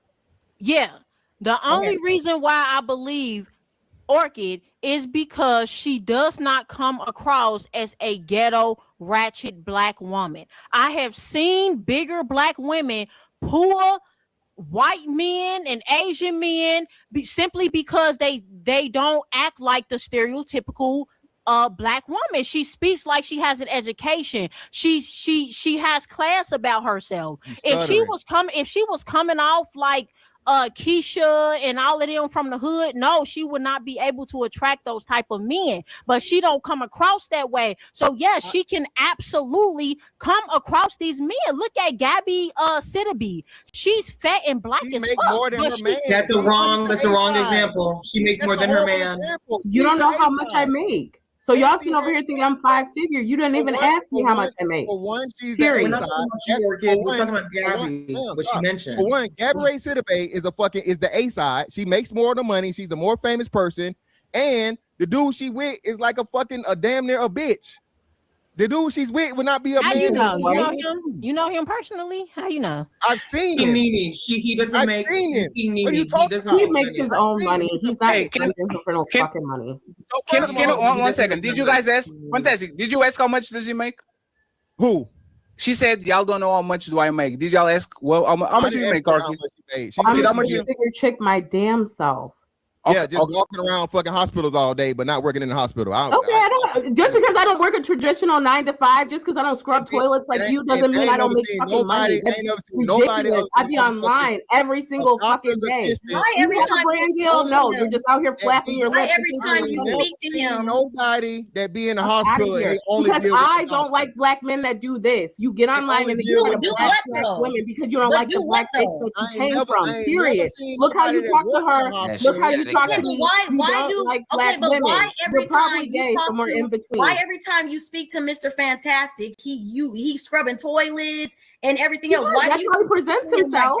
That's how he presents himself. Any man that even has remote respect, a little ounce of respect for women in general, don't refer to women that way. Has occurred. This is what the problem is because you black. Melanin is pick me. She male identified.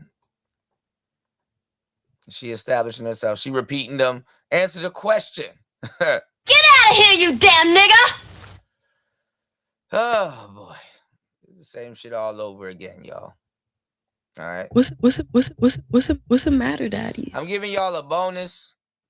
Playing this. Please hit the like button. Please support the show. Shout out to everybody here. Shit, took my ass to sleep a half an hour ago. Let's go. Black women who accept this. No, answer my question. Answer my question. Answer my question. And this is what the fuck you get. Big ass bitches like you think you're whoa, hey, now everybody stop. Everybody stop. We're going to now. Stop. When I tell the truth, it's a problem. Stop. No, you started talking shit to me first. Stop. 1 second. Hey, 1 second. Did you throw the art ER? Yeah, I did. Yeah, so she. No, we done. I don't like black people. No, we done. No, we done. She's proved our point, Patty. She's that's crazy. That's crazy. Hey, Arky, you ain't the stand. No, because what I'm doing is making a point. Yo, big guys ass sit up here and you have this colorism thing. This is what's true in the black community. You are an exception to the rule. There and talk to black women like they're less than. In the first place. Like no wonder why you getting a motherfucking he doesn't like the black woman he came from. You tripping. I can say that as a black woman. No motherfucking where, and don't be coming up here talking to black men. You're used to this. Because now you fucking tripping. This is what you. You don't talk to my black man like that.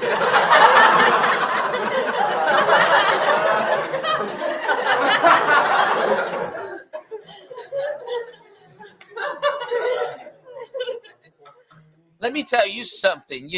You're as big as a house. You look like 8-Ball from 8-Ball and MJG.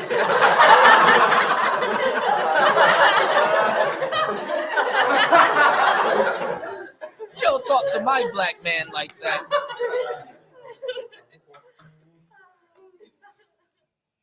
Hoo-wee.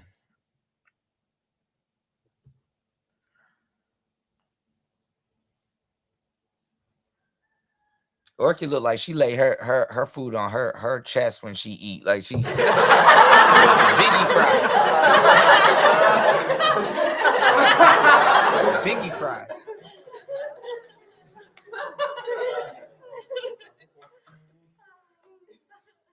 Like when you done with your plate, you done with that? Can I get that? Let me get that. You keep going over there with the white man that want to pillow talk with your ass because no black man equality wants your big ass. And that's a black man equality your ass to a motherfucking gym. That's a black man now equality. You got me fucked up. No, you're not gonna talk to him like that. You're not gonna hard him like that with that big ass you got. Okay. Now you can shut the fuck up. Now I'm so scared, Melanie. You've been up here talking this whole time. You're not talking to nobody like that. You're not calling him a hard ER nothing. I don't give a fuck about nothing that you're talking about. You're an exception to the rule. Be with Ray Ray and them and ain't nobody checking for your motherfucking ass. Nobody for your big ass. You gonna play with your motherfucking kids. You gonna play with your kids that we ain't seen. You talking about Coco? Where the fuck is your kids at? Go play with them motherfuckers your damn self since you don't come from a two-parent household anymore with your divorced ass. Go dangle some more dollars in dicks' faces. And then that's all you are, is another black woman with an angry mouth. Dollars in a dick face. Another black woman with an Don't talk to him like that. Don't call him a hard ER fucking nothing. Oh, okay. Not nothing. So now you're the don't champion like for black men. men. And this is why you keep trying to big up them white men. They're the only ones that want your big ass. I big up white men. I deal with intelligent black men that would never speak to a woman like this. You're not calling him a hard ER nothing. Because the mother that he has. Everything your big ass is talking about. Go put a Twinkie in your motherfucking mouth. Fuck you. Don't talk to him like that. Don't call him. I ain't gonna lie, Twinkie is crazy.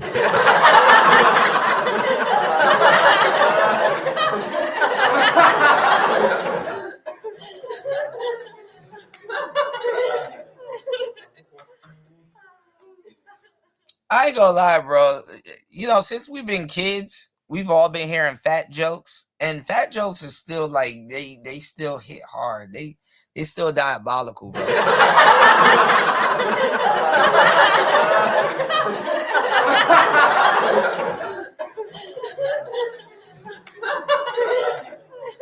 Either that or like the appraisal stigma hasn't worn off. The appraisal stigma hasn't worn off, you know, because them fat jokes still be hitting.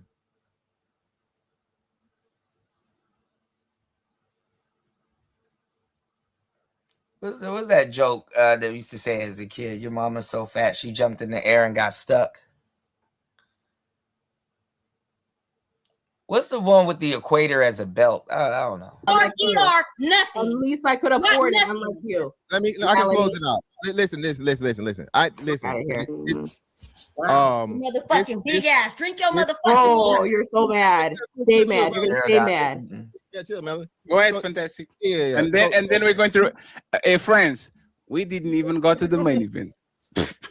Shout out to the 1,200 people watching. Go ahead, fantastic. You got it. Yeah. So again, at the end of the day, this is the black woman's routine shit, right? All right, you call a black woman unattractive. That's actually unattractive. It's not unattractive. You can't. Come on, Arky. Hey, Arky, 1 second. Hey, Arky. One second, please. Arky, you are going to take a zone, Market. Okay, I will let Fantastic say, and you are going to have uninterrupted to say what you need to say. Please, no more. We don't get her uninterrupted, and she called him the ER. Are you serious? One second. For my understanding, from Portugal, she's a black woman. The RER is very offensive, but she is Steven from Django. She's not Leonardo DiCaprio, so she can get away with it. No, she cannot. 1 second. I'm sorry, Fatty. You know I don't. No. 1 second. 1 second. No, 1 second. He not from the USA, so he not. That shit don't mean nothing to him. Shit. Because cultural differences, I will leave it to you and to Ali to decide if she has a final word or not, or if you don't get a final word. Okay, so wait, she gets the next word. The black woman wants to Fuck you. Fuck what you talking about. I'm fighting for my black man.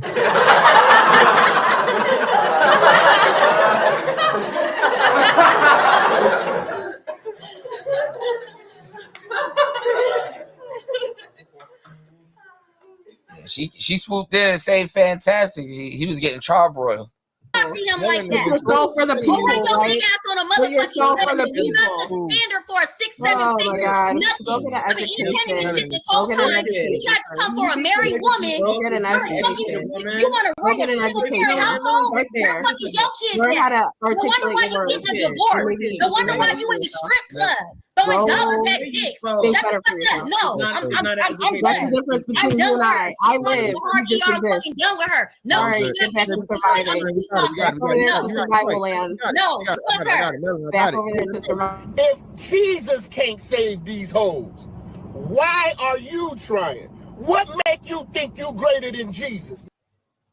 Fantastic and interrupted, please. Nobody interrupt him. If you do, I will mute you and drop you and then bring you back again after he's done. Go ahead. Yeah, so in general, okay, this is the black woman's playbook. You call a woman unattractive. You've seen this happen on the Pop the Balloon shows or whatever, so on and so forth. Now you're unattractive, or you're a misandrist, misogynist, all these different things and so on and so forth. So King Nene had to run interference for someone that fits a certain demographic, and she believes this less than 1% fucking person, but she can't believe that I get fucking women as attractive or more attractive than her simply because I criticize, and told said DJ Kuda, you wouldn't give Melanin a tryout on the roster. Melanin look cool. I'd hang out with her. She's like she a Scorpio. I hang out with her. Women like her, it can go two ways. She'll either get you in a fight or fight with you.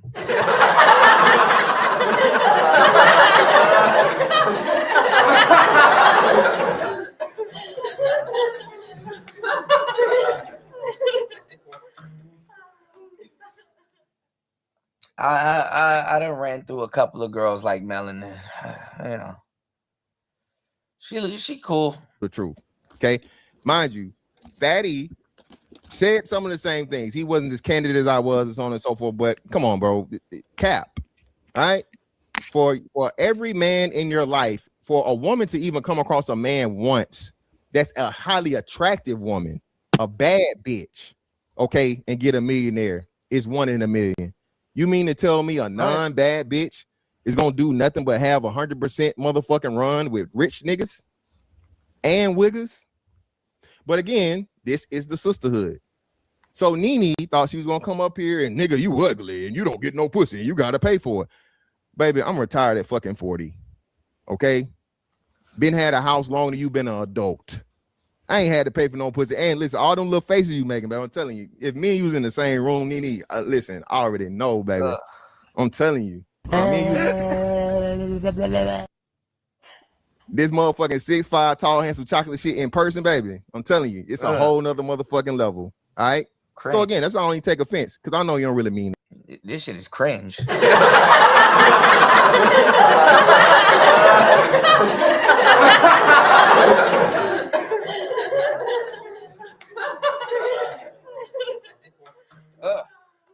And shit, you know what I mean? Which you know what I'm saying? It is what it is. But at the end of the day, I need to get mic stands. Well, she gripping on that mic hard as hell. My point was proven, okay? Because she got so offended, even though she said she could roll with the punches, you know what I'm saying? Or I guess motherfucking, linemen, they swim and shit, and they pancake. But somehow I ended up being a hard ER simply because I was saying the shit that I don't believe it. Okay? I don't believe it. And that's cool and that's fine. I guess we can all manifest. I can manifest flying, I guess. I'm gonna go jump out my nigga acting like, man, I never paid for pussy. I'm a pimp.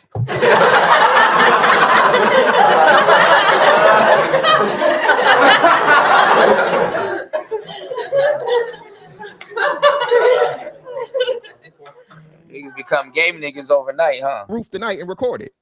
No, don't do it. You know what I'm saying? Well, hey, I'm just saying, according to other motherfucking shit, if you believe it, you can achieve it. Yeah, that sounds good and everything, but hold on, baby, I'm almost done. Hold on, King Nene. She up there drinking I'm almost Roscato. there. All right. At the end of the day, Everything I said was motherfucking 1000% right. No man that's got good motherfucking eyes and sense is gonna believe a certain type of woman saying that all she deal with is rich niggas and the motherfucking cream of the crop and the tippy motherfucking top. I'm done. Need 30 seconds, please. I was just gonna say that Mr. Fantastic, you will never in your life have any type of a chance with me. I don't even like American black men, so that's number one. Never dated y'all, never will. So that's it. Thank you for the compliment. Fuck y'all, American black man. You just said. She said I like. I got one more thing. Oh no, Ollie! Oh, No. Go ahead. That's that goofy, right?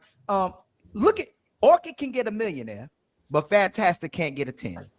We can call Orchid fat, or can't call her fat, or talk about fat people, but then neither can call Fantastic ugly. We can't talk about reality, but the women can talk about the exceptions.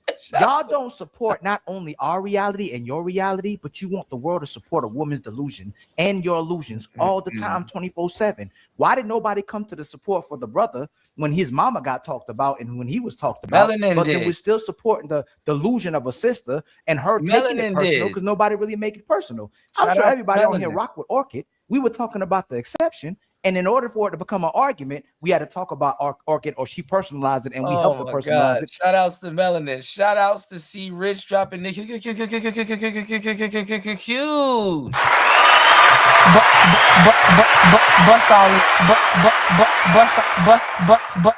Bust all in there. Shout outs to C Rich dropping the huge $2 on the super chat. He said he feels some type of way being called ugly. Yeah, but I mean, Fantastic knows he's ugly. You know, he's the ugly ambassador. He got videos on being ugly. He know he got to pay that ugly tax. That's all. The King girl was pointing out. Everybody knows. Everybody see it. You got to pay that ugly tax. She just pointed out. She's like, okay, well, if you're gonna state the obvious and call a high calorie woman high calorie, well, we're gonna call you ugly. And I know you pay for coochie, and it's true. We all know it. I know he's not gonna, and he's admitted it over the years. We all know it. He's not gonna admit it, but yeah, I mean, that's not far-fetched. To say you look like that and you've never paid for coochie is fucking far-fetched. Now, you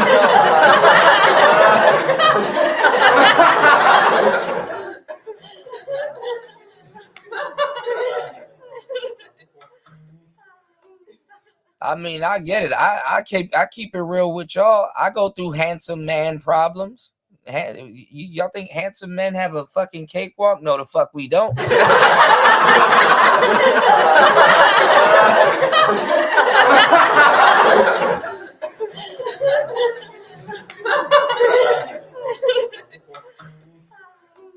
They do pay my ransom, but shit,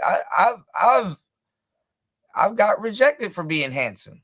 That's a real thing. Handsome dudes, man, y'all have no idea.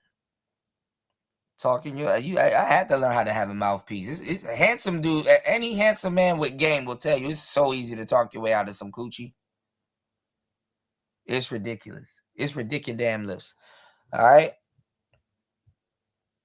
Fantastic always does. You said makes sense though. His girl cheated on him and his kids aren't oh damn. All right, King Picks. You fouled for that one.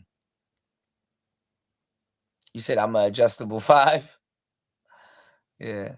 I mean, listen, if you got mouthpiece, the game is actually easier because you can talk your way up. So, once it's established that you ugly, you know what I'm saying? It's actually better. The cards are off the table. When you handsome, you know what I'm saying? Women put on a completely different poker face, And then sometimes when you handsome, they oh my God, they do this thing where they pretend like they not attracted to you, and they try to find any single reason to, the shit test comes in a little bit different. When you handsome, all you gotta do is work your way up and get bitches to laugh. You know, you can get women to laugh too, but like I don't know, like a lot of times, like women put on this pretentious stone face when they deal with handsome dudes. You know, ugly niggas, they can use self-deprecating humor and get in. You know, you just gotta know what you're talking about and how to do it. All right, we going. Shit. What a money reside. What a money reside. What a money reside. What a money reside. Okay, let me tell you something. I'm doing something real big this month. Any deal that y'all got and they beating us, I'm gonna beat about $400. Just give me your pen and the paper, cause I'm at what the what? What a what? What a money reside. What a money reside. What a money reside. What a money reside. What a money reside. Y'all know what I do. I give all these good deals and everything else. Y'all better ask about me because I do all that all the time. And that's on who? Mary Had a Little Lamb. Okay. Okay. Oh, Mary Had a Little Lamb, y'all. Yeah. And then shit, I be in my own world, so I'm really not trying to be talking my way out. No, if I do talk to somebody, I ain't really trying to be talking my way out no goddamn coochie and then fucking talking my way right back into it. Because that's usually what I have to do. If I feel like talking, you know. Because Lord knows you can just let a woman run with what you can let a woman run with what she think. You know. Well, you tell all the girls that. Be like, what's today? Monday? Nah. You the first one I told that today. You know, you gotta say little stupid jokes. Like you can't when you handsome, you can't really use too much self-deprecating humor. You know? I got the game of an ugly man sometimes.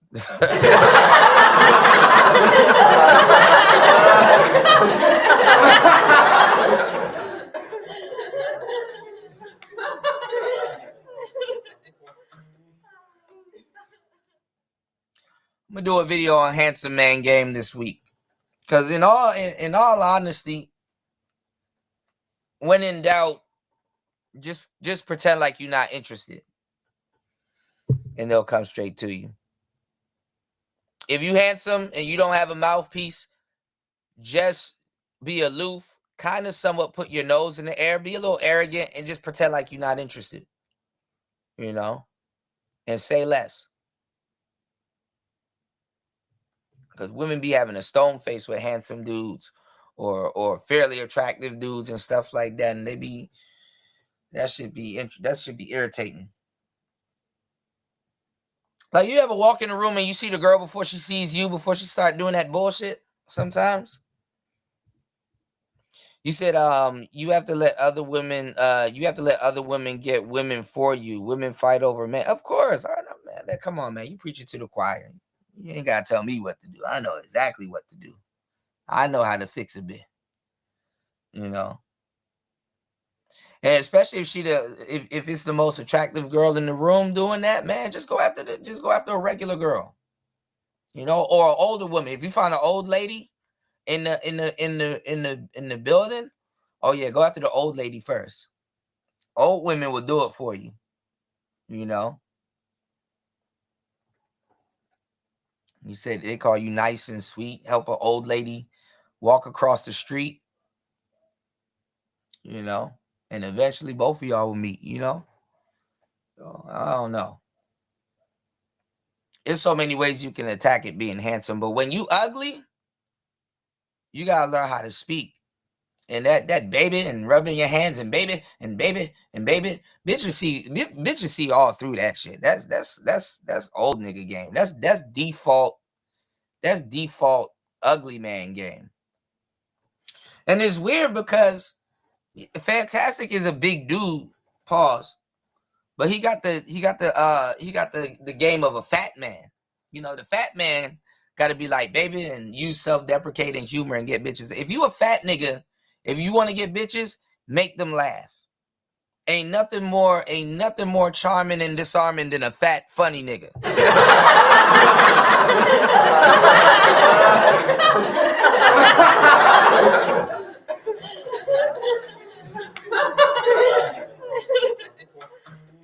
right? Ain't nothing more charming and disarming than a fat, funny nigga. If you a short dude, dress well.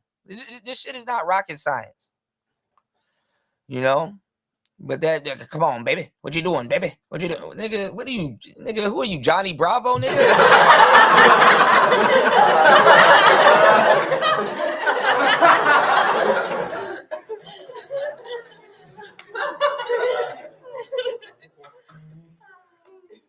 And women do find that shit annoying because like when you gotta overly sell yourself, it's like why are you even selling? Like just relax. You know, bitches don't like niggas like the fantastic types, the dudes that overly sell them. It's like, why are you overly selling? If she's attracted to you, she'll let you know. You know, most women, you don't have to overly sell. It's like, yeah, I'm 6 foot. We get it. We can see. Like they just telling you to pump the brakes on the theatrics. Yeah. And niggas overly selling this shit. Pump the brakes on the theatrics, talking about something. And then she insulting you, and you talking about something. If me and you were in the room, you probably get insulted more.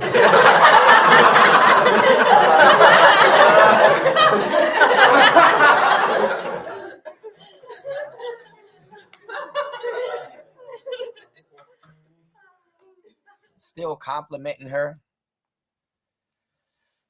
She up there disrespecting the fuck out of you. It's like, bro, what? I don't give a fuck what you look like, bro. You start talking like that, bro. You ugly to me. Mood switch. I'm not still trying to get in no rooms with you and shit like that. And you ugly to me. Man, that girl, the other girl, the smell the roses girl, she been stalking my page, man. Ever since she said, "Oh, Kuda, I would never be your girlfriend," I was like, "Oh, I got a green light with this woman." I said, "I know you, because I wouldn't deal with you. You'd be a jump off." She kind of like that. Women are fucking easy, bro. Women are in easy mode. You know what? Let me give y'all some game. This happened to me. What was the night I went out and I ended up chilling with that Doja Cat girl? Was it like 2-3 weeks ago? I don't know. I got pictures though.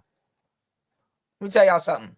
Yeah, she did like 3 videos on me with that weirdo dude.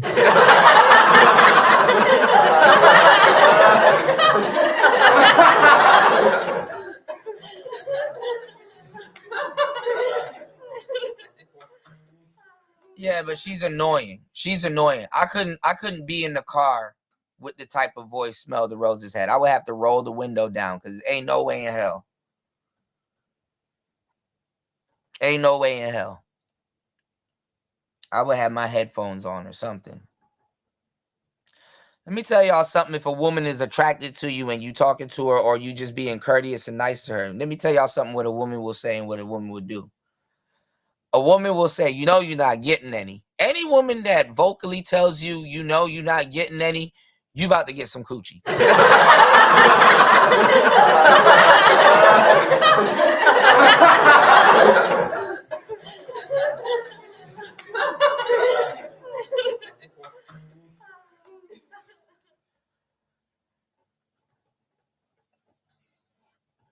If she put that out there in the air, she's attracted.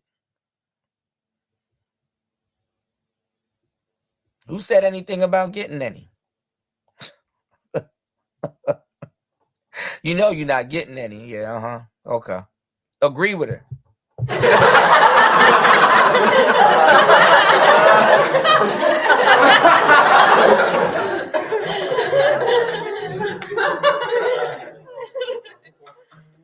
Goofy ass disclaimer. You can even clown her on it. Oh, weak ass, man. That is a weak ass disclaimer right there.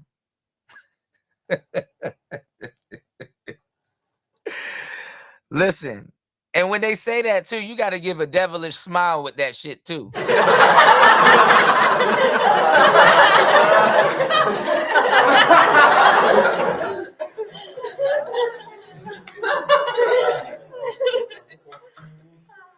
Yeah, Yeah, you know you're not getting any means. Shut the fuck up now and you'll get some. She already made up her mind. You know you're not getting any. Fuck out of here, nigga. Sometimes too, you gotta laugh and be like, oh, I'm celibate.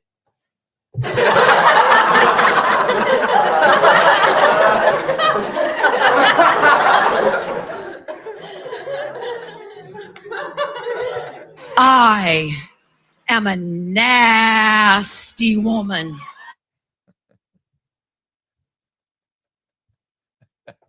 Ever. Just because you can't get your little cat dick wet and then you angry, but still are going out there and fucking control. I have never complained ever. This okay, and it's DJ Kuda. I want to say something with you and tie this in, and I'm gonna go on the other side of the street on this one. Let's do it. See, DJ Kuda said that what I'm saying is a little outdated and shit, and that's a problem. Why a lot of y'all guys lose all the time with motherfucking women, because you motherfucking guys out here on this impression that what you see on the internet is brand new. These new words these new words, hypergamy and hypergamy are brand new words. They're brand new.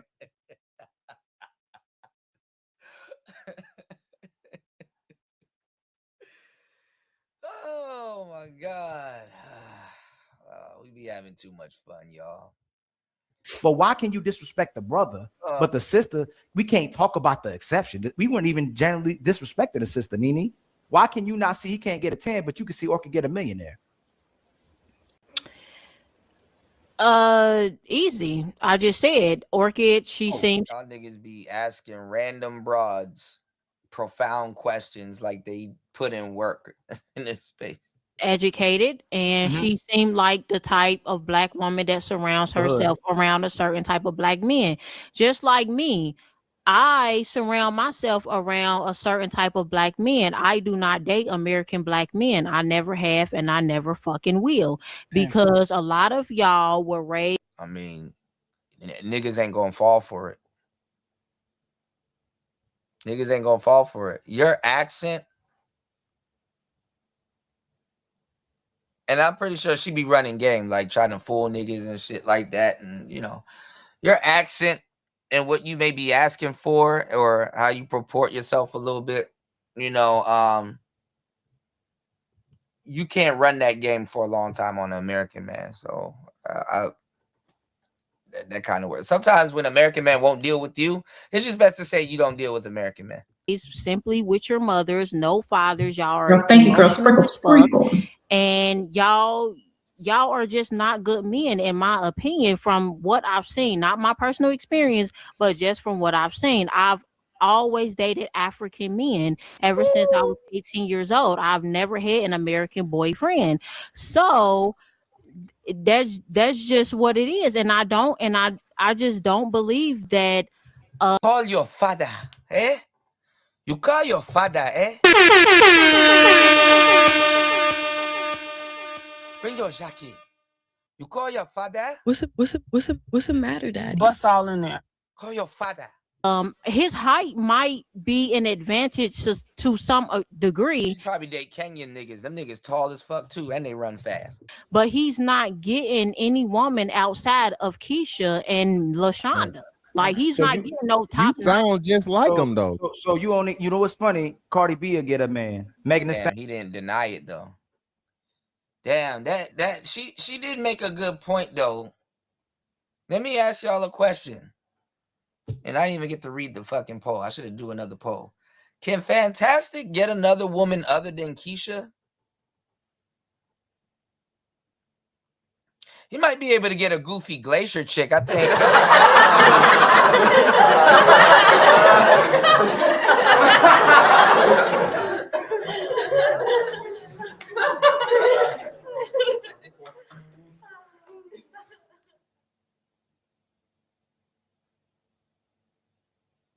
I don't think he can pull a Latina girl.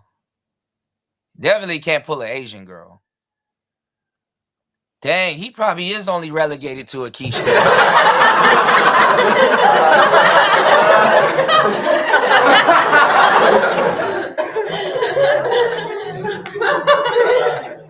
Damn. Ain't gonna lie, she is kind of making some good observations. And get a man. A lot of the women who typically are getting these millionaires are not these highly educational, intellectual women that you're saying they're acting that way as well too. That's disingenuous. Number two, you only date Africans, right? So you have a man currently, right? No. Yeah, that is their current dating pool. So you can't keep the American man or the African man, but you're talking about an ugly man that can't keep a woman. But you just said you Why prefer the every African. time a Hold on, woman- ma'am. Hold on, ma'am. I didn't cut you off.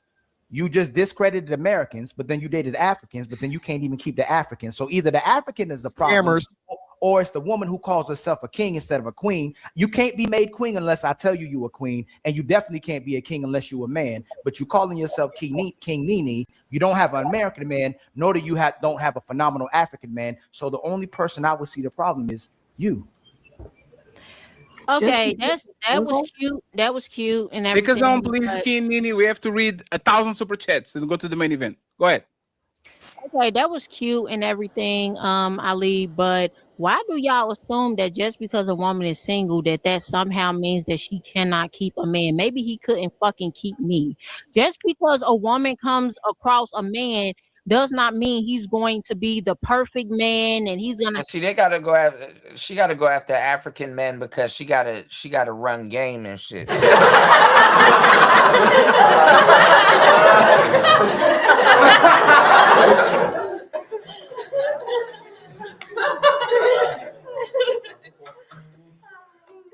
Yeah, African man they'll simp in the beginning and then they'll kind of be cool on her. You are a goddess.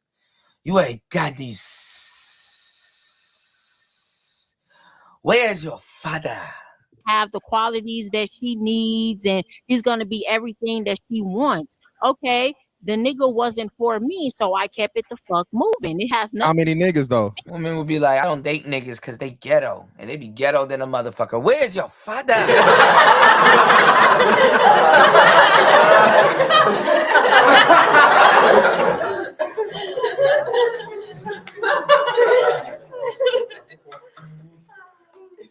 Where's your father? Oh, How many niggas we on now? No, hey, don't let her move the goalpost. She just said how phenomenal the Africans were. So you Well, I'm can't. just saying, You can't. she said- Hold on. African men Hold are on. better than Hold on. You can't discredit the Americans. African men are better. Is Hold crazy. on, fantastic. You can't They discredit the Americans. ask her, has she been to Africa? Because if she hasn't, where's your father?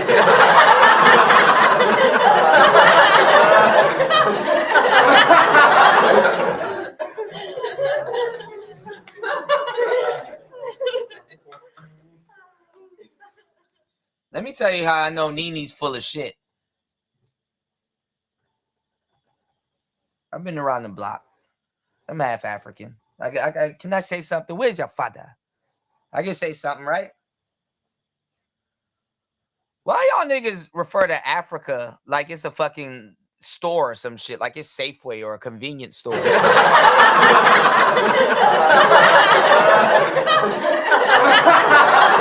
Huh?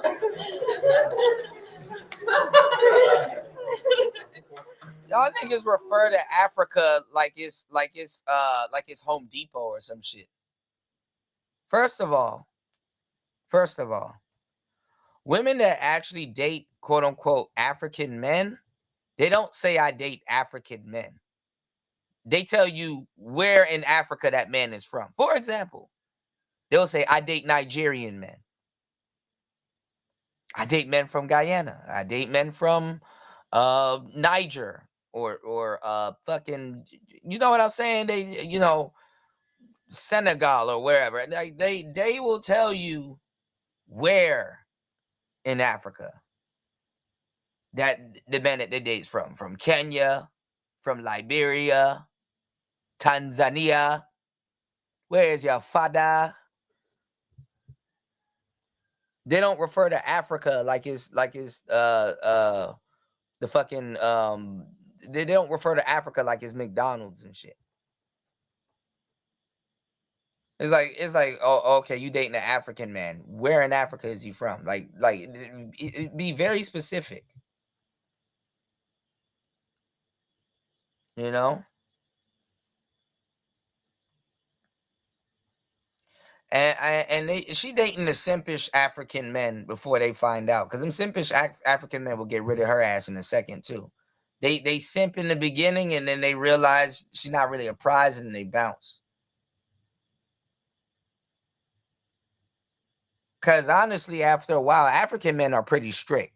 Real talk. What's the matter, daddy? What's the matter, daddy? African men are pretty strict, and they ain't gonna put up with no little American brat. So that's how that's you know.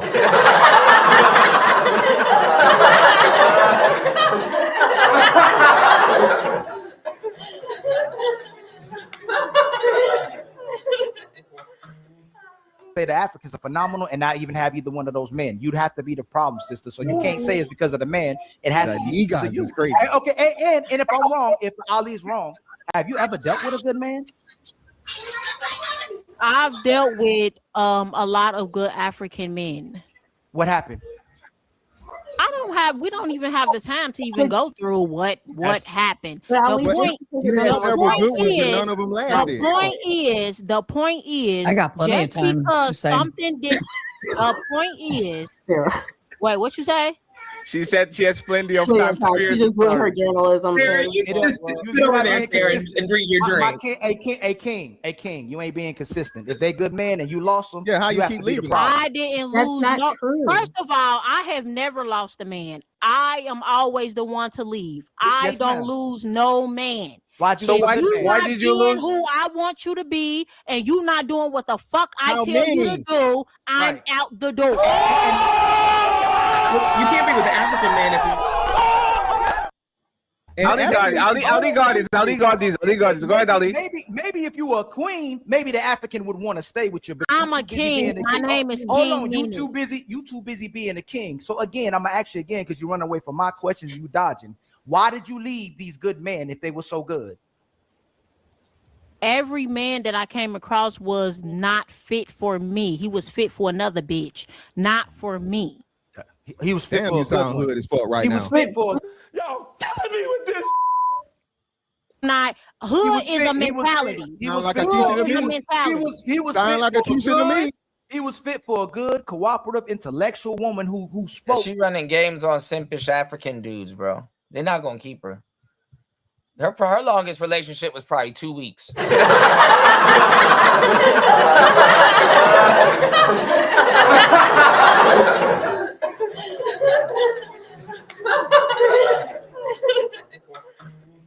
I run away from her like cheetah.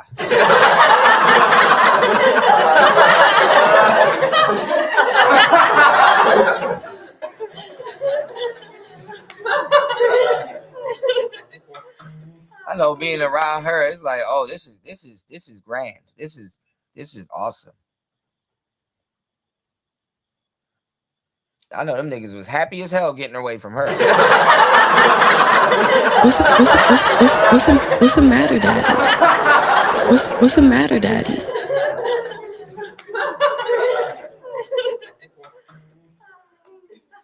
Ain't nobody in a rush to pay her bills, and I don't think she can.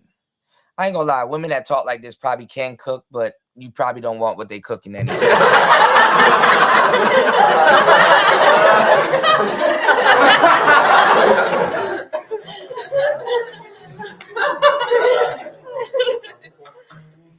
I need to ask her the real questions.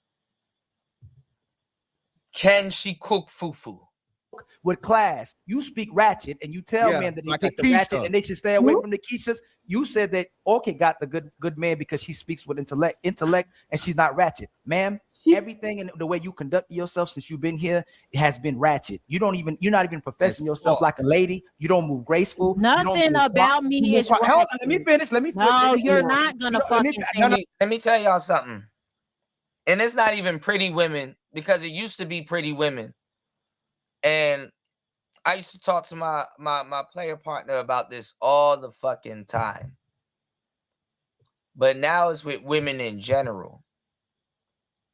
A lot of fat girls or sneaky fine bitches and stuff like that, the internet has ruined them because the people that they choose to be around and Let me tell y'all something. Like, a lot of women will never know the truth about themselves because niggas and bitches want to fuck.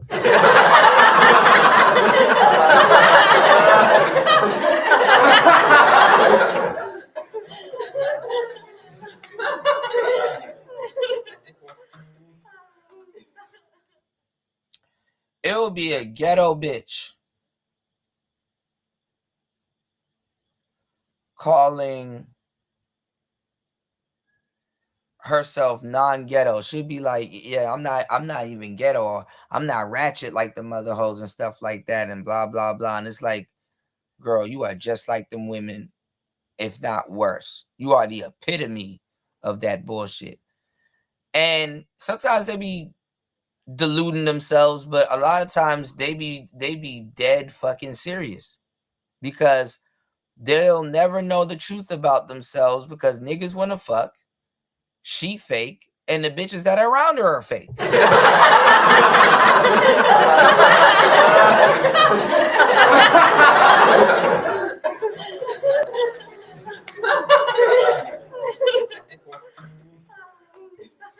She think there ain't nothing wrong with her when there's her check engine light been on for the longest time. Everything is wrong with you.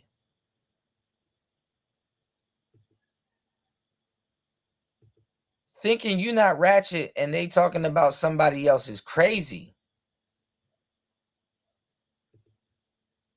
No, yes, I am. Yes, I am, because it's my show. You have to let her. You have to let him finish, and then you can reply. Go ahead, Ali. Not only that, ma'am. I don't know how a man could stay around you when you seem like you're miserable 24/7. You haven't even made a smile yet. You haven't even smiled on this show. You haven't even been nice to nobody that's on this panel at all. Nobody's got a smile. Nobody got no lady. Nobody got nothing on this panel. So if you conduct yourself in the same manner that you conduct yourself here, that's why I know you weren't good for American, and I know you definitely damn sure weren't good for no African. And now, Nini, you can finish uninterrupted. Nobody is going to go after her. She probably gonna roast Ali. She's like, first of all, nigga, you look like Genuine.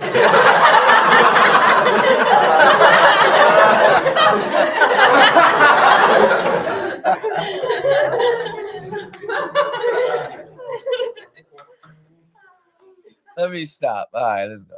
But I'm very disappointed you doing my African brothers dirty and leaving them.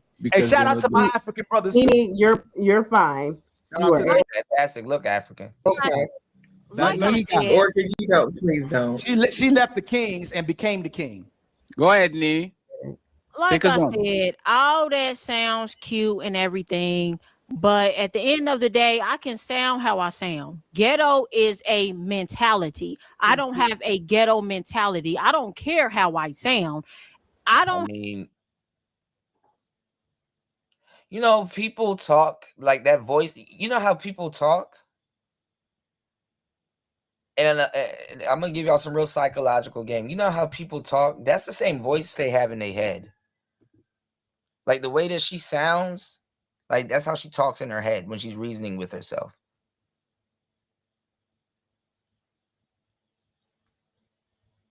Yeah, this is brain rot at its finest, Vader. Like this is some good brain rot. Like I lost so much IQ points listening to this shit. And it'd be women that be talking like this that got a bigger and grander opinion than an angry man or somebody that's really been in this space.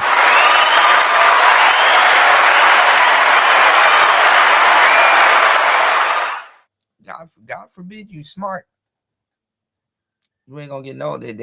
She making them good money. Let's go. I have to smile at none of you motherfuckers on this panel. I don't know none of y'all. I don't even know. None of y'all motherfuckers. Y'all motherfucker.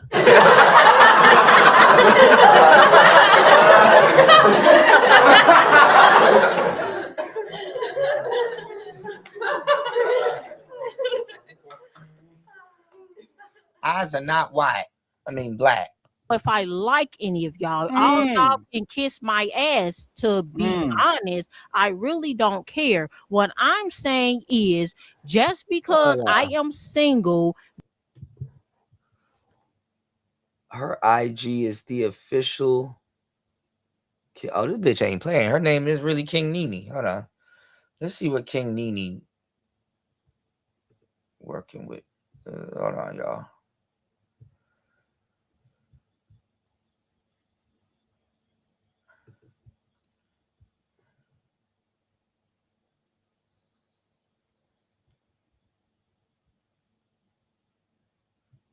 Oh shit! I got somebody message me back. Oh, what?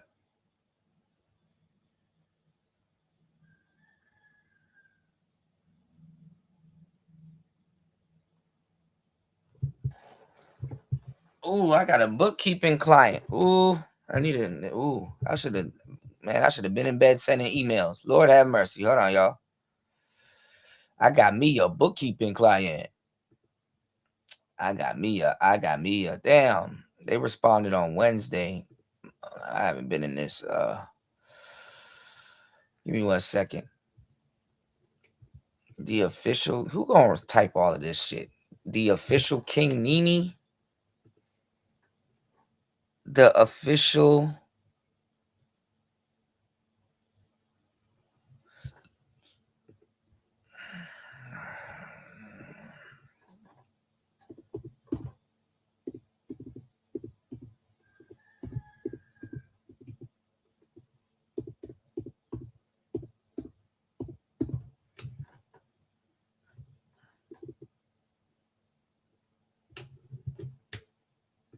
Oh, she got a bush, a little afro. This ain't her.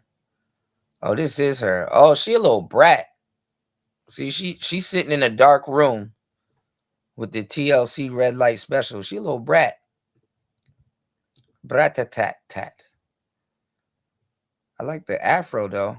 This is the type of girls I go for. This is okay. Oh yeah, them African niggas running through this. Oh,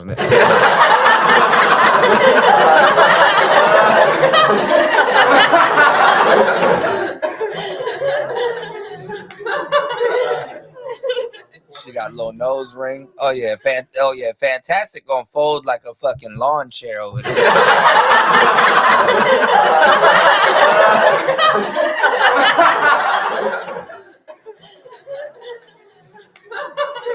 Where's your father? Man, y'all been sitting here laughing all day. Y'all better support the fucking show.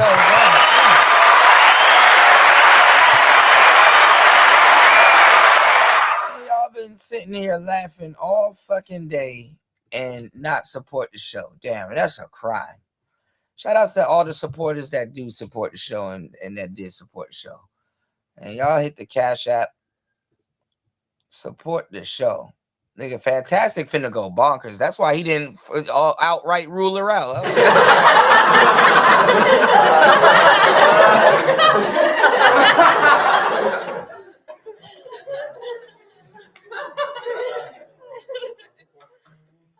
Yeah, this is type right here, little Thickerton. Yeah, she can talk shit. She just better make sure she don't get fat. If she has a baby, she gonna get fat. Or anything else, she gonna get fat.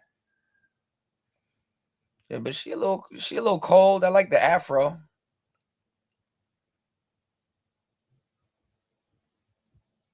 She kind of switches up the nose rings though. 1 minute she got the septum. Next minute she got the. Some nigga gonna put up with her. But she is definitely the problem. 1000%. Yeah. Yeah, she a little brat.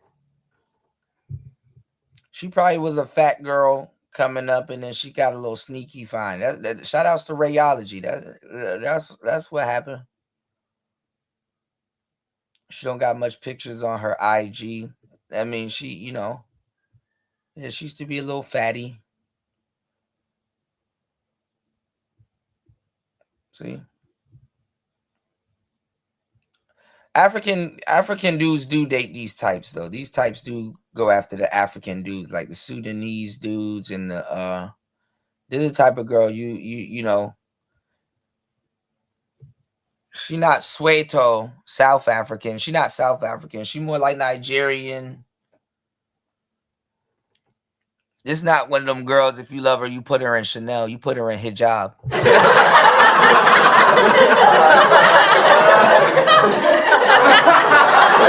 Bust all in there. This is one of them African girls, you gotta put her, this is one of them girls, you gotta put her in a hijab. Like, nah, nigga, you Muslim today. Fuck that. The only thing that can tame that little ass attitude is Allah. That's my choice to be single. I could have stayed with the last man that I was with last year, but I decided not to because he is not. Yeah, she's ditzy. She's aloof. She's like she's not dumb, but she's a bit slow. But she don't have to be fast. Cause I get it. I get the picture now. I got the whole picture. I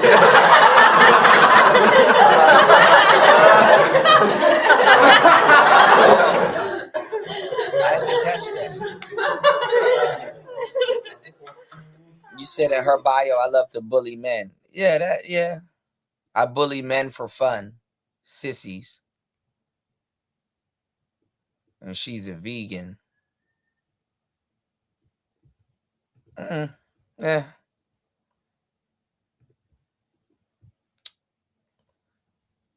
Not much to see here. Fit for me. It was cute. What did he do?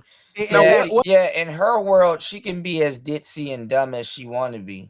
You know, women like this, they usually have friends, but women like this, they don't really have people, or they run from people. They run people from around them, and then they usually fake with the friends they do have. Like one person probably really knows her like that, and they ain't gonna tell her the truth, or they don't give a fuck too, because they probably the same way. But women like this, a lot of times,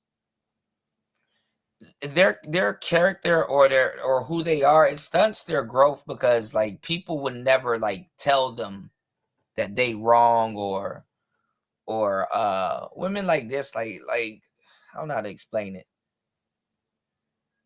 They'll never really kind of know how they are or who they are, because people wouldn't tell them, or they're afraid of them, or they, some people will never know the truth about themselves, I think she's a tether. She's probably a Tedda. No. What did he do? I'm gonna tell you what happened. She said, "No, don't tell her what happened. To ask her what did he do." She wanted somebody to kiss her ass. That's what no. He said, "Get the hell out." And people will kiss her ass. I can see it. She's a brat. If you want to leave, was he West African? No, hey friends. Why are we doing assumptions when literally the person is right in front of us? What did he do? Answer the question. Nini, what did he do for you to say enough? She's gonna get away with murder. Like, what was the breaking point? The thing that he do was like, she don't look like she talked like that. She don't look like she talked like that. She talked like a boy. You know what? You go about your business. I go about. What did he do? Was a Tom girl. I said it at the beginning of the show. A lot of men do not communicate what an issue is. Mm-hmm. So for me, it was more so he wasn't. If y'all don't pick up on it, she's like slow. Yeah, I think she's a Tedda. she's a Tada. She's a Tada. I think she's like slow, like her words make sense to her in her world. She's like in her own world. She throws people for a loop. You can tell. And being who I wanted him to be. I am a communicator. I like for people to communicate how they feel, and this is cap. Women like this are full of shit. This is cap. Discuss the relationship and how everything is going. Like, are you happy? Like, what's going on? He was just not a big communicator, so I had to let that shit go. It wasn't anything deep. It was just, you do not communicate. And it seems like when guys are with her, they're with her in third person. Let's discuss the relationship. Like, girl, you mean me and you here? This? You just be talking about the relationship like it's a plant. Like, did you water it today?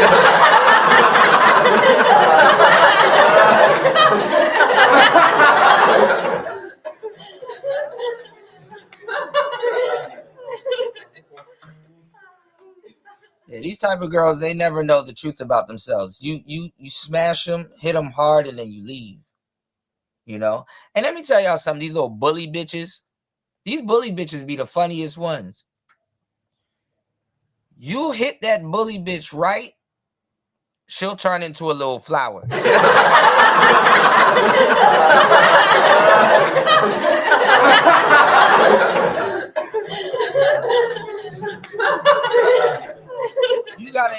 You got women like her, you gotta, because she a little slow too, you gotta hit them with your best negs, you know? Oh, see, you act like you tough, but like really deep down inside, you a little girl for real. You know? Like you have to bully her back. That's her love language. You gotta bully her back. Bitches like this, they will throw you for a loop and then judge you for the loop that they threw you for. Like women like her, if you don't have a backbone out the gate,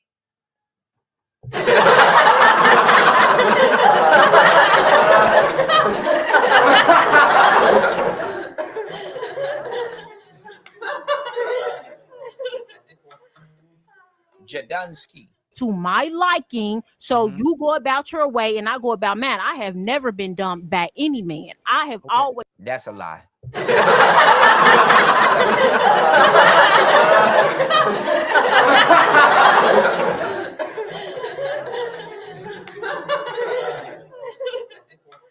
And these little dumb slow bitches, they'll lie about anything. That's a lie. That's a lie. I think she got dumped by all the men. They just they ghost. Like bitches like her, they don't get dumped sometimes. They get ghosted, you know.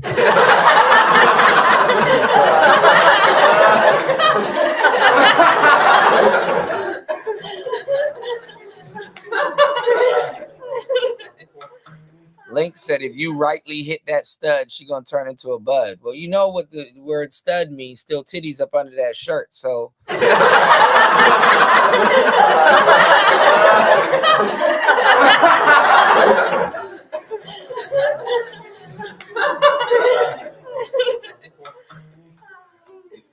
yeah, these girls be full of shit.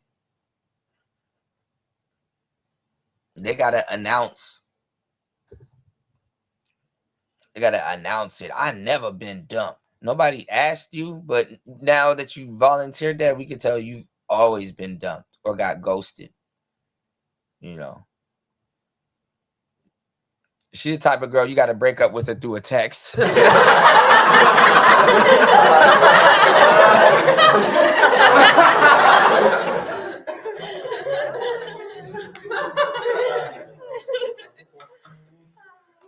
Niggas don't leave their PlayStation or game console at her house. Done the dumping. I have always done the leaving. Don't no man leave me. I've never been left. Nothing. It don't matter. Oh, no, that's fantastic. Hold on. You don't know what the fuck. Hold on, Nene. You said he was bad at communicating. Hold on. You said he was bad at communicating, right? What was it? Fantastic, goofy ass, still trying to shoot his shot. That's his type right there. The yellow bone. Because, you know, Fantastic got a color complex, too. I don't know how long y'all been around, but, you know, he got a color complex, too. So he gonna let this woman get away with murder. Didn't communicate that he had a problem with you about, because obviously you found out what it was, but he was poor at communicating. What was it that you found out that he didn't like about you when you finally found out what it was that he didn't communicate? Honestly, I think that he did. Well, you said what he didn't like about me. You say you don't like the man who don't communicate, but you found out obviously what he didn't like eventually, but he was poor at communicating what he didn't like. What was it that he didn't like about you to keep, you say he wasn't communicating for you to leave. Attitude. What did you finally find out he didn't like about you? Well, he didn't have to tell me, but it was a switch in kind of like how he kind of acted around me or whatever, but he didn't like the fact, I believe, that I do not like kids. I have never liked kids ever since I was a kid. I've known. Nah, this is fucking funny. See, I told you the goofy slow shit. Did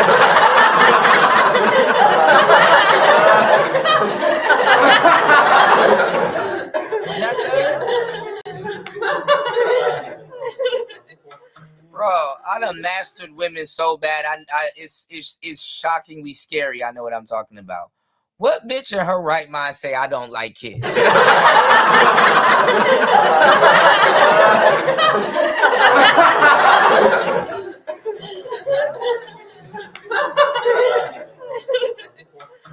Why you bring kids around me? You know I don't like kids. Like, he can control that. Why you bring kids around me?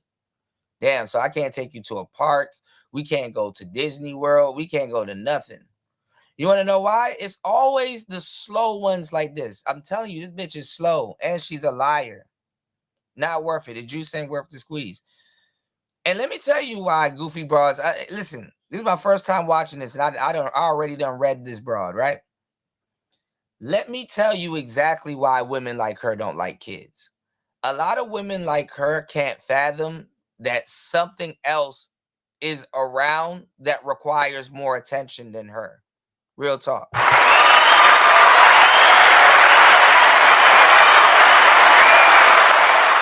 already know women from the rooter to the tutor. I already know this woman like the back of my hand. She doesn't like kids because the fact that something else is around or around her that requires more attention than her. Cause it's like, come on, they're kids. Like, come on, you got to watch them. You understand what I'm saying? It's not even a deal breaker. It's the fact that attention is not on her. She just as bad as Fantastic.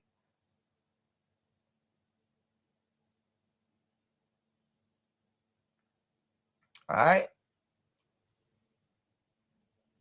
Right. No bust all in there for you. What's the matter, Daddy? Bust all in there. That's really what it is.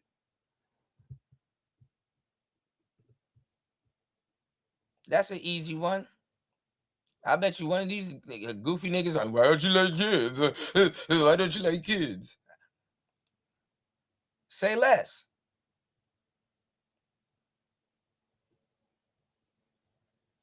I know one of these goofy ass niggas gonna ask that question. I haven't seen this. How much you want to bet one of these goofy ass niggas gonna ask that question?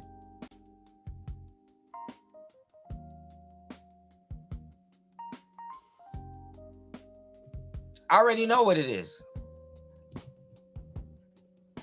Trust me, listen, I'm a player, bro. I'm a whole connoisseur. I've dealt with women like this so many times. You don't stay with women like this. You fuck and then you bounce. She's like a weekend of fun. If you can tolerate her non-sexual attention.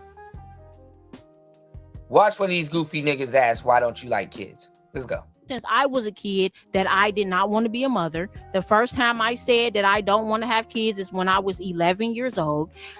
Why are you saying that young? Now that's weird, but let's go. I'm not a mother. I'm nobody's mother. I've never dreamed of being a mother. I've never played with Barbies, baby dolls. I've never pretended.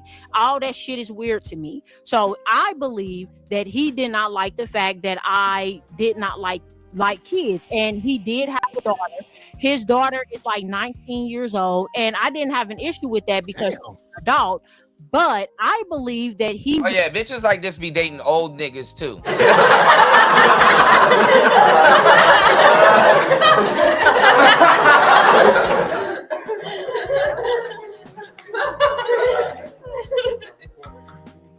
They'll date niggas named Charles and shit. They be in adult business. Let's go. Wanted more kids, and I just set the record straight that I'm not having no fucking kids. How old are you? Yeah. How old are you? 20. Why you pause it? Why you pause it? What? Yeah, and you like old niggas? Stop playing with me. How old are you? Jake Needy going down through there. Girl, you. Shout outs to And One Play 5. Thank you again, bro. I gave you a shout out earlier.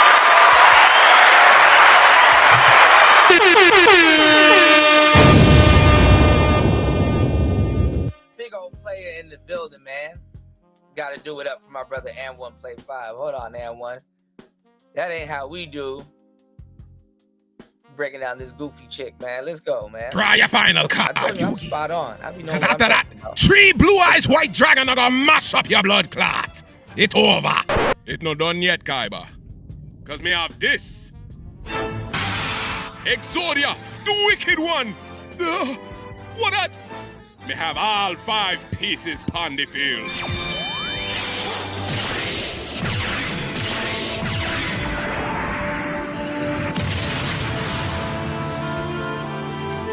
Lord God, it's a really Exodia.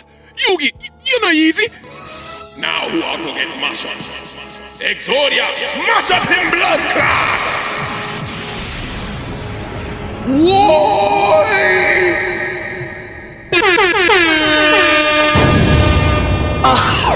Now you know you gotta break the game down a little bit more because they might be slow.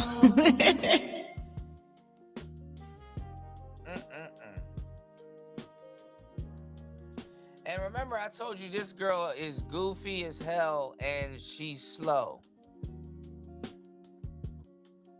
Yeah. Fantastic and Fatty gonna let this woman stomp all over him. I'm telling you, they'll let these women step all over him. And they'll put up with her goofy shit. And she knows she's goofy. This bitch says she don't like kids. And she said the man had a daughter, but the daughter is 19. So how the fuck is she a kid?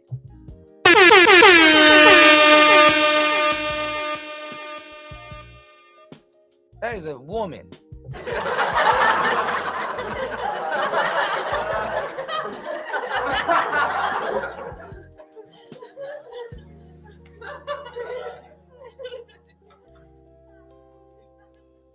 Now the oldest this woman might be is like 27, but I think she's young.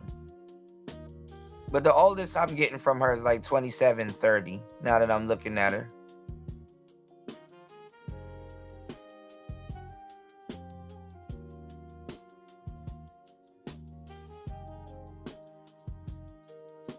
And now that I'm looking at these hairstyles and stuff like that, she might be bald.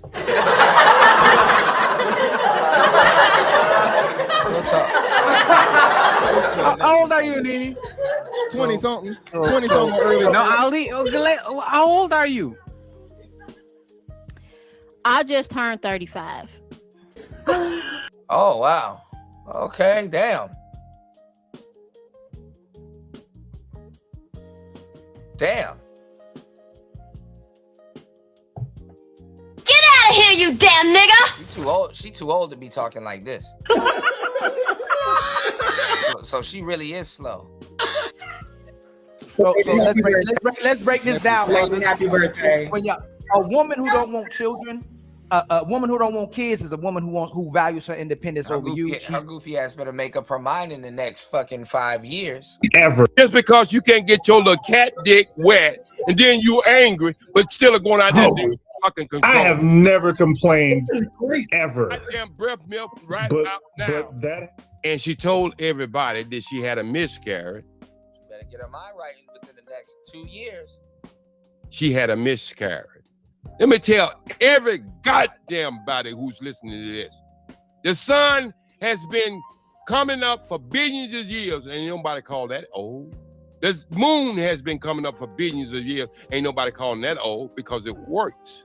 If something works, and if it don't work, and even if it's a foundation, take it and retweak it and make it work to your advantage. She doesn't want any responsibility that comes to having a family or raising one. So she was unwilling to change, which means this woman, obviously, they always put their actual reality onto their avatars. The king, she wants to be the king, she wants to be the leader, and she wants to be the one making all the decisions. Soon as you add the kid to the equation, it has to be somebody that you have to take care of outside of herself. So she don't want to stop being the spotlight. She don't want to stop being taken care of. Now look at how long Ali came to the conclusion that I done came to more than 10 minutes ago. Look how long it took him to get to that conclusion and how long it took for him to explain it. I'm a beast.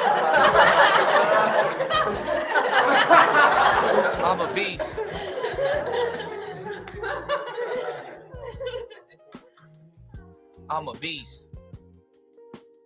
You can tell this lady has abandonment problems and stuff like that. So when she's not the spotlight, she gets very uncomfortable. Fantastic is the same way.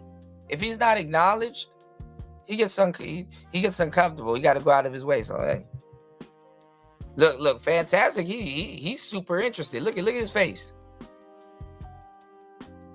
That brother thirsty.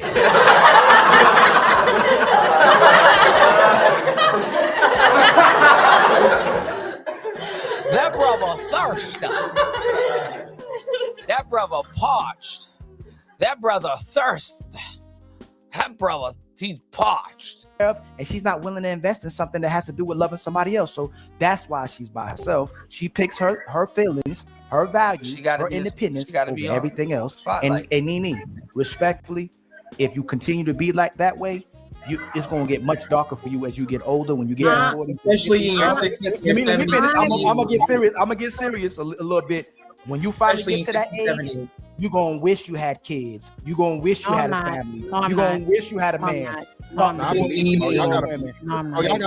Hey, friends, don't try to change her. Just send it to me. 35, bro. We are both aligned. 35, 36, you don't kids. Oh, I will have fun with you, lady. You don't get to a daddy, you're gonna end up with a fatty. You will have fun with you, lady. You are literally on my time, King. Don't listen to them. Just real quick, though. Listen to them.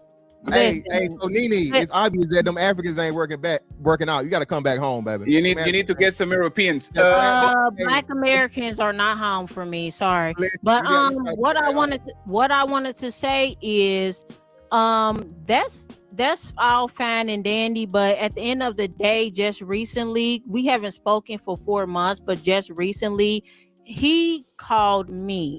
And he wants me back in his fucking life because he wants to be with me. I didn't reach out to him. You have a vagina. I don't give a fuck about him. That's you have a vagina. No, you have that's not what it is. That's not yes, what it is. He is a very successful man. He can get any woman he wants. He don't fucking need me. Why don't you care about him? You came back into my life. I don't give a fuck about him. I let him go for a reason. Because he's not smart. If you want to get a girl like Nene on your line, you want to know what you do? They're so easy because they're dumb. You want to know how you get Nene and keep her forever? You dump her first.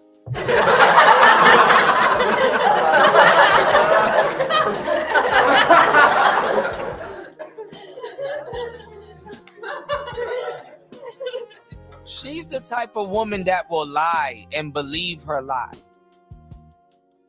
She's the type of woman that will lie and believe her lies. So if you dump her first, that'll devastate her, Lord.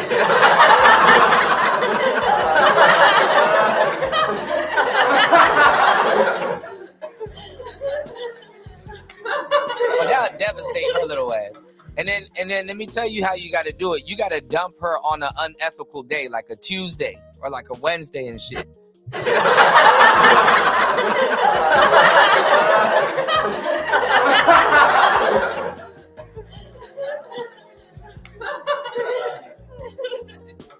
got to dump her first.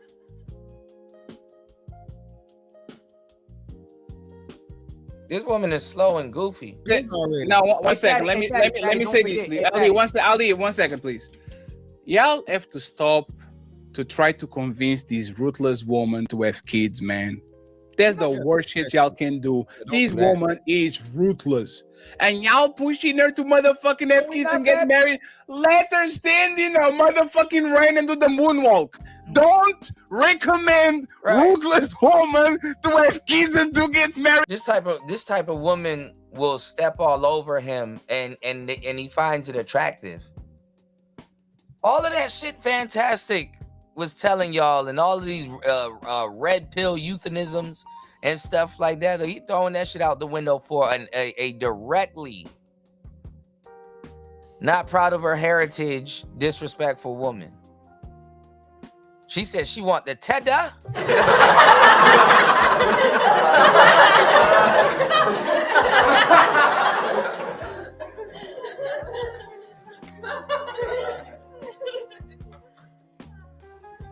She rude and disrespectful and getting her way on the panel. She wants the Tedda, not Teddy.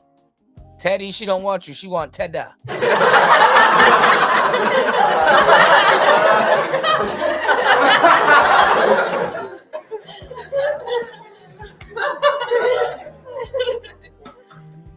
Where's your father? Don't be with people when they clearly not into that type of time. Let them rot in the motherfucking But what you gonna do is keep getting Don't smacked. do it. You're not I'm gonna just get kids saying, or family, but your body. If Fantastic was any type of smart to pull a woman like this, you fucking act like you don't want her. This bitch is push-pull all day. You pull back, she comes forward, then you push, and then go back. This is push-pull.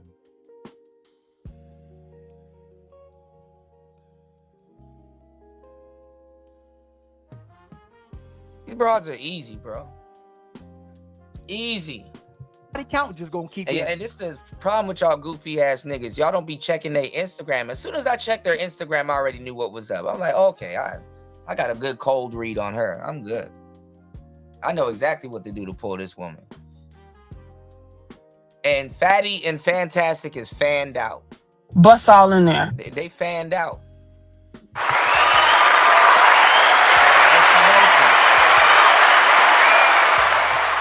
Them niggas fanned out. They letting her do anything. High and higher. So you let her instead of get kids. Yes, it is. It doesn't matter though. It doesn't matter. Not everyone is going to the Noah's Ark. Let them be outside and let the motherfucking flood come in. It's fine. Again, all I'm saying is this, Nene, you 17 years in and it ain't worked out. Okay, so them Africans can't. What hasn't worked out? What hasn't worked out? You haven't maintained a relationship. You left all your relationships. You said that. Yes, I left them all. Yes. So hold on. So Nene, what is a successful relationship? A successful relationship to me is when the man shut the fuck up and listen. Yes. To I have to say. See, I know. What's that? Fantastic. Fantastic is a legend. Fantastic is the most vital piece of man, in my opinion, on this. Nigga said a legend. Boy, if you don't get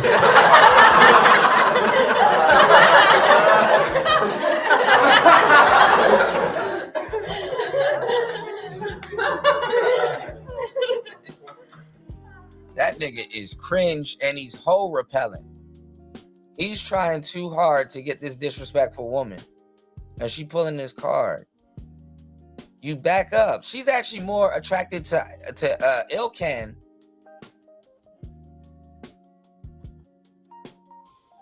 than Fatty or Fantastic.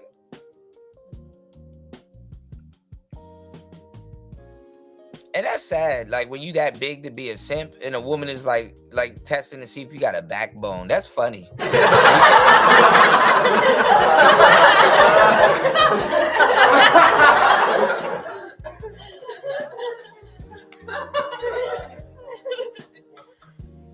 And you can't pick up on it.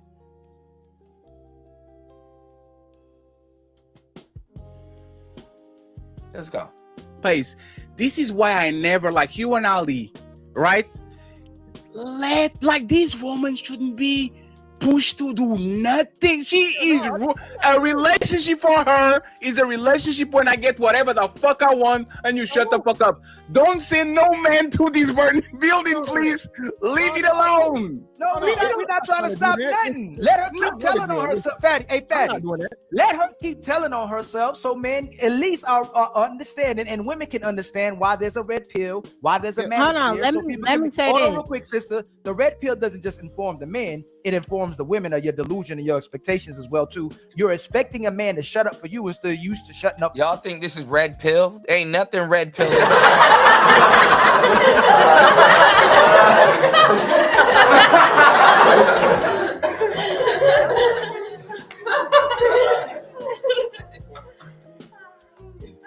Nene more red pill than all of y'all on this damn panel. But let's go. For a man, when he's the one's going to be responsible over you, he don't get no authority, but he's supposed to be responsible over a woman who thinks she's a king. It ain't gonna work. But keep trying to make it work. Hold on, let me say this. Let me say this though. After this fantastic take us on, we really have to read the super chat. There's so many. We're going to we gotta read people. the Go super ahead. chat.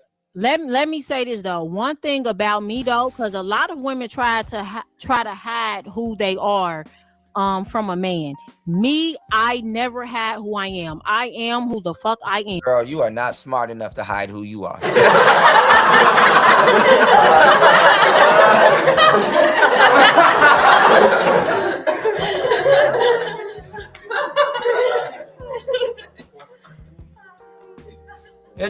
You're just a serial shit tester. To beat a woman like this, just don't take her seriously. That's how you get them. When she says she wants her man to shut the fuck up and whatever, just be a quiet dude and and not necessarily be aloof. Just don't take her seriously. Tomato, tomato. She can't tell. If you sit around trying to figure her out, ugh. There's nothing to figure out. She's recreational use. And then you know what you got to do, because she can't be the only one putting you through shit if you put up with her. Be disrespectful, like smoke weed in the house.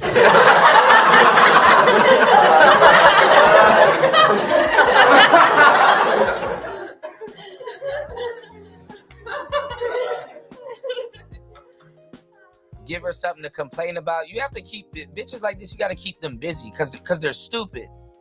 They're stupid. If you give them something good, they'll ruin it because they don't deserve it, and they know they don't deserve it. So so in their mind, they're like, "Why are you giving me something good?" Like, you got to put her through hell. She'll want a kid if she go through the right amount of hell.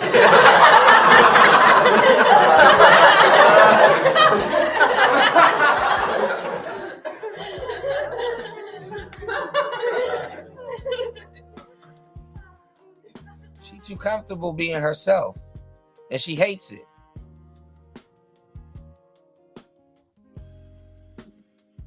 Yeah.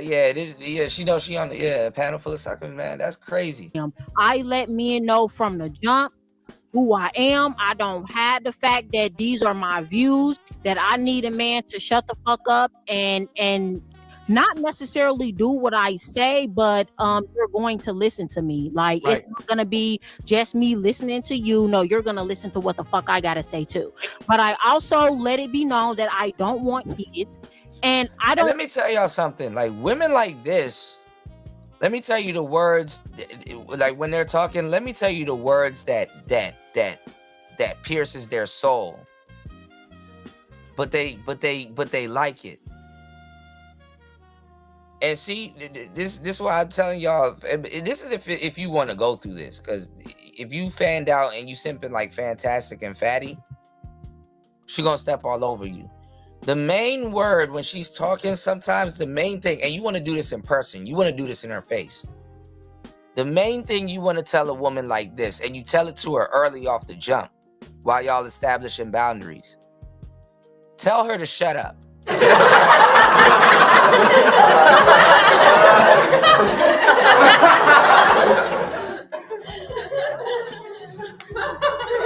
For real.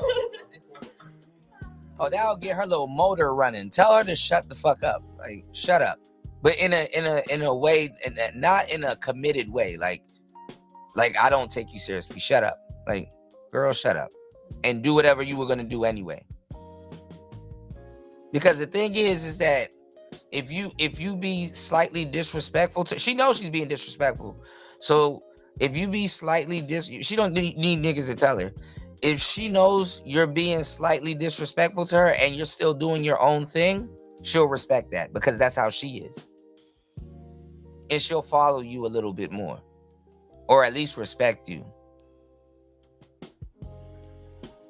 And let me tell you something. Be righteous with it. The mission is to not get her to follow you.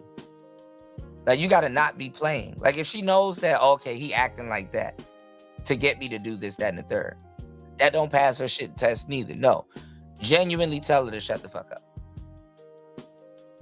As a matter of fact, too, if you do simp your way into some draws and you find this out later, after you get the draws, immediately start doing it.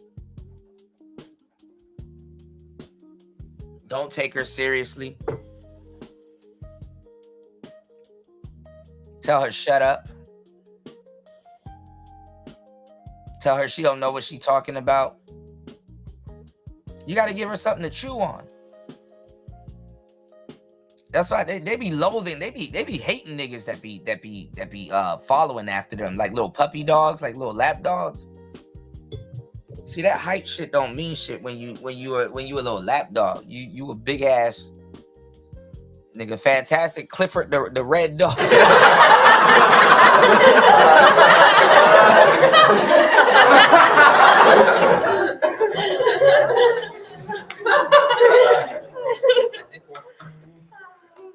And the bigger you are, the more she gets kicks out of chopping you down. This is funny.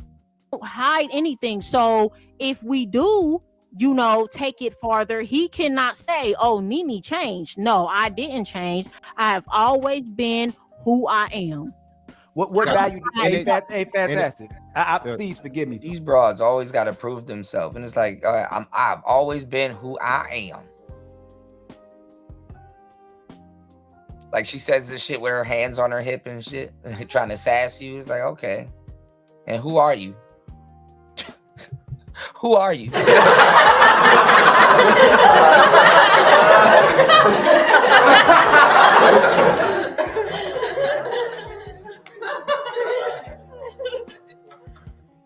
Yeah, this woman been hurt before. She ain't been up under no damn instructions, and she's still wearing the pain as a jacket from one of her boyfriends. Cause ain't no way a motherfucker got to walk around this fucking stuck up, and for no reason. All she got going for her is looks, and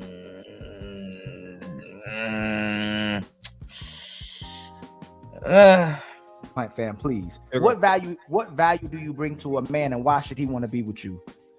Please don't say I don't give a damn if you don't want to be with me. Can you tell me what value you bring to a man and why he should be with you? Please, respectfully. She gonna say me. I'm gonna say whatever I want to say, and you just basically said I don't give a fuck.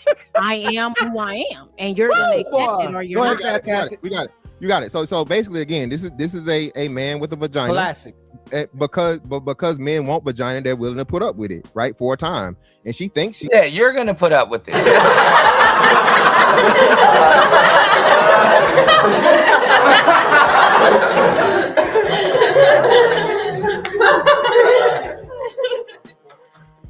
Now let me tell you something about the irony, though. Look at Sarah, and I like Sarah too. People say Sarah is a quote unquote undercover feminist. I don't know. But you know those white feminist women, they wish they had this type of confidence. Like the feminism that sisters practice is the dumbest version of it. But there's still, have y'all ever noticed there's still a bit of a freedom in being dumb? Like honestly, like to be stupid is to be undoubtedly free.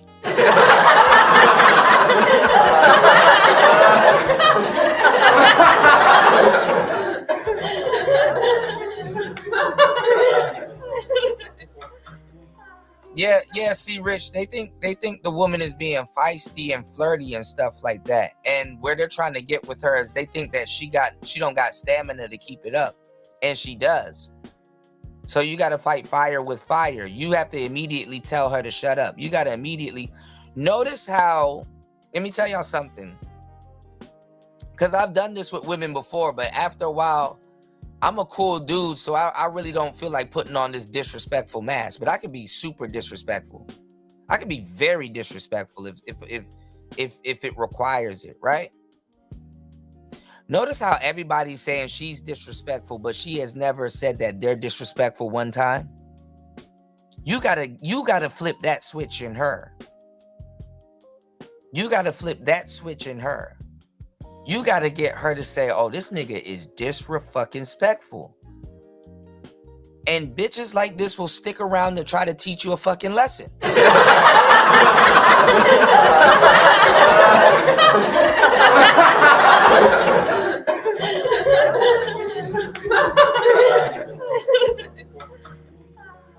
And when she feels that she can teach you a lesson, She's out.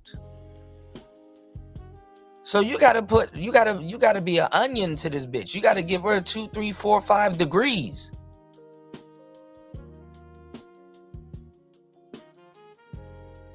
This is the type of woman like if you with her, you gotta disrespect her in the morning before you leave for work, and then come home and still be a little disrespectful.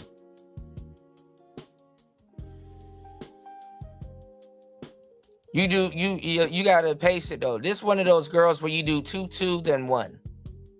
You know, like you do something disrespectful to her, or say something disrespectful, like tell her to shut up, and then do what the hell you want to do, and then give her something. You know, you gotta.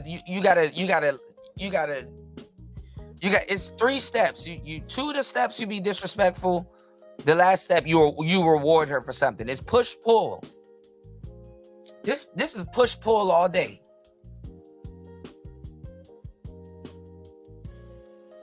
Women like this, once they feel they got a handle on you, you're done, bro. In her world. Because that's what it's all about. It ain't about you. It ain't about nothing. It's about her. And you can get anything and everything you want from her, but you have to play her little game and be better at it before she let her little goofy ass guard down. She really ain't got nothing to protect.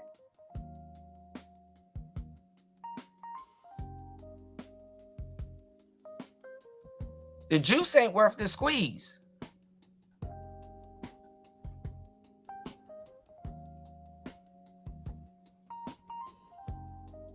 This little motherfucker will get you into a fight when you go outside.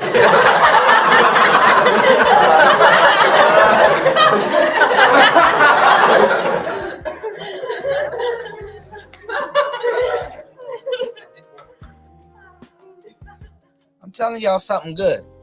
He's fucking winning when she's not, when niggas are just fuck on you because they never gonna take you serious in the first place, especially a man that say he want kids. So when you come here and you lay down the law and you say everything that you're gonna do and a nigga gonna listen to you, yeah, he listening.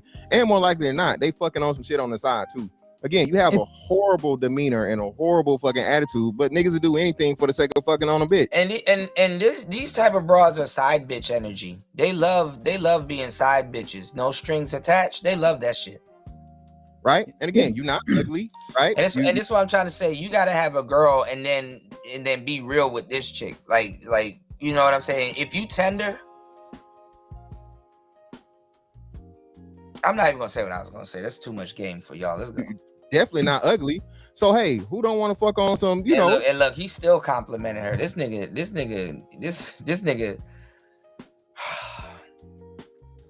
They used to look. See, Rich will tell you Rich will confirm exactly what I'm about to tell y'all. A lot of pimps, they look down on that niggas from Georgia and Atlanta niggas. They look down on niggas from Georgia and from Atlanta. When you a tender chili pimp,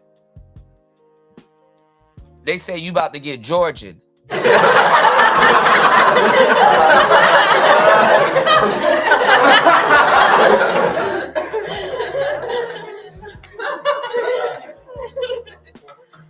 A lot of niggas from Georgia are simps. Straight up. They're notorious for simping. Respectfully. So when a hoe get over on a tender pimp, they say you about to you Georgian with a D at the end. You getting Georgian. Go look up that term, Georgian. If y'all can find any street urban dictionary. It's a little disrespectful, little choosy Susie right here. Some decent shit every now and again, and then let her think she controlling shit. Because what we know for sure, Africans ain't dealing with no damn woman talking about no motherfucking king. Africans whoop hoes. Okay? Not true. I mean, she could always get into like the sub-dom industry. There's a lot of men out there that would really like her. Well, she not smart enough to do that because she not playing. Y'all think she playing? That's the funny part.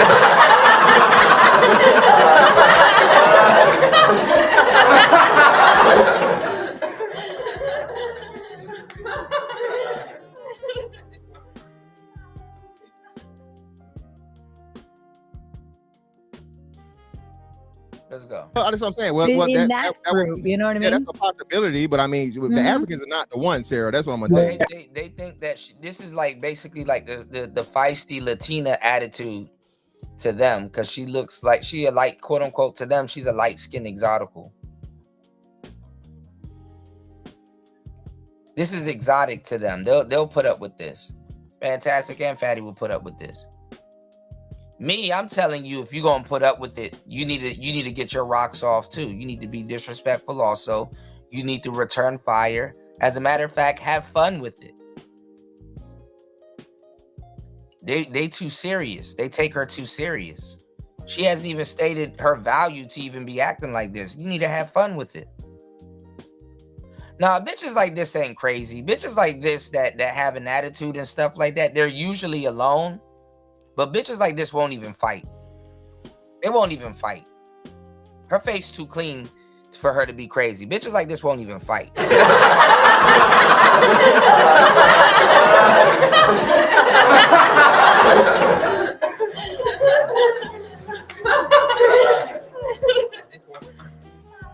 They will get you into a fight, but them themselves, they won't even fight. And they won't even fight on your behalf. Africans in general, how the culture is, absolutely not.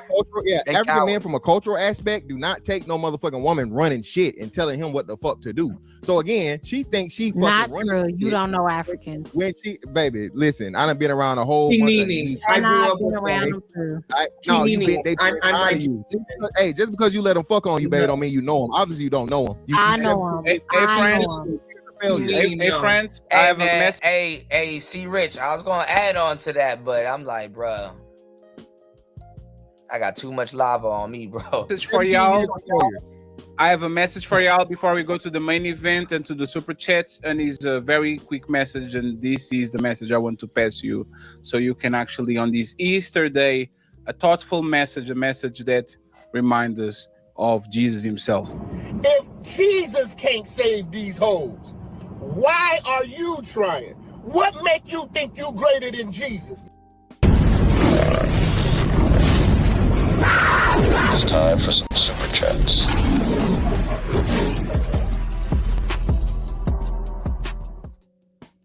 Ali, can you get me the cha-ching, please? Thank you very much, Mr. Brandon. He says, yo, Fatty, stay up, bro. I appreciate you. Thank you. Salute to you, sir. Thank you. Cha-ching. All right. That's interesting, man. Yeah, I'm not going to give y'all too much game. With a nigga like me walking around with this type of knowledge, you can't get in college.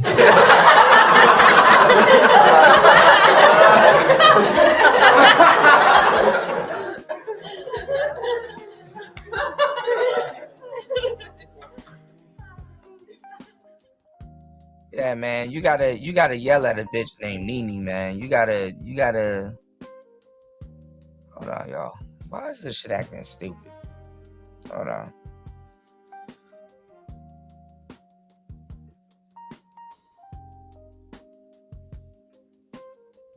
Give me 1 second. Hold on.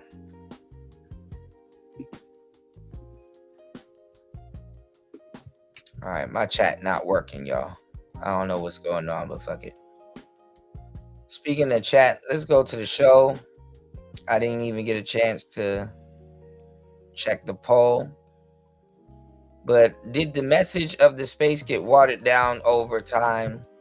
53% says yes.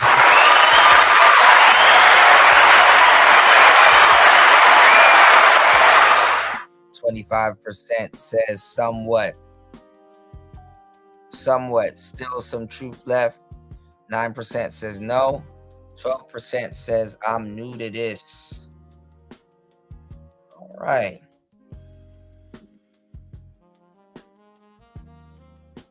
That's that on that. We're going to start having multiple polls, you know. Yeah, they don't know about getting Georgia, man. It's just fitting that Fantastic is from Georgia. They need to, you know.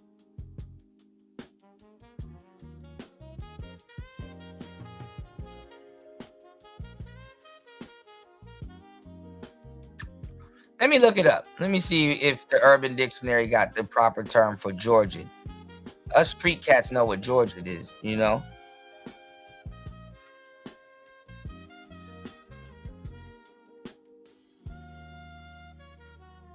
Yeah, you know what? There's women from South Africa that look like Smell the Roses, you know? But I don't know about that voice. See, there's certain things that women do, fellas, you gotta tax them for it. Because they'll tax you for it. Letting a woman get away with some bullshit because she looks good is no different from the last man, and she'll penalize you for that. She'll charge you for that.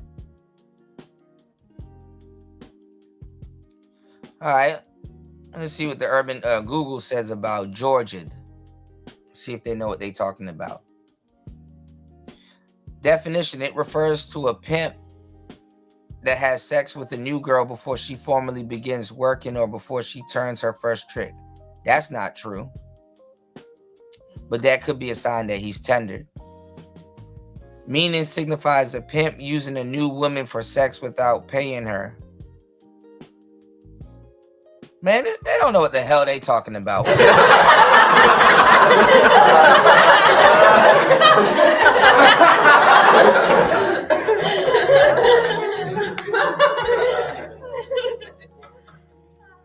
at this goofy ass shit. It says it signifies a pimp using a new woman for sex without paying her or sharing the earnings, essentially establishing dominance or taking advantage of her naivety.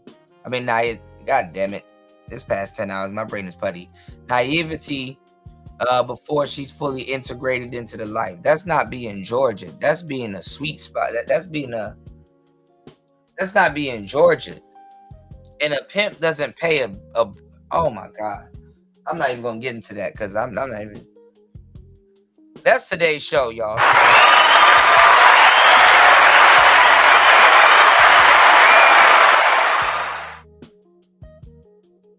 He said, so you wouldn't give Rose a tryout on the roster? I said she'll be a jump off. That's about it. Because I can't take the voice.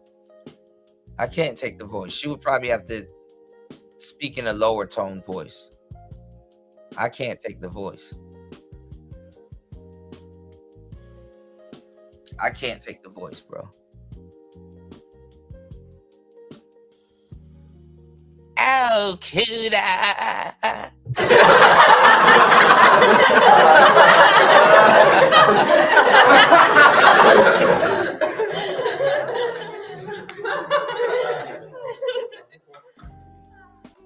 But nah, Smell the Roses seem like she'll be fun. Like one of them nights you go out and you do tacos and tequila. She'd probably be a little fun.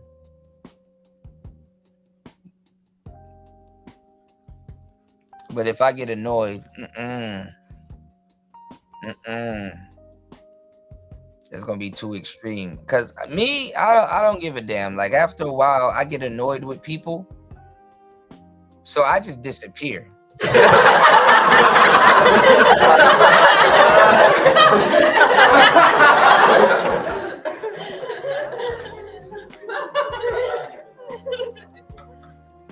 I just disappear.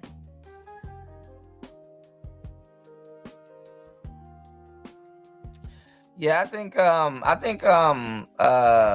yeah, pimp and trick baby, I think got some of those terms in the back of it.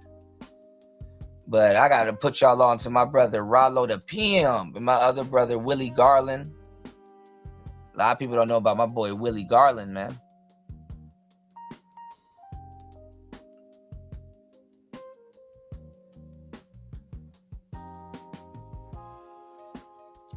Yeah, the second one is talking about paying bitches and stuff like that.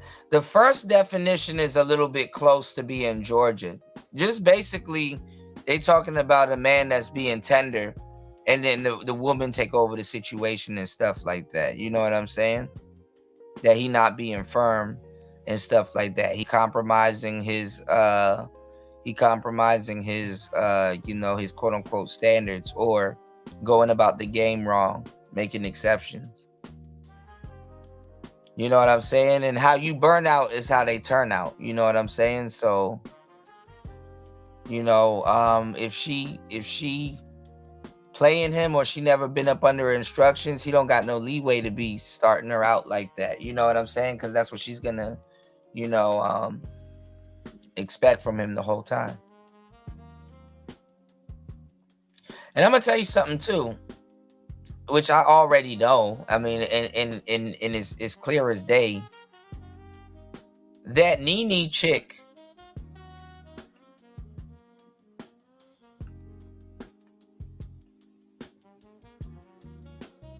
I'm not even gonna finish saying what I'm gonna say, but listen. Thank you everybody for hitting the like button. Thank you everybody for supporting the show. If you guys are watching this on the replay and I'm taking care of you at your job,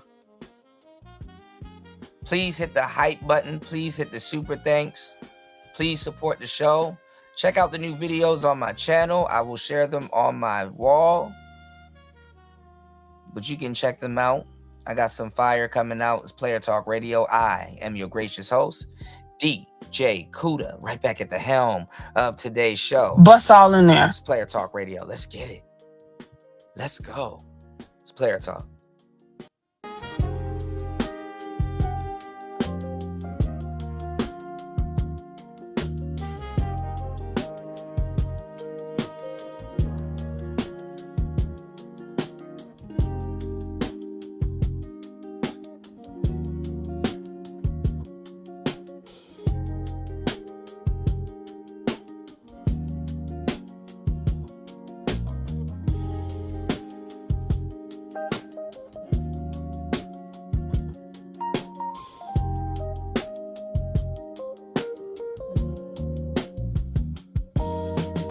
Welcome to Player Talk Radio with DJ Kuda, the hottest DJ in the manosphere.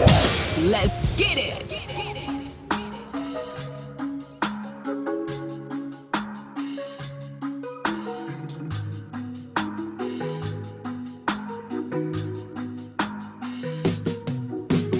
How about I just slide back to the west with ya? I just hope that you don't get mixed messages. I think I let you break my heart, it might be fun. I just hope that you don't get mixed messages.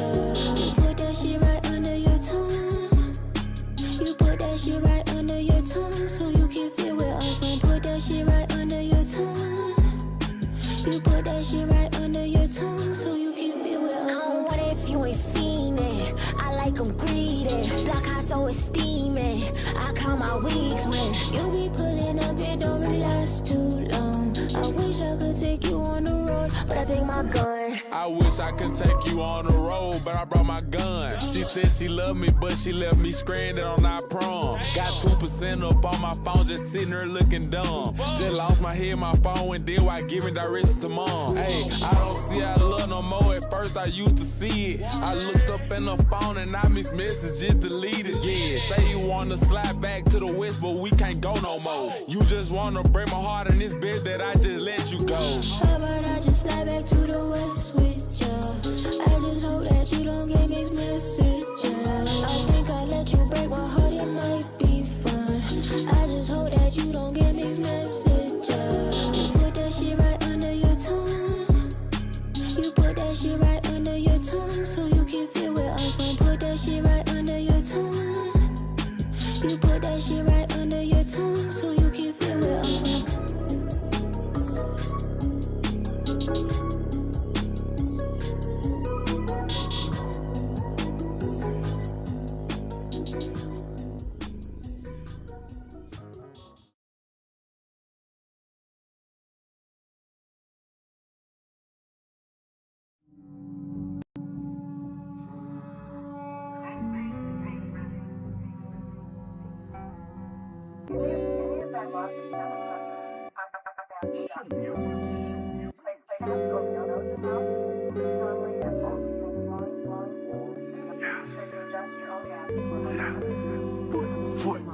Yo. 2 guns up, everybody get down. If you heard that phrase, then you really know 40. Back then was the same old story, something on my hip like a walkie-talkie. But there's no communication when I'm in a nation, P-land, damn corky. Got a show in the crowd, there's 1,000. Told the promoters I'll be there shortly. Sweet one, trying to get my attention. Tell her it's cool as I'm about just pouting. Deep down there's a stretch, no doubt. I'm trying to smash bros like Captain Falcon. But the game is the game, I guess. Can't say that I stress for the feeble specimen. Cause I was in a tea house scheming. Runners, they had more dark than melanin. It's imperative. Enemies keep them close like relatives. I was down in the dumps and negative. Came right back, Hector Bellerin. Now I'm coming without taking a sedative. No competition, but still competitive. Plus, the Jezebel's predative. Wants it raw like a pic unedited. Not credited, even though I made vast improvements. Hopping the coupe, push start, I'm cruising. When they look at their past, they're fuming. I'm one step ahead like Arsene Lupin. Can't be a part of this movement. Barbies think with the hardest humans. Still target my target booting, regardless of any other armies trooping. Well, if you come to visit me in Toronto, I mean, you could always go see the St. Mark's Market. What are you up to tonight? Because it's late in London now. And yeah, we could definitely like FaceTime or call or whatever you want to do. Two guns up, everybody get down. If you heard that phrase, then you really know 40. Back then was the same old story. Something on my hip like a walkie-talkie. But there's no communication when I'm in a nation. P-land, I'm corky. Got a show in the crowd, there's 1,000. Told the promoters I'll be there shortly. Sweet one, trying to get my attention. Tell her it's cool as I'm about just pouting. Deep down there's a stretch, no doubt. I'm trying to smash bros like Captain Falcon. But the game is the game, I guess. Can't say that I stress for the fee-bone specimen. Cause I was in a tea house scheming. Runners, they had more dark than melanin.